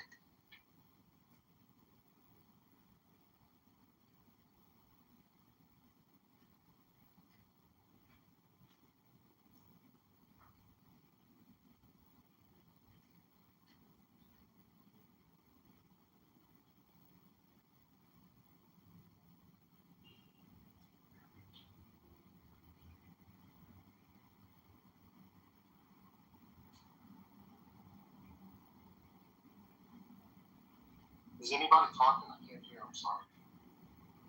You can speak.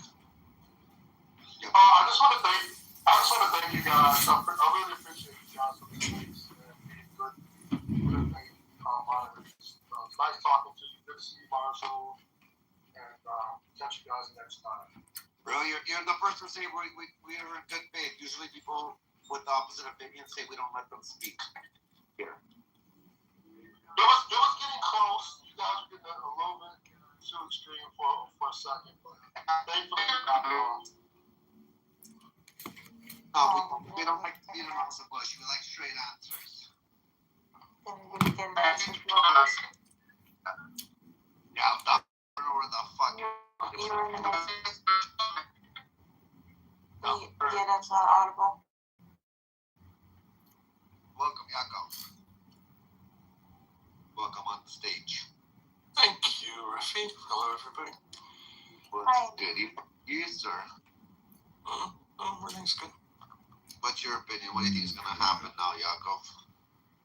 With the talks over, Iran threatening to walk away from the talks, or that they are walking? We seem awfully weak right now. I just hope Trump has it and actually call their bluff. Ali, do you know what it means to be quiet when someone is speaking?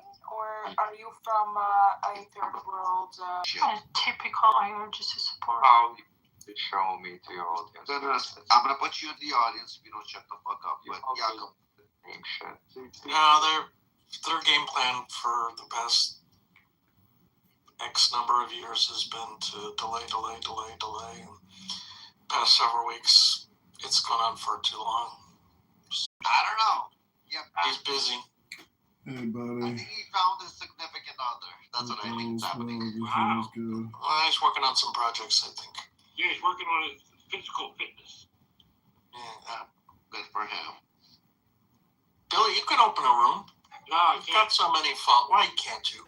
I don't know. Billy, I would follow you wherever. Click the plus sign. I don't have the patience to wait to find people filling it. Oh my God. Amir, what was so funny?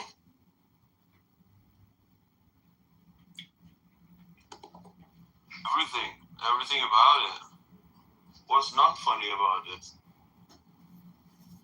Hey, buddy. Hope everything is good. I guess accurate representation. What's going on? Evacuation of the north side. North side evacuation. Who's talking about Israel? For sure. Amir, are you happy that they had to evacuate the northern part of Israel? Because of the bomb? You know, that's the eventuality. It was going to happen anyway. It's going to happen anyway. Dogs, then action. Right. That's not what it means. Precisely what it means. No, actually, it's about compensation, not retaliation. That's a literal argument. There we go. Let's dance.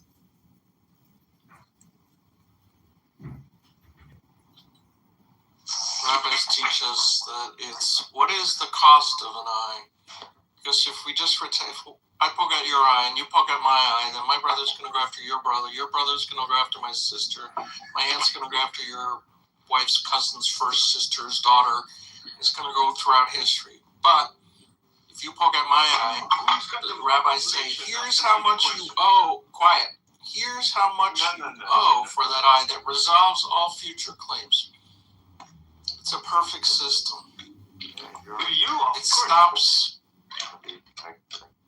It stops everything at the first thing. Back and forth. No. It stops at the population number. You know math? Yeah, I'm a mathematician. Yeah, I know. We got more eyes than you, so he's going to be blind first. Look, the Quran has a literal eye for an eye. Torah's eye for an eye is not. Can you guys hear me now? Yeah.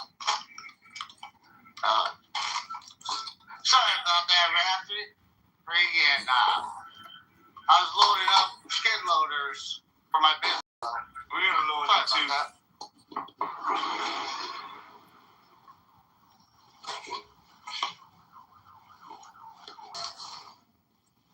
Never mind.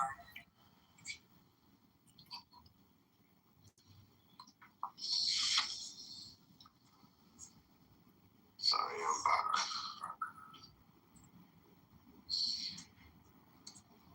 So, Ali came on stage and he's quiet. Oh, Brad, did you meet Ali? Ever? He only talks when someone else is talking. Yeah, I know Brian. Another biased one in this room. Another biased one. Wow. Strong Keep up words. today, Ali.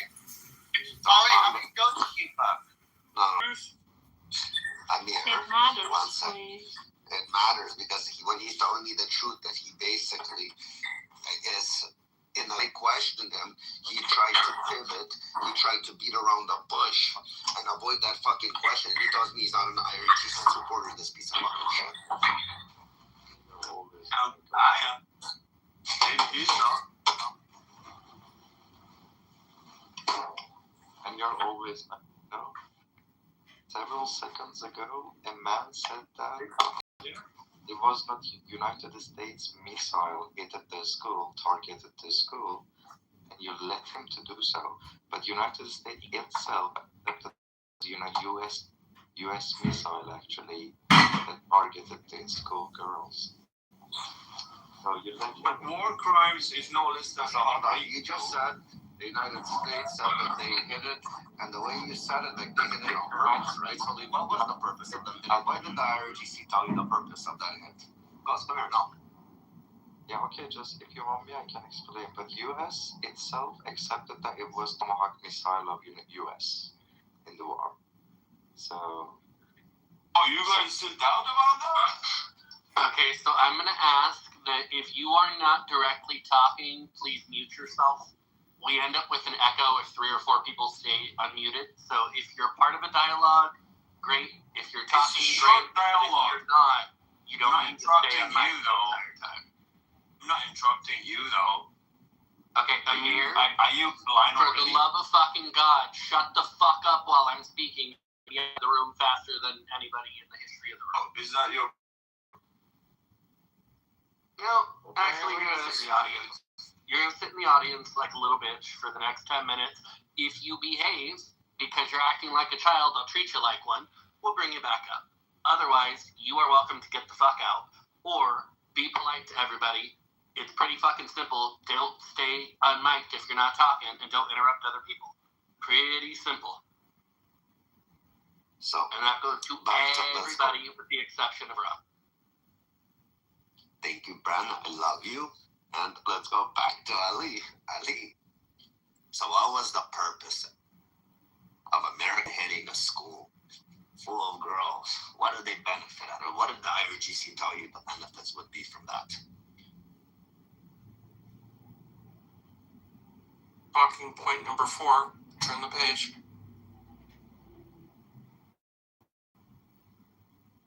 Page 2, item 4.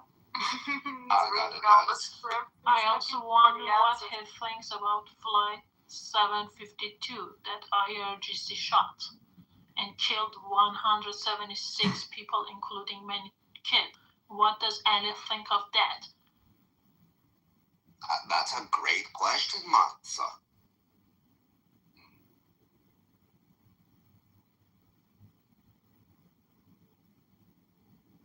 I love it when a woman asks a great question. Yeah, so far in this group, I basically said things were very close to what Lee Wong said, but do you want to also claim that Lee Wong part of IRGC? So basically, no, I'm just dead wrong. Which is not right.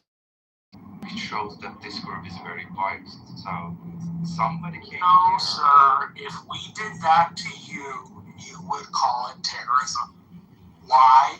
Because it would be the intentional targeting of civilians over military targets with the express intent to inflict harm on innocent people who have conflict. You would call it terrorism too. When your side does it, it's also terrorism. Yeah, which innocent? Kind of like you're doing to Cuba, right, Marshall? You're not doing that to Cuba even remotely. Marshall, hold on. I swear to God, I just said 2 minutes ago, one fucking mic. Ali and Marshall are having a dialogue. There's no reason Jarl needs to unfucking mic. There's no reason anybody needs to unfucking mic. Have some self-control or get the fuck out. Last warning anybody's getting, I'm going to start just tossing people. Because I'd rather have a smaller room with people who can actually engage with some fucking decorum than the nonsense trolley shit that seems to be happening. So Ali and Marshall, go ahead and go back to your dialogue. When you're done, we'll go back to the room talking. Everybody else, shut the fuck up. So Marshall, I think you didn't hear what exactly I'm talking about, and you were just Okay, well, then please correct me. I'm always willing to admit when I didn't hear something correctly. Please go ahead. Yeah. So in the school, several minutes ago, Armin came and said that we are not even sure that if it was American missile that hit the schoolgirls. But U.S. itself accepted that it was a Tomahawk missile from their argument. And he also claimed that it was on the second, third day of war, but it was exactly on the first day of war, and it was one of the very first targets. That school was on even Google Maps for 10 years. It was one of the first targets, and everybody knows that Tomahawk missiles have the precision level of meters, not kilometers, meters. So they exactly know where they hit. And that school was on Google Maps. And they targeted that place at least, for 3 times. So if it's not intentional, if it's not an act of terror, then what it is? So everything I say is the whole thing to go and search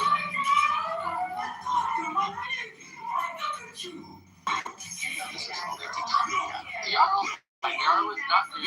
He's not new. And most of the time, so create someone who previously said that attack on schoolgirls in Iran. He wasn't even sure that if it's done by the United States or not, and I just elaborated on the situation very well.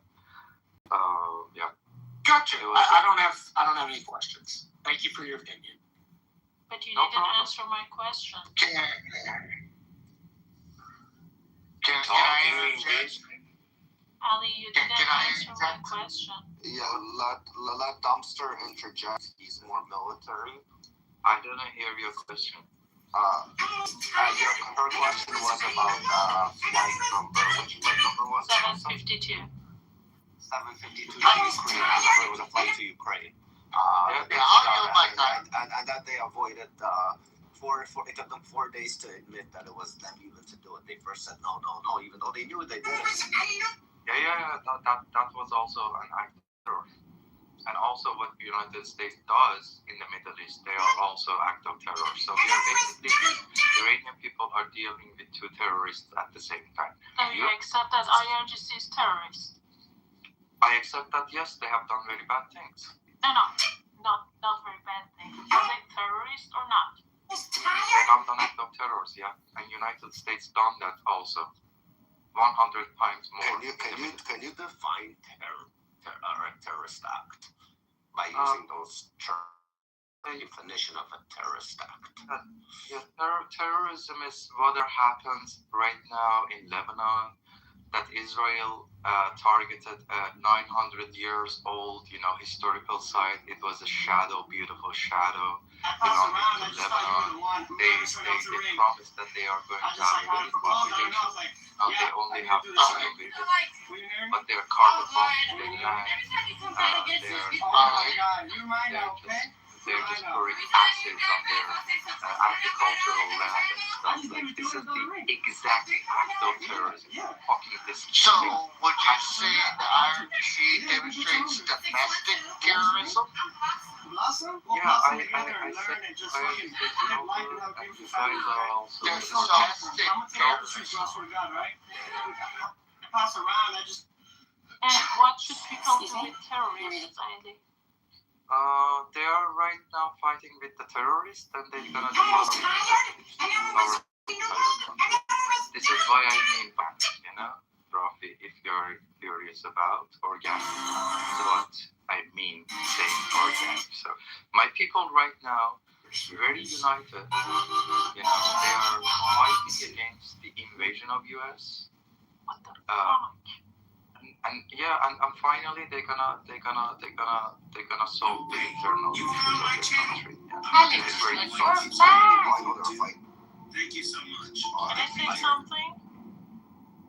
Say something, yes. Slaughtering your own people isn't an internal issue. You are not allowed to slaughter your own people and say that it is our Allowed to come and start war overseas and kill civilian people. You want to see the start of the war? Let me close up. The start of the war is counting down the destruction of Israel in every square in Iran. That's the start of the war. Are fighting, you said your people are fighting for your country right now. The only people that are fighting for your country, and if you say these are your people, they're IRGC members. Because the civilians aren't fighting the one that want to be free from the IRGC. So you're admitting that you're an IRGC supporter. These are your people. No, I'm just against war, and I'm gonna stay against war as the sure, but the people that are fighting, the people that are fighting. The whole time. Of course he's IRGC. He's been telling me, why are you even engaging with me when you know and blah blah blah. Of course he is. So, but it doesn't mean that he cannot be. Bro, no way! So, You found my channel. What Most about people Elon? just scroll He was past, also but not you. He was telling No, us that Liwang is politely anti-Semitic and anti-Israel. And Liwang has a very different reason for having the taste Liwang has. Anti-Semitic. You are labeling everyone who against war as I am. Excuse me. You need to pause yourself because I labeled one person there. I labeled Liwang. I did not label everyone. I labeled Liwang one person that you brought up because you wanted to lean into his credibility. So I am allowing you to lean into his credibility. And what he is credibly known for on this app is being anti-Jew, anti-Semitic, very pro-America, throwing everybody else out. That is what he is reputably known for on this app. So when you throw in your lot with him and you say, hey, he also said this thing, that is the person that you are talking about. He's only America first person, nothing else. Ali, one second. Bran, I got a Masa. She's a brave Persian woman. You're good. And last time, just Ali threatened her. No, I want that to was make Soren. sure. Actually, that was was it Soren? Whatever. If he comes into the room too, I'm gonna mod you. Threatening you in Persian or anything to all the females in the room, you have every right to fucking throw them out. I'm glad you fucking do not stand for that bullshit. Thank you. I've never done so before, but I'm definitely gonna be more dictatorial with these dictatorial ass fucks. Hey guys, I would like to hear from fucking Canadian Jarl. Come up, Jarl. Wait, what? What? Why? What did I do? Nah, I just like type of bullshit. Are you to be also anti-Semitic? Or you have against war? So here's the thing. I always find it interesting when people who are not Jewish think they get to decide what is and is not. No way! You found my channel. It's a really Most people interesting just scroll concept. past, but you. Somebody And who if you flat could out like and says subscribe, in support it of would mean IRGC the world to me. in the politest way you can possibly say it. Now you can say it's anti-war, but you've been in enough of our rooms that everybody understands that if the choice was Israel and the United States, IRGC, it's very clear which side you support of the conflict. Right? I'm not giving you the option for a third rail. So right? If the framing is no, I'm going to give you an opportunity here. If the framing is you either support the United States and Israel and the actions they're taking, or you support the Islamic Republic regime of Iran. Conversation in the conflict in terms of who you think is better and who you think is the problem. Are you in support of the Islamic Republic of Iran, or are you in support of Israel and the United States? It's a very simple question. No. My options are not only. No, they are, or you're going to get silenced because I asked you a question that has two definitive options. This does not make up your own. This is a question with two options. You can choose not to participate, and we'll move on to somebody else. I choose. Are you choosing to not participate, or are you going to answer your two options? Not to answer to this specific question. Okay, we're done. We can move on to Yarl now, because Rafi, I'm done pandering with that. If he wants to come up in like 10 minutes, he can. But I'm done with people dodging questions. If you think it's an unfair question, just call it an unfair question and say you don't want to answer it. But the nonsense dodging a question, if you don't like the question we ask you, then simply don't engage with it. It's that fucking simple. But Jarl, I have not heard what you've had to say on the room topic And I know Ocean wants to go there, so why don't we hear a little bit of what Jarl has to say today? Yeah, I didn't actually have anything to say, but I do now. What you just did is you gave him a set of binary questions. Yep, I did. I gave him a binary question to answer. Yeah, but if I you ask, so did, it's the oldest 100%. trick book, right? It's like asking somebody, is murder right or wrong? And then they're obligated to answer yes or no. Which by the way, whatever, dude. Is a fucking question, right? I teach constitutional law sometimes, right, at night, a couple times a year. And that is a question. That is an essay question, right? You can ask a question that you think is unfair. A question does not have to be something in the terms that you want it to be, right? I can ask a question in whatever binary I want to. If you don't want to engage with the question, you're welcome not to, right? A question is simply designed to get somebody to respond, right? That's what the question is.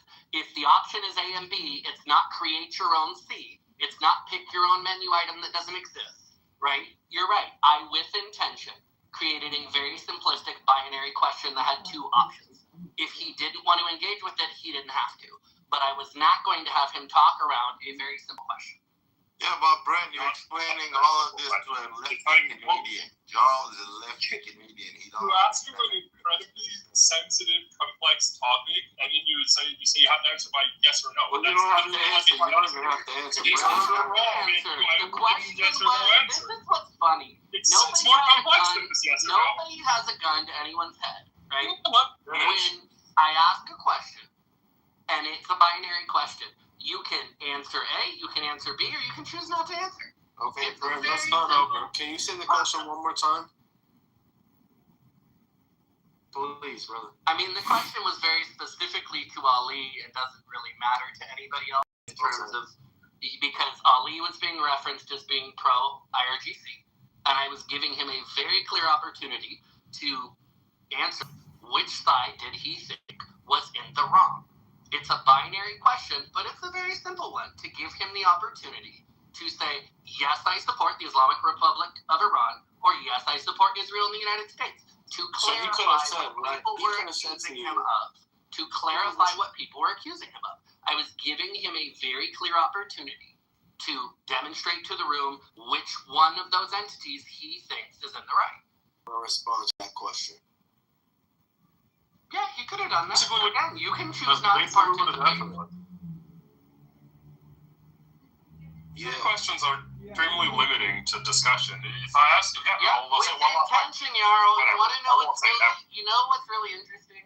You never open rooms that we all go into. You just come into our rooms, right? You can open your own room and then decide how broad you want the questions and the discussion to be, right? And I would love for you to open a house and open rooms, and then we'll all come in.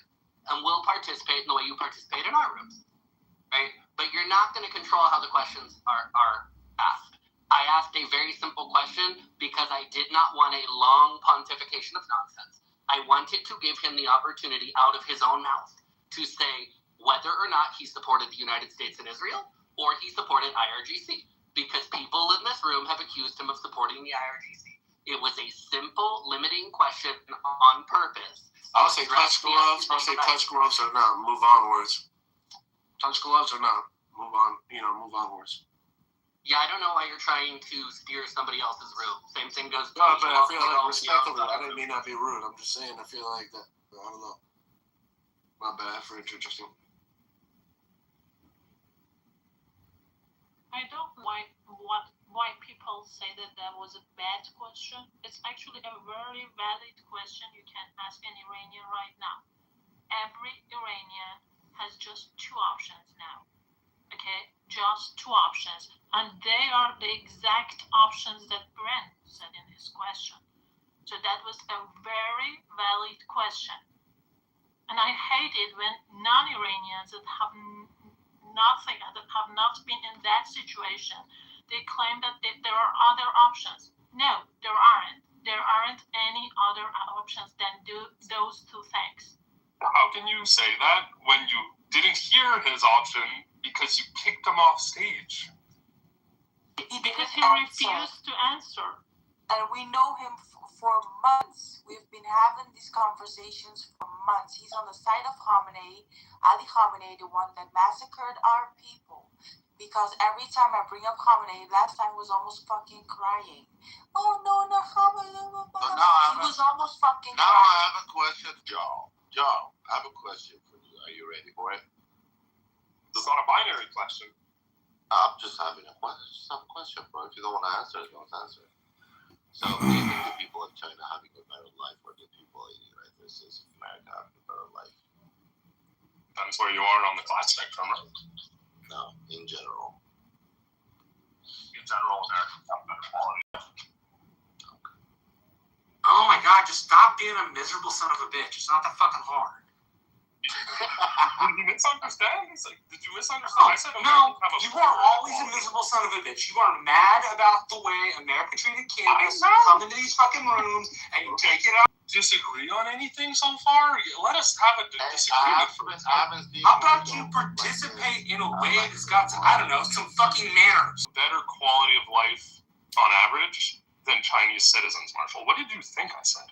No, I like this type of market. complimented No, I love this type way. Go. You answered that. Let's have a better quality on average. Yes. Yes, girl, you get dismantled in these rooms, and you go into politically correct, and then goes and dismantles you, spanks you like a fucking 5-year-old.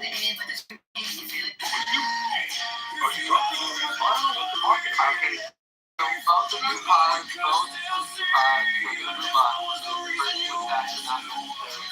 Marshall, I love you. It's getting a little hot. Chances of you seeing this YouTube short is We're just gonna move on from personal attacks because it's not useful for the room.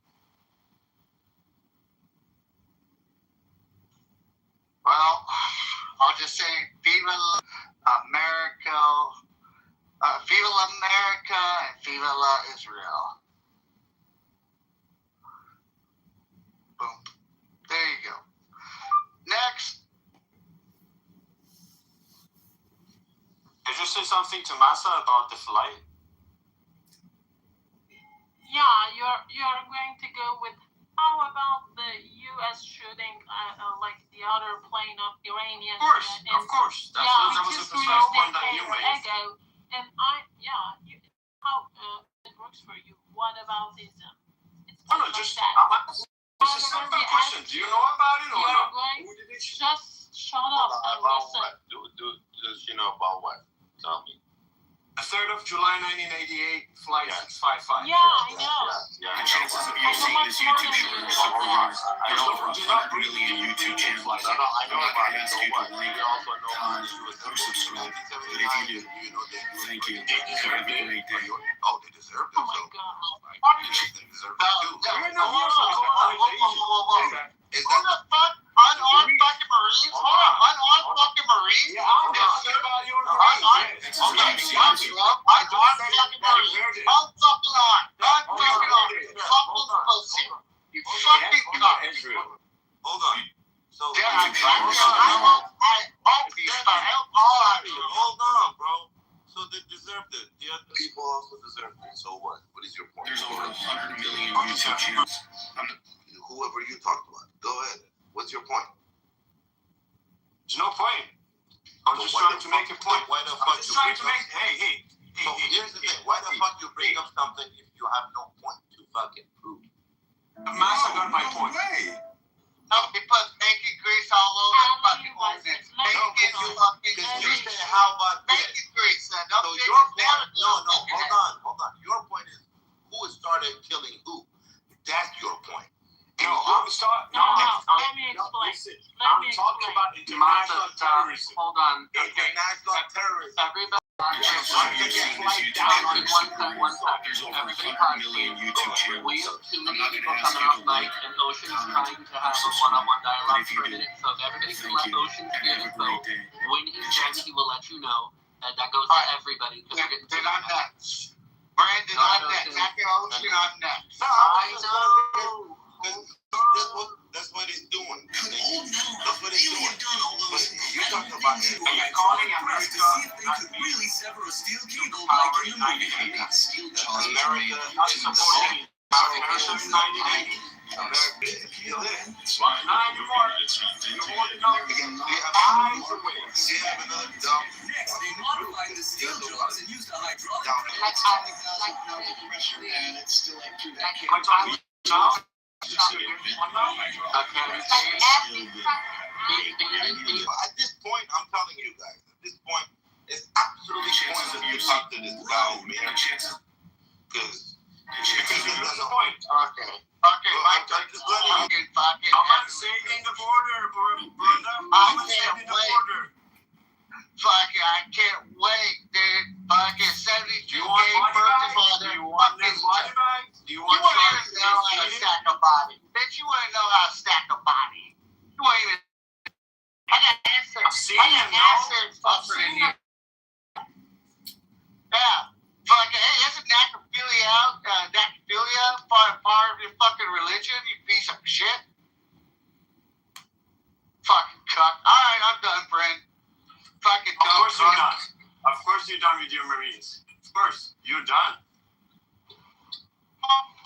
Yeah, so here's the thing. I'm in a audience for a minute. We're going to bring Ali back up, and everybody is going to engage with Ali one at a time.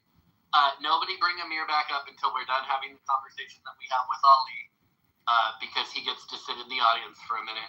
We can't have two people who are interruptive and that everybody wants to yell at on the stage at once. So we're going to bring Ali back up, and then one at a time, everybody can have whatever conversation they want with him. I don't have one to have, but clearly people wanted to talk to him before I moved him. So if we could avoid having several people, I might. Ali, if you come up, that's fantastic too. You are also welcome to sit in the audience or leave. You have your hand up, which is why I assumed you wanted to come up. But you also don't have to, and we can just move the fuck on with the conversation. It's up to you. You're very wise people. I have nothing to say because you never listen. You always jump into conversation. Okay, well, that's good. You're going to attack people. You're not going to be up here because unlike, you know, your little goat fucker spaces where they let you be disrespectful to people, I'm not going to let you be disrespectful to people. I'm just going to be disrespectful to you because I silenced the entire room to give you an opportunity to chime in and have a conversation. And you decided to bitch like a whiny little girl. So we're now done. You can sit in the audience. You can fuck off. You'll fucking go. You can marry a goat. You can marry a 9-year-old. You like to do those things.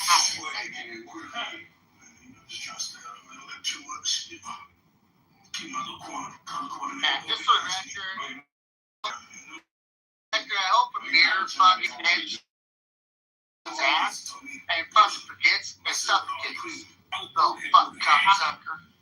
Just for the record. Alright, dude. Death on something. Will you shut the fuck up? Charles, by the way, I don't really care. I really don't. You can write your fucking morals all you want, Charles, but the reality is, evil people don't get gone until you fucking make them disappear. You know, I understand you want to ride the moral horse to saying that life is a life and humanity is important. Good people die when bad people die. Think about that. If you can't acknowledge that, you know, God bless you, dude, but if you can't acknowledge that, then you need to acknowledge that good people will continue to fucking die when bad people exist. I hope it happens to you, y'all. I hope you take over your fucking country, raise your fucking children, kill them, and then you're gonna see what's gonna happen to you. You're gonna be crying like a... And then we're gonna be fucking laughing at you. Then Americans can come into Canada and fix the fucking bullshit of them just floodgating the fucking the fucking cucks all the way into it. And they're like, oh, I don't know what happened. Look at England. England's having a fucking problem by letting all those fucking erratic motherfucking, you know, I'm not saying all Muslims are bad. Okay? I'm going to say that there are some monumental individuals who are Muslim. But when you have a radical mindset that comes in like a fucking cancer and tries to purge the fucking world of good people, and yes, some people might disagree with me on good Muslims, but there are good practicing Muslims that are not that radical. Okay? ones, Ocean. They're doing tequila. Probably, but just saying, dude. When a radical mindset like that happens. Let me ask you a question. It's a simple question. How could you think there are good practicing Muslims? Listen, pay attention. A Muslim, who do they preach? Who? Who do they preach? Who do they preach to? Who are they preaching? Tell me. Muhammad. Fucking Muhammad. Who the fuck is Muhammad? A person who has a sex slave. A person who married a 6-year-old, fucked a 9-year-old. A person who fucking raised tens of fucking wars and killed countless people. So how could you be preaching to a piece of shit like Muhammad? That's not true, Ocean. And be a good... Okay, it's not true. You want to go down? The conversation between me and Ocean. The conversation between me and Ocean. So how could you believe in somebody who did all of this and you be a good person? If you're a good person, if you're a truly good person, you will not be okay with any of this and you will condemn it, right? So once you do that, you're not going to be a follower of that piece of shit. Once you're not a follower of a piece of shit, you're talking about somebody. This is between me and Ocean. Shut your fucking ass up. This is not fucking democracy over here. This is dictatorship. When I shut the fuck up. Alright? So if you don't follow that, Estepi, then you're not a Muslim anymore. And if you're not a Muslim anymore, you cannot be a good fucking practicing Muslim. There is no good practicing Muslim, my brother. There is none. Zero. If they are, yes, they probably were born in a Muslim country with Muslim family. But once they realize what the fuck is Islam and what the fuck Muhammad did, they would not fucking be practicing Islam. Okay, then you know what? I transitioned my verbiage. I know Muslims, but not practicing Muslims, because I've met really good humans that come from a Muslim heritage. They're Muslim on paper. They don't practice Muslim on paper. How's that? Because once you practice Islam, you have to read the Quran. Once you go to all these fucking violent verses, all these fucking bullshit piece of shit verses, once you go to Hadith, once you go to fucking Qiyas and Ijma, once you read all of this, you're a practicing Muslim. You gotta read all of this. Once you realize they say women are deficient in intelligence, fucking religion, once they say, you see that they say, oh, you drink camel urine as a medicine, how he fucked a 9-year-old and all that. Once you know all of this, how the fuck you can be a practicing Muslim and be a good person? You cannot be. You are a piece of shit. If you know all of this and you support and defend it, you are a piece of fucking shit. I don't even count you as mentally ill. You are a piece of shit motherfucker who actually fucking wish you could fuck a 6-year-old. Ocean, why are you yelling, brother? I know, but I'm trying to say that, yes, based off of everything, everything doesn't make sense to you. What your verbiage is saying, it does make sense. It does, and I do process it. But all I'm trying to make sure I'm putting out there is I have met really great individuals who have come from a Muslim background, and based off of what you have told me, that they might not be a proactive practicing Muslim. I've met gay Muslims.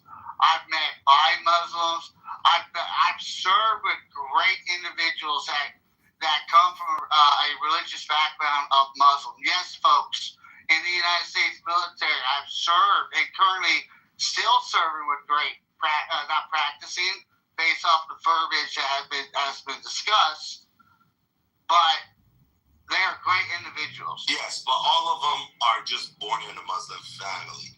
They're not practicing Muslim. They can't be and be, all things you said, they can't be practicing and be gay. Fucking forbidden. They fucking kill them. I know. But these are also individuals that, you know, when their mom and dads call up, you know, freaking, whatever you gotta say, whatever, and, you know, yep, everything's good on this side, mom and dad, whatever, hoop to do. When you have a radical mindset, and the same can be said by Christians, by Catholic, innocent, good people, folks, pay the consequence for negligence of world letting. They're not Muslim. They're just Muslim. They were born in a Muslim fucking country or Muslim family. They don't say you're Muslim.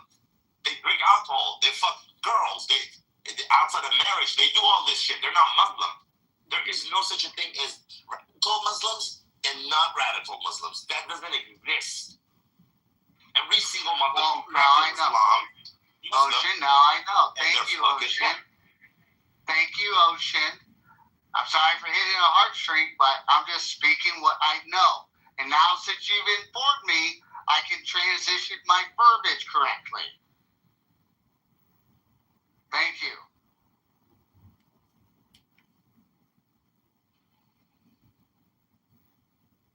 You guys bring up whoever you want to bring up. I'm gonna eat some.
Bro, no way! You found my channel.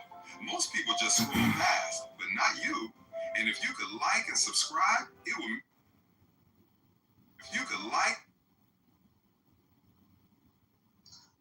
Hello, I am an atheist in the Middle East. I believe all religions are bad. Like if you read the whole truly, you will find many inhumane things. Also, America is no better than Muslim terrorists. They're all the same. Still, I like so, Christianity is no better than Islam. Yes. They're both terrible. Yes. This is the old story. No. They're both illegible. They're both illegible. My English is not very good. But, I mean, they have both black horse. White horse, yellow horse, pink horse. Black horse, like the horse. They don't both make sense.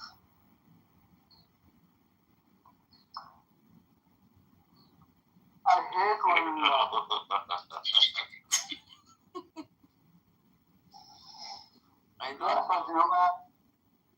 When American soldiers enter Iraq, they raped innocent women.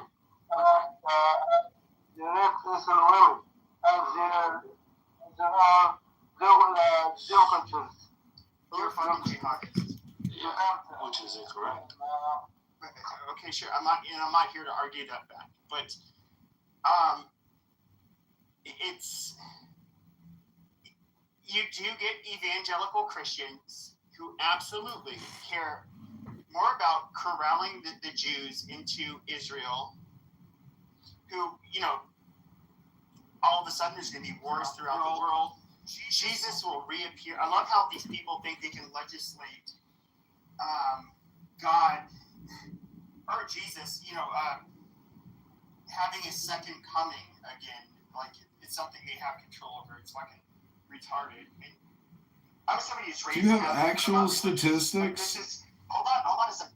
But this is to people like Catholics or Orthodox Christians.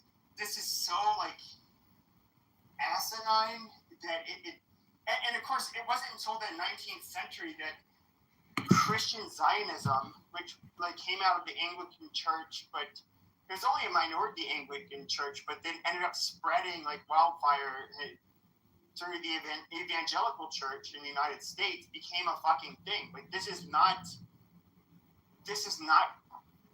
anything even related to what Christianity has been for close to 2,000 years.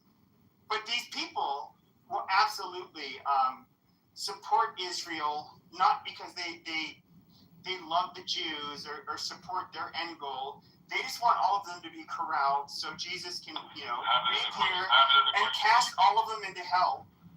And I have another question for you, Patrick. Oh, what is the other question? No, I have another question. I said, what is the other question? Could you name the evangelical that you spoke to about any of this? I hear all of their bullshit. No. I asked you, could you name the evangelical minister that you actually spoke to about this? I never spoke to an evangelical minister about this. So what you should do, Pepe, is stay in the lane that you're in. You tell everybody that's retarded. That's retarded. Hold on. Because we know the evangelical stand. About Israel right now, he was elected by our current president. That's all I know. But for you to act as if though you know all evangelicals, that you know all orthodoxy, this is what I mean, Pepe. Don't cast all of the people in the same group. No, that's wrong. Can you tell me in which Orthodox denomination or where in Catholicism, Israel, it doesn't exist? But it exists. But no. You're asking me. You're saying I have to talk to them. No, I'm just gonna let me answer your question. Or do you want to repeat? You can answer. What? I didn't repeat it. That's the first time I said it. No. I said, well, would you like to repeat your question? Okay. No, hold on. So my question was, okay, can you find an Orthodox denomination or obviously, the Catholic Church is only one. No, I don't think I. Where do any of them?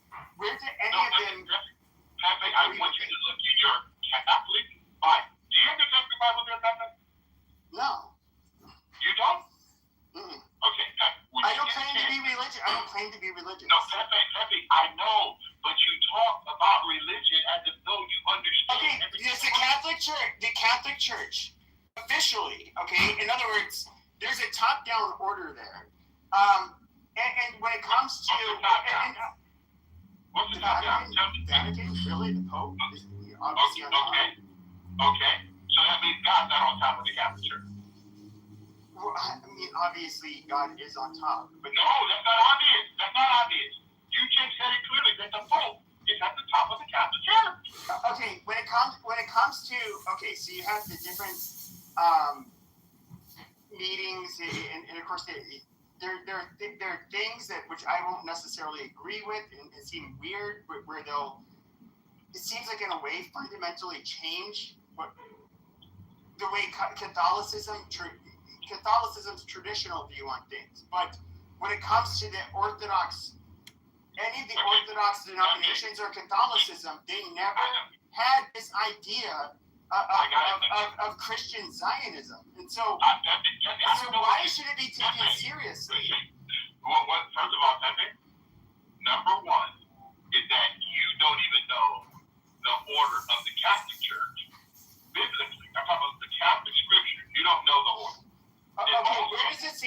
should support. Okay, but okay, you say I don't know it, but you'd have to. Your claim would have to be that I don't understand why the Catholic Church, if I was a Catholic, why I should believe that that the Jews need to be in the modern nation state of Israel. Where in Catholic doctrine is that ever part of the? Where's that part of Catholicism? Okay, hold on. I want to ask you this simple question, based on what you personally believe. The 12 disciples, were they Jewish? Yeah. Really? So based on Catholicism, the original Christians were Jewish. No. Oh, we know that. Oh, so then why are you fighting against all the Jews then? I'm not fighting against the Jews. Oh, so who are you fighting against then? If the original, hold on. I just want to make sure you and I are on the same page. You said the original Christians were Jews. I'm sorry? Just go ahead. Okay. You said the original Jews, right? The original Christians were Jews, correct? Yeah. Please explain to me, where was the break where the Jews left Christianity and became that with the New Testament, that with Jesus, that there are not fundamental fucking changes. We it's built on different promises, Pepe, but why is it called New Testament versus Old Testament? Why? Yeah, Jesus. No. You're so funny, man. The Old Testament and New Testament is the same. There's 66 books in what we would consider the canon. Look it up, the word canon. Okay? Within those 66 books, house Israel and Christianity, quote unquote, what the world calls Christianity. Okay? But the word Christian only appears 3 times in the New Testament. And all of them, Pepe, are derogatory. Sure. So let me ask you a question. Why would it be derogatory, Pepe? Why would the term Christian be derogatory? I don't know. Because right now, even in 2026, you know the word being a believer and loving God is still derogatory. Do you know that? Yeah, to atheists. No. If you say you believe in no baby before the wedding, if you believe in a nuclear family, if you believe marriage between one male, one female, all from a biblical viewpoint, that the world is not like that. The world wants to be liberal, and the word liberal means to go against everything that's traditional. Okay? Old Testament is a tradition of how God entered into human affairs.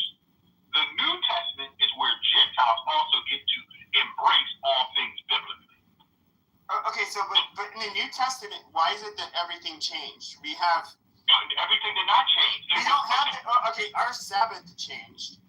No, it did not change. So we should practice on Saturday. No, we still okay. Pepe, one day, if you like, I will go through all the Sabbaths for you, so that you can understand. When Jesus was the fulfillment of all of the Old Testament, he fulfilled it all. I agree. That is literally, and you just said it, which is kind of ironic, because the Catholic and Orthodox point of view is that the fulfillment, in other words, when you say fulfillment, that obviously has to do with the covenant. Yeah, completely. Yes, and so like Judaism as a religion. Hold on. So like with Catholics and Orthodox denominations, Judaism failed to exist as a religion, a real religion. No, it did not.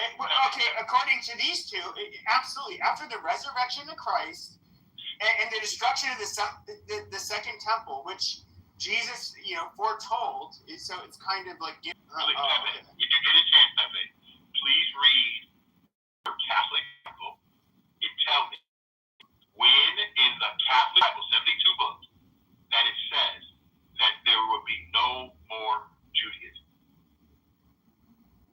In the Catholic Bible. That's how you said the universal church, and you believe in the second coming. And clearly in the Catholic Bible, it said the second coming is going to happen in Jerusalem, not in the United States. Yeah, sure. But the term Israel, so this is kind of like where it becomes hard, is that when you because this is where when it comes to sola scriptura, you try to read the words and comprehend them in a modern day sense in English. No, you never make it hard. No, you don't make it hard. There's nothing new under the sun, Pepe. The Bible said that God is the same yesterday, today, and forever, for He changeth not.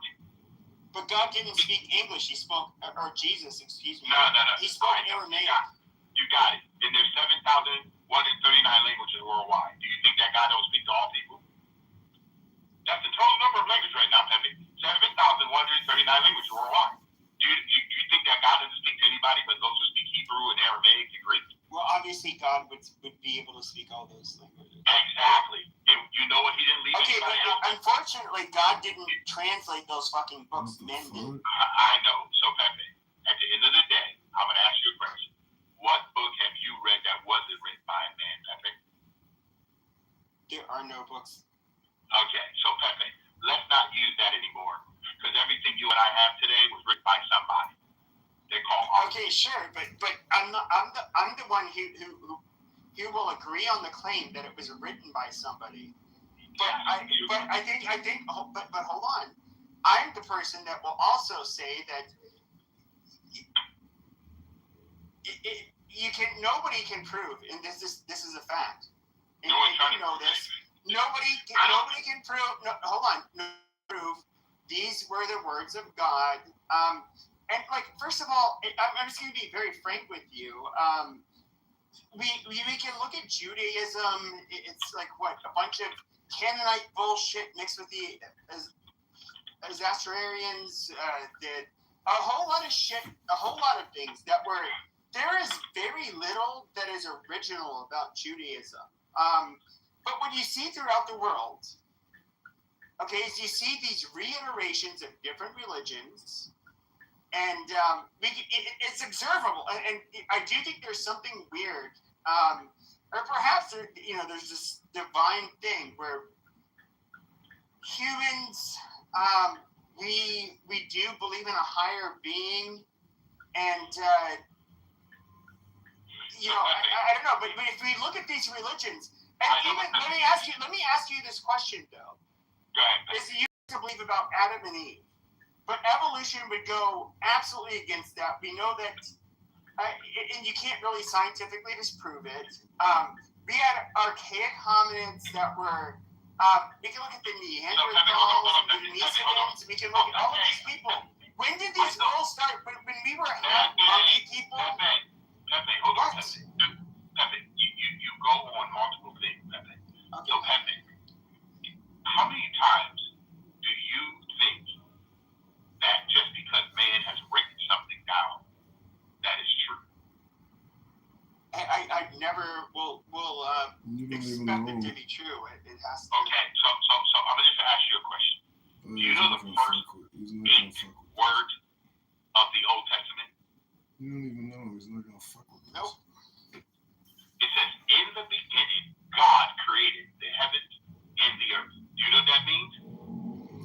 In the beginning, God created. No, God created. Yeah, but where did you think that humans were living at the time of dinosaurs? Yes, I do. Amazing. I know. You know why I think? Because I'm a creationist. Amazing. Do you know the difference? You know the difference? Yeah, absolutely. And I think believing it could be bogus science, even though we can carbon date, carbon date, Pepe. You can carbon date the DNA. Pepe, who made the carbon? Oh, let me guess, God. Oh, no, you tell me. I'm asking you, Pepe. Because you're telling me you can carbon date something. So when did carbon begin to date stuff? When did carbon create man? When did carbon do anything? Well, no, carbon dating is a way of I know that man something's age. But man has made that their science. Because you know why man wants to do that? It's called ego. Do you know what ego stands for, Pepe? Oh, okay. You know what ego stands for, Pepe?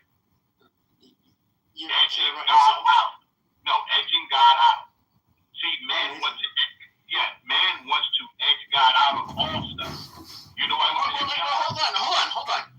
where I think it kind of gets interesting. So I'm somebody who was born into a religious family, and you know, basically, I was born with the fear, not born, indoctrinated with the fear of God. Okay. Now, as I kind of think about it, now you have this doctrine. Amazing. And so you have this guy. You have a new doctrine. That's it. Your doctrine is you want to criticize everybody in the world. That's your doctrine. No. Okay, yeah, I do criticize everybody, and I think you should criticize everybody. Like it. Why should we criticize everybody? Because to go along with whatever fucking narrative that people give you is fucking stupid. That makes you a fucking obedient follower. Okay? Pepe, hold on. Pepe, what it does, Pepe, it makes you an individual when you care for yourself, Pepe. You know, no. Hold on, Pepe. He says we hold these truths to be self. I don't care. I don't think Jesus cared about our fucking. To be quite frank, I don't think Jesus really gave a flying fuck about our goddamn, founding fathers. Really? Really, Pepe? Oh, do you think God put America? Wait, are you saying like God created the United States of America to be his? Like, are you gonna make some kind of like Jewish argument? Like, we're gonna be the light, the beacon to the world, his chosen people. Pepe, why are you deciding to speak for Edward? Well, no, but it's just like, but you're evangelical Christians that Americanize the fuck out of Christianity, and they make Christianity into something that is not even. It's not even. And look, I can make fun of the Catholics. You know, every Catholic. You look at Catholics in the Philippines versus France versus Italy versus Mexico versus wherever. They all have their different patron saints, and you can make an argument that it's almost like it's pagan worship. That's fine. You know, I'm not going to push back against it. But Pepe, can I ask you a question, Pepe? What? Do you think living by principles and guidelines is wrong? I think that they're like doctrinaire prescriptions where it's just like you must do this, and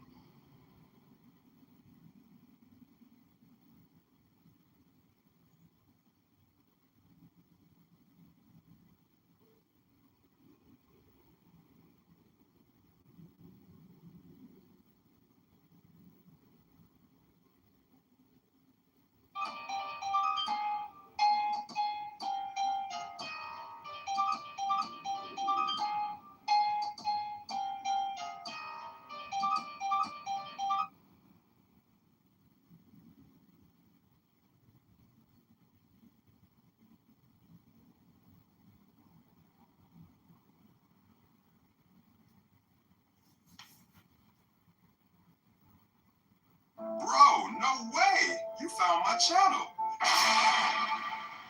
Bro, no way! It looks like love.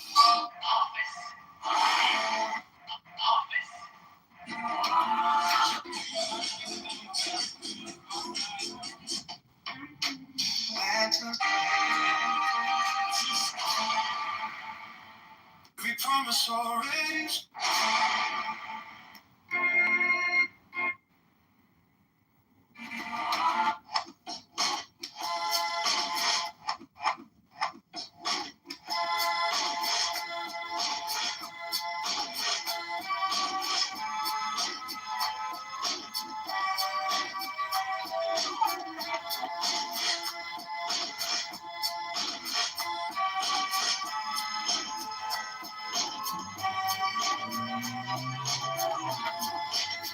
I was disappointed but not surprised, sadly, to see the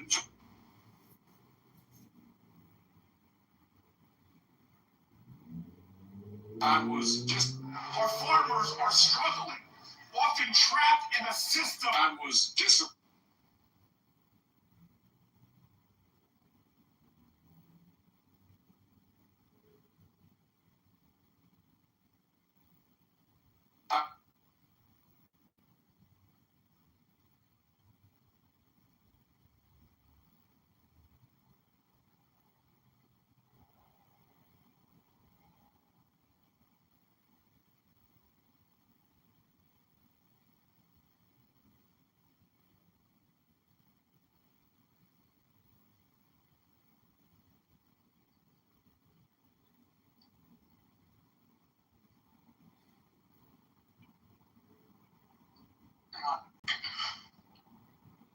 I'm back. Yeah, we'll see how long you last this time. Well, you wrote me off. I already know. Was it the day before? Could have been the cloud coverage. A day, one way or another, isn't going to make any difference. You go out around midnight. Right. Well, I like your rooms alerting the Clown House community here that there is a full moon on the horizon. Yes. Well, the next thing coming up is another new moon, and we're past the full moon phase here, so. Have you ever been to a like a moon ritual ceremony? I've done them myself. I mean, that's part of the process. What did you do? We went out right around sunset, just before sunset on the day. Well, you can't see the new moon on the day of the new moon yet. It's not visible till the second or third day.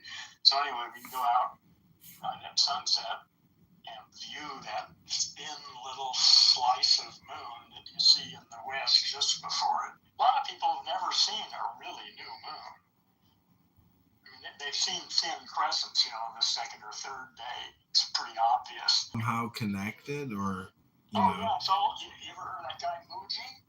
No.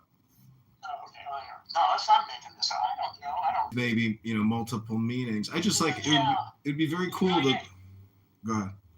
Well, I'm just saying, yeah, you're right. There's a lot of ways to analyze sound, and just looking at it phonetically and making there's a lot there. I haven't really studied that, but that's there if you want to study it. I have no idea what you're talking about. What do you mean by a hieroglyphic? Like if you were Sounds to those symbols. They're not phonetic. Hieroglyphics are called pictograms. There's no, whatever the sound is irrelevant. Well, how would they read it to each other or describe it to each other? I mean, isn't that in their language? I'm not actually sure. It's kind of an interesting question because phonetic writing is really different than pictographic, and just exactly what the implications are for that, I'm not sure. Well, see, in the Egyptian Book of the Dead, they have the hieroglyphic, they have the Egyptian phonetic, and then they have the English translation. Well, that's all modern shit. Back then, they didn't have that shit. That's stupid. Most people were illiterate, actually. Almost nobody could read that shit. Only the elite were illiterate back in those days. Maybe 2% of the population or something. Really? You don't think it was like 20% of the population? Oh, nowhere near that. Huh. No, it's tiny. The only people that could read, and the printing press really screwed them.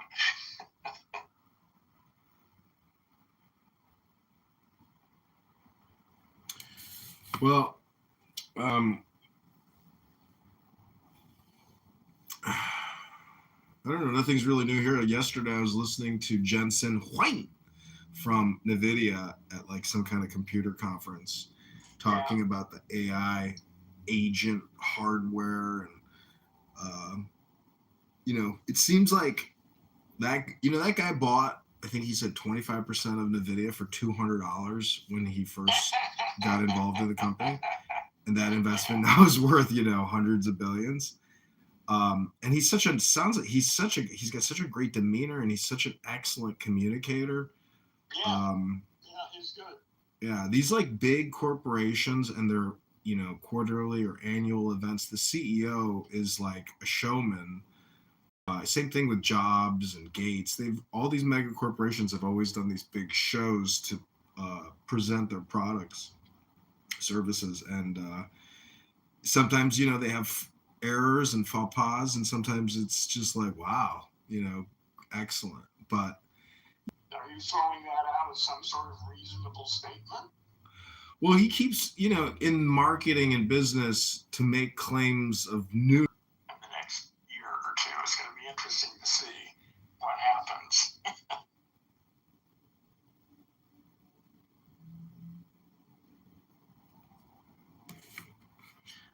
It was kind of interesting too, because the geopolitical significance of Taiwan, and NVIDIA partnering with them. It seems like this guy Jensen Huang is like an American. I know he was at the White House multiple times with the CEO of Apple, but he seems to be very pro-American, or maybe he has some type of, you know, opinion about China, which is negative. Who knows? But it's also, I'm sure they're doing business there now. But anyways, it's just, you know, I'm not really working per se, but like if I was to try to get back into something, I mean, listening to that speech last night by the CEO of NVIDIA was like mind-blowing, because there's just so much technology out there that if that's your subject expertise. This is just getting started too. You ain't seen nothing yet. This is the beginning of a new world. I said the old world is done. Bullshit. Capitalism, in nation states and the old religions, all that shit's going to be gone in a couple decades, and something else is coming. But this is the beginning of a new era of human history.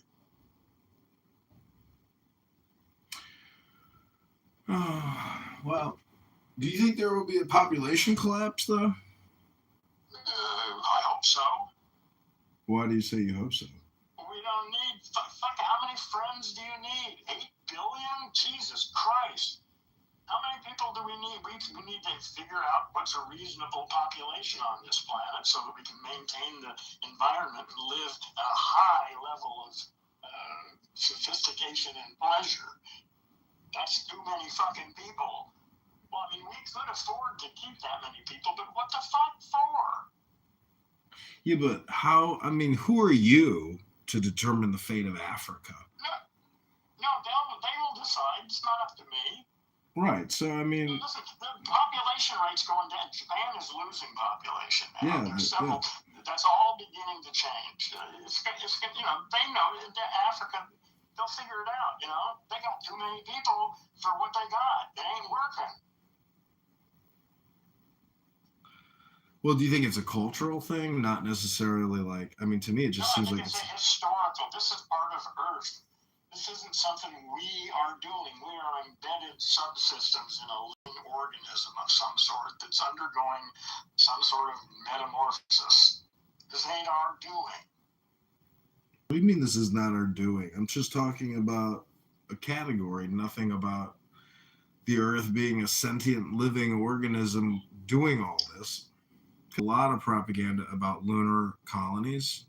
And as an American, you know, who appreciates his house, and I could walk 2 blocks to the train and meet many homeless people who are sleeping on the train, at the train stop, you know, no hope, no future.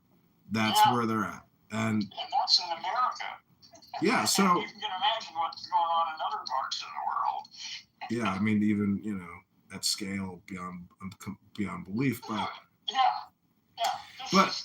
But anyways, I'm just saying that in terms of communication and propaganda, Elon Musk, because he owns X, has one of the largest platforms to do economy narration. And, you know, he has private conversations that are public, but are a fake name called Adrian Dittman. Yeah, listen, go on. I just don't care about that shit. I got my own story. He's got his story. I think Musk is probably one of the greatest geniuses in the history of this planet. He's also toxic and definitely fucked up.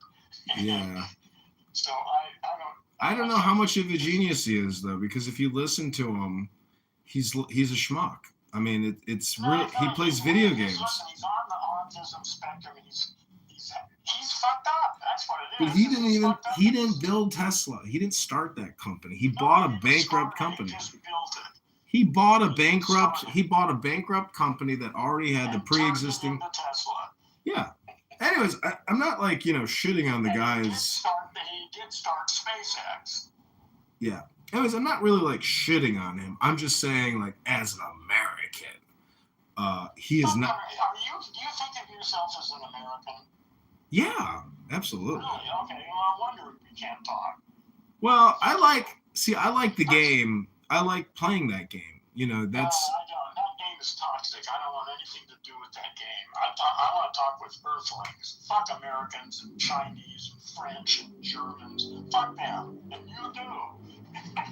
Well, it's easy to say. I know why. Like, I mean, you got the bigger picture idea, but I'm just saying at the micro level, laws, Yeah, it's still here. You got to deal with it. There's no question that America is still here and all the other bullshit things are here, and that we got to deal with that.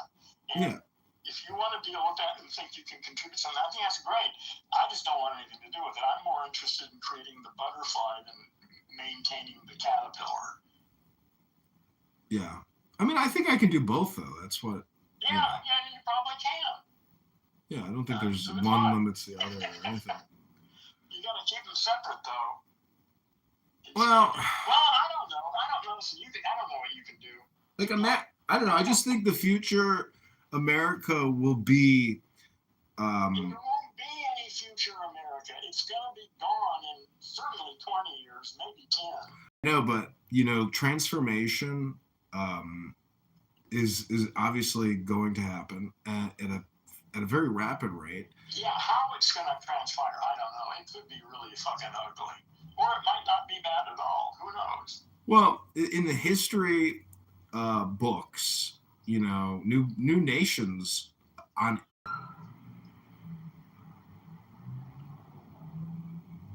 Well, you could be right, but yeah, it could be wrong too. I don't know. They might just change the name of it and do a rebrand. Of what? America. No, fuck me. What do we need America for? What do we need all these stupid countries? Because it's a little bit like a bankruptcy liquidation where the assets. Listen, I don't even want to talk about this. I think we've reached the limit of our discussion tonight. Wait. There's one more thing. Yeah, these are good discussions if you want to have them, but not with me. No, I get it. But I actually wanted to talk about your title, not about what we're talking about. But we kept going. Oh, okay. Well, then why don't we talk about the title? That would be much more productive. It goes back to what I was saying about what Watt says about organism environment organism, that you are not you are actually your environment. That's who you're. The whole thing, not just the environment, you're everything. Right. I mean, if you go that far out, but I mean. Yeah, you're the whole environment field, all that works together. There's no place to separate it. So, I think you and I were talking about how the subjective can create the objective. No, I don't recall that at all. No, we were talking about that the other day? Your voice is... Something's going on with your mic. Sometimes it's real muted and fuzzy, and then it sounds great. Maybe, is this a little better? Yeah, this is great right now. Thank you. Yeah, maybe I'm turning my head when I'm talking. I think we were talking about the Buddha and how in the beginning it says that the universe is mind, and so if you want to create the object, you just have to know the subject. That's what my point was. Listen, that's just I have no interest in metaphysics. That's just zero interest in me. But just you don't. Language speculation about it. Nobody can test or prove or do anything with any of that shit. It's just chatter. I have no interest in it. Well, the universe is creating the chatter in your head. Okay.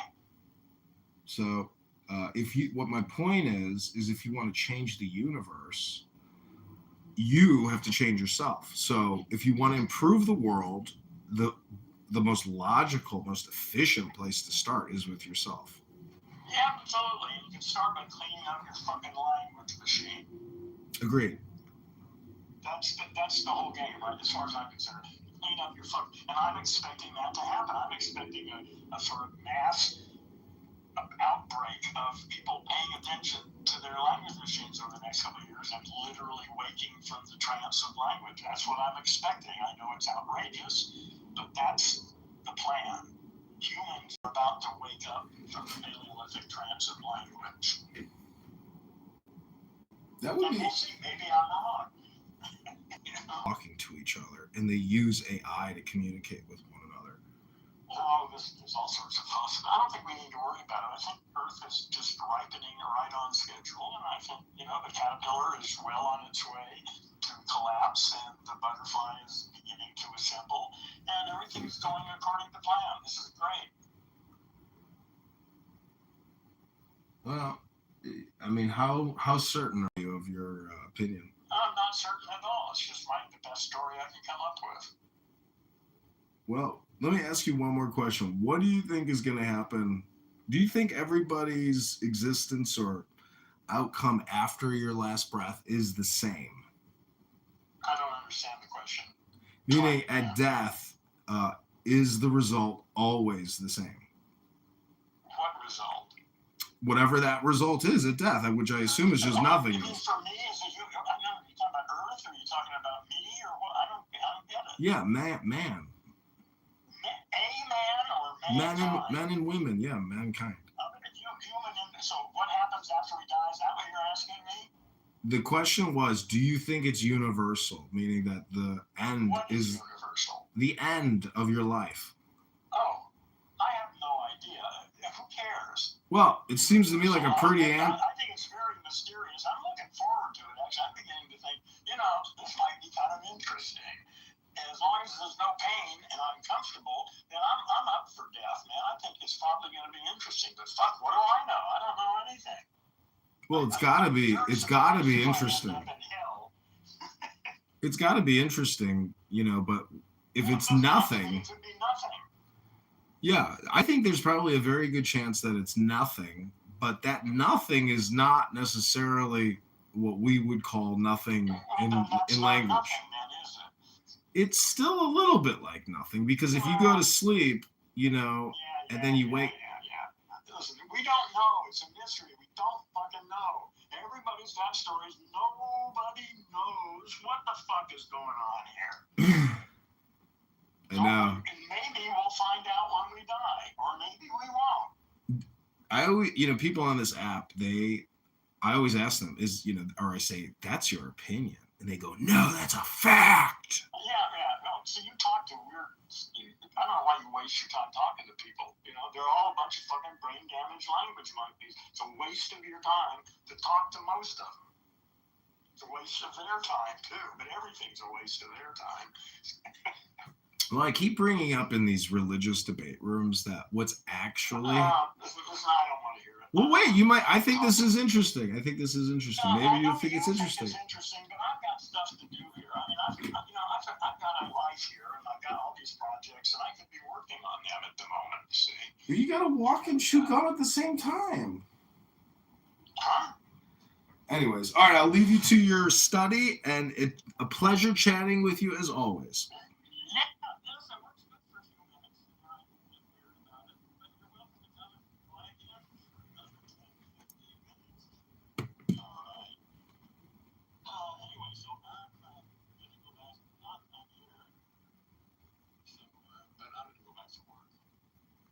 Actually, what I'll do is I'll put on some music for you guys, because I like listening to music, and I think that's going to work out good. Let me see here.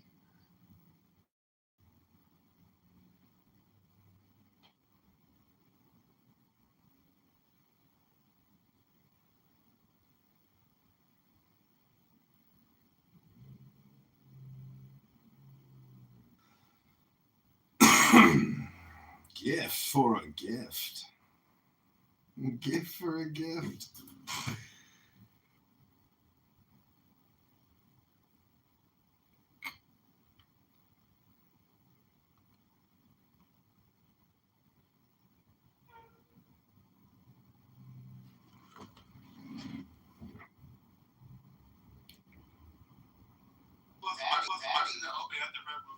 Oh yeah, girl, just come on in. Do us up tonight. No shade, I might be a parent. Imagine trying to fart and all that cum coming out. Like, I'm gonna tell you the weird. When it comes to Iran, for sure, but I'm not sure about Palestine, but. No, but I just explained to you. I mean, if you look at the amount of missiles that have actually hit Gaza, one of the most densely populated areas in the world, how is it that we haven't killed 200,000 people? You know what I think they have to do, to be honest with you? This is what they have to do. Pepe, go after me, because I haven't seen you since yesterday, and I'm very happy you joined. This is what I think they have to do, honestly. They have to give an order of evacuation and give them a fucking ultimatum. Whoever stays is going to die. And they have to come up with a plan for evacuating those people. To where? To where, Ocean? No, they just have to do it. They have to come up with an idea. Where? The only option would be, say, the Sinai, right? And Egypt won't allow that. So where? Where can they go to? Like I said, they have to come up with a solution. Who has... Maybe to Egypt. They have to fucking fund them. I don't know. I agree. This should be the job of the United Nations to actually protect, you know. Should be. But they don't give a fuck. They know, they think, and maybe it's true, I don't know. And but if the Gazans do... kill them. Whoever stays fucking murder them. Yeah, but one sec. Let's be real again. Hamas, those angels, will not allow a good percentage of the Gazans to leave. They will not, because they know it's their end. All they have is civilians on their side, meaning from a geopolitical perspective, right? All they've got is innocent people dying. You take away those innocent people, they're gone. Yeah, but Brett, don't think all those people who are not part of Hamas, they're very, innocent people, though. Don't think that. Remember, October 7th, the numbers are 6,500 people went inside Israel. 3,500 was Hamas, and 3,000 were random-ass people who were not even Hamas. Exactly. I agree with you, and no, my argument to that logical argument is, as much as I feel like I'm a Zionist, and I do feel a bit sorry. If you look at when Israel, who really didn't have a choice, and if they did have a choice, it was very limited. So, from my compassionate side, I do feel sorry even for the so-called Hamas members who really didn't have a choice. Growing up in an education system in a community where if you even thought something different to what people around you, your family, your parents thought, you will either be killed, ostracized from the community, or whatever. So it's a fucking clusterfuck. So when people want to simplify the Israeli conflict with specifically with the Gazans, they're just speaking from an lack of emotional intelligence. They're not actually speaking from any logical, factual perspective on the history and even the modern last 20 years of Gazan history. As I said, I'd like to hear what Pepe has to say on this subject. I guess when it comes to this, I don't know how to put this. It's really hard to say. I don't really see that there can ever be a mutual understanding between the Gazans, the Palestinians, the Israelis, and I'll just flat out say it: the Muslim world and the Jewish state of Israel. Do you guys actually think this is something that you can overcome? Can I just respond quickly to what you're saying? I agree with you. I think since October 7th, I don't see any sort of agreement between the two sides. Prior to October 7th, as you all know, on the streets of Israel, you had thousands of people protesting daily against Bibi, against the government. A lot of people really wanted a two-state solution, maybe naive, I don't know. But since then, since October 7th, I don't see any agreement between the two sides. I really don't.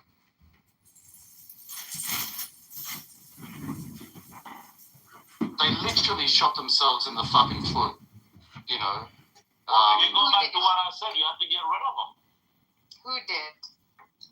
Well, I mean, if we look at the Gazans, this is the part that annoys me. I have a lot of gripes with Israel, not because of what they're doing to Palestine or any of that shit. More it has to do with politics in the United States, but I saw what happened on October 7th. Some of those demonic, evil, just flat out murder, killing random civilians. You can say they can call it a resistance movement all they want, but they killed, children, the elderly, men, women, didn't matter. They just fucking slaughtered them. Horrible. What they did was horrible. And when it came to that that young woman that was, brought back into Gaza, that, her body was mangled, they're spitting on her, they're hitting her, desecrating her body. People are fucking monsters. If us, as Westerners, non-Israelis, that would have happened. They're out for vengeance, and I truly think, and No, again, I'm not speaking for you guys, but I'm saying I'm speaking for Western countries. We would be out for a large chunk of the population. Not all of us are the same, obviously. But we would be out for, or at least a large chunk of the population. Now, when it comes to Israel, different country, I'm not going to see how they operated, but they're a very small country. You have a country where this attack eclipses the attack on 9/11 in the United States. And of course, if you remember, after 9/11, you had this surge of patriotism where Americans were rather united. Okay, so the Israelis were rather united after October 7th. Very patriotic at that point. They end up. You had Jews from all over the world going in. It's to basically fight, and at the end of the day, I don't really. People like to say, like, oh, these evil fucking Jews. They're just trying to, like, kill these Palestinians. But what the Palestinians like to leave out is it was what they did on October 7th. And what's really interesting is that the day after October 7th, you saw the pro-Palestinians hitting the streets, marching. There was they didn't leave any time for grieving. They didn't apologize. They just basically were just like, oh yeah, free our people. See, but Pepe, I see those protesters around the world, including Australia famously on October 9th, calling it a genocide before Israel retaliated. I honestly see that as stage 2 of October 7th, if that makes sense. Stage 1, October 7th, do a massacre. Part 2, they knew Israel would respond. Then you go part 3, on the streets around the world. That was pre-planned, if that makes sense, right? That's what I think. This was pre-planned. These protests were not just random acts of support. Protests could have not been predicted in the way they were. Why? That again? Whether or not it was pre-planned. October 7th, the entire world get on Israel's side. It was exactly the opposite that happened. No, that's not. No. One sec, Pepe. One sec, Bibi. Okay. One sec, Bibi. Bibi, did you say that the world was behind Israel after October 7th? Is that what you just said? No, I'm saying that you would have thought after what actually fucking happened at October 7th, the entire world would have been on the side of Israel, but it absolutely not. Opposite thing. Was that surprising for you? That's what I'm saying. This was a No, it's not. It's not surprising. It's not the way it should have happened. What I happened understand. was an atrocity. Let me respond. And the world went the opposite direction. Let me respond. In your utopian way of thinking, logically speaking, the world should have been behind Israel. Okay, but over the many years prior to October 7th, this leftist university educated. So the way world responded was after Israel's retaliation? And before, but what I'm saying is that was part of the it makes total sense. Bibi's drunk and high, like she'll admit it. You're high and I'm drunk. Yeah, she like I said, she'll easily admit it to you, but you had different dissident movements on the internet, in particular, that where anti-Semitism was rather popular on the internet in particular. And of course, most people get their media on the internet as opposed to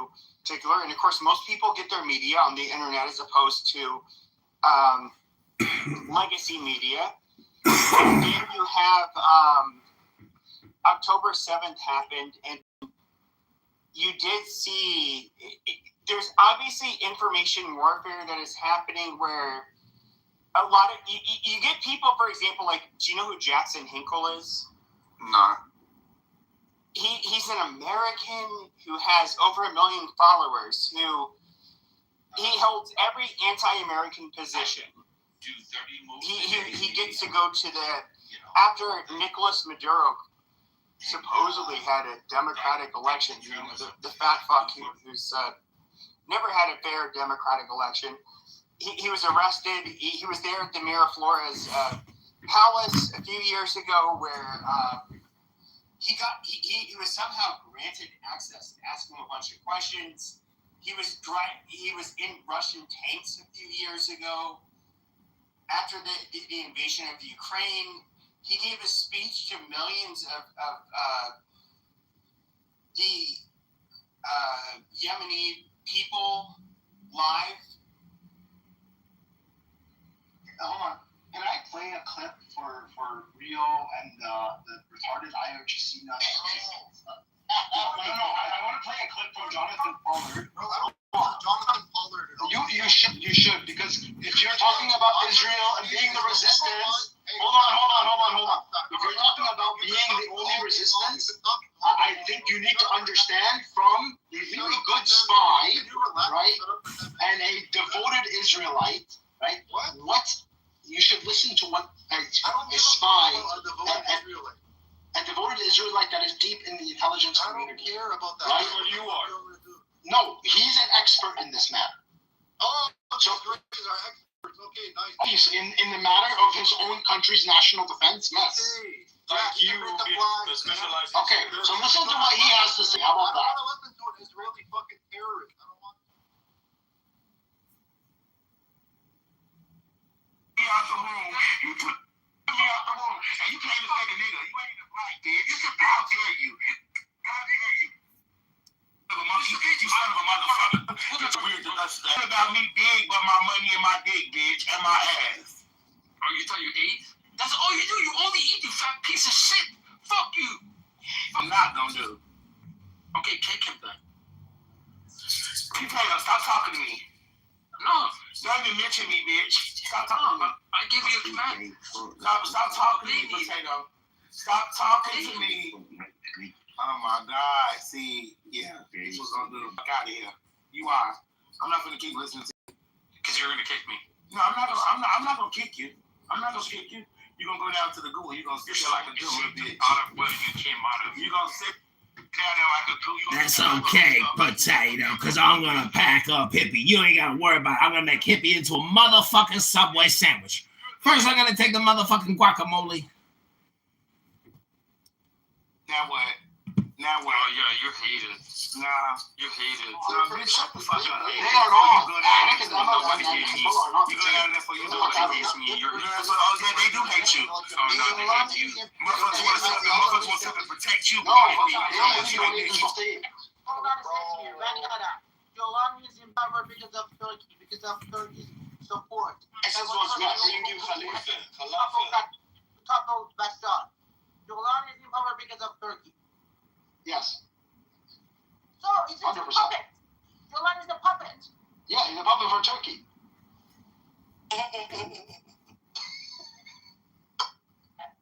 At least we agree on something. Yeah, I mean, I said one of the puppets of Iran. Yeah, if I'm going to choose between a puppet of Iran, right, which represents a minority of the population.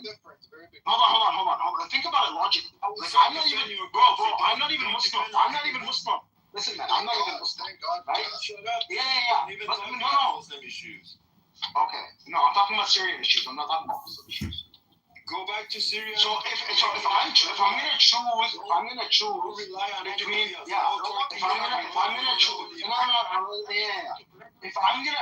choose between a puppet of Iran and a puppet of Turkey, I'm definitely gonna choose the puppet of Turkey. And most you want to give yourself a fucking choice. Give your choice yourself. Your opinion. What can I do Like, no one gives a shit about your choice, bro. I don't know what you're trying to say. I think I'm representing most Syrians in this issue. If you don't, this is the problem. This is the problem. This is the problem. You think that the majority of you think that because the majority, right, are Sunnis, their opinion doesn't matter, right? And only the Shia matter. That's what you guys are saying. Right? What are you talking about?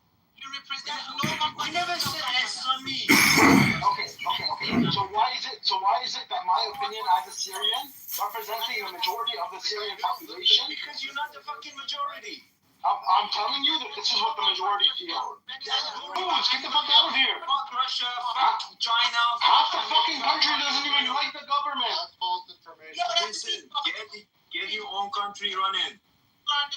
Yeah, that's what I'm saying. Stay out of my country, right? And my country be fine. No, well, it's because you got involved in my country that we're the shit.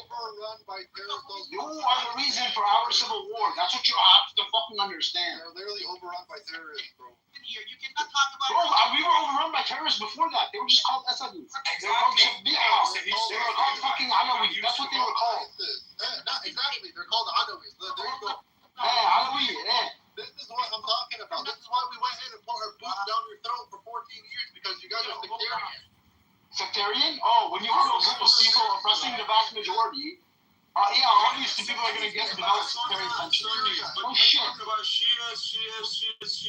Listen, Amir, hold on. For 90 days, millions of people are on the streets supporting the government. You cannot say they are the minority. No one can ever say they are the minority. The majority of people of Iran support the government. Check the streets for 90 days, non-stop you're on the street. You cannot talk about Exactly.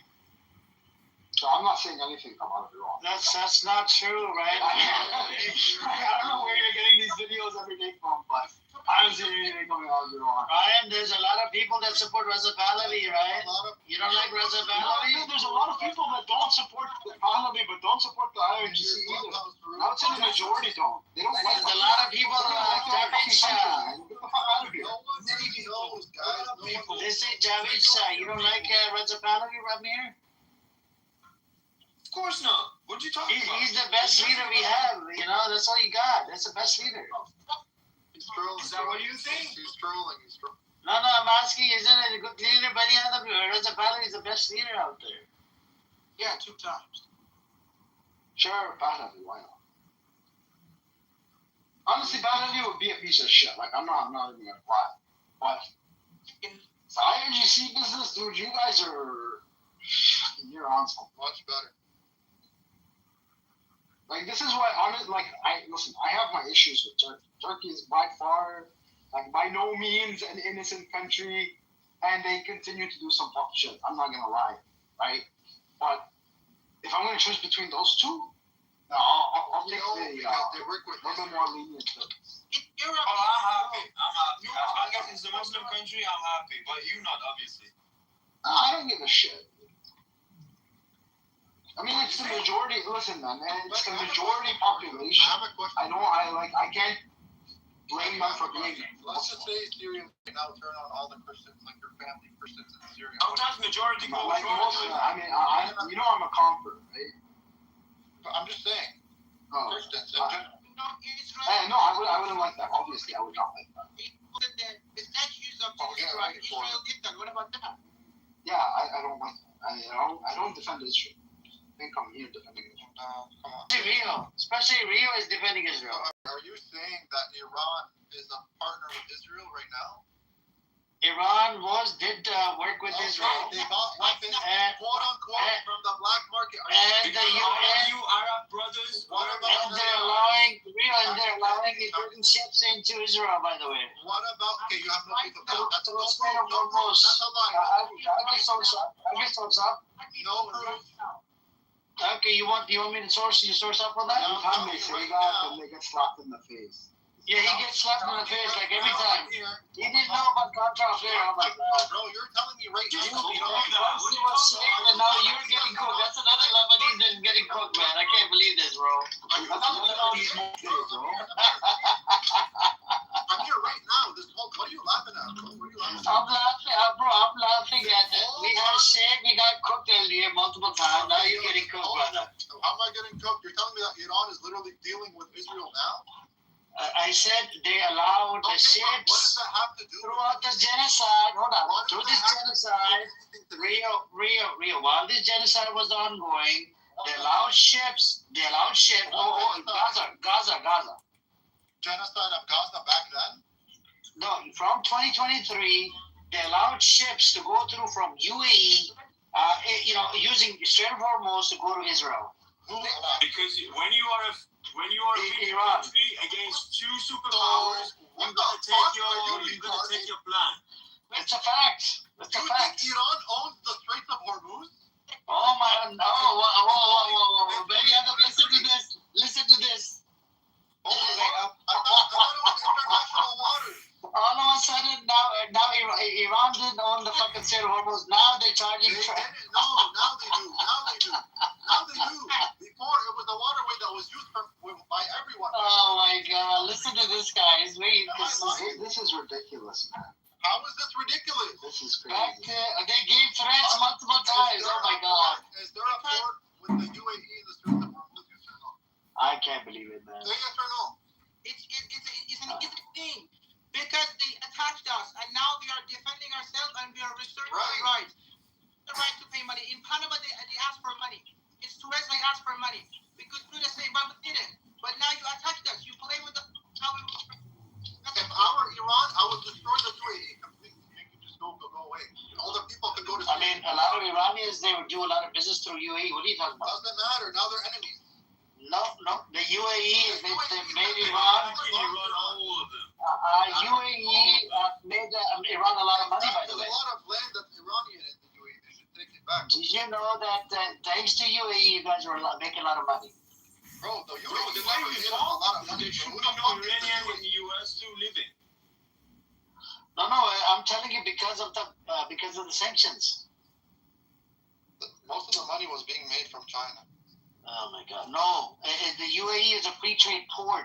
There's a lot of Iranians that live in the UAE. How much oil was the UAE? Oh, as anybody else, bro. Even John lives in the UAE. You see John up here? That goes. He's called a meow man. He lives over there in the UAE. Bro, you saying we should have sanctioned UAE and no fucking transaction with them? Rumors about you. I'm Did you support IRGC? Shut the fuck up! I don't support the IRGC. But then why don't you speak up against Ryan? He keeps on shouting out. These guys don't understand a single shit. You understand?